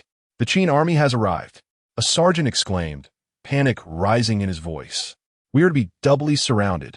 Reinforcements? Zhongli Chun bit her lip, realizing escape was now nearly impossible, as the Zhao soldiers parted to form a narrow path. A pale-faced young general clad in armor approached on horseback. You are Zhong Wuyan? He inquired, surveying the figures atop the hill, his gaze ultimately resting on Zhongli Chun. You are the commander of the Qin army? Zhong Wuyan asked coldly. Indeed, I am Bai. Before Bai could finish, Zhongli Chun had vanished, reappearing before him in an instant, launching a punch aimed at his throat with precise intent. Should she succeed in claiming the head of the Qin general, there might still be a glimmer of hope for their side in this war. Bai's expression turned steely as he raised his weapon to block her strike. Yet the force sent both him and his steed tumbling backward. The horse adjusted midair, allowing Bai to land safely. Du Yu was taken aback, recognizing Bai's prowess. Such speed and defense was truly impressive. Ah, just as the tales foretold, Bai remarked, rubbing his sore hands with a wry smile. If I can eliminate someone of your caliber, I shall be a step closer to becoming a great general.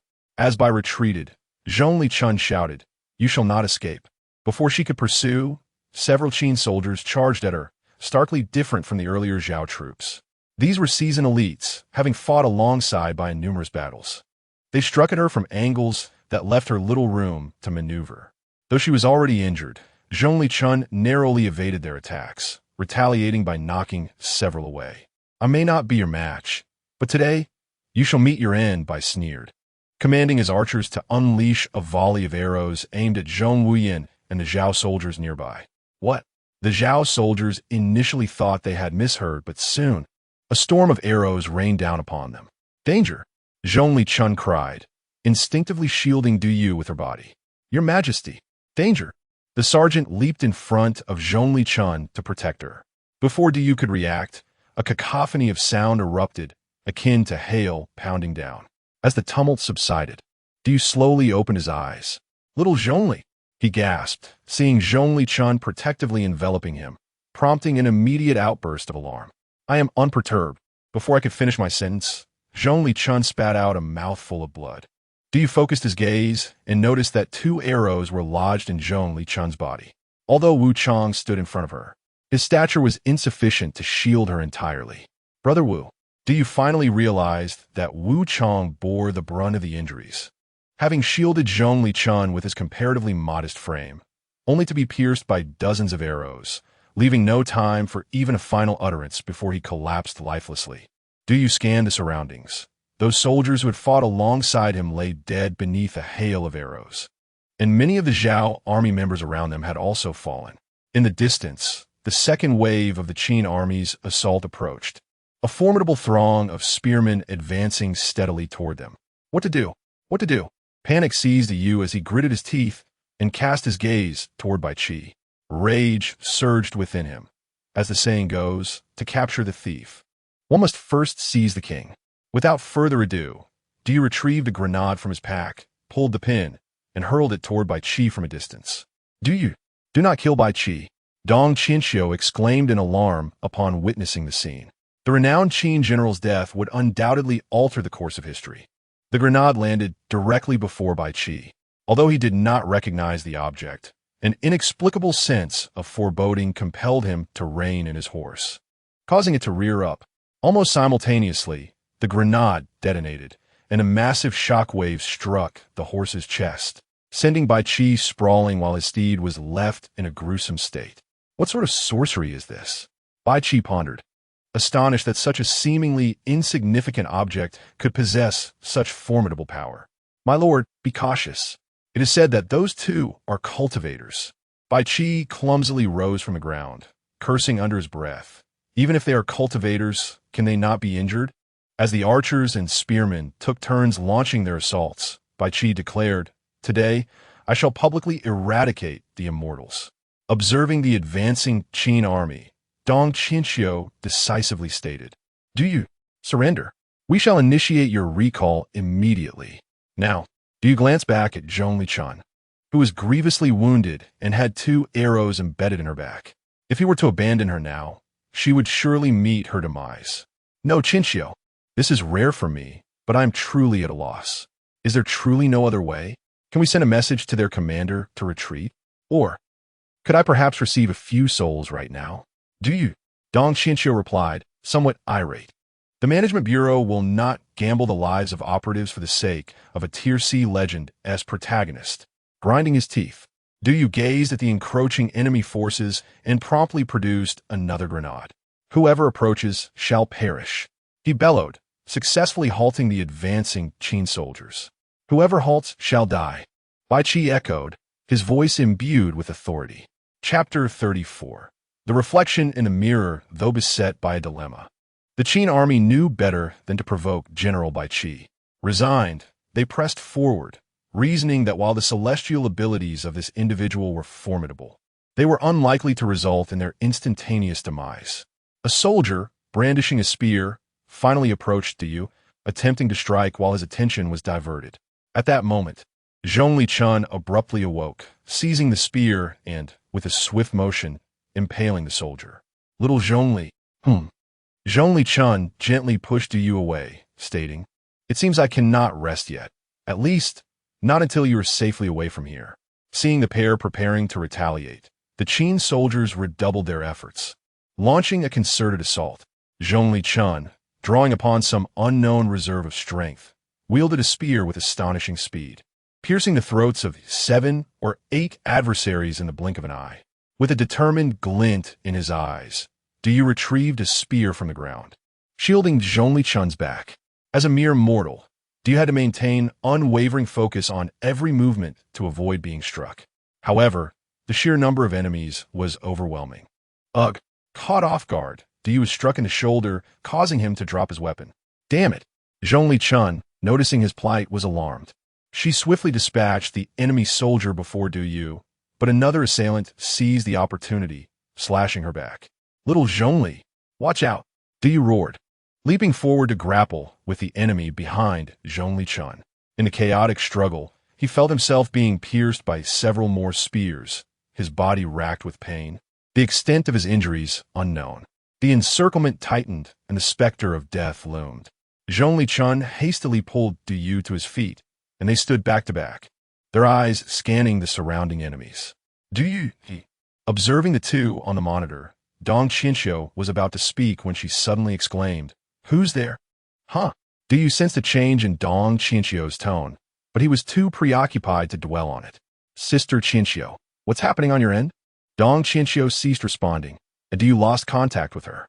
Inside the Bureau of Legendary Affairs, Zhongli Chun was forcing her way into the main hall, scattering employees who attempted to impede her progress. Zhongli Chun, Dong Qianxiu thundered. What do you think you're doing? You can't come in here right now. Zhongli Chun's expression was complex as she said to Dong Qianxiu, I suddenly felt a sharp pain in my heart. Has something happened to him? Regardless of what has happened, this is the work of our Bureau of Legendary Affairs, and we will handle it ourselves. Let me in. No, Dong Qianxiu shouted. Legends cannot witness themselves. That is the rule of the Bureau of Legendary Affairs. What legends are you talking about? Don't you have the ability to transport people to other places? Send me to his side now, and I will help him, Zhongli Chun insisted. Don't be foolish, Dong Qianxiu retorted. If we could simply send someone to his side, we would have done so already. Then you can't leave him in danger. As the two were locked in a heated exchange, Hisuai slowly approached. Zhongli Chun, Hisuai said with a gentle smile, are you aware that you are not the only one who cares about Du Yu? Perhaps the person in this room who most desires to save Du Yu is the very one standing before you, Dong Qianxiu. Her? Zhongli Chun cast a cold glance at Dong Qianxiu. Indeed, by arguing with her here, you run the risk of actively jeopardizing Du Yu's life. Zhongli Chun was frantic, yet unsure of what to do. The only thing you can do is return to your room and wait patiently. Zhongli Chun's expression was a mixture of emotions as she slowly took a step back. Dong Qianxiu, no longer able to concern herself with anything else, bellowed. The soul retrieval team, prepare for soul retrieval immediately. Initiate the large-scale, rapid soul absorption method. Sister Qianxiu, rapid soul absorption is being prepared. Estimated completion time is 5 minutes. Due to the influence of potent yin energy, the souls of all living beings within a 100-meter radius, excluding the operators, will be affected and dispersed, an employee cautioned. There's no time to worry about that. Zhongli Chun retreated step by step, having distinctly heard Du Yu's agonized cries outside the room earlier. Why were they preventing her from entering? Her heart was filled with an unprecedented sense of panic, as if something of immense importance was slowly slipping away. She had experienced this feeling before, but this time it was particularly acute. Du Yu? Zhongli Chun murmured his name. She had only just learned it. Would she never have the opportunity to utter it again? You promised that after this was over, you would accompany me anywhere, do anything I desired, and remain by my side always. Zhongli Chun's face was etched with sorrow, her heart aching. She felt the 2 millennia she had spent waiting were being reduced to nothing, the dim light of hope gradually extinguished. When she came to her senses, Zhongli Chun had returned to Dong Qianxiu's office. She sat down despondently, clutching the coat Du Yu had given her, lost in reverie.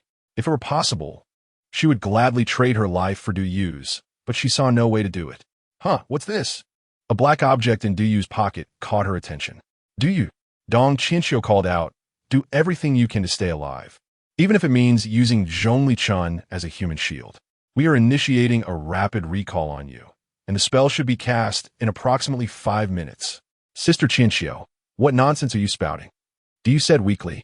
Little Zhongli is already battered and bruised from protecting me. You actually want me to use her as a human shield? Once rapid soul retrieval begins, everyone in your vicinity will die, so they're no longer important? Dong Qianxiu stated. Everyone will die. Du Yu's eyes widened in disbelief. No, little Zhongli cannot die. Du Yu, the decision has been made, Dong Qianxiu said, biting her lip. Over the past few days, she had witnessed Zhongli Chun's deep affection for Du Yu. If there were any possibility, she would have dearly loved to save Zhongli Chun. However, that was not an option at present. Even if it meant the death of everyone nearby, the operators' lives had to be preserved. For the sake of all future legends, Zhongli Chun would have to be allowed to perish. Even though this would cause the Zhongli Chun in the real world to vanish as well. Du Yu turned to look at Zhongli Chun, who was utterly exhausted. 3 days and nights of relentless fighting had left her eyes visibly weary. Little Zhongli, can you hold on? I will not fall until you leave here alive. No, we will both leave here alive. Though Diyu said this, he had no idea how to accomplish it. Seeing the approaching enemy soldiers, Diyu could only toss another grenade, but the soldiers seemed to have anticipated this tactic, immediately raising the nearby corpses as shields. Although the corpses were blasted into a bloody mess, the number of casualties was greatly reduced. Diyu clutched the last grenade in his bag, forcing a wry smile. Was there any way out of this? To use this one grenade to kill the enemy commander, then the few thousand soldiers nearby, and finally the tens of thousands of remaining enemies on the battlefield, and then escape with Zhongli Chun unscathed. Although Diyu considered himself reasonably intelligent, he could not devise such a plan. On this desolate, sand-swept battlefield, Diyu envisioned his own demise. Bai Qi, observing the pair, knew that their defeat was inevitable, and he slowly approached. I must say, if I had comrades like you, it would be a most gratifying experience. Bai Qi coldly remarked, regrettably, our positions differ. Today, I can only bid you farewell. Bai Qi, Diyu shouted, may I have a word with you? A word? Bai Qi was momentarily taken aback, intrigued. Do you wish to plead for mercy? Indeed, Diyu replied. I hope you will release me and Zhongli Chun. In exchange, I shall reveal to you what your future holds. Oh, Bai Qi raised an eyebrow, intrigued by the proposition. My future? Yes. Do not forget, we are both disciples of Master Gigu and I am a most adept in the art of divination. I can foretell your future, even the moment when you will orchestrate the slaughter of 400,000 Zhao soldiers, and when your own demise will come. I will orchestrate the slaughter of 400,000 Zhao soldiers. Bai Qi's expression shifted noticeably upon hearing this. So is it a deal? A deal? Ha ha ha.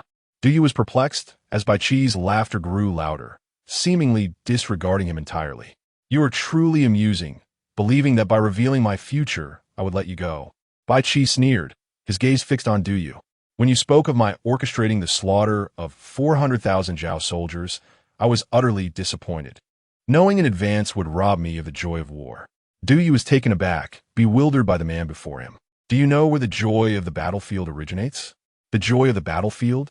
For someone like me, the battlefield offers only two sources of joy: the anticipation of who I shall slay today, and the tension of not knowing when I shall meet my own end.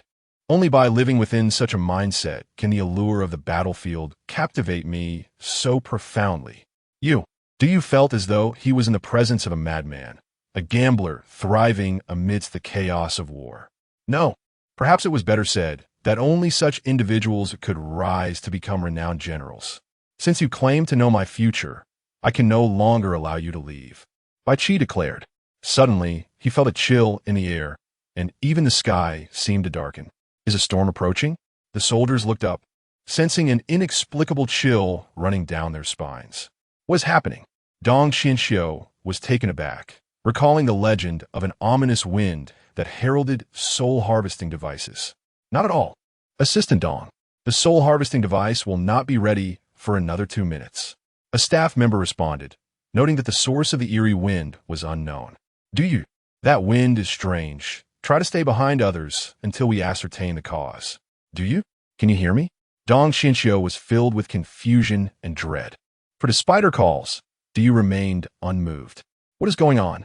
On the battlefield, Bai Qi waved his hand, commanding, the skies are changing. Swiftly behead Zhongli Chun. At the command, the soldiers gathered their weapons and advanced. Yet in that moment, a peculiar scene unfolded. Zhongli Chun and Diyu simultaneously turned, mirroring each other's movements as they fixed their gazes upon Bai Qi, extending their hands in unison, and asked in unison, You intend to behead me? On what grounds? Chapter 35. Guarding the evil spirits, a perplexing atmosphere enveloped the crowd as they gazed at the two individuals before them, their expressions mirroring each other, ferocious yet strikingly icy. Despite their differing statures, their tones, gestures, and even their movements were identical, fostering an inexplicable sense of eeriness. Dong Xianxiu, observing the astonishing scene on the screen, was engulfed by a flurry of questions. Diyu, what on earth are you doing? As anticipated, Diyu remained unresponsive. Bai Qi, although momentarily taken aback, swiftly regained his composure and instructed his subordinates. These cultivators have undoubtedly fallen into madness. Eliminate them at once. No sooner had he spoken than Du Yu appeared before Bai Qi, mirroring the earlier swift entrance of Zhong Lichun. Bai Qi had been thoroughly observant, yet he had not expected such agility from this man, causing him to react a fraction of a second too late. Before he could raise his weapon in defense, Du Yu struck a powerful punch that sent Bai Qi flying, accompanied by a sharp crack. Bai Qi's nose was surely broken.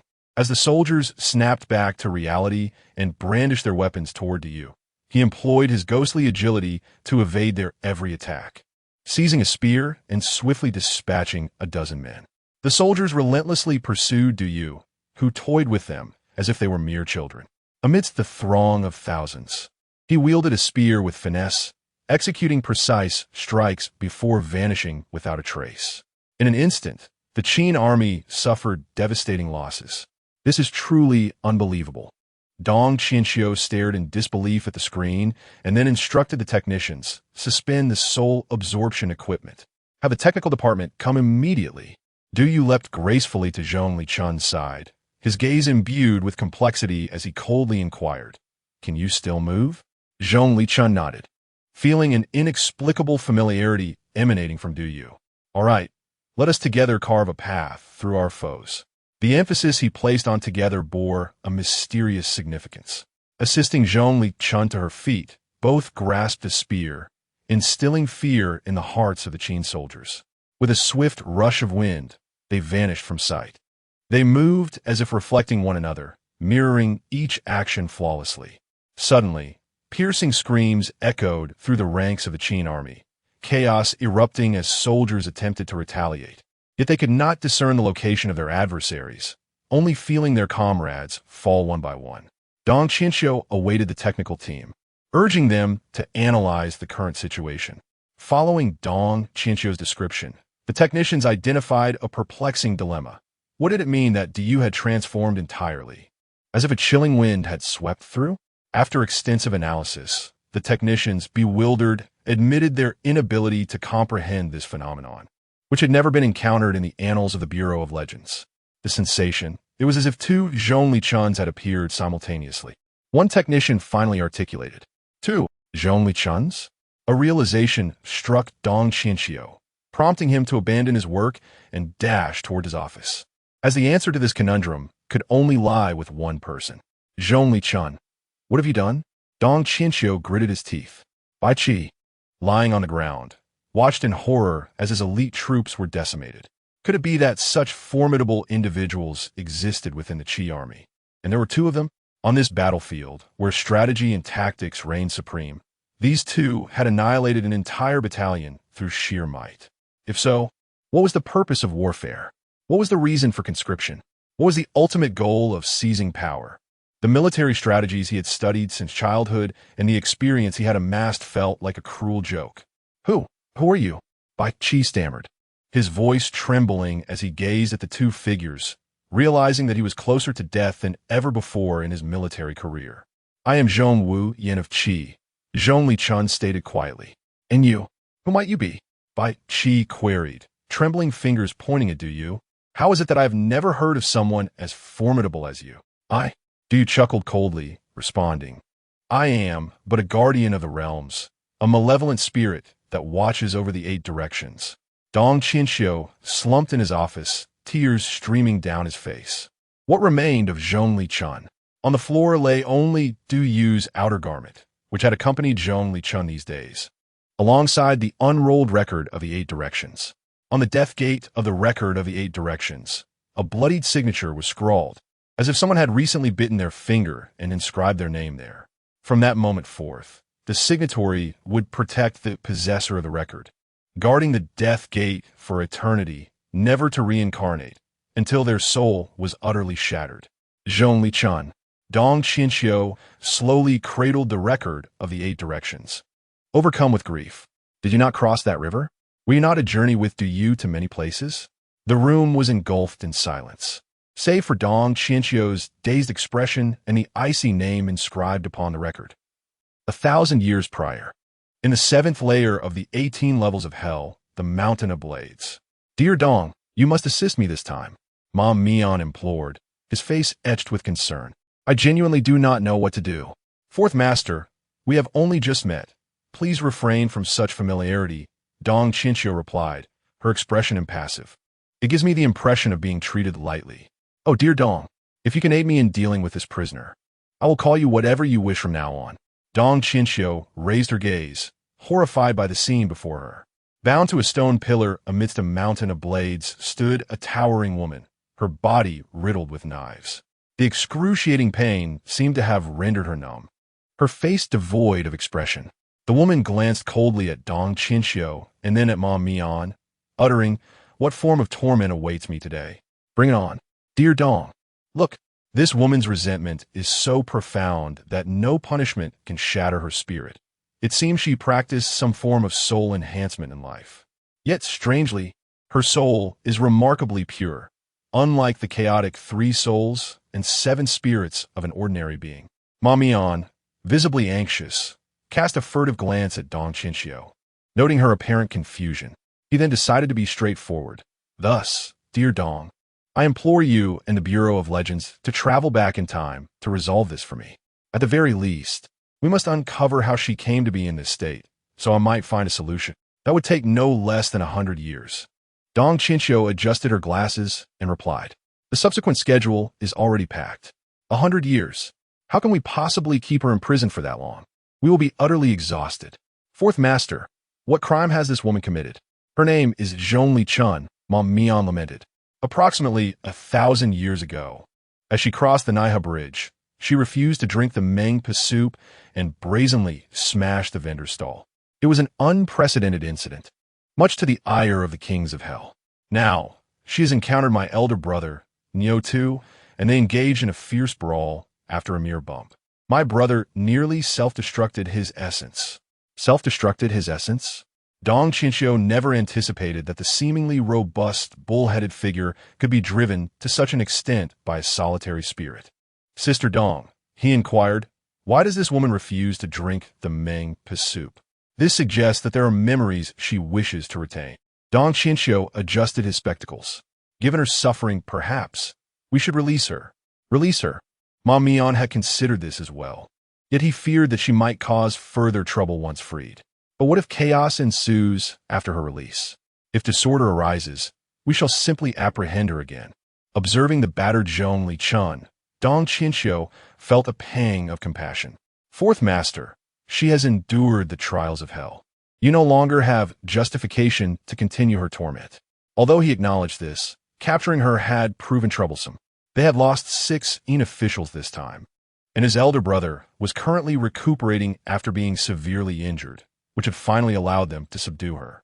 In all fairness, it would be prudent to fortify your own cultivation and expedite the training of more formidable officials. We cannot imprison this woman indefinitely. If the higher-ups become aware, it could result in complications. Mom Mian found himself in a quandary and replied, Sister Dong, you make a valid point. Alas, we have employed every conceivable means of torment, and yet she remains unbroken. We cannot be held accountable. Dong Chinchio approached the woman with deliberate steps. Greetings, I am Dong Chinchio, the newly appointed assistant of the Bureau of Legends. I am here to assist you in escaping this torment. May I inquire, what is your obsession? Obsession?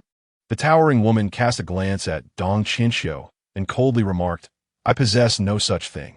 It seems you are unaware that you have transformed into a malevolent spirit.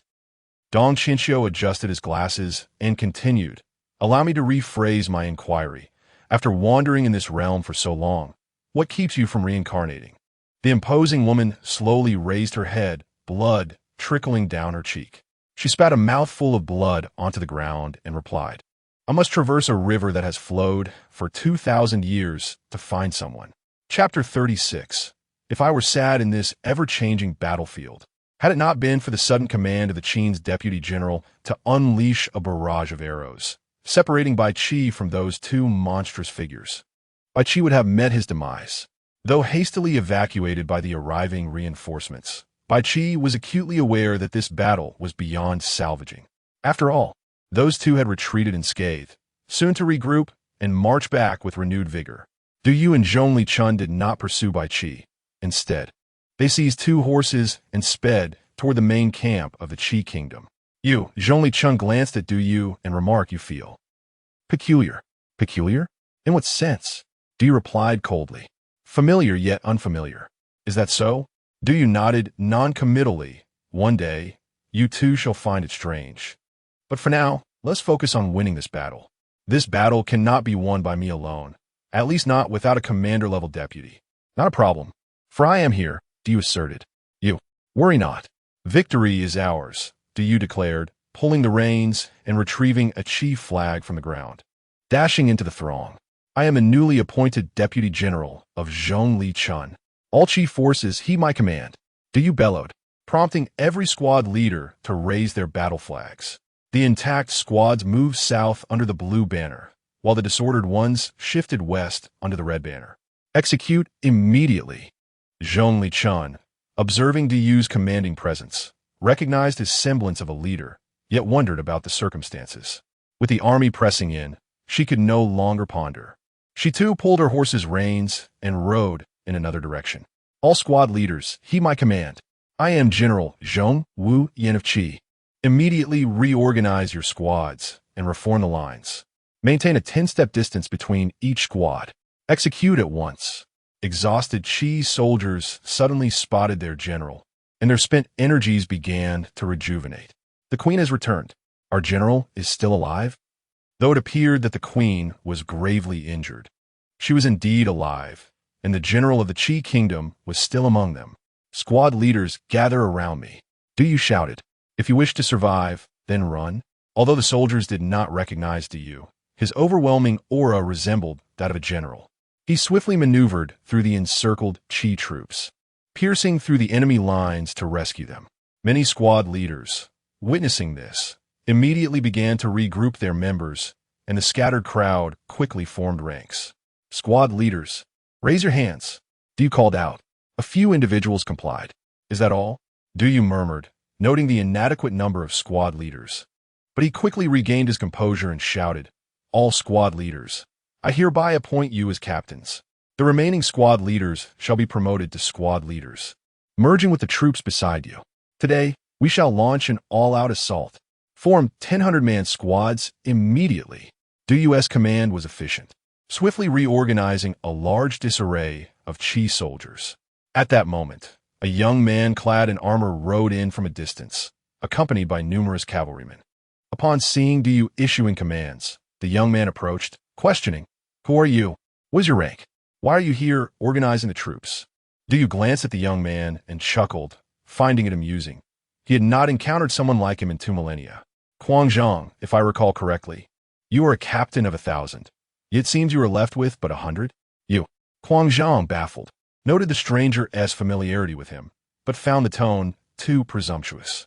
Do not speak so lightly. For the past 3 days, I have led my troops to support the battlefield. This balanced situation has cost the lives of my men.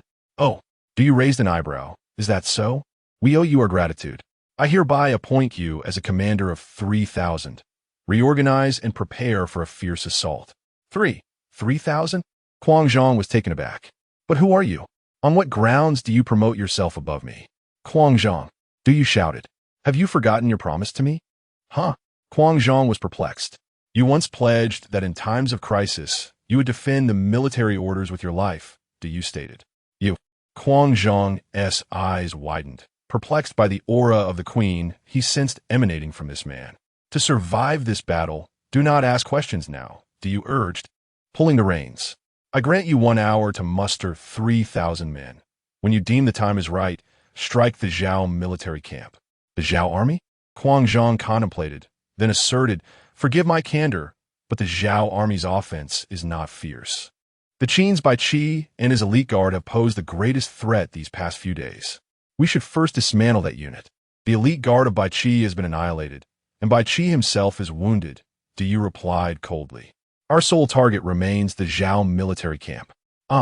Guangzhong could hardly believe that the formidable unit had been vanquished, but he soon recognized another issue. Yet the terrain of the Zhao military camp is complex, with 3 paths for ingress and egress. Even if we launch a surprise attack, Lian will likely escape through another route, supported by returning Zhao forces. Leaving our army encircled. Fear not, Du said impassively, his eyes icy. At that moment, 3 battalions of 3,000 will launch simultaneous assaults from all 3 roads, leaving Lien Pinot Avenue for escape. 3 battalions. Huang Zhang pondered, then inquired, and when you say to deploy when the time is right, what precisely do you mean?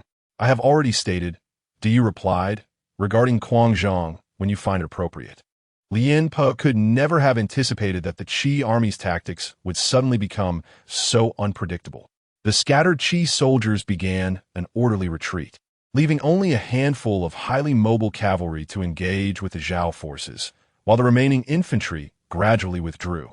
Though Lien Po sensed an inkling of conspiracy, he could not discern where the issue lay.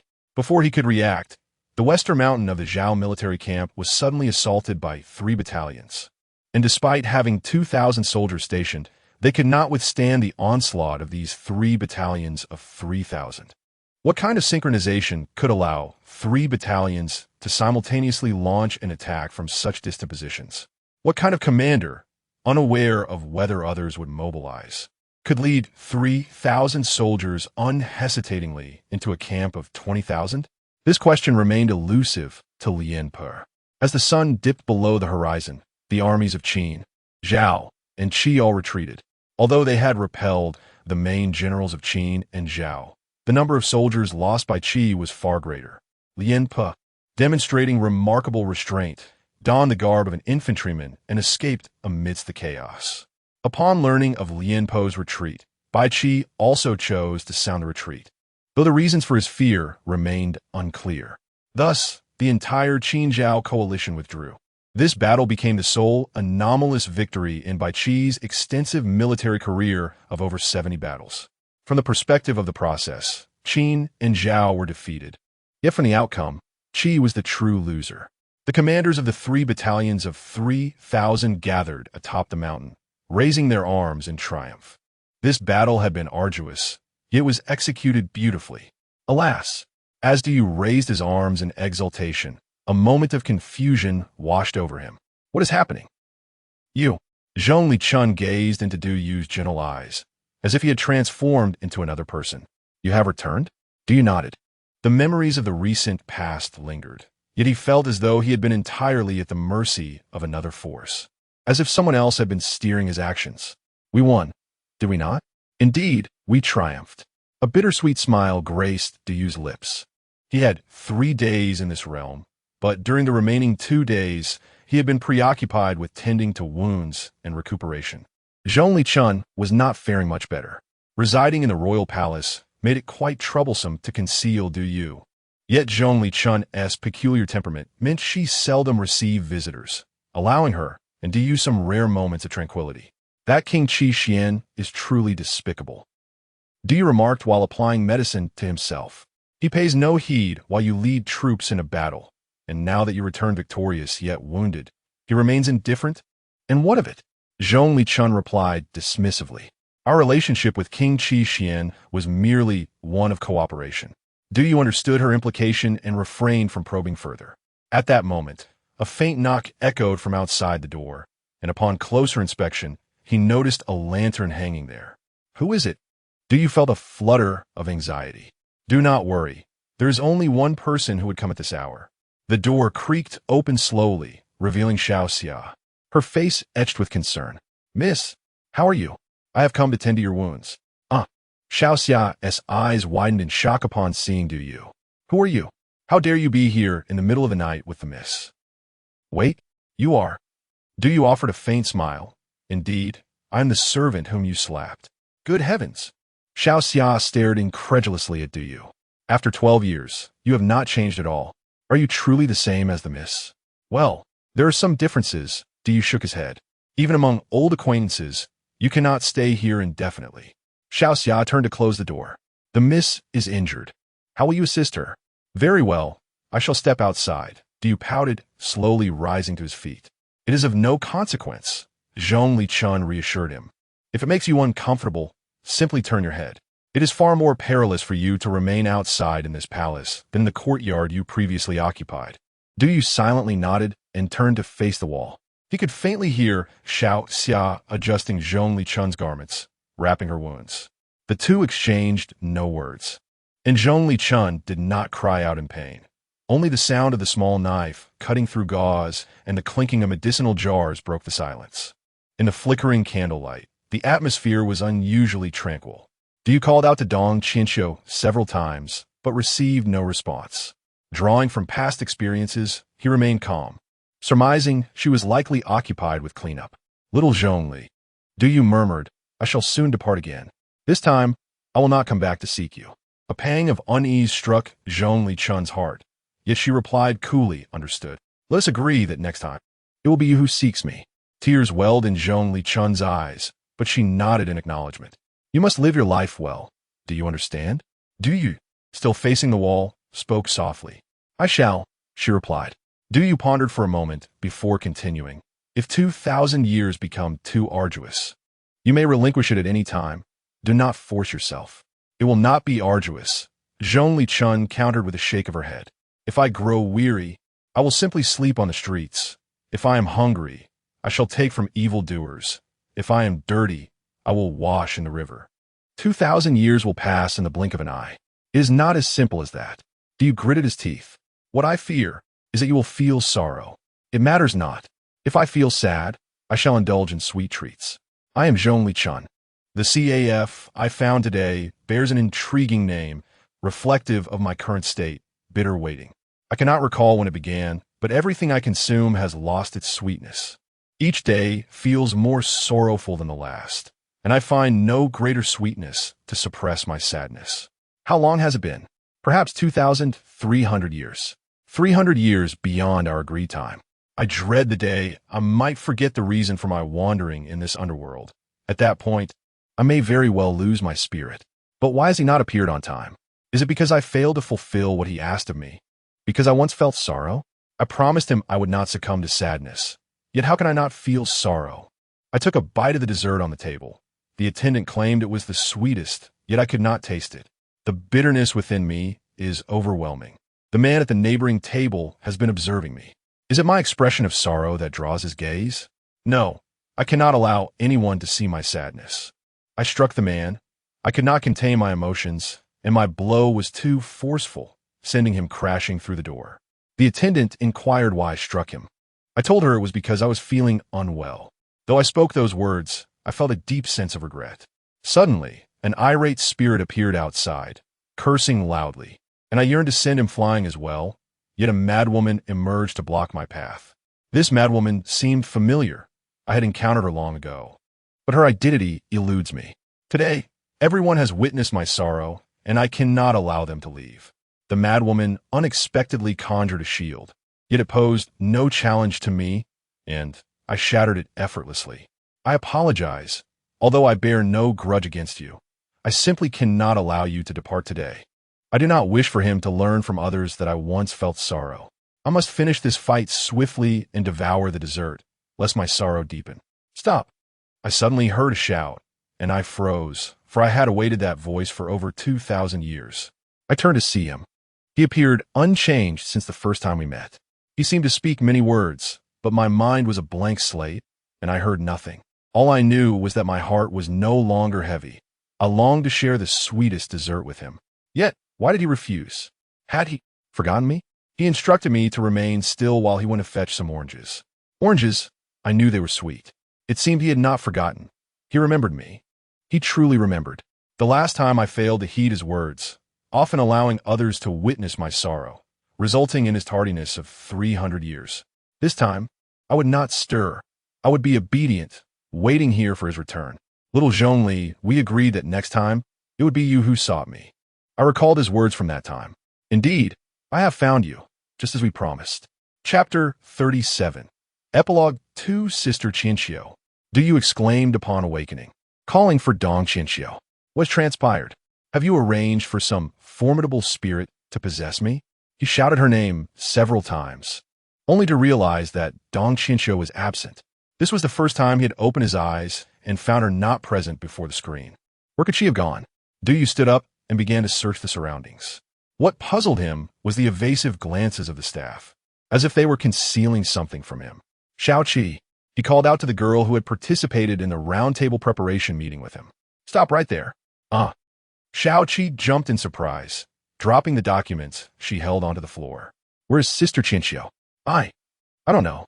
Xiao Qi, are you lying to me? And no, she stammered, her eyes avoiding Du Yu's gaze. What on earth is happening? Du Yu asked seriously, looking intently at her. If there is an issue, I will resolve it. We are colleagues now. Do not hide anything from me. Xiao Qi glanced at him, sighed, and said, Sister Qinxiu is in her office. You should go find her. In her office?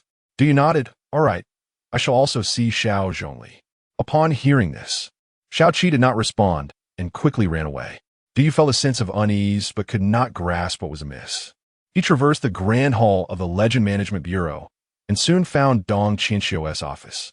The door was ajar, and Dong Qinxiu sat quietly inside. Yet Xiao Zhongli was nowhere to be seen. Sister Qinxiu. Du Yu paused upon seeing her. Where is Xiao Zhongli? He entered the room and looked around, discovering it was empty save for Dong Qinxiu, who held a black scroll. Upon closer inspection, he recognized it as the record of 8 directions, albeit altered from the version he had recently acquired, as if someone's name had been inscribed upon it.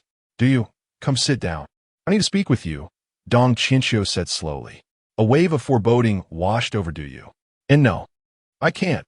His voice trembled as he forced a bitter smile. Sister Qinxiu, please do not tell me anything. I still have not found Xiao Zhongli. I will go find her first.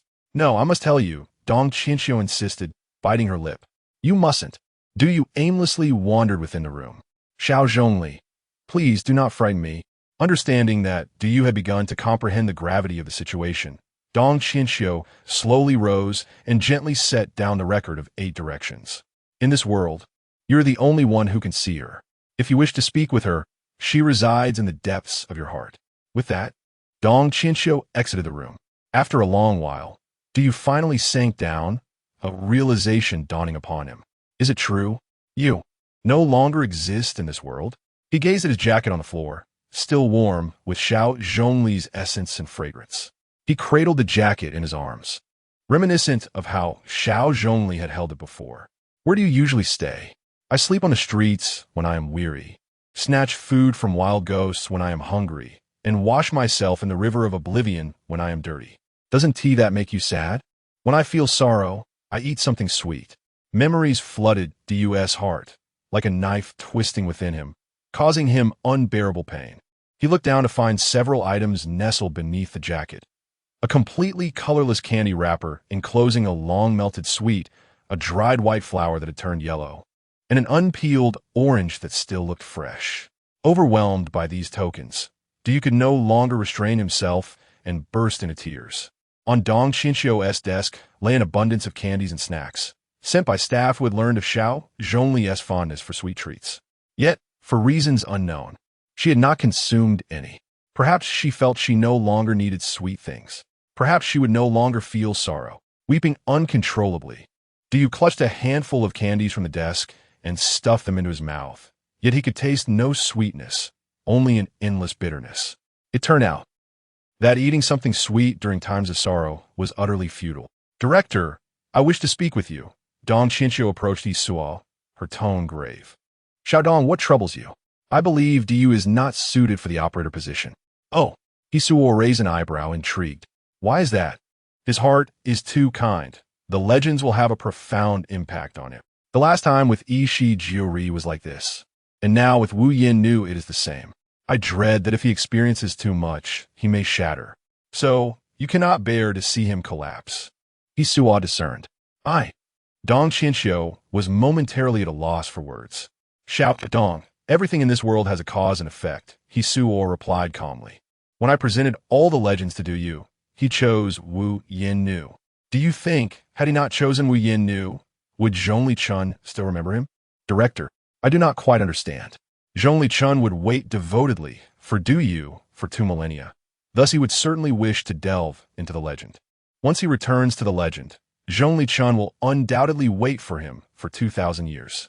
Given Du Yu's nature, he could never abandon Zhongli Chun.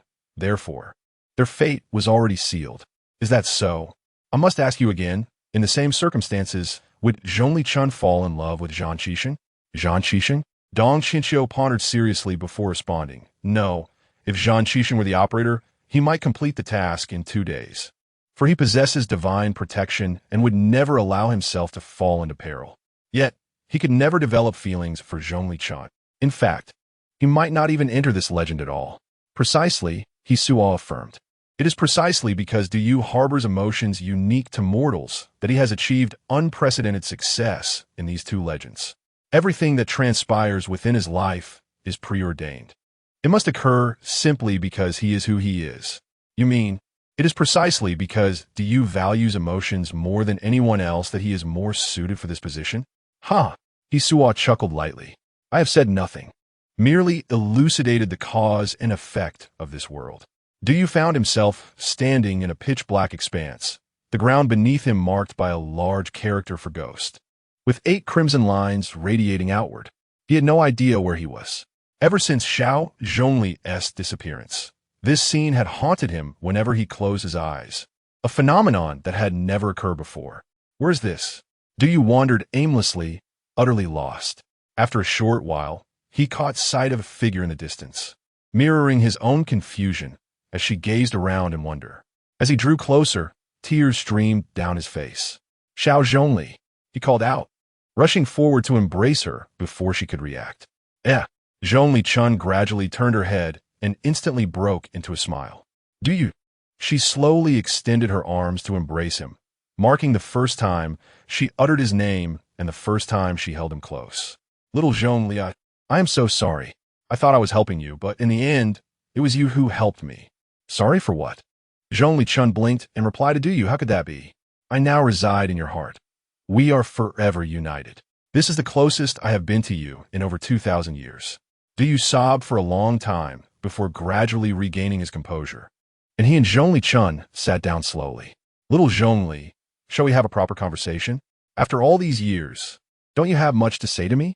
Zhongli Chun nodded vigorously, revealing a captivating smile.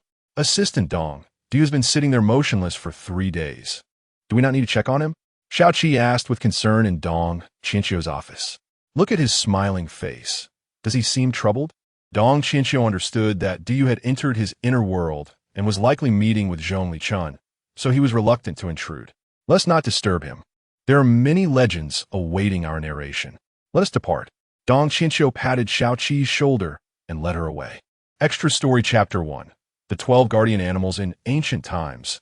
A priest reported to the Queen Mother of the West, Your Majesty. The 12 guardian animals of the Chinese zodiac have been selected. I beseech you to review them. The Queen Mother gazed thoughtfully at the sun in the mortal realm before returning to the matter at hand. I shall not look. Recite them for me. As you command. The priest unfurled a scroll and recited, the guardian animals of the 12 zodiac signs are as follows. At the hour of the rat, we take the rat. At the hour of the ox, we take the ox. At the hour of the tiger, we take the tiger. At the hour of the rabbit, we take the cat. At the hour of the dragon, we take the dragon. At the hour of the snake, we take the snake. At the hour of the horse, we take the horse. At the hour of the goat, we take the goat. At the hour of the monkey, we take the monkey. At the hour of the rooster, we take the rooster. At the hour of the dog, we take the dog. At the hour of the pig, we take the pig. I do not quite understand how you selected these 12 guardians, the Queen Mother stated. If your Majesty wishes to know, I shall explain. The rat signifies abundance. For when granaries are full, rats abound. The ox represents diligence, as it toils faithfully in the fields. The tiger symbolizes strength, for it reigns as king of beasts. The cat signifies prosperity, as it adeptly hunts. The dragon embodies divinity. Wait, the Queen Mother interrupted. Let me ponder this. The priest bowed his head and refrained from speaking further. I find no fault in the other guardians, but we must dismiss the cat, the Queen Mother said, furrowing her brow. For some reason, I feel restless at the mere mention of the word cat. A shadow perpetually hovers before me, and whenever it appears, I hear the words, big cat, big cat, big cat. The priest did not dare to argue. Your Majesty is wise.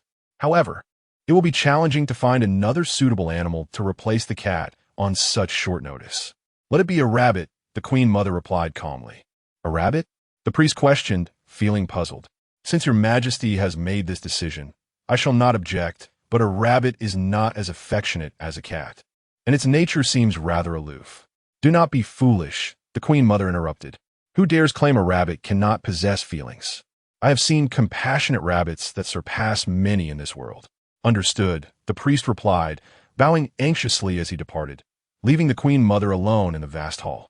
The Queen Mother gazed thoughtfully at the moon in the heavenly realm and then at the sun in the mortal world, uncertain of the well-being of the white rabbit on the moon or the mortals beneath the sun.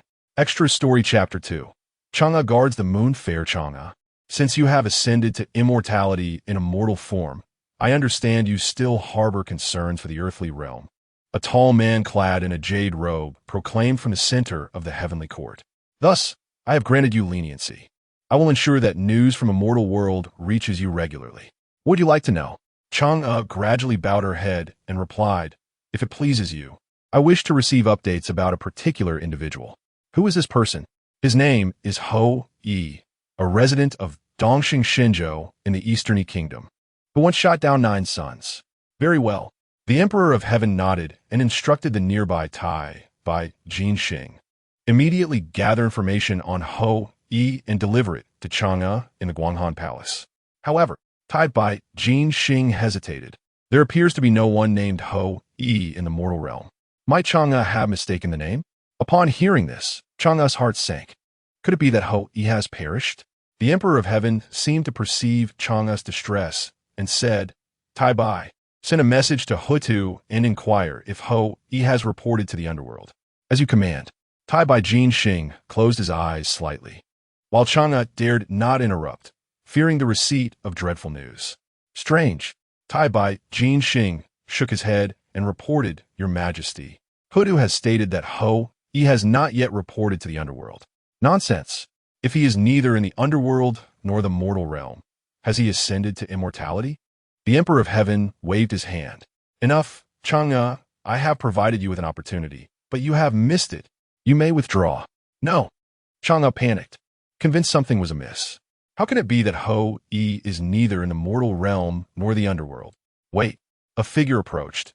It was the Taoist master, Taishang Laojun. Upon seeing him, the Emperor of Heaven nodded in greeting. Taishang Laojun also bowed slightly and said, I have heard that the ruler of the mortal world, Emperor Yao, has taken a person named Yi from the village of the sun-shooting hero, but that individual is not named Ho Yi, but rather simply Yi. Is this the person Chang'e is searching for? Yi? Chang'e felt a twinge of confusion. The name sounded familiar, yet she knew there were no others named Yi in the village. Chang'e, have you made your decision? Do you wish to receive regular updates about this Yi? The Emperor of Heaven asked, his tone imbued with an undeniable authority.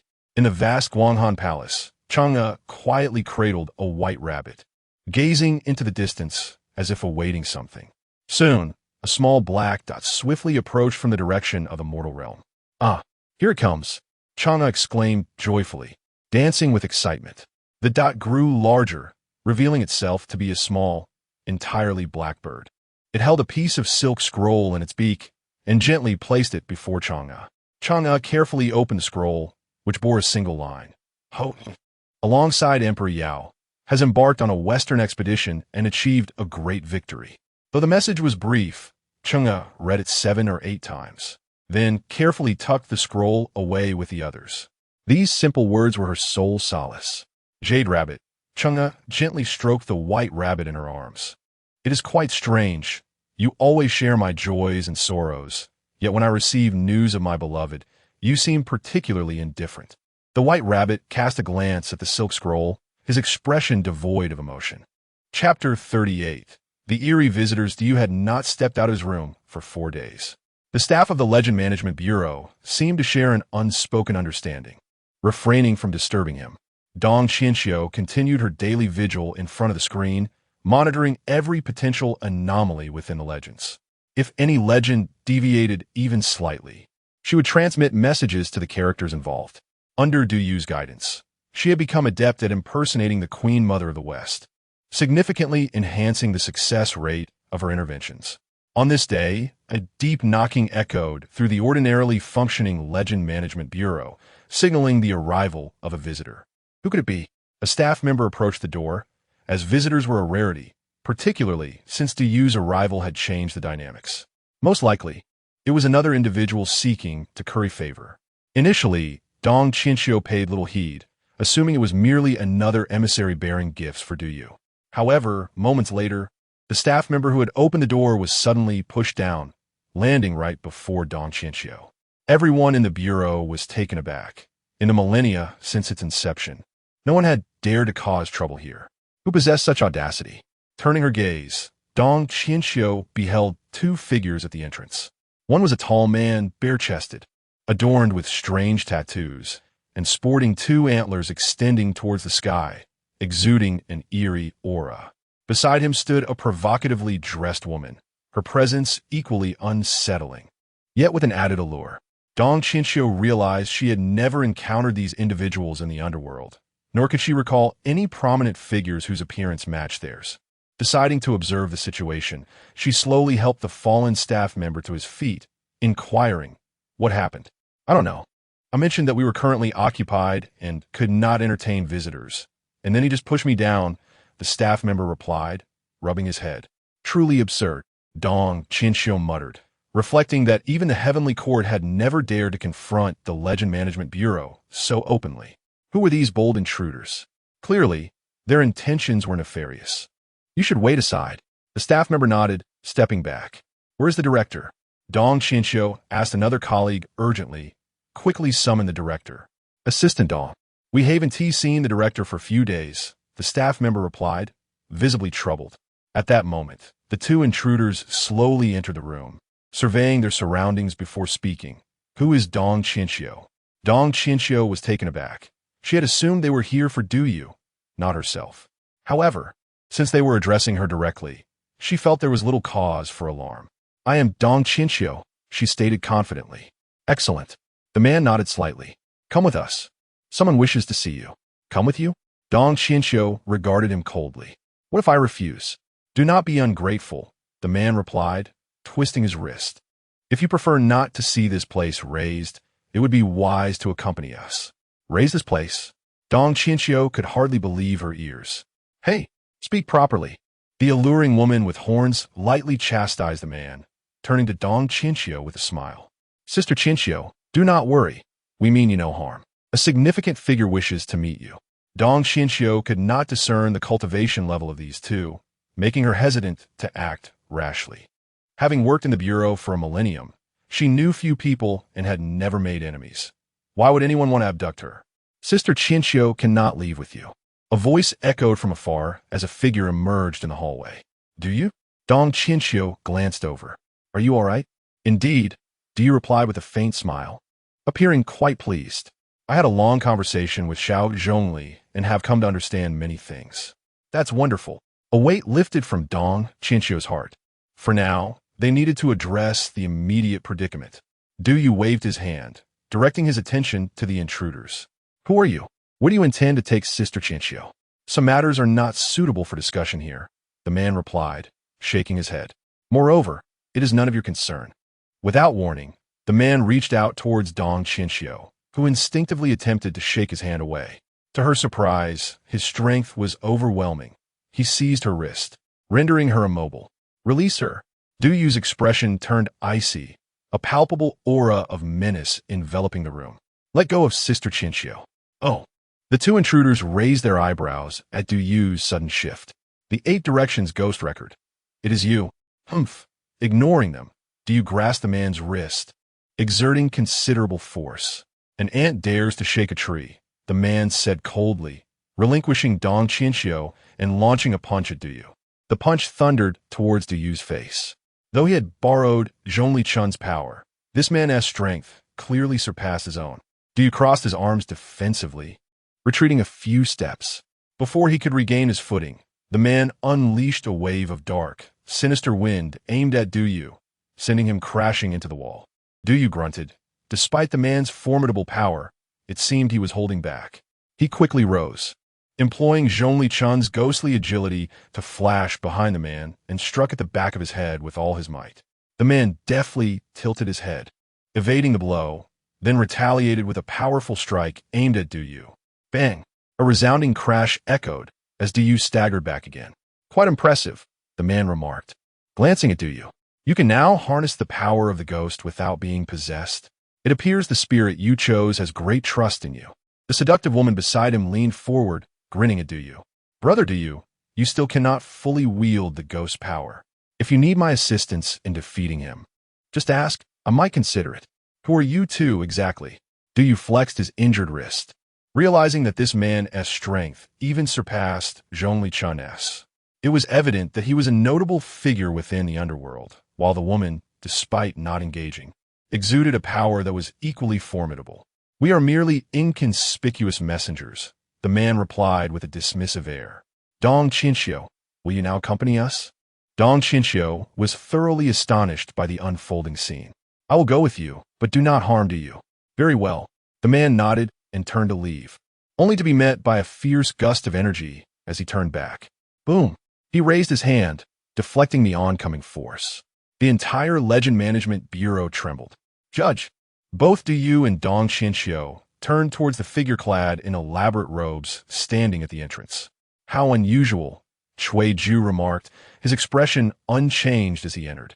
Is it truly possible for anyone to cause a disturbance in the Legend Management Bureau? Cui Ju.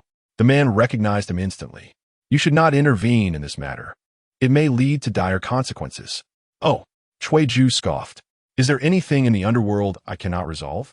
Aside from the absurdities like the 10 Yama kings battling the 5 ghost emperors, I doubt there is anything I, Cui Ju, cannot handle. Humph. The man smiled slightly, questioning whether the chaotic conflict between the 10 halls of Yama and the 5 ghost emperors was indeed the greatest turmoil in your eyes. Your perspective seems rather narrow. Cui Ju was somewhat perplexed. The audacity of this individual was striking, yet he could not discern who he was facing. To withstand his palm strike indicated a strength comparable to that of the 8 great Yin officials, compelling him to treat this encounter with utmost seriousness. Cui Ju ceased speaking, summoning the soul-snatching brush with his right hand. As he channeled his magical energy, the brush emanated an overwhelming aura of Yin, causing the talismans affixed to it to fade away. Countless wailing souls surged from all directions, entering the brush, while the temperature around him plummeted dramatically, transforming the massive soul-snatching brush into a radiant beacon of power. Death command, Cui Ju bellowed, as the brush soared into the air, swiftly inscribing a series of incantations that hurtled toward the man before him. Oh, the man's brow furrowed in concern. This was becoming troublesome. Did you intend to engage in earnest combat with me? He planted his feet firmly on the ground, exuding an astonishing aura as he formed intricate seals with his hands. A surge of blood energy erupting into the sky. The faint scent of blood wafted through the air, blood wave technique. In an instant, the crimson light surrounding the man exploded, colliding with Cui Ju's death command, resulting in a cataclysmic sound that shook the very earth. As both forces dissipated into wisps of azure smoke, Du and Dong Qinxiu, among others, stood transfixed, their mouths agape. The caliber of their conflict was beyond their comprehension, as both figures before them clearly belonged to the realm of true immortals. As the void fractured further, 2 more figures arrived, landing to reveal themselves as the bullhead and the horse face. Who dares to harm my brother Du? Bullhead bellowed upon landing, his voice thunderous. Beside him, horse face bore traces of blood, evidently having just administered punishment in the underworld. What is happening? Why have they all come? Dong Qinxiu pondered, turning to find Du wearing a mischievous grin, holding a phone. Unbeknownst to them, he had secretly dispatched several ghostly messages to summon aid. Horseface's eyes darted, assessing the situation before grasping Bullhead's arm. Third brother, what is the current state of affairs? Should we seek clarification? Clarification? What is there to inquire about? Bullhead snorted, exhaling a plume of hot air. Since time immemorial, the Management Bureau has been regarded as the sanctuary of the celestial families, and any disturbance could be swiftly quelled. This was the established order. The enchanting woman observing the scene couldn't help but laugh. This was a disaster. Chigue, you previously promised to complete the task with efficiency. Now, with 3 of the 8 great Yin officials present, what are you prepared to do? Perhaps you should beseech me for assistance. Chapter 39. The big shots and the jest. The man chuckled coldly. Even if all 8 underworld officials were to gather, could they possibly thwart me? Ma Mian, with a broad grin, hurriedly approached and inquired, "Might I ask, esteemed immortals, what rank do you hold? And under which great Luo golden immortal do you serve?" "Begone," the man replied icily. "Ah, the esteemed immortal possesses quite the temper," Ma Mian remarked with a slight smile. "Then I shall take my leave." With a respectful bow, Ma Mian retreated, only to unleash a slender object from behind, hurtling toward the man's face. Startled, the man reached out and seized the dark shadow, revealing it to be a black serpent formed from ghostly energy. "Shining snake, explode!" Ma Mian bellowed, and the serpent detonated in the man's grasp, unleashing a torrent of malevolent energy that engulfed him. "Third brother, seize the moment!" Ma Mian shouted back as Neo Tu, receiving the command, amplified his horns and charged toward the swirling mass of darkness. "I'm coming, old ox!" A thunderous sound erupted as a hand emerged from the shadows, firmly grasping the bull's horns, dissipating the surrounding malevolence with a mere wave. "A mere parlor trick," the man remarked, applying slight pressure, causing the enchanted bull's horn to show faint cracks. "Release me," Neo Tu exclaimed in alarm. Cui Ju recognized the gravity of the situation. The man's prowess clearly surpassed his own, and with Neo Tu and Ma Mian unable to repel him, he understood that soon Lao Chi and Lao Ba would arrive. In terms of magical combat, their strengths were comparable to his. For now, his priority was to stall the adversary. With this in mind, Cui Ju produced the soul-hooking brush. Endless purgatory formation. Cui Ju inscribed several runes with the brush, directing them toward the man. The runes did not assault him directly, but instead settled around him, forming a captivating ensnarement. Upon completion, the man felt an invisible force constricting him, sapping his strength, prompting him to release his hold on Neo Tu, who seized the opportunity to roll away from the formation. Endless purgatory formation. The man coldly surveyed his surroundings. "Do you know where I attain my status as an immortal? This formation is but a trifle to me." He advanced toward the formation's edge, where the runes conjured by Cui Ju hovered. With a wave of his hand, the runes trembled violently, yet Cui Ju's formidable magic held them in place, rendering the formation impervious to immediate collapse. "Hee," the alluring woman suddenly laughed. "This is quite amusing. Cui Ju, you harbor no intent to kill, focusing all your magic on maintaining this formation, as if you merely wish to buy time." With that, the enchanting woman stepped forward, her hands radiating pure black light. With a forceful gesture, she shattered one of the runes, causing the formation to disintegrate effortlessly. "But I must apologize, dear Cui Ju. We are in dire need of time, and should you persist in obstructing us, we shall be compelled to deal with you. Cease all actions." A chilling voice echoed from above. Cui Ju's face brightened with joy. At last, they have arrived. 2 figures, one black and one white, descended gracefully, positioning themselves among the others. "Lao Chi, Lao Ba, let's unite against these 2. Cui Ju bellowed, preparing to reforge the formation, only to witness the black and white figures bypassing Du Yu and advancing directly toward Dong Chinchio. "Lao Chi, Lao Ba, you?" Bai Wuchang paused for a moment before slowly saying, "Assistant Dong, you must go with them." "Ah." Dong Chinchio thought she had misheard. "What did you say, 7th Master? Are you spouting nonsense, Lao Chi?" Neo Tu roared. "Do you think the same, Lao Ba? They come to the Bureau of Management to abduct someone, and 5 of us underworld officials are dispatched, only to let them take the person away." "Third brother." Bai Wuchang Xie glanced at Neo Tu. "This matter is more severe than you realize. Everyone, cease hostilities. Lao Ba and I will guarantee Assistant Dong's safety with our heads. Hey, you inside, Assistant Dong. As Xie said, your safety will be ensured by us. But you must come with us this time. 7th Master, 8th Master you." Du Yu felt a surge of indignation. But upon observing the expressions of the black and white figures, he quickly comprehended the gravity of the situation. Were they of considerable stature? "Indeed, far greater than you can fathom," Bai Wuchang affirmed. "Who exactly are they?" Du Yu questioned, if I am not informed of where Qianxiu will be taken, I cannot consent. Xie Bian turned to the couple. Chige, Meige, may I disclose this to him? The woman, referred to as Meige, smiled gently.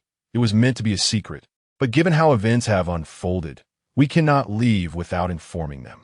Xie Bian nodded slightly, addressing the group, Assistant Dong, Brother Du, and esteemed elders. You must all stand down. These two are Qi Gui and Mei Gui, guardians of the underworld, and their master is the founder of the netherworld, Lady Hutu. Lady Hutu. The group gasped in astonishment, with Du paling as he recalled Dong Qianxiu's previous explanations regarding the hierarchy of the underworld. She had clearly informed him that although Lady Hutu established the netherworld, she was disinterested in its management, delegating authority to the Northern Emperor Fengdu and the Eastern Emperor Taishan, who oversaw the realm. Later, the Heavenly Court appointed the 10 Yama kings and the 5 ghost emperors under their reign, while Lady Hutu lived a semi-reclusive life. Why then did she appear now to forcibly take Dong Qianxiu? Lady Hutu wishes to see me. Dong Qianxiu asked, bewildered. Indeed, Qi Gui confirmed, this was initially confidential. But now that so many know, I will find it difficult to report back. Not to mention, Mei Gui kicked Qi Gui, who remained unmoved, but she scolded him. This is all your fault. Why did you resort to violence instead of speaking to them properly? I'm not one for words. Action is swifter, Qi Gui retorted coldly. But why? Dong Qianxiu inquired. I have no acquaintance with Lady Hutu. The reason cannot be disclosed. Mei Gui stepped closer, patting Dong Qianxiu's shoulder. But trust us, Lady Hutu's summons is not intended to harm you. Otherwise, with our prowess, you would not have survived this long.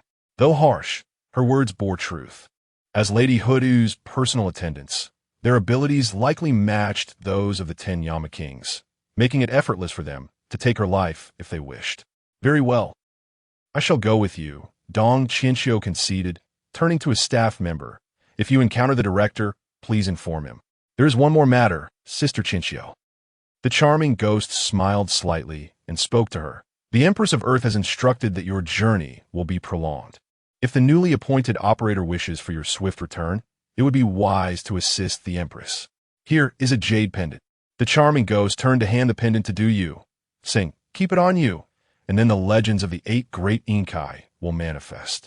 In a critical moment, the Empress will send you a message to ensure Sister Qianxiu's early return. Does that mean I must do a favor for her? I feel somewhat uneasy about this. After receiving the pendant, Du Yu glanced at the ghostly figures and wondered, is the Empress using Sister Qianxiu as leverage against me?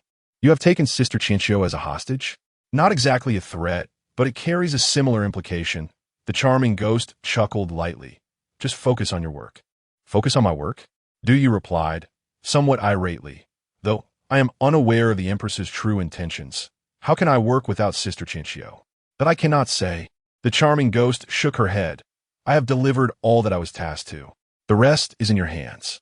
With a wave of her hand, she took Dong Qianxiu and the other ghost, and the 3 vanished in an instant.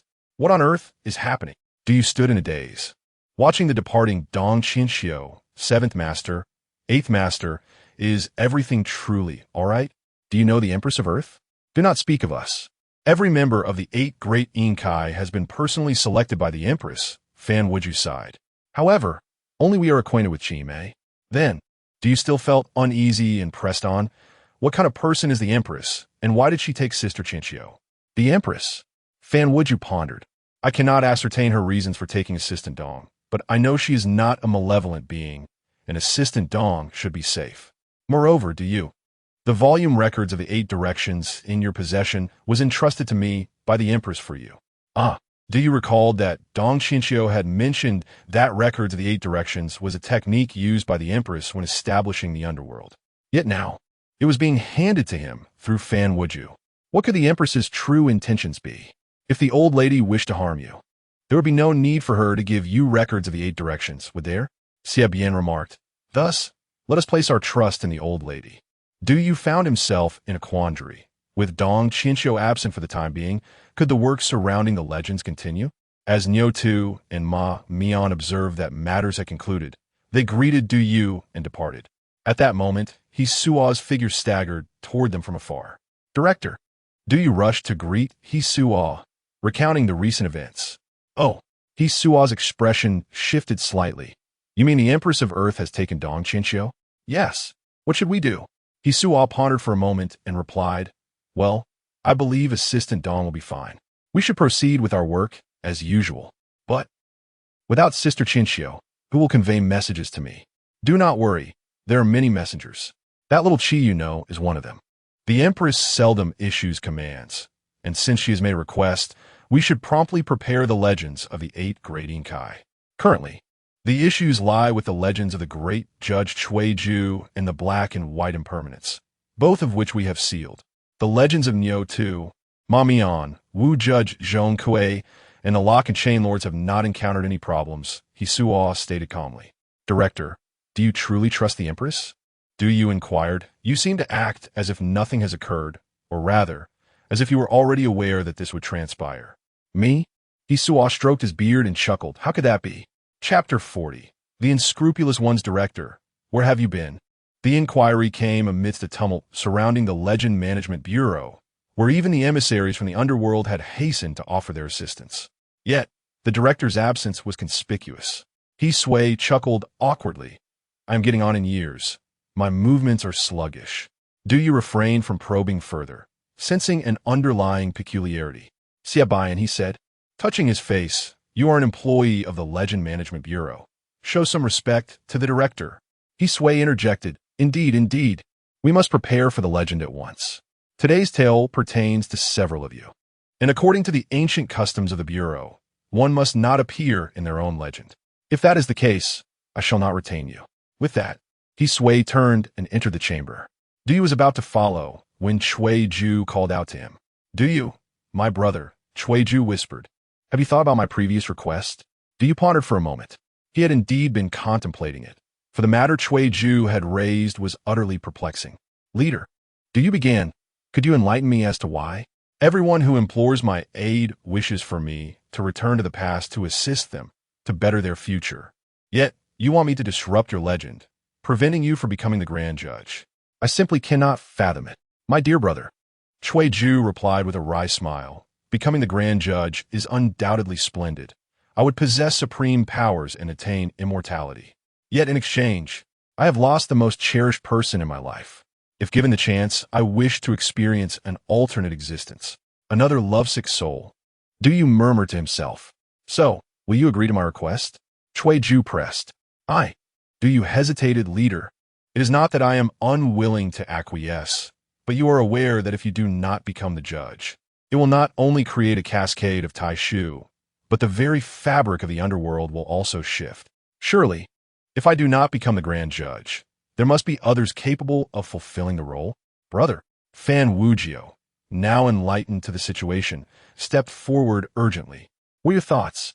Do you no longer wish to serve as an emissary? Aye.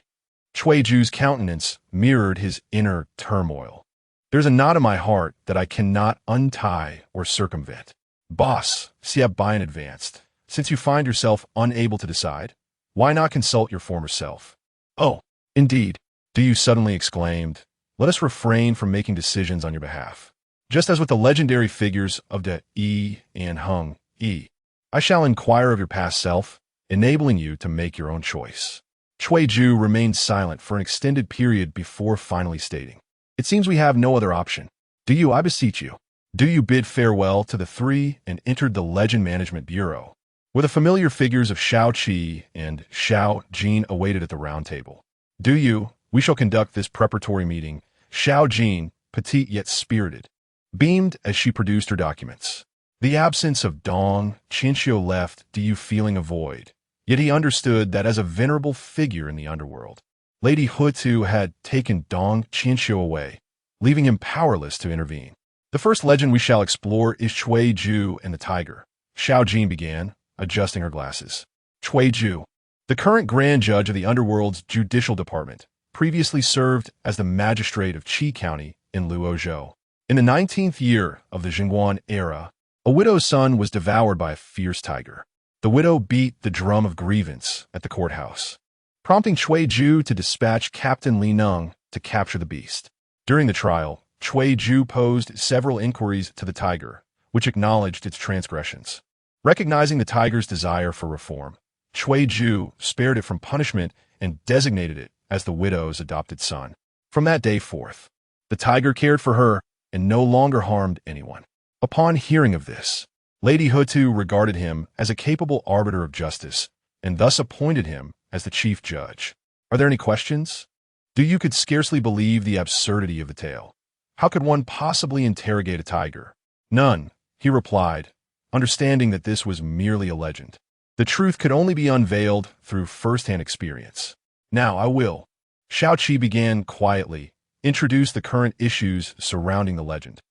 You strained to hear as Shao Qi's voice diminished further, and he could only discern her murmuring.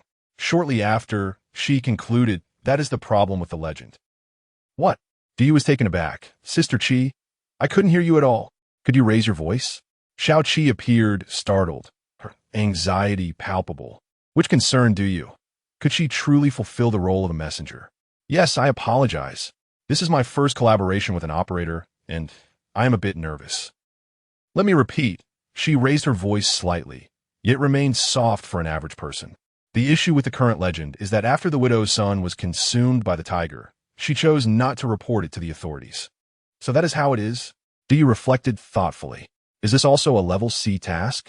His inquiry stemmed from the belief that the task at hand seemed rather straightforward. It appeared that to resolve the issue, one simply needed to encourage the widow to report the matter. Indeed, Shao Jin nodded. While the difficulty is minimal, mishandling it could lead to the Grand Judge's disappearance from the mortal realm. Thus, its severity cannot be underestimated. Hence, it is classified as level C. Indeed, you affirmed. Very well. Let us commence preparations post-haste.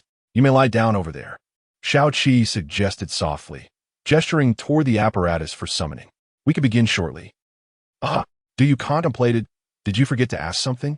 According to protocol, aren't you supposed to inquire what I should take with me? Take something with you. Shao Qi chuckled sheepishly. I apologize. I lack that capability. Sighing, you lamented, Chinchio. If you do not return soon, I fear I may perish in this legend. Calming himself, he inquired, is this a long-term or short-term legend? A short-term legend, manifesting only once for a duration of 7 days, Shao Jin clarified. You nodded? Very well, let us proceed swiftly. The era was the prosperous Tang dynasty. The location was Qi County, Luozhou. The unscrupulous ones, Jiangqin, had descended. When you opened his eyes, he discovered himself clad in an attire reminiscent of the Jinyui, a black outfit that appeared well-made, yet composed of ordinary materials. He found himself standing in a courtroom. You three unscrupulous ones, come forth and pay your respects to Lord Chui Ju. From this day forth, you shall serve him, announced a captain dressed in red. Unscrupulous ones? You mused, glancing at his attire, and then at Chui Ju seated in the courtroom. His appearance had not changed, though his gaze lacked its current depth. Before you could fully comprehend, those around him bowed in respect, and he hastily imitated them, realizing that the narrative was advancing at an alarming pace. Do not be so formal, Chui Ju smiled. May I inquire what transgressions you have committed? What exactly are unscrupulous ones? What offenses have I committed? Shao Qi, what does it mean to be an unscrupulous one? What wrongs have I supposedly committed? In a faint murmur, a voice emerged, speaking of transgressions, and thus they were labeled as miscreants. It was nearly inaudible. Your voice is far too soft. Before you could complete his inquiry, a figure clad in red beside Chui Ju stepped forward, gesturing towards you and stating, you speak first. You, who had been contemplating whether he could mimic others and recount a few wrongdoings, now realized he had no choice but to face it head-on. It is I. Leader, if we were to discuss my misdeeds, they truly are. Men weep upon hearing them, while women's hearts shatter. Chui Ju, who had appeared disinterested, suddenly found himself intrigued by Du's words, only to then register his own realization. What did you just call me? Leader. Upon uttering this, Du felt a pang of regret. In this era, who truly refers to officials as leaders? How amusing. Do continue, Chui Ju remarked with a smile. Du, no longer troubled, began to recount. Initially, gathered a few brothers and confronted a tyrant named Jiaoying at Xiangshui. This tyrant was formidable, and it took us quite some time to determine the victor. Had it not been for a little brother of mine, Xiao Ba, who met his end there, I likely would not be standing before you now. Ju fell into a palpable silence upon hearing this. Do you, uncertain of the implications, pressed on, please, do not rush, there's more. Subsequently, I joined a gang called the Qi Family Gang, where we had two mortal enemies, the Qin Family Gang and the Zhao Family Gang.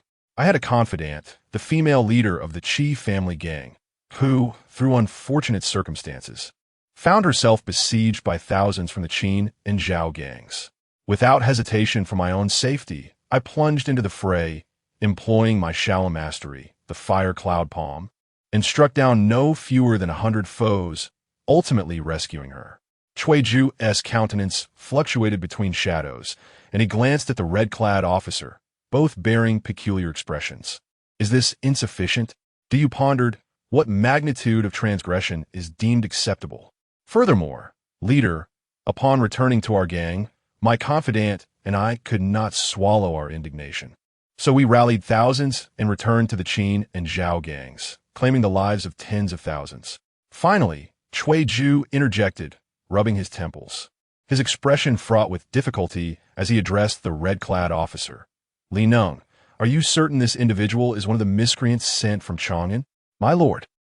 The officer, named Li Neng, found himself in a quandary, admitting he dared not lie. Indeed, these men were dispatched from Chang'an as miscreants.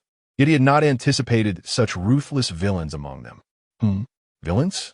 Du surveyed the room, wondering if he was being referenced, forming factions and committing countless murders. Ju felt a headache brewing. If your claims are indeed true, your actions would warrant the extermination of 3 clans. How could one like you be labeled as a miscreant? Chapter 41. Sending warmth what? Annihilation of 3 clans? Du was taken aback. Did I say too much? Shao Qi, equally flustered, replied, I am truly sorry. I was just so nervous. Please don't be angry. I wasn't angry, but your role as a communicator seems ineffective. Can you truly manage this? However, communicators are scarce, and I am the one who has served the longest aside from Sister Chinchio. Please, don't be upset. Sighing, Du shook his head. I'm not angry. Rather, you should take your time to acclimatize. Ju inquired, what is your name? Du hesitated, hastily calling out to Shao Qi in his mind. Right, Shao Qi. You didn't tell me my name during the meeting. What is it? Shao Qi checked the records and whispered, it is Jiang Qin. What? Qin? Du was almost distressed. If I have a problem, summon the grand judge to assess me, rather than assigning me a communicator with such a faint voice. I truly cannot hear. Unruly person, the gentleman is asking you. A ruffian interjected. You could only grasp a vague understanding and blurted out, I am unruly Yuan Shanqin. Unruly Yuan Shanqin? Ju scratched his head, finding the name quite peculiar, sounding feminine. Haha, indeed, a rather foolish girl. Du chuckled awkwardly, his face flushed with embarrassment. Very well, I shall address your matters later. What about the other 2? What transgressions have they committed? One of them knocked out a man's tooth in the street, one ruffian stated. The other was driven by hunger and stole a chicken, another added. After they spoke, all eyes turned to Du. What? Is that sufficient? Street brawling and petty theft qualifies one as unruly? Indeed, Du. Shao Qi chimed in. You have joined the ranks of the unruly, not a cult. Du thought to himself, this truly escalated unexpectedly. Had I known a communicator would devolve into this Shao Qi, I would have brushed up on history. Shangqin, Ju called out, looking at Du. What is it? Jishu? Du replied. Jishu? Nothing, go on, leader.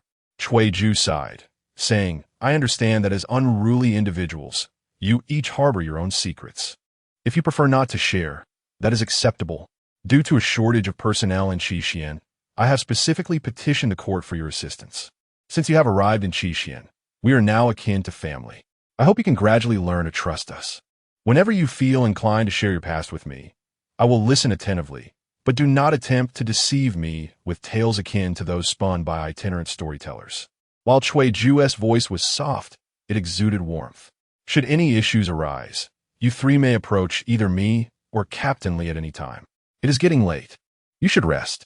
Tomorrow, Captain Li will guide you in your duties. Du Yu nodded, relieved that Cui Ju did not believe his fabricated tale, lest he expose himself on his first day. After expressing his gratitude to Cui Ju, he exited the hall. Now, the pressing matter was to find the elderly woman whose son had been devoured. No, that was not the priority. The focus was on another individual. Xiao Qi. We need to talk, Du Yu said after stepping outside. Talk about what? Why does your voice become so faint at critical moments? I have mentioned it. Xiao Qi trembled. I am somewhat anxious and a bit fearful. So, it is not that your voice is soft, but rather your courage is lacking? How peculiar! It suddenly occurs to me that each time I called you from behind, you would jump, much like a startled cat. What is there to fear? The one stepping into the tail is me, not you, should any trouble arise. I will shield you. However, I have only been in service for a century, and I have never collaborated with an operator. I fear I may falter. Du Yu sighed, shaking his head. Xiao Qi, do not worry. I have completed the feat of shooting down the 9 suns. This Class C task should pose no challenge, and besides, you wish for Sister Qianxiu to return soon, do you not? Du Yu recognized that although Xiao Qi appeared unreliable, she harbored no malice, and he could only encourage her. Xiao Qi patted her cheek and replied, I apologize for my earlier behavior. I shall not falter again. Du Yu smiled. Now that is more like it. I must visit that elderly woman. Please guide me. Xiao Qi nodded. Certainly, the elderly woman's residence is. Though her voice remained soft, Du Yu could finally hear her clearly. After considerable effort, Du Yu followed Xiao Qi's directions to the elderly woman's abode. It turned out she did not reside within Qixian, but at the base of a mountain outside the county, requiring half a day's journey to reach. One of the reasons for not reporting to the authorities was likely the distance, which would be arduous for a frail frame. This mountain seems somewhat familiar, Du Yu mused, glancing up at the peak. He felt he had recently visited, perhaps because all mountains bore a semblance to one another. Du Yu. Xiao Qi spoke. This is Yunmeng Mountain, which can now be found near Qixian in Hebei City, Hunan Province. In the Warring States period, it was known as Giga Mountain. Master Gigu. Du Yu had not anticipated that 2 legends would transpire in proximity to the same mountain, whether by coincidence or divine design. However, considering the current era of the Tang dynasty, roughly a millennium had passed since the Warring States period. Surely, no reclusive sages remained upon this mountain. Knock, knock, knock. Du Yu returned to his senses and rapped on the door of the humble dwelling at the mountain's foot. Is anyone inside? After a moment, an elderly voice called out, Who is outside? Sending warmth to a lonely elder. Sending warmth? The elderly woman appeared puzzled, yet recognizing the rarity of visitors. She pondered before finally opening the door. Upon closer inspection, Du Yu noticed the elderly woman had silver hair, bright eyes, and a lean physique. She neither hunched nor stumbled, appearing rather robust. Are you an official? The elderly woman scrutinized Du Yu's attire, her eyes revealing a flicker of disdain, though it quickly faded. What business do you have with this old woman? Oh, Du Yu responded with a slight smile. Lord Cui Ju, the magistrate of Qixian, has tasked us with assessing the number of lonely elders in the county. At year's end, there will be a distribution of benefits. May I inquire if you are alone in your household?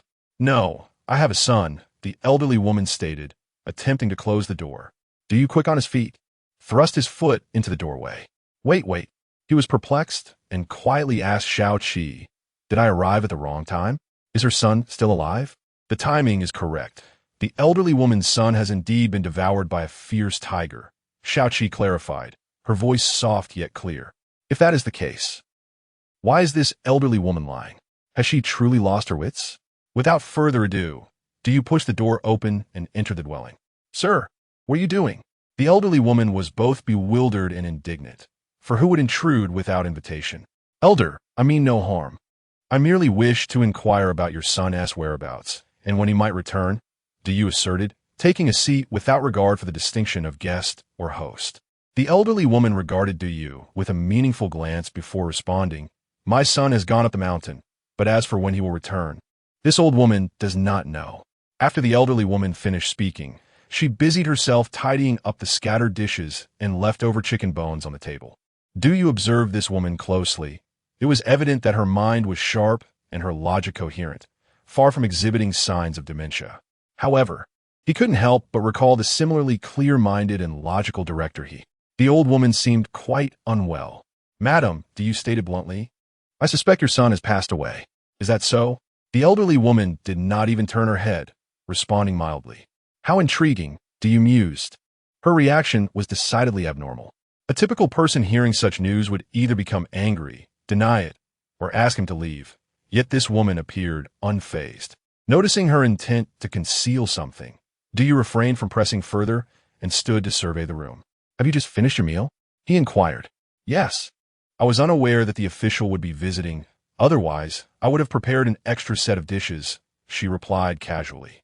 "So, you live with your son, yet only prepared your own dishes?" The woman's hands paused as she turned to face you, saying, "Sir, I've already mentioned that I do not know when my son will return, hence I did not set out his dishes." "Oh," do you raise an eyebrow. "How long has your son been away?"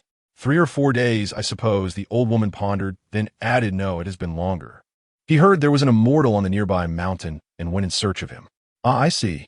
Do you glanced at the chicken bones the woman had gathered. "Your son has been gone for 3 or 4 days, yet you are still able to hunt and catch mountain chickens. That is quite remarkable." The elderly woman clenched her teeth and asked, "What exactly do you mean, sir?" The more he observed, the more he felt this woman was extraordinary. The secrets she harbored were more numerous than he had anticipated. "Madam, if your son has indeed passed, it is our duty as officials to address the matter. Concealing such information would be a violation of the law." "Violation of the law?" The woman furrowed her brow. "I am not versed in the law. I only know that I have not reported anything to the authorities. So do not waste your efforts, sir. The night is drawing near. You should return home early." "How peculiar." Do you thought rapidly. This woman clearly had issues. Her son had indeed been devoured by a tiger. Yet why did she not report it? Memories of the over 1,000 episodes of detective anime he had watched flooded his mind. Could it be a case of using a knife to kill someone? But why would this woman employ a fierce tiger to eliminate her own son? After some contemplation, Du rose and addressed the elderly woman. "It is indeed getting late. I shall take my leave now." Chapter 42. Du and the tiger. Upon stepping outside, Du began to ponder the suspicious aspects concerning the elderly woman. He meticulously catalogued all the inconsistencies, much like the last time he had shot down the 9 sons, enabling him to grasp the situation more swiftly. First, the elderly woman was unequivocally aware of her son's death, yet failed to report it to the authorities. Second, she exhibited no signs of grief. Third, there was the matter of the mountain chicken. Despite her apparent vigor, it was implausible for her to catch such a swift creature. As Xiaoqi listened attentively, he diligently recorded all of Yu's observations to ensure nothing was forgotten. "So, what should we do now? Should we inform Ju?" Xiaoqi inquired tentatively. "No, we cannot approach Ju just yet. There remains a pivotal figure whom we have yet to encounter." "A pivotal figure?" Xiaoqi queried, puzzled. "You've already met the elderly woman, Ju, and even Li Dudo. Who else is there?" "The ferocious tiger." "The ferocious tiger?" Xiaoqi was taken aback. "What do you intend to do? Is it permissible for Ju to hunt the tiger while I am not allowed to do so?" Du scoffed. "I wish to ascertain the true nature of that man-eating beast." With that, Du strode purposefully towards Yunmeng Mountain. After a millennium, the mountain had indeed transformed, yet its silhouette remained unchanged. Du ascended the winding path at a leisurely pace. Throughout the countless cycles of blooming and withering over the centuries, did the mountain harbor any sentiments of its own? Zhongli, Du closed his eyes and envisioned Zhong Li Chun waiting before him. Zhong Li Chun smiled and reassured him, "I have heard everything. Rest assured, I shall protect you." "Ha ha." Du joined in the laughter. "That is not what I meant.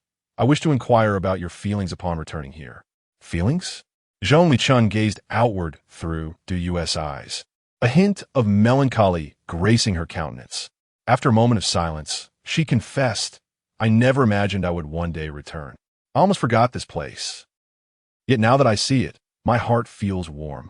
"Indeed," Du affirmed, "this is the beautiful memory nestled within your heart.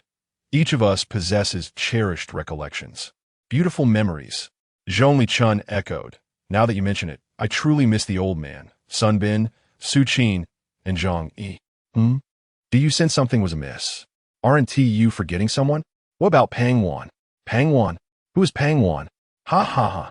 Do you laughed heartily in the depths of the mountains? You never cease to amaze. Xiao Zhongli.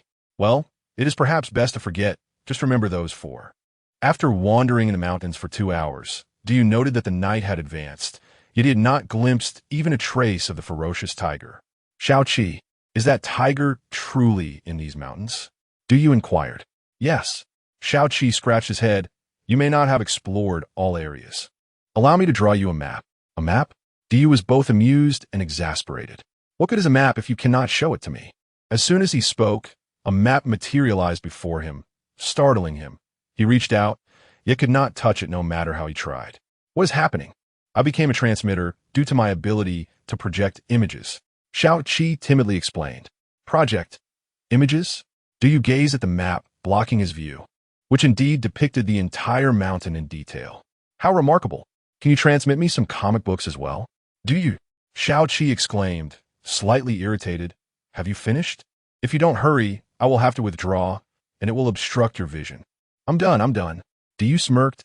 Who would have thought you possessed such skills? Sister Qinxiu lacks this ability. Not all the same.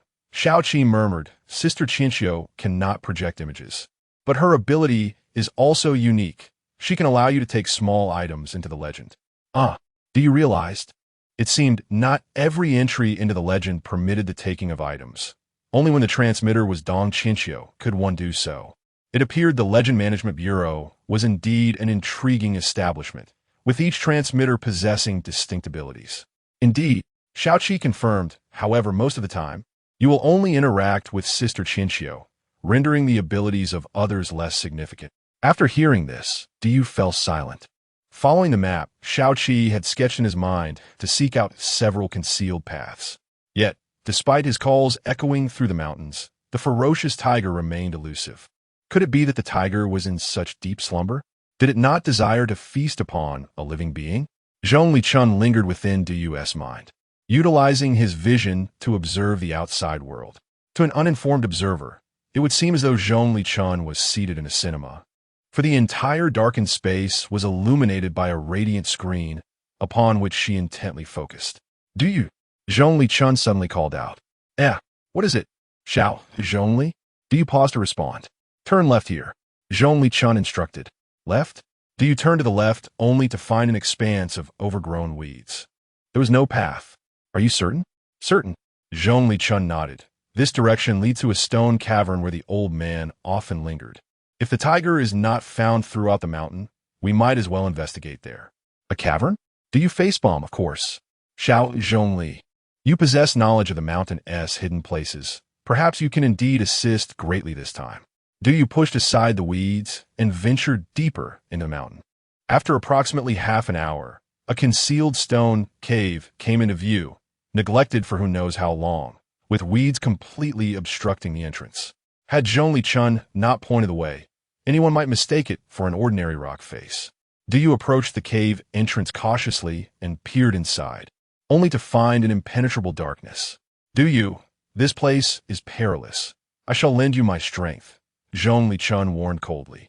I can hear breathing within. Indeed, is it truly inside? Du paused, closed his eyes, and upon reopening them, his gaze turned steely.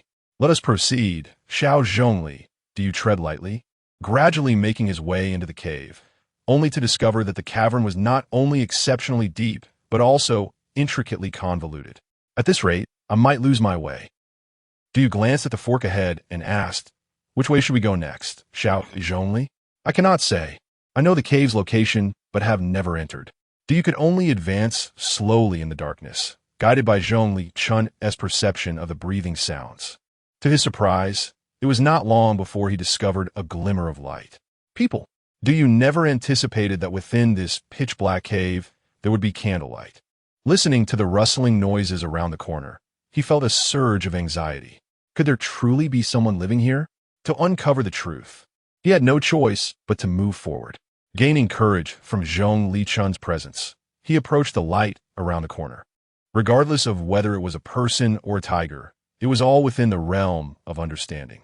Yet, when do you finally rounded the corner and beheld the flickering candlelight? A tinge of fear washed over him. Whether human or tiger, it mattered not. At least, it was within the bounds of comprehension. Before me sits an extraordinary tiger, perched upon a stone bed, holding a candle and intently examining the inscriptions on the wall. What a bizarre sight! It is neither beast nor human. Suddenly, the mighty tiger catches a whiff of something, turning its head to lock eyes with "Do you? Who are you?" The tiger's robust voice unexpectedly utters human words. "Do you" is taken aback.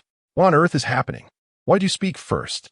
Shao Qi, observing the scene, appears to grasp the situation. It seems this tiger has gained sentience and is cultivating to become a spirit. A spirit? Do you start to comprehend that indeed, supernatural entities exist?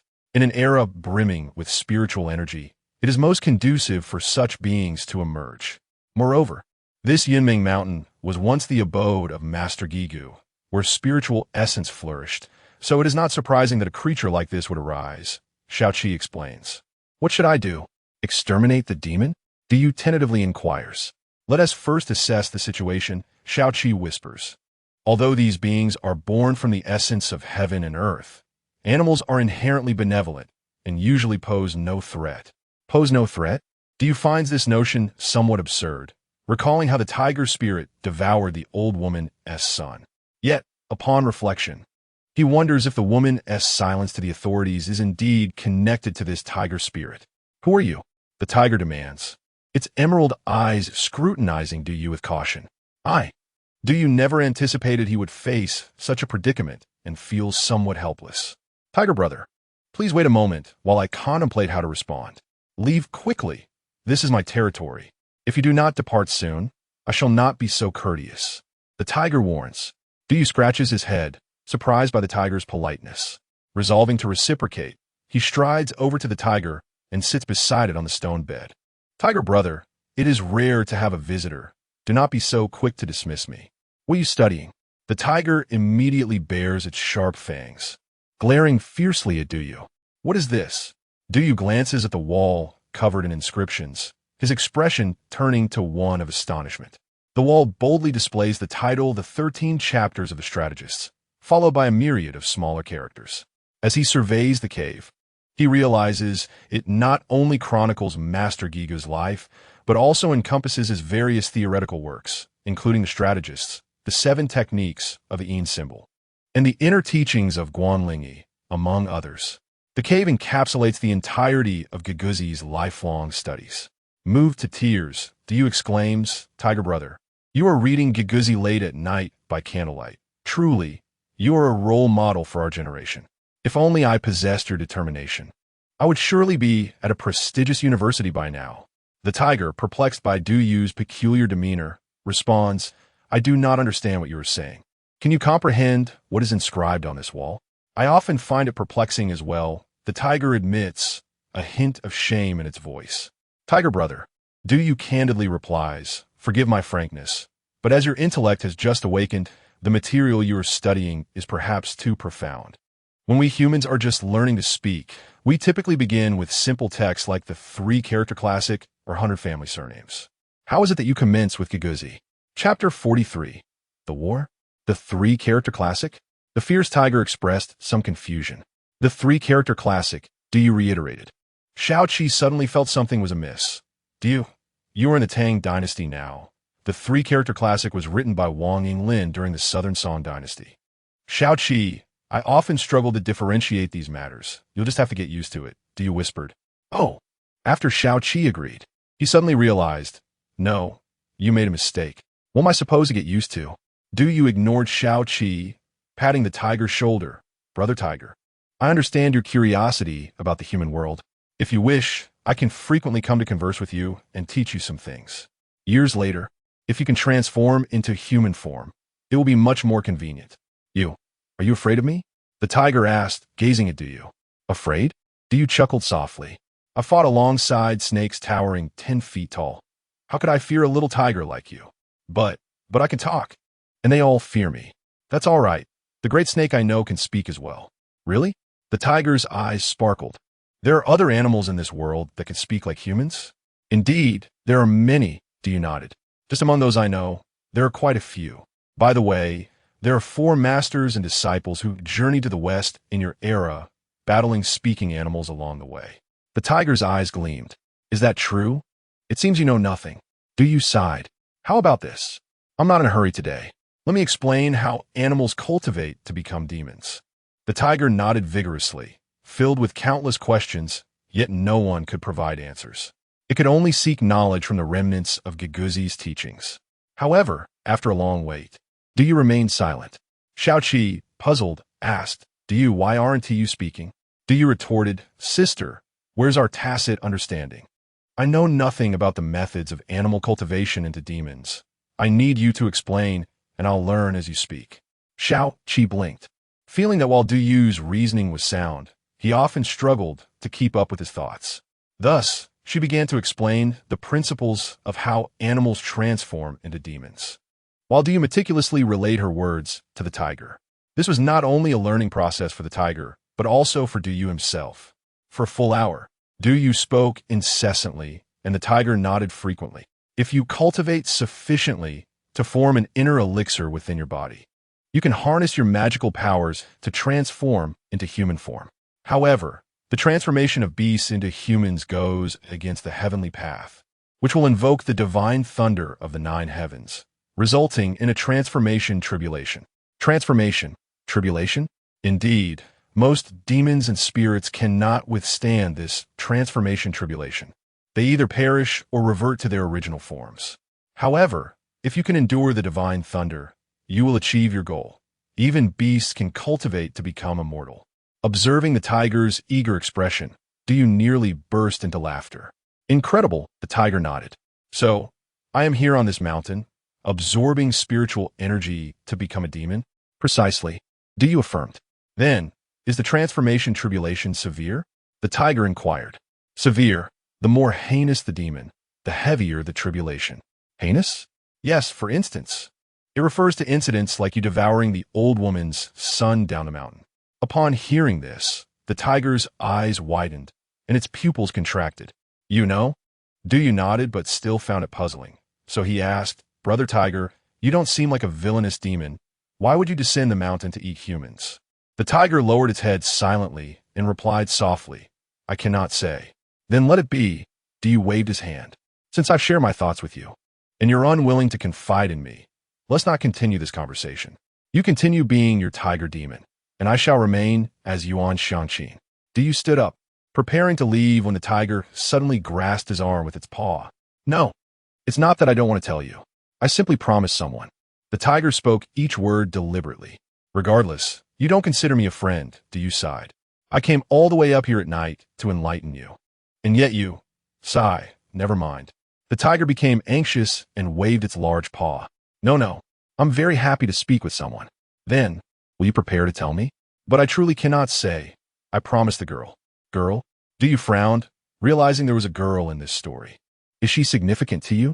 Very significant. The tiger nodded vigorously. Yu pondered for a moment.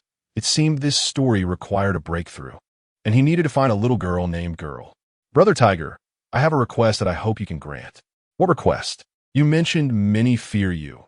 I have a way for you to walk among people openly and for them to no longer fear you. Yu said earnestly. This way, you won't have to stay on this mountain every day and can spend your time searching for the girl. Really? The tiger appeared delighted. Indeed, Yu nodded. What you need to do is simple. I need you to admit to having eaten the old woman's son down mountain. Soon after, she will report you, and the county magistrate will summon you for trial. Regardless of what he says, you must plead guilty. This way, he will declare you the old woman's adopted son, and you can live among humans legitimately, always able to seek out the girl you mentioned. Yu's words were somewhat profound, and the tiger understood only parts of it. However, it grasped the essence. As long as it admitted to eating a human, it could live among humans and with the girl. Time is getting late, Brother Tiger. Yu stood up. I will return soon. You must understand, I did not come to deceive you in the dead of night. The tiger remained frozen in place, its thoughts already soaring far beyond the clouds. Can I truly live with the girl? Yu bid farewell to the tiger and descended Yunmeng Mountain. In the underworld, Dong Qinxiu sat within a vast stone cavern, illuminated by ghostly flames flickering from numerous torches. At the center rested a massive stone table, laden with an array of delicacies. Gazing at the feast before her, Dong Qinxiu felt a sense of bewilderment. Seated across from her was a woman appearing to be in her 30s, her hair styled into a high bun, adorned in martial attire. Her handsome features paired with fitted attire exuded both feminine charm and masculine vigor. Were it not for the presence of spirits behind her, Dong Qinxiu would scarcely believe this person to be the foremost figure in the underworld, Lady Hutu. You are Lady Hutu, right? Dong Qinxiu inquired tentatively. Indeed, I am Hutu, the woman replied, her face clouded with worry as she restlessly bounced her legs, clearly agitated. Lady, Dong Qinxiu was taken aback by her tone, but quickly regained composure and asked, Lady Hutu, why have you summoned me? Sigh, let me be frank. Lady Hutu sighed after a moment's hesitation. Hey, interrupted the towering spirit beside her. How can you be so direct? Did you not prepare a plan? But I simply cannot hold it in. The Lady of the Earth slammed her hand on the table, expressing her usual straightforwardness. Yet now, she found herself burdened with the planning of such a monumental affair, causing her immense inner turmoil. The specter of a chi, fueled by anger, retorted, You madwoman, are you being excessively capricious? I have already clashed with the 8 great Yama for your scheme, and now you abandon it without a second thought? Did I instruct you to act? She snapped back. Enough of this noise. The enchantress, standing nearby, seemed to wish to mediate. Taking a step forward, she remarked, I believe Chi is right. Your behavior is rather outrageous. Ah, enchantress, have you two formed an alliance now? I am merely supporting reason over kinship. Do you both seek punishment? Come on, do you think we fear you? Dong Qinxiu was utterly bewildered. Were the Chi and enchantress not subordinates of the Lady of the Earth? Here they were, bickering loudly with the highest-ranking figure in the underworld, seemingly on the verge of physical confrontation. Esteemed immortals, Dong Qinxiu could no longer hold her tongue. This quarrel is your personal matter, and I should not interfere, yet I am curious. What does this have to do with me? The trio fell silent, turning their gazes toward Dong Qinxiu. Madwoman, do speak, Qi said irritably. You insisted on bringing her here. Now, elucidate. Alas, I am truly exasperated. The Lady of the Earth waved her hand. Listen, Dong Qinxiu. Are you aware that the underworld is on the brink of collapse? The underworld? Collapsing? Dong Qinxiu was perplexed. What do you mean, my lady? There are 2 reasons I brought you here. The Lady of the Earth scratched her head and continued. Firstly, I wish to inquire about the stance of the Bureau of Legends. Secondly, I want to assess the capabilities of the new operator. Dong Qinxiu shook her head, still confused. My lady, I do not comprehend your first point. What is the stance of the Bureau of Legends? What stance should we have? To put it simply, the Lady of the Earth rephrased her thoughts. Hypothetically speaking, if the Great Emperor of the Northern Ean and the Great Emperor of Mount Tai were to go to war, which side would the Bureau of Legends take? Dong Qinxiu's mind went blank. She had thought this was merely casual conversation, but the Lady of the Earth had uttered a shocking proposition.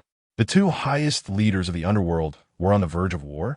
My lady, are you suggesting this is just a hypothetical scenario? Or? Dong Qinxiu was somewhat alarmed.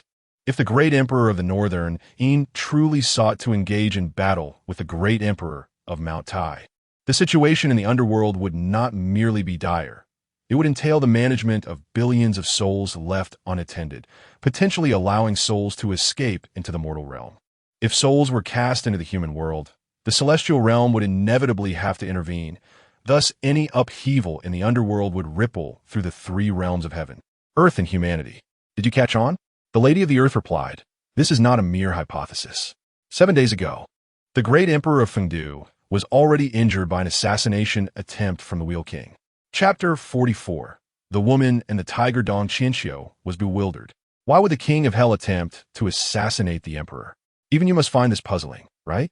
The Lady of the Earth sighed and remarked, In my view, the King of Hell lacks the audacity for such an act, yet there are those of a higher rank who may instigate it. Understanding dawned upon Dong Qinxiu. So, you mean to say that the King of Hell is acting under the orders of the Eastern Emperor of Mount Tai? with the intent to eliminate the northern emperor of Fengdu? The Lady of the Earth shook her head. It remains uncertain. Currently, the judges are intensifying their interrogations of the King of Hell. Regardless, this marks a significant event that has never occurred since the establishment of the underworld. Dong Qinxiu finally grasped the gravity of the situation. Lady of the Earth, I comprehend your concerns. You wish to ascertain whom the Bureau of Legends would support if a conflict were to ensue. If that is indeed the case, you should consult the director, not me, a mere assistant. Why is that? The Lady of the Earth pursed her lips. I have an aversion to that individual. An aversion?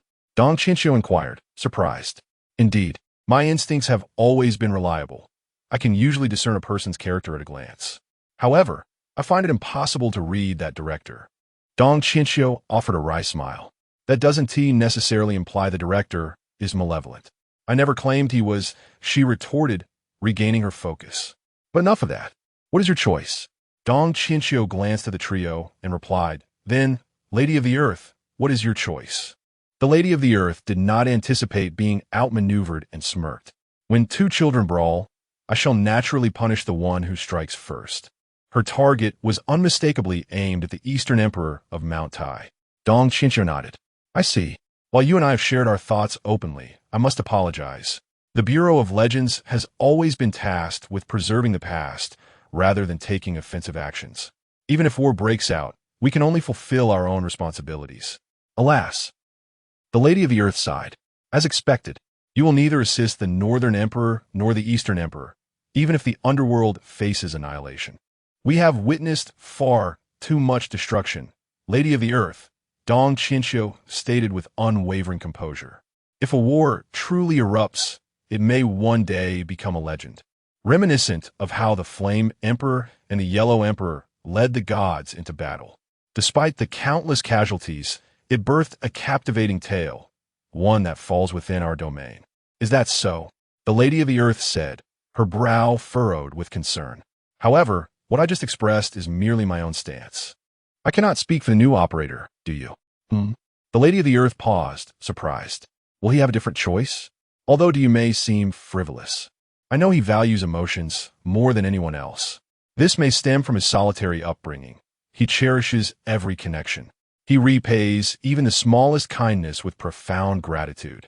When Yi was ensnared by the 9 infants, Di rushed in with a bow simply because he considered Yi a friend. When Zhongli Chun faced death, Du Yu, despite knowing there was an escape route, refused to abandon her, solely because she held him dear. While I cannot predict his choice, should war arise, it is likely he will side with Cui Ju, Fan Wujiao, and Xiebian. Huh! The Lady of the Earth suddenly laughed. Indeed, as the spirits predicted, to win over the operators, one must first sway the 8 great messengers. My intention in allowing you to enter the legend of the 8 great messengers was to ascertain their loyalties. Should they harbor rebellious thoughts, I would compel you to alter their histories, rendering them incapable of becoming messengers, eliminating them at the root. Dong Qinxiu shook his head. You may not comply with such orders. Thus, the Lady of the Earth regarded Dong Qinxiu thoughtfully. That is precisely why I have kept you here, is it not? Dong Qinxiu felt a sudden chill, realizing he was indeed a hostage. Just then a small boy bounded in from outside, appearing innocent and sporting a pair of antlers, seemingly no more than 7 or 8 years of age. Grandma, the child exclaimed as he ran in. Ah, little Wraith, you've returned. How was it? The Lady of the Earth inquired. The child, named Wraith, seized an apple from the table and took a hearty bite. They revealed it. The King of Hell was indeed instructed by the Eastern Emperor of Mount Tai to assassinate the Northern Emperor of Fengdu. Is that so? The Lady of the Earth turned to Dong Qinxiu. The war has already commenced. Meanwhile, Du stood before Cui Ju, who wore a contemplative expression. Did you truly assert that a fierce tiger devoured a man, yet the old woman did not report it? Indeed, my lord, Du affirmed confidently, realizing that the old woman need not report the matter. As long as he could inform Cui Ju and secure the tiger's cooperation, the situation would resolve itself seamlessly. According to legend, Cui Ju would dispatch Li Nung to apprehend the tiger, then directly interrogate it, ultimately compensating the old woman by adopting her as a son. This legend required only the involvement of Cui Ju and the tiger. The old woman was inconsequential. Cui Ju nodded and instructed you may leave for now. I will attend to this matter shortly. Filled with optimism, Du felt adept at manipulating legends. Sometimes, a mere twist of thought could unravel complex problems. As he exited the magistrate's office, he found himself pondering why something felt amiss. This task seemed straightforward, yet felt peculiar, particularly regarding the old woman. No, Du sensed something was off. For safety's sake, he decided he must meet with the old woman once more. Not long after, Du encountered Headley. Isn't that the newcomer, Yuan Xiangqin? Headley inquired. Oh, Headley, I have a matter to attend to near Yunming Mountain. We shall converse later, Du replied hurriedly. Watching Du rush off, Headley called after him. Return soon. The Lord summoned me with urgent tasks. I understand. I am heading to Yunming Mountain for that very reason. We will meet there shortly. At the foot of Yunming Mountain, Du sought out the old woman for the second time. Sir, did the old woman not clarify enough last time? Upon opening the door, the woman's displeasure was evident as she attempted to shut it. Du swiftly interposed his hand. It was sufficiently clear, he stated. I no longer care why you didn't report it. I have notified the county magistrate, and he assured me that he will handle it promptly. You will soon see results. What did you say? The old woman's eyes widened in disbelief. I said, I have reported it, Du reiterated. The old woman remained silent for a long moment, then turned away to search for something on the table. Du, observing her back, felt increasingly perplexed. He could not understand this woman at all. After a lengthy search, the old woman finally located a bone knife on the table and suddenly turned to strike at Du. Du was taken aback, but fortunately, having been living on the edge lately, his reflexes had sharpened considerably. He swiftly rolled to the side, creating distance between himself and the old woman. Auntie, what are you doing? Are you planning to kill someone? Du remarked with irritation. You actually reported to the authorities. That scoundrel. The old woman trembled with rage, her hands shaking violently. Scoundrel? Before Du could comprehend the meaning of her words, he heard the voice of Li Dudo behind him. Yuan Xiangqin, is that you? Following Li Dudo were the two unruly newcomers from yesterday, all three armed with bows and knives. Come with me. By the order of Lord Cui Ju, we are to execute the tiger on this mountain today. What? Du paused, momentarily stunned, thinking he must have misheard. Execute on the spot? No way, the old woman shouted, brandishing a bone knife as she charged out of the house. Du was bewildered. What was happening? The old woman, trembling while wielding the short bone knife, stood defiantly before Li and the others, who drew their weapons upon witnessing the scene. Bold woman, Li Dudo bellowed. What do you intend to do? Du hurriedly stepped in front of the old woman, saying, Li Dudo, lower your weapons first. We need to clarify things. Raising weapons against officials already warrants punishment. What is there to clarify? Li Dudo scoffed, clearly unwilling to relent. Brotherly, please calm down. Du was solely focused on protecting the old woman, fearing for her safety. He then turned back to her, saying, Elder, please put down the knife. It will be disastrous if things escalate. Absolutely not, the old woman cried. I cannot allow you to ascend the mountain and harm Si Huang. Si Huang? Du was momentarily taken aback. A growing number of questions swirling in his mind, realizing that this matter could not simply be resolved. Li Dudo scrutinized the old woman for a long while, gradually revealing a look of confusion. Could it be? You're the woman who reported 3 years ago? The old woman remained silent, gripping the knife tighter, her entire being trembling. 3 years ago, reported to the authorities? As Du pondered this perplexity, Li Dudo slowly sheathed his knife. So it truly is you? A complex expression crossed Li Dudo's face, a smirk that seemed to mock her. Since you are just a madwoman, I shall not hold it against you. Lord Cui Ju mentioned that an old woman's son was devoured by the tiger. Was it you? You refused to listen to my advice back then, and now you must be suffering the consequences. The old woman appeared to be reminded of a painful memory, and tears began to stream down her weathered face. Yuan Xiangqin, ignore this old woman. We must hurry up the mountain.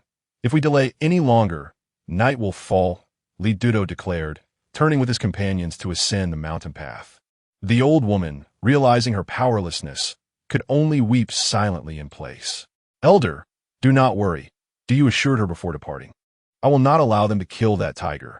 It means a great deal to me. The old woman's murky eyes gradually sparkled with a glimmer of hope. Really?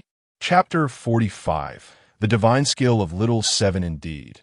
Du stated, the reason I have come to this place is to address this matter. Moreover, we have met twice already. At no point did I ever express a desire to take the life of the ferocious tiger. The elderly woman grasped Du firmly, imploring, You must save it, save Si Huang. Si Huang, I shall remember that. Du nodded, comforting the old woman, and then followed Captain Li and the others into the mountains. Silence enveloped their journey as Du pondered Captain Li's earlier remark, immediate justice on the spot. How could Cui Ju be so resolute? Was he truly prepared to kill the tiger? No. Du recalled that only immediate justice would be the decision a conventional official would make. It is the official who would judge the tiger that stands apart. It was precisely because Cui Ju was so unconventional that he had become the great judge of the underworld, was it not? Now, the task was to devise a way to prevent these three from locating the tiger. After all, the mountain was riddled with paths, and it had taken him an entire night to discover that cave. Without his guidance, he was confident they would not find that stone chamber. The four men wandered the mountains under the midday sun for quite some time, their throats parched. Captain Li, where exactly is the tiger? One of the ruffians inquired, exasperated after so long. Rest assured, I have a method to draw it out. You all prepare your bows and arrows when the tiger appears. We shall strike it down in one swift motion. Captain Li replied, contemplating as he stepped into the center of the path. Method? Du mused, bewildered. I cannot conceive of a plan. What could Captain Li possibly? Before Du could fully grasp the situation, Captain Li suddenly shouted, Si Huang, the girl has come to see you. His booming voice echoed through the valley. This is not good, Du thought, sensing trouble. It seemed Captain Li had indeed encountered the tiger before, aware of some underlying truths. As expected, the underbrush rustled ominously, indicating something was approaching. Before long, a tiger's head cautiously emerged from the thicket, appearing hesitant as it recalled how someone had deceived it in a similar manner 3 years prior, nearly leading to its demise. Yet, as the tiger peered out, it unexpectedly spotted Du, and a smile flickered across its beastly visage. Relieved, it stepped forth from the underbrush, knowing its friend had arrived. Don't come any closer. Run, Du shouted. Simultaneously, 2 arrows shot towards the tiger with great speed. The tiger reacted too slowly, managing to evade one arrow, but the other struck deep into its front leg. Roar! The tiger bellowed, preparing to pounce on the 2 archers. No! Du cried out, rushing forward to embrace the tiger. Brother Tiger, you cannot kill them. Have you forgotten what I told you? If you take a life here, not only will you face divine retribution, but it will also prevent you from being with a girl. But the tiger began to protest, but Du swiftly covered its mouth, whispering, There is one more thing. Never speak in front of those you do not trust. Yuan Xianqin, what are you doing? Associating with this man-eating tiger. Have you lost your mind? Captain Li exclaimed, visibly enraged. Brother Tiger, stay calm. Let me handle this, shall we? Du said, watching as the tiger gradually regained its composure. He slowly released his hold and turned to address Li, saying, Captain Li, this tiger must not be killed. I needed to return to meet Lord Cui Ju. There is no need for that, Li huffed dismissively. The orders from my lord are to eliminate it. That's because there are matters I have not clarified with my lord. Please grant me a little more time, Du implored. Do you not understand? I said it is unnecessary. Li's temper flared. If you persist in this folly, do not blame me for charging you with obstructing official duties. I will have you eliminated as well. Eliminate me? Du scoffed coldly. Let's make a wager. A wager? Indeed, I will face you 3 alone. If I win, you grant me 1 more day. If I lose, you may not only kill this tiger, but take my life as well. Captain Li laughed derisively. Yuan Xianqin, do you truly wish to fight me? I am a prodigy personally recruited by Lord Cui Ju. And what of it? Du retorted with a smirk. I too am personally appointed by Lord Cui Ju as an operator. Operator? What is that? Li inquired. Your rank is too low for you to comprehend. Oof, what a charade. Just then, Zhong Li Chun interjected within Du's mind. Enough, do you allow me to take the stage? No, little Zhong Li. If you battle, these 3 will surely perish. and that would jeopardize the legend. We are not at that critical juncture yet. Huh? If I do not fight, how will you overcome these three? Zhong Lichun was taken aback. Du Yu laughed heartily, addressing the three before him. If you have elders at home, inquire about the martial arts that defeated the 9 infants during the reign of Emperor Yao. Emperor Yao era? Captain Li and the 2 ruffians were utterly perplexed. Are you mad? Hey, the 1,000 autumns. Du Yu suddenly froze. Far away, little Seven was also taken aback. What do you mean by 1,000 autumns? Sister 1,000 autumns is not even here. Do you? Do not expect me to assist. I cannot possibly do it. Little Seven said nervously. Now, the situation had become exceedingly precarious. Do you recognize that given Little Seven's nature, her call would be unheard? Little Seven, I just remembered, can't you project an image? Do you asked urgently. Yes. Find any image, preferably one of a single color, a dark one. Where would I find that? Perhaps I could use a watercolor pencil to draw one. That will do. Do you paused? How long will it take? 1 or 2 minutes. Little Seven whispered, I only have a red watercolor pencil. Is that acceptable? Anything will suffice. Hurry. Captain Li watched Du Yu, puzzled. As he appeared to be conversing with someone, his expressions animated. Do not mind this lunatic. Apprehend him. Captain Li commanded. Yes. The 2 ruffians charged at Du Yu at their command. Hey, you guys are cheating. I haven't even called start yet. Du Yu instinctively took a step back. The 2 ruffians paid him no heed, drawing their knives as they lunged at him. Du Yu dodged several attacks, asking amidst the fray, Little Seven, how much longer? Almost there. I'm halfway done. Halfway. Du Yu sidestepped another blow, reflecting that fortunately, these were merely unruly commoners, lacking any formal training, far removed from the soldiers of the Warring States period. As another wave of attacks came, Du Yu not only evaded the knife strikes, but also kicked one ruffian down, though he nearly lost his balance from the force of his own strike. With such feeble skills, you dare boast? Captain Li observed for a moment, realizing Du Yu lacked any real martial prowess, and thus rolled up his sleeves, drawing his knife as he charged at Du Yu. Captain Li, being a martial scholar, was vastly more formidable than the 2 ruffians, and Du Yu soon found himself at a disadvantage. Sister Seven, are you not ready yet? Du Yu inquired. Almost there. I just have 1 corner left to finish. 1 corner doesn't matter. Du Yu shouted, demanding to see the picture immediately.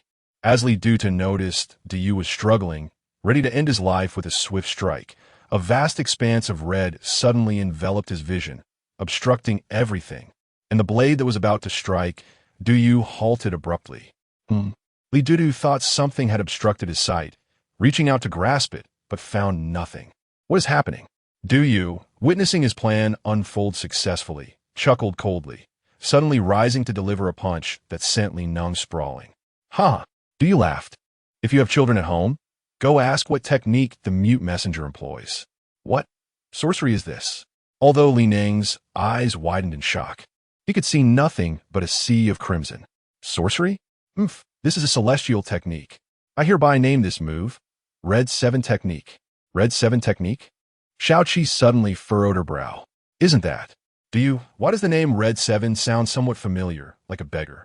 Not just any beggar, but the leader of beggars, Du Yu replied proudly. Seizing the moment while Li Nung was distracted, Du Yu charged forward, delivering several kicks. The nearby ne'er-do-wells, sensing danger, rushed over. Red 7 Technique. Shift, Du Yu shouted. The first ne'er-do-well, upon advancing, lost his vision and was swiftly knocked down by Du Yu's punch. The second, thinking there was an opportunity to exploit, attempted to attack Du Yu's blind spot, but was met with the same crimson haze. One by one, the 3 men fell before Du Yu. Though they sustained little physical harm, their terror burgeoned. This individual truly seemed to wield some arcane power. Exhausted, Du Yu gasped, "Are you 3 willing to surrender? Do you wish to continue fighting?" At that moment, the trio dared not advance further. Li Nung queried, "Who exactly are you?" "Who I am is of little consequence," Du Yu panted. "If you truly care for Cui Ju, you must not kill this tiger. I intend to take him to meet Lord Cui Ju." Li Dutu and the 2 ne'er-do-wells exchanged glances. Initially, he would never submit to this man's might, but after enduring Du Yu's relentless assault, he began to reconsider. Given this unexpected reprieve, Perhaps it was best to cease hostilities, though the situation seemed dubious. Considering the length of their confrontation without him drawing his blade, he likely was not a villain. Li Dutu pointed to the sword at Du Yu's waist, saying, "Hey, do you look down? You still have a sword." Do you glance down, realizing, "Oh, I still have a sword." Given the exceptional circumstances, I shall heed your request this once. I will return to report to Lord Shui-ju. You should take the tiger and leave the mountain promptly. After speaking, Li Dutu departed with his companions. Du Yu hurried over to check on the tiger demon, who was curled up in the bushes. "Tiger brother, how are you?" The tiger demon hesitated, looking at Du Yu, and said, "Did you not say that if I confessed to the officials about consuming humans, they would allow me to live with the girl?" As Du Yu tended to the tiger demon's wounds, he replied, "In theory, yes. But I am uncertain where things went awry. You will accompany me down the mountain, and I will personally handle this matter." The tiger demon nodded in agreement. Du Yu continued, "Tiger brother, if you truly wish to integrate into human society as I suggest, you must share everything with me. What do you want to know?" "Much about the men you have devoured, about the girl you mentioned, about Si Huang. Anything related to you? I wish to know." "I cannot say. Take me to the girl. I will let her tell you." After a moment of contemplation, Du Yu said, "Very well, I shall take you to the girl." Xiao Qi paused. "Do you know who the girl is?" "Most likely, I have a good idea." Chapter 46. The girl and Si Huang. Du Yu had bandaged the wounds of the tiger demon and led it down the mountain. The tiger demon followed closely behind, its eyes alertly scanning the surroundings. Before knocking on the door of the wooden cabin at the foot of the mountain, Du Yu glanced back at the tiger demon, noticing its intense gaze fixed on the cabin, revealing a sense of trepidation. It seemed my suspicions were not misplaced. Du Yu knocked on the door and called out, "Girl, I have brought Si Huang." The door creaked open, and an elderly woman peeked out, her eyes swollen and red, as if she had just emerged from a bout of weeping. Upon seeing the tiger demon, she rushed forward, and the tiger demon displayed a sorrowful expression. The two, one human and one demon, embraced, weeping uncontrollably. Du Yu observed their poignant reunion for a while before gently interjecting, "I have fulfilled both of your wishes. I protected Si Huang and allowed you to reunite. Now, might you consider fulfilling my wish?" The elderly woman raised her tear-filled eyes and asked, "What is it that you desire?" After a moment of silence, Du Yu replied, "I wish to know everything. The story of you both, your deceased son, and the relationship between you and the county magistrate. What truly transpired?" Upon hearing this, the elderly woman slowly stood, opened the door wider, inviting Du Yu inside. She poured him a bowl of floral tea. "Sir, you have shown kindness to us. If you truly wish to know, allow this old woman to share our tale." Her eyes, seasoned by life's trials, flickered with a myriad of emotions as she began recounting a profoundly sorrowful narrative. It was 44 years prior when Hunter's family moved to the foot of Yunmeng Mountain. In truth, it was merely two souls residing in a dilapidated wooden cabin, an elderly man named Zheng Lu and a girl of around 11 or 12, who had no name, as the man simply referred to her as Girl. The townsfolk initially assumed they were father and daughter, only to later discover that the girl had been taken by Zheng Lu from an unknown source to serve as his wife. Every couple of days, Zheng Lu would venture into the mountains with his bow and arrows to hunt, while the girl foraged for wild vegetables near their home. Their lives were modest but manageable. Zheng Lu was an adept hunter, consistently returning with a bountiful catch. This routine persisted until one winter when he captured a young tiger. The cub, having strayed from its mother, was alone in the mountains. Zheng Lu, acting swiftly, shot it in the hind leg with an arrow, bound its limbs with rope, and tossed it into the backyard. As the heavy snow threatened to seal the mountain, Zheng Lu contemplated when he might slaughter the young tiger for sustenance. Perhaps its skin could even provide him with a new hat. The girl, however, grew fond of the cub, often sneaking bits of dried meat to feed it and tending to its wounds with herbs. In the solitude of the cabin, she regarded the young tiger as her only friend, naming it Si Huang due to its lustrous golden fur. One day, observing the relentless snowstorm, Zheng Lu frowned and told the girl, "We won't be able to hunt for days. Tomorrow, we shall slaughter the cub." The girl's heart sank at his words. Outside, the young tiger trembled in the snow. Unable to bear the thought of its demise, That night, she untied Si Huang and set it free. When Zheng Lu discovered this, he was furious and lashed out at the girl. Furious not only for losing several days' worth of food, but also for committing the hunter's grave sin, releasing a tiger back into the wild. He feared that when spring arrived, the cub would return to exact revenge. Yet, he pondered whether their provisions would last until then. In a moment of desperation, he considered slaughtering the girl for sustenance. After much deliberation, Zheng Lu donned his coat and ventured into the stormy night to pursue the injured cub, believing it would stray far due to its injury and hunger. Thus, he entered Yunming Mountain, never to return. The girl waited anxiously throughout the night, plagued by an ominous premonition that she would never see the filthy old man again. Indeed, the following days passed, and he did not return, even as the snow ceased. With nothing but snow to sustain her, she grew gaunt and frail, her heart heavy with an indescribable ache. On the fourth morning, she was awakened by a rustling outside. Donning her clothes, she opened the door to find the lively young tiger, which had brought a wild rabbit in its mouth. It placed the rabbit at her feet before darting away, leaving behind a trail of paw prints in the snow. Holding the still warm rabbit, her emotions swirled within her, a mix of gratitude and sorrow. Fortunately, the rabbit prevented her from succumbing to starvation during the harshest winter. From that day forth, every few days, Si Huang delivered prey to her doorstep, and she watched as it grew into a formidable tiger, while Si Huang witnessed her transformation from a small girl into a young woman. Over the years, she had grown accustomed to Si Huang's periodic gifts, as if it were a hunter returning home from a field. The turning point came one fateful day when, as usual, Si Huang deposited its latest catch at the cabin's entrance and nudged the door with its back before departing. The girl stepped outside and was taken aback. This time, the catch was a barely breathing human infant. Hastily, she brought the child inside, warming it and preparing rice porridge to nourish it. As the infant gradually regained its breath, her anxious heart began to settle. But where had this child come from? The girl ventured into the mountains to seek Si Huang, hoping to ascertain the origin of the child. Though unafraid of the beast she had grown up with, she found herself unable to communicate with it. Unable to uncover the child's background, she resorted to inquiring door to door in Qi County. But no one could reveal who had lost a child. Instead, rumors began to swirl, suggesting that the girl, living alone on the outskirts, had birthed a wild child with some unknown man. Enraged, she left the county, determined to raise the child alone outside the city. Years passed, and the child grew into a youth of over 10. Throughout this time, the girl concealed the child's origins, claiming to be his mother while stating that his father had gone hunting and never returned. She named him Mengshan, as he bore no surname, and she could not decide what name to give him. Considering the child's connection to the tiger on Yunming Mountain, she chose the name Mengshan.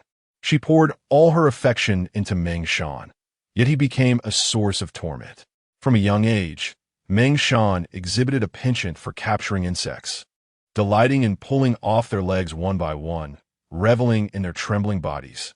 As he grew older, he became aware of Si Huang's periodic visits with prey, often attempting to ambush the tiger with sharp implements. Si Huang, having watched Mengshan grow up, could not bear to harm him and fled instead. Bewildered by the conflict between their bond and the fear of reprisal, unable to convey this turmoil to the girl. One day, the girl, in the midst of her slumber, was suddenly jolted awake by a sharp pain in her arm. Upon opening her eyes, she beheld Mengshan brandishing a bloodied pair of scissors, with a deep gash etched in her own arm. Overwhelmed by shock, she pulled Mengshan closer and earnestly admonished him, "Mengshan, you must not harm others, especially since I am your mother." In response, Mengshan coldly smirked and retorted, "Why must I not harm others? Why is it permissible for humans to inflict pain upon animals, yet not upon fellow humans?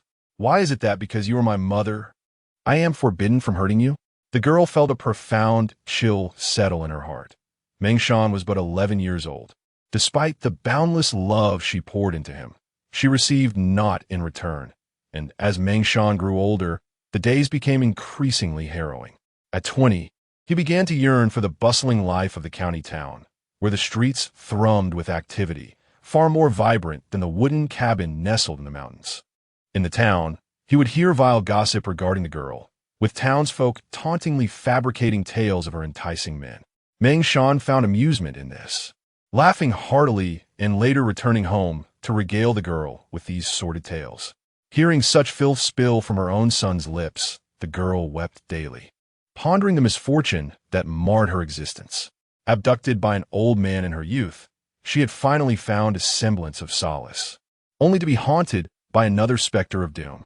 Day in and day out, the girl felt utterly alone, devoid of anyone to confide in. Loneliness, helplessness, and despair enveloped her like a shroud. Until one day, Si Huang finally spoke. When Si Huang uttered its first words, the girl remained expressionless. Perhaps the relentless suffering had driven her to madness. How could a fierce tiger, whom she had known since childhood, possibly converse? It was only after a considerable time had passed that she grasped the incredibility of the event. Si Huang could indeed speak. Rather than fear, she felt a surge of joy. At last, she had companionship, and it was not the malevolent humans who had tormented her, but Si Huang, her steadfast companion for the past 2 or 3 decades. Si Huang soon realized that each time it spoke, the girl would beam with happiness, prompting it to visit her more frequently. However, Si Huang was perplexed. Whenever it approached the hunters on the mountain to converse, they would flee in terror.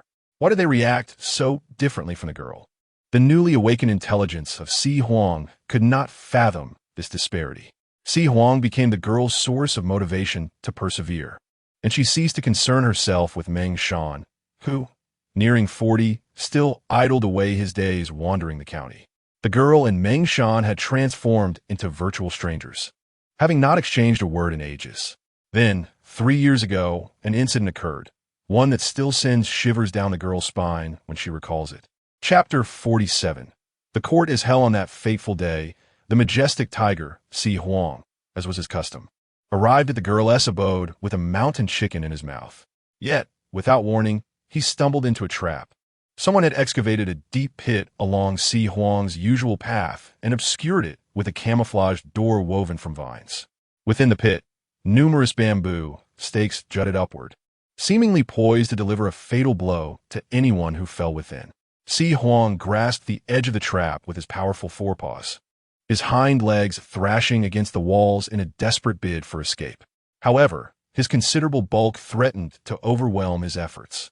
Meanwhile, the girl inside the house felt an inexplicable anxiety gnawing at her heart.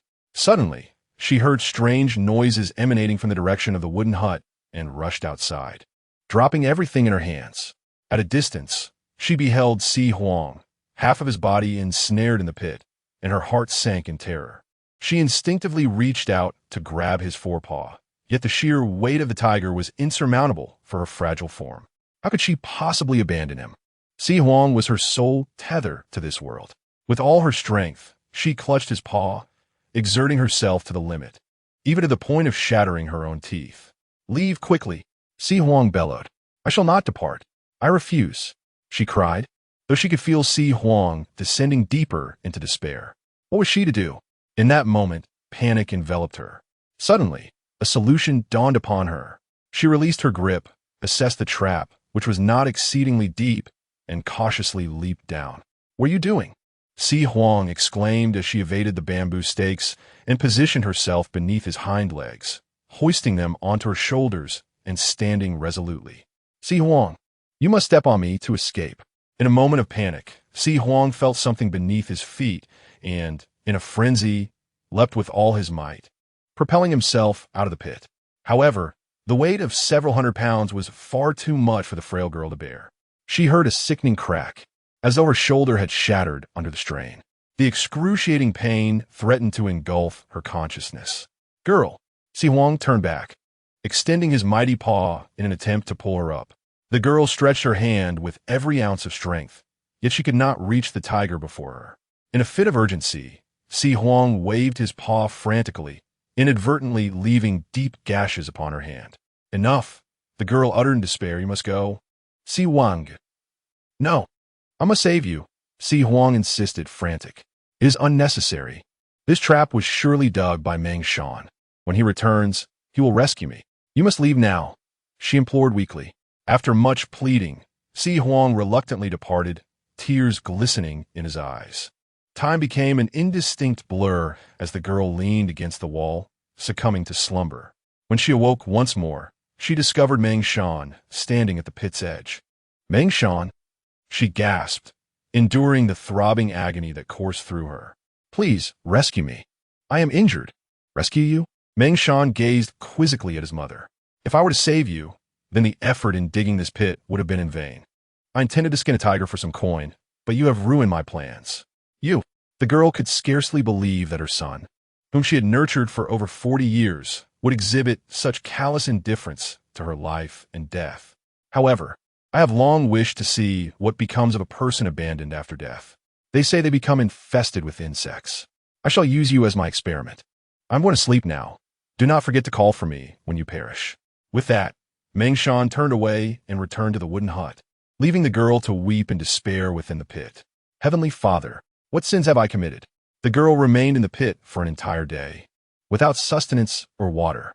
Fortunately, the following day, Si Huang returned, having procured a rope from an unknown source. He tossed one end into the pit and grasped the other in his mouth, ultimately managing to pull the girl to safety. Si Huang intended to take her to the cave on Yunming Mountain to recuperate, yet the girl adamantly refused.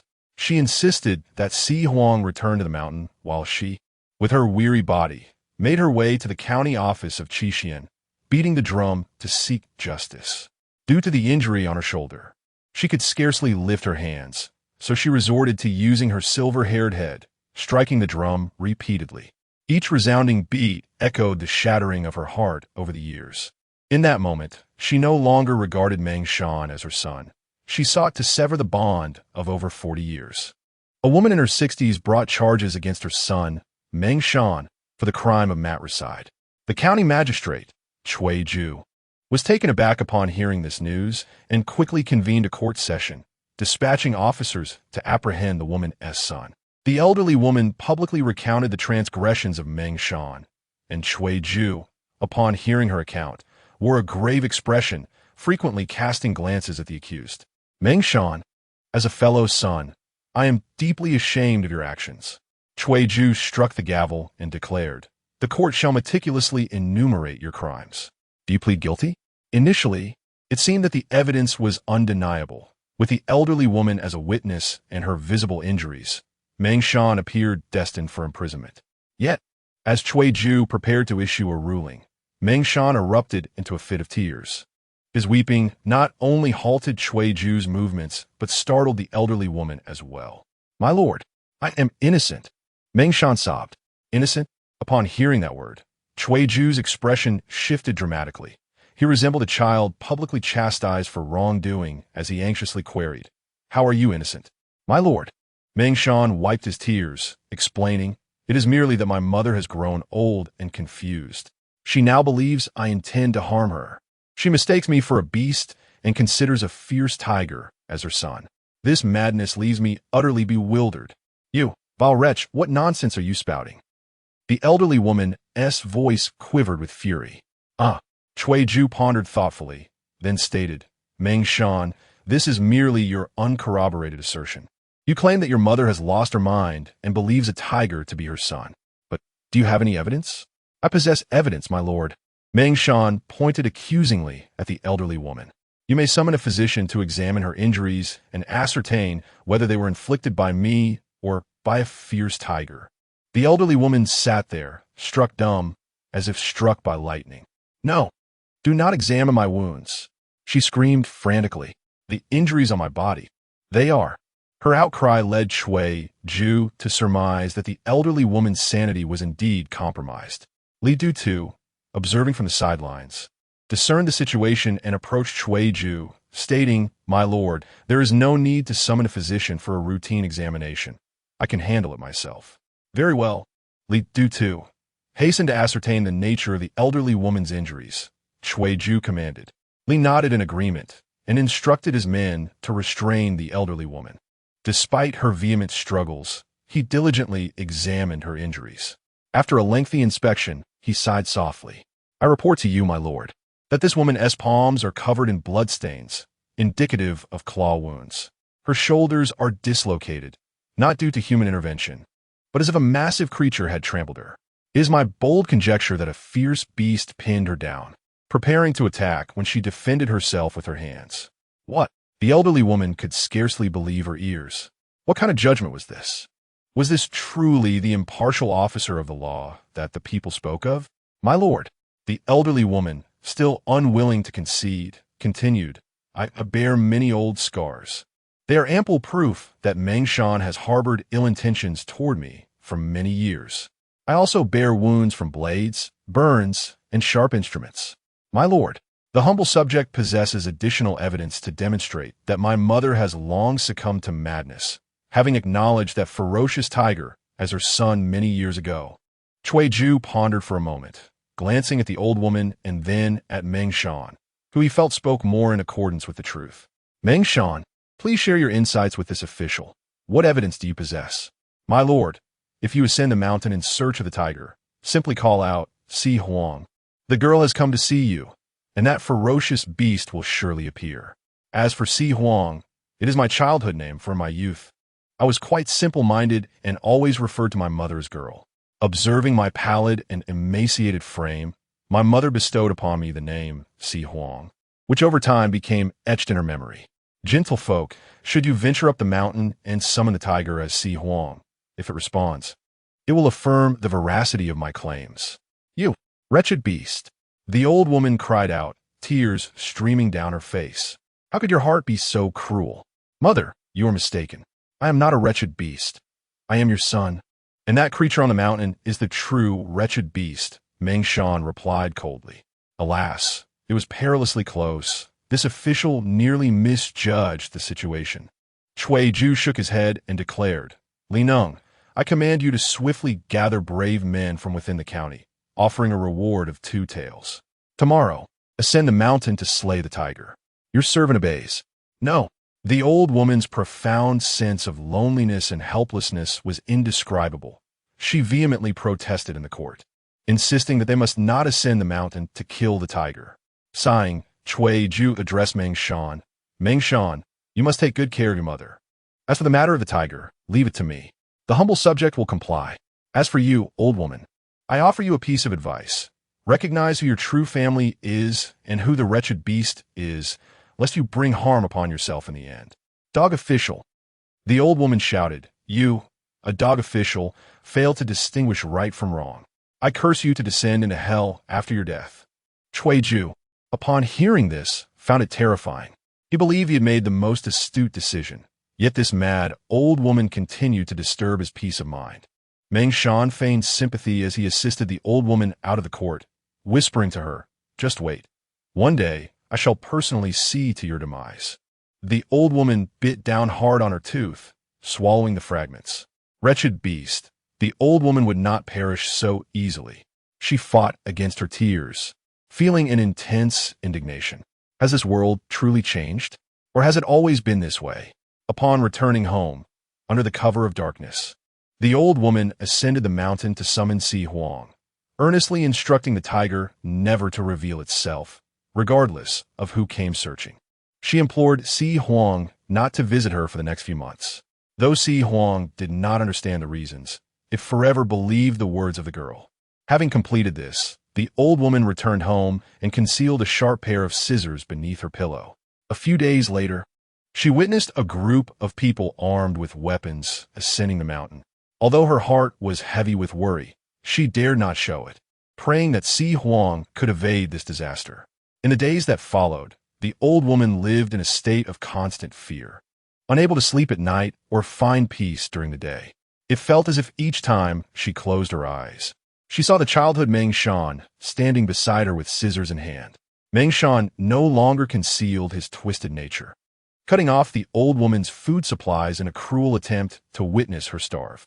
Yet the old woman refused to surrender, resorting to foraging for unfamiliar plants under the cover of darkness, consuming them voraciously. These hellish days dragged on for 3 long years. Chapter 49. Just as the elderly woman's spirit finally shattered. That night, she slowly rose to her feet, her mind resolved on a singular thought. If Meng Shan were to live, she would perish. If she wished to see Meng Shan dead, she must act first. watching Meng Shan sleep not far away. She stealthily retrieved a sharp pair of scissors from beneath her pillow. Trembling, she approached his bed, her eyes devoid of the tenderness she once felt as a child. Only a fierce determination to slay a malevolent spirit remained. Today, I shall end your wretched life. Should the Earth Mother condemn me to hell, I shall accept my fate, she murmured silently. As she reached out, poised to slash Meng Shan's throat, he suddenly opened his eyes. Well, you old hag, he bellowed, kicking her away. Years of malnutrition had left her too weak to resist him.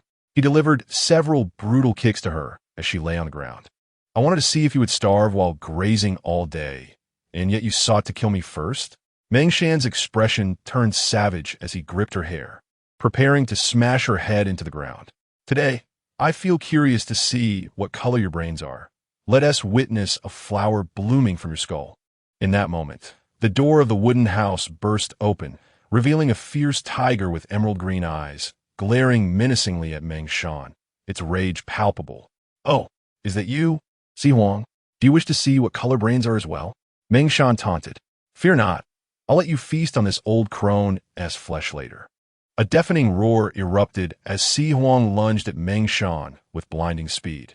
That night, it could not recall what transpired.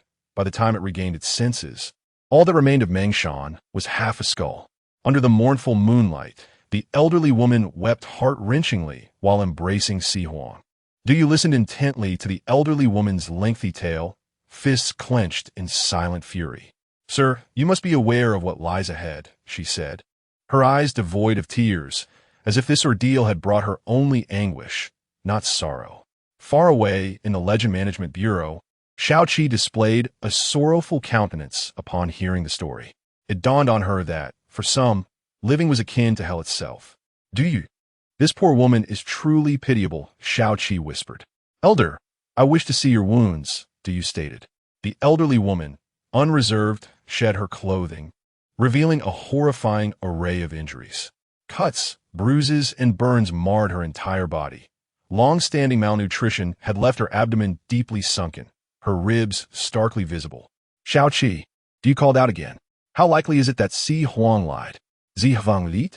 Xiaoqi paused, grasping Du's implication. Logically, a newly sentient creature would find it difficult to comprehend the concept of deceit. I have no issues, Du replied, turning to the elderly woman and Si Huang. Elder, Si Huang, follow me. Sir, what do you intend to do? The elderly woman inquired, trepidation evident in her voice. I will seek justice for you, Du declared, flinging open the door, his eyes ablaze with fury. The elderly woman, trembling, followed hesitantly, questioning justice. What do you mean? I wish to kill Meng Shan. And Si Huang consumed him. For us, not facing punishment is the greatest justice. Nonsense, Du shouted. Do you intend to live the rest of your lives burdened by guilt? I will confront Ju and demand clarity. You need not worry about anything. Just come with me. The elderly woman and Si Huang exchanged glances, puzzled. The usually jovial Du seemed transformed. Du led the elderly woman and Si Huang directly toward Qixian. Along the way, Si Huang frightened many townsfolk, but Du paid them no heed. Hastening toward the county office. Hey, Yuan Xiangqin? Li Neng, standing outside the yamen, suddenly spotted Du. Did you bring a tiger down from the mountain? I just consulted Lord Shui about this matter. He believes that a tiger is still a tiger, and bringing it to court get lost. Du shot a cold glare at Li Neng. Li Neng recoiled in shock. Du's demeanor had shifted entirely. Without hesitation, Du pushed past him and strode toward the hall. Ju, come out. He bellowed, but no one responded. So perhaps we should reconsider, the elderly woman suggested timidly. Si Huang nodded in agreement. Reconsider? Du gritted his teeth. I'm furious, and I refuse to let this go. Follow me. Du stormed into the rear courtyard, where Ju and his family resided. Ju, come out, he shouted. Xiaoqi watched anxiously, her heart racing. What are you planning? Do not forget your identity, nor the purpose of your presence in this legend, Xiaoqi. I intend to make Ju a true judge. Li Neng trailed behind, flanked by two unsavory characters. Yuan Xiangqin, isn't this a bit excessive? Whoever intervenes today will face dire consequences. Du's gaze turned icy. and an overwhelming aura of menace erupted from him, instilling fear in Li Neng and his companions, rendering them speechless. Du's keen senses detected a noise from within one of the rooms. Thanks to Zhong Wuyen's sharp hearing, he quickly located Cui Ju. Bang! Du kicked open the door, discovering Cui Ju inside, accompanied by a lavishly dressed woman. Ju, or who is this? The woman inquired. Yuan Xianqin? What brings you here? Du said, striding forward and delivering a resounding slap to Cui Ju. Smack! Cui Ju had never been struck so forcefully before, staring at Du in bewilderment. What are you doing? Have you lost your mind? Cui Ju, I once held you in high regard, believing you to be a righteous official. It is precisely because of your past kindness that I must awaken you now. Du seethed, delivering another slap that sent Cui Ju sprawling to the floor. Yuan, do not go too far. Li Neng, sensing the situation escalating, charged at Du with a knife, aiming for his face. Didn't he flinch? Instead, gripping the blade firmly with 2 fingers. Simply holding the blade rendered it immovable in Li Neng's grasp. Li Neng, I'll say this once more. This is between Cui Ju and me.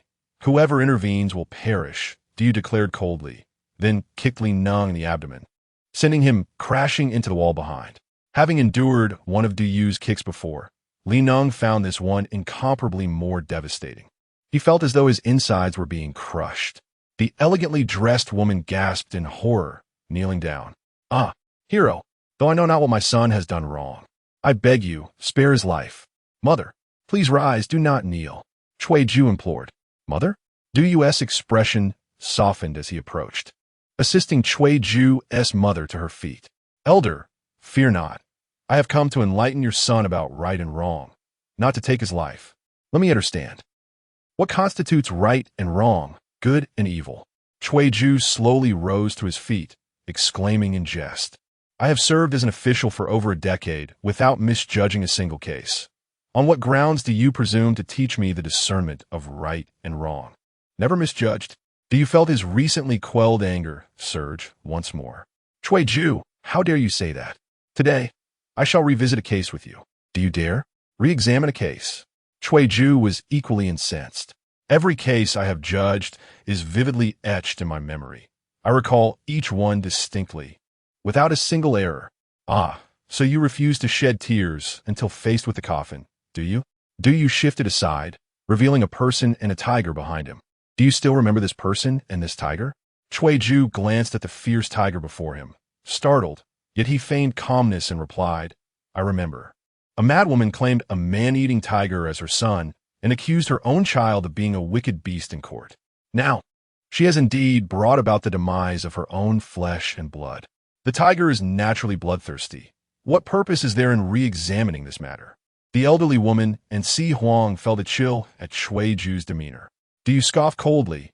It seems I have arrived too late. Had I been present in court back then, I would never have allowed you to bully an utterly defenseless old woman. What do you mean by that? Du ceased speaking, striding directly to Si Huang, rolling up his sleeves to expose his arms. Si Huang, do you wish to consume me? Du inquired. Si Huang, taken aback by the scene, silently shook his head. Why would he want to eat Du, since it is said you are bloodthirsty? Du drew the dagger from his waist and slashed his arm, blood gushing forth. He then presented his arm once more to Si Huang. And now, do you wish to consume me? Si Huang, witnessing the alarming wound, was immediately filled with concern.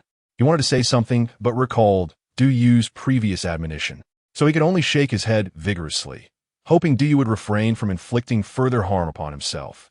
Cui Ju was momentarily stunned by the sight. Could this tiger possess a sense of humanity? Du snorted derisively, sheathing his dagger and turning back to Cui Ju. You have not even seen the most crucial character in this case, yet you hastily conclude it is a man-eating tiger. Is it any wonder they call you a dog official? Despite the shock of the scene before him, Cui Ju quickly regained his composure and retorted. That merely proves it to be a tiger with human-like qualities. It does not establish that Meng Shan intended to kill this old woman. And what of later events? After hearing the old woman's account, did you examine her old wounds? Du exclaimed in anger. As for Meng Shan, a man past 40, aimlessly wandering the streets, how could he possibly provide for his aged mother? Where would an elderly woman without a son acquire her sustenance? Have you dispatched anyone to inquire what sort of person Meng Shan truly is? If he were indeed as virtuous as he claims, why did he not take his mother for treatment immediately, instead allowing her to endure the burden of her injuries for half a day's journey to the county office? If this old woman has truly lost her senses, why does she not hesitate to bang her forehead against the drum of injustice? Ju paused, momentarily at a loss. He had indeed never considered these issues. Juer. Ju's mother looked anxiously at the old woman before them. Did you not vow to become a wise and discerning official? How could you? Mother, Ju faltered, grappling with the unsettling possibility that he might have misjudged the case. Chapter 49. Ju confronts the tiger. Ju's mother appeared deeply troubled. She slowly approached the group and addressed Du, saying, "Hero, this is entirely my fault as a mother. If you still harbor discontent, then take my life." Du shook his head in exasperation. "Elder, I have made it clear that I am not here to take anyone's life. I seek only justice." Justice? Ju's mother gave a bitter smile. "In this world, there is no true justice. I encouraged Juer to study diligently from a young age, hoping he would become a good official and seek justice for others. Hero, I have fully experienced the treachery of this world. How could I raise a child who cannot discern right from wrong? But this case is a monumental miscarriage of justice." Du retorted. "You, as a mother, must imagine the torment of living without support from your son, enduring hunger and fear every day. How tragic that would be." Ju's mother was visibly moved. She glanced at the elderly woman behind Du, noticing a resemblance between them, though the latter appeared far more haggard, bearing the harsh marks of time. "Juer, I believe this case should indeed be reopened. If this woman has been wronged, grant her innocence. If not, I trust this hero would not harm you." Ju's mother said gravely. But Ju looked conflicted. The key figure, Meng Shan, was already deceased, leaving no possibility for a retrial. "Who says so?" Du stepped forward, asserting, "If you have erred, will you simply accept the mistake? Do not twist my words. Meng Shan is dead. Who do you expect me to question now? Re-examine the old woman? Examine the tiger," Du declared. "Examine the tiger?" Ju's mother was taken aback, murmuring, "Hero, this seems utterly absurd." Yet Ju gazed thoughtfully at Du. "Indeed, who said a tiger could not be examined?" After pondering for a moment, he turned to bow to his mother, then looked back at Du, the elderly woman, Si Huang, and Li Neng. "Dispatch my orders. Reopen the old case and hold court to examine the tiger." "Yes." Du regarded Ju, pleased, and then turned to the elderly woman, contemplating.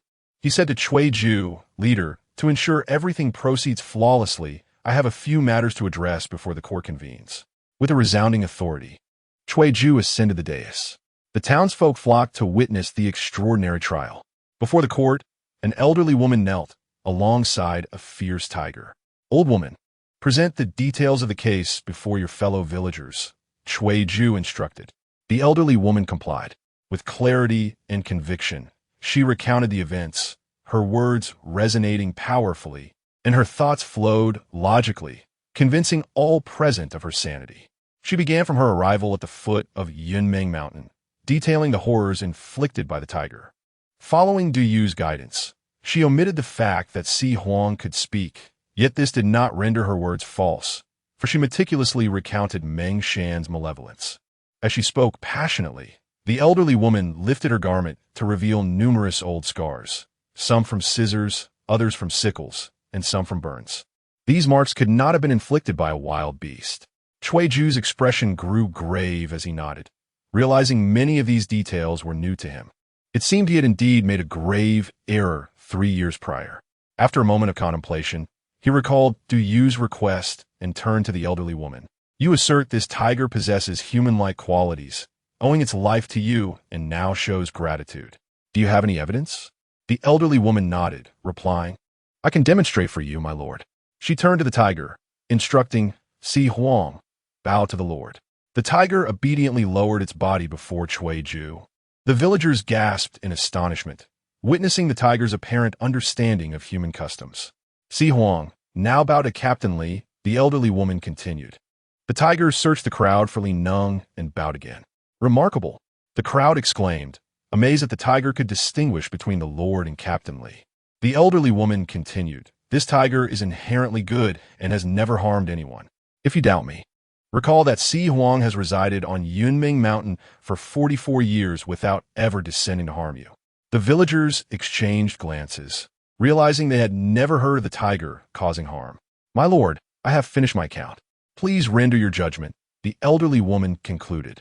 Ju nodded, gazing at Si Huang, and asked, Si Huang, do you understand what I say? The tiger nodded. Did you truly consume Mengshan? Si Huang nodded again. Did you do so to save this elderly woman? For the third time, Si Huang nodded. Ju fell silent for a moment before stating, in that case, although you devoured Mengshan, considering your gratitude and loyalty, I have decided to be lenient. This matter will not be pursued further. I command you to return to Yunming Mountain and not descend again. Do you have any objections? Si Huang appeared somewhat distressed and glanced quietly at Du Yu. My lord, I have something to say. Du Yu interjected, bowing to Ju. Oh, Ju, having sensed Du Yu's exceptional nature, asked, what is it? This elderly woman is advanced in age and alone.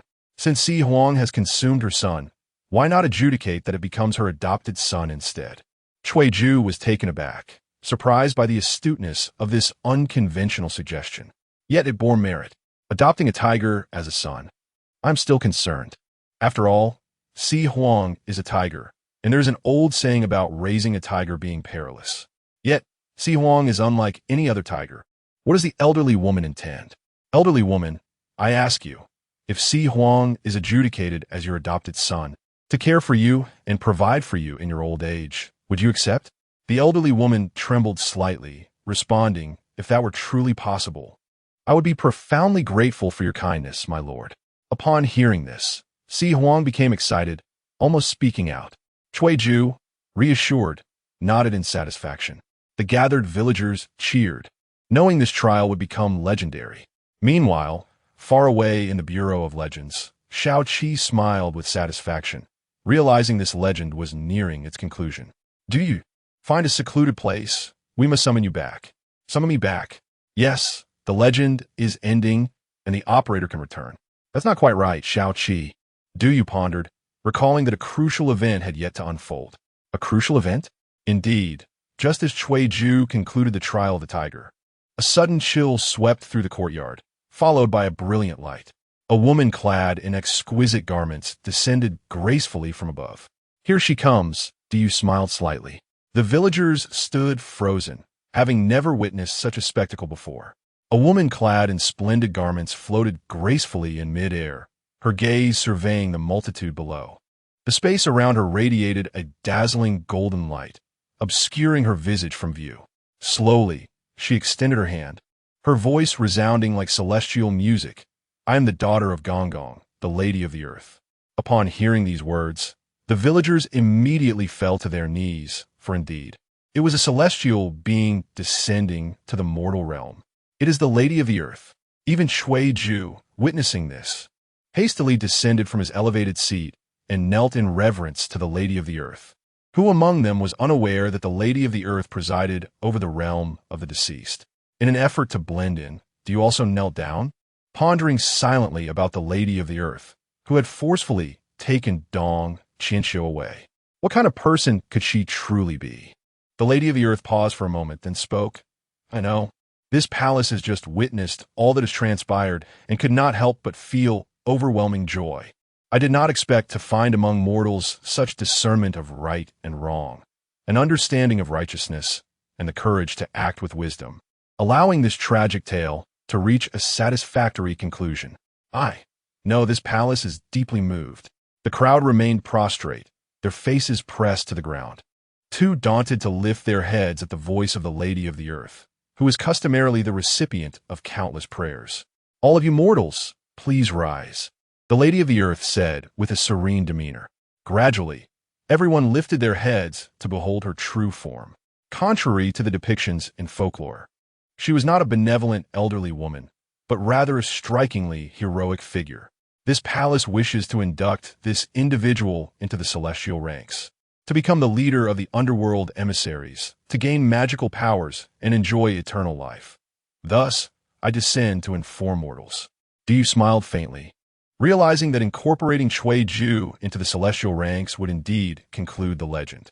The Lady of the Earth then turned her gaze towards the high hall and pointed a finger at Du, inquiring, "Do you wish to become an emissary of the underworld?" "Who, me?" Du exclaimed in astonishment, realizing the Lady of the Earth was indeed referring to him. "Me? To become an emissary of the underworld? This is utter chaos. Indeed, all of your actions have been noted by this palace. You possess discernment, distinguishing right from wrong. And as a person of ill repute, you dared to confront a county lord." Du quickly waved his hand. Wait. This cannot be." He was about to voice his refusal, but was momentarily at a loss for words, having not anticipated such a situation and thus unprepared with a suitable response. The Lady of the Earth, momentarily taken aback by Du's interruption, sensed the uniqueness of his demeanor, for he exhibited neither astonishment at the celestial visitation nor any signs of reverence. Could it be that he was not an ordinary mortal?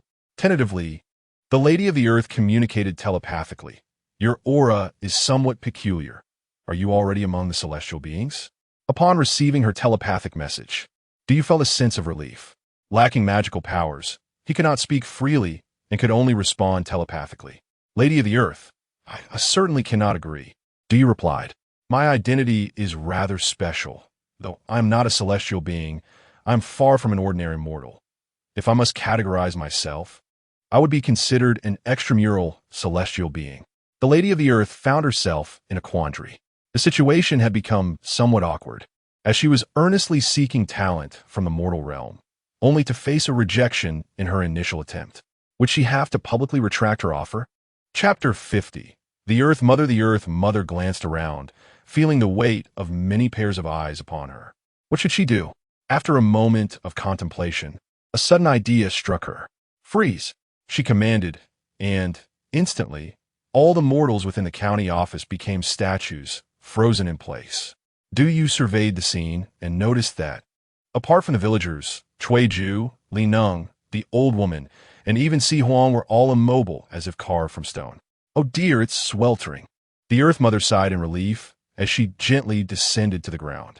She lifted her skirt, revealing her fair, elongated legs. Who decreed that one must descend in such attire? It was both stifling and suffocating.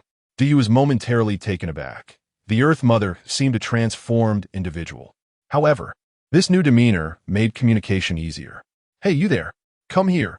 The Earth Mother waved her hand impatiently. I'm coming." Du hurried to her side. "What are your instructions, my leader? What is happening?" The Earth Mother fanned herself with her skirt. "My binding spell cannot hold you. You are certainly not a mere mortal. But who are you? I have never encountered you before." "Oh dear," Du replied, looking equally troubled. "My identity is far too special to allow me to serve as an official in the underworld. As for my identity, I truly cannot disclose it. This is troublesome." The Earth Mother remarked, "What shall we do now? You publicly refuse me, and I find myself in quite an awkward position." "That is simple." Du leaned in, suggesting, "You should appoint Ju as an underworld official. He would be perfectly suited for it." "Who? That county magistrate?" The Earth Mother glanced at Ju. While he was not unappealing in appearance, he was quite foolish. He couldn't even discern the lies spoken by Meng Shan. "Indeed," Du added, "he was incredibly naive at that moment. It infuriated me, right? I truly find him distasteful. Several times, I have been unable to bear it from the heavens and considered descending to give him a good thrashing." The Earth Mother rolled up her sleeves. "Oh, by the way, since he cannot move now, I might as well give him a kick." Wait. Du grasped the Earth Mother's arm, thinking that, as a high-ranking celestial being, it was hardly appropriate to descend, immobilize a mortal, and then kick him. "True," the Earth Mother pouted. "If the Queen Mother of the West finds out, she will surely lecture me for ages." "Indeed," Du agreed. "But Ju will eventually become an underworld official, and a very good one at that. Is that so?" The Earth Mother regarded Du with suspicion. "How do you know this? I cannot even foresee it myself." "Well," Du hesitated, considering that the Earth Mother seemed quite amiable. Surely revealing the truth would not be a problem. "I will be honest with you, my leader. I come from millennium hence, And my purpose here is to ensure Chui Ju follows history and becomes the chief underworld official, the literary judge. The literary judge? The Earth Mother's eyes sparkled with interest. I hadn't yet decided how many officials to select, yet you already know he will be an underworld official? If you hail from Millennium in the future, how many officials have I actually appointed? Seeing her intrigue, Du settled beside her and explained, there are countless underworld officials, but among them, 8, personally chosen by you, are known as the 8 great underworld officials, the 8 lords of the underworld. The 8 great underworld officials? The Earth Mother raised her hand. Wait a moment. Du was puzzled as he watched her rummage through her garments, finally producing a small notebook and conjuring a pen with a wave of her hand. Continue. Who are the 8? Wait. Du was taken aback. What do you mean? Are you asking me to spoil the surprise? Spoil the surprise? The Earth Mother appeared confused. What do you mean by that? No. Do not overthink it. I merely wish for you to tell me the identities of these 8 individuals directly, so I need not search high and low. I can simply appoint them right away. That is precisely what I mean by spoiling the surprise. Du covered his face, astonished that the Earth Mother was such a person. I cannot do that, my leader. You must seek these 8 individuals through various serendipitous encounters or by following your heart. After a moment of contemplation, the Earth Mother remarked, are you suggesting that I select 8 individuals according to my own thoughts, and then they shall become the 8 great underworld officials? Yes, my leader, after all. This was your choice to begin with. But today, I have chosen you, and you say that is unacceptable. The Earth Mother pondered, holding the pen thoughtfully. Based on this logic, I can boldly infer that as long as my chosen individuals differ from those in your world, you will be compelled to come here and rectify my choices. Du was momentarily stunned. Although the Earth Mother appeared somewhat brash, her intellect was quite sharp, indicating that she was indeed astute. That is precisely the case, my leader. Now I understand, the Earth Mother smirked. If you do not divulge the identities of these 8 individuals, do you believe I will simply select 8 random citizens from Qi County as my 8 great underworld officials, forcing you to run back and forth endlessly? Du hadn't anticipated such an unconventional move. My leader, that would not do. You are intentionally creating trouble for me. Du felt exasperated, regretting having revealed his identity to the Earth Mother. It seemed he must adhere to the regulations of the Management Bureau. Therefore, if you tell me, it will save both of us a great deal of trouble. The Earth Mother nudged him with her elbow. Am I not right, my brother? That cannot be. Du shook his head. He never imagined that a deity of such high stature would resort to such tactics. While it might appear to benefit him, the consequences could be dire. How about this? My leader? Let us each make a concession. How so? I will not reveal the identities of these 8 individuals, but I will provide you with the titles of their positions. You can then find the individuals based on those titles, which will be somewhat easier.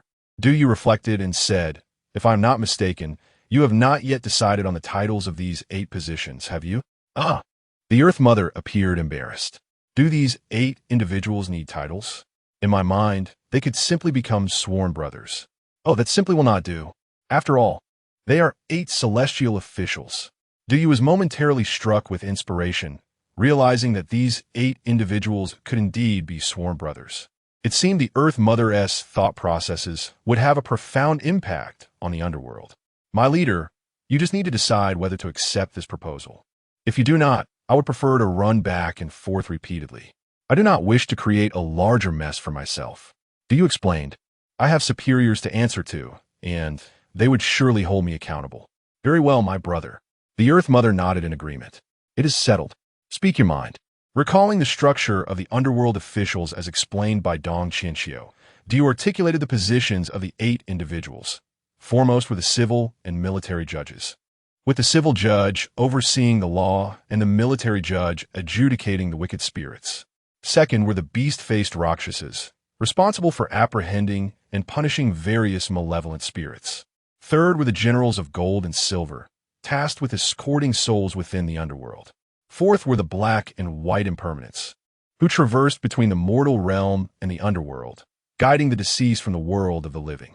The Earth Mother diligently noted each position in her small notebook. It is indeed quite intricate. The venerable Hutu pondered, gazing at the haphazard script adorning her ledger. Must I truly delineate with such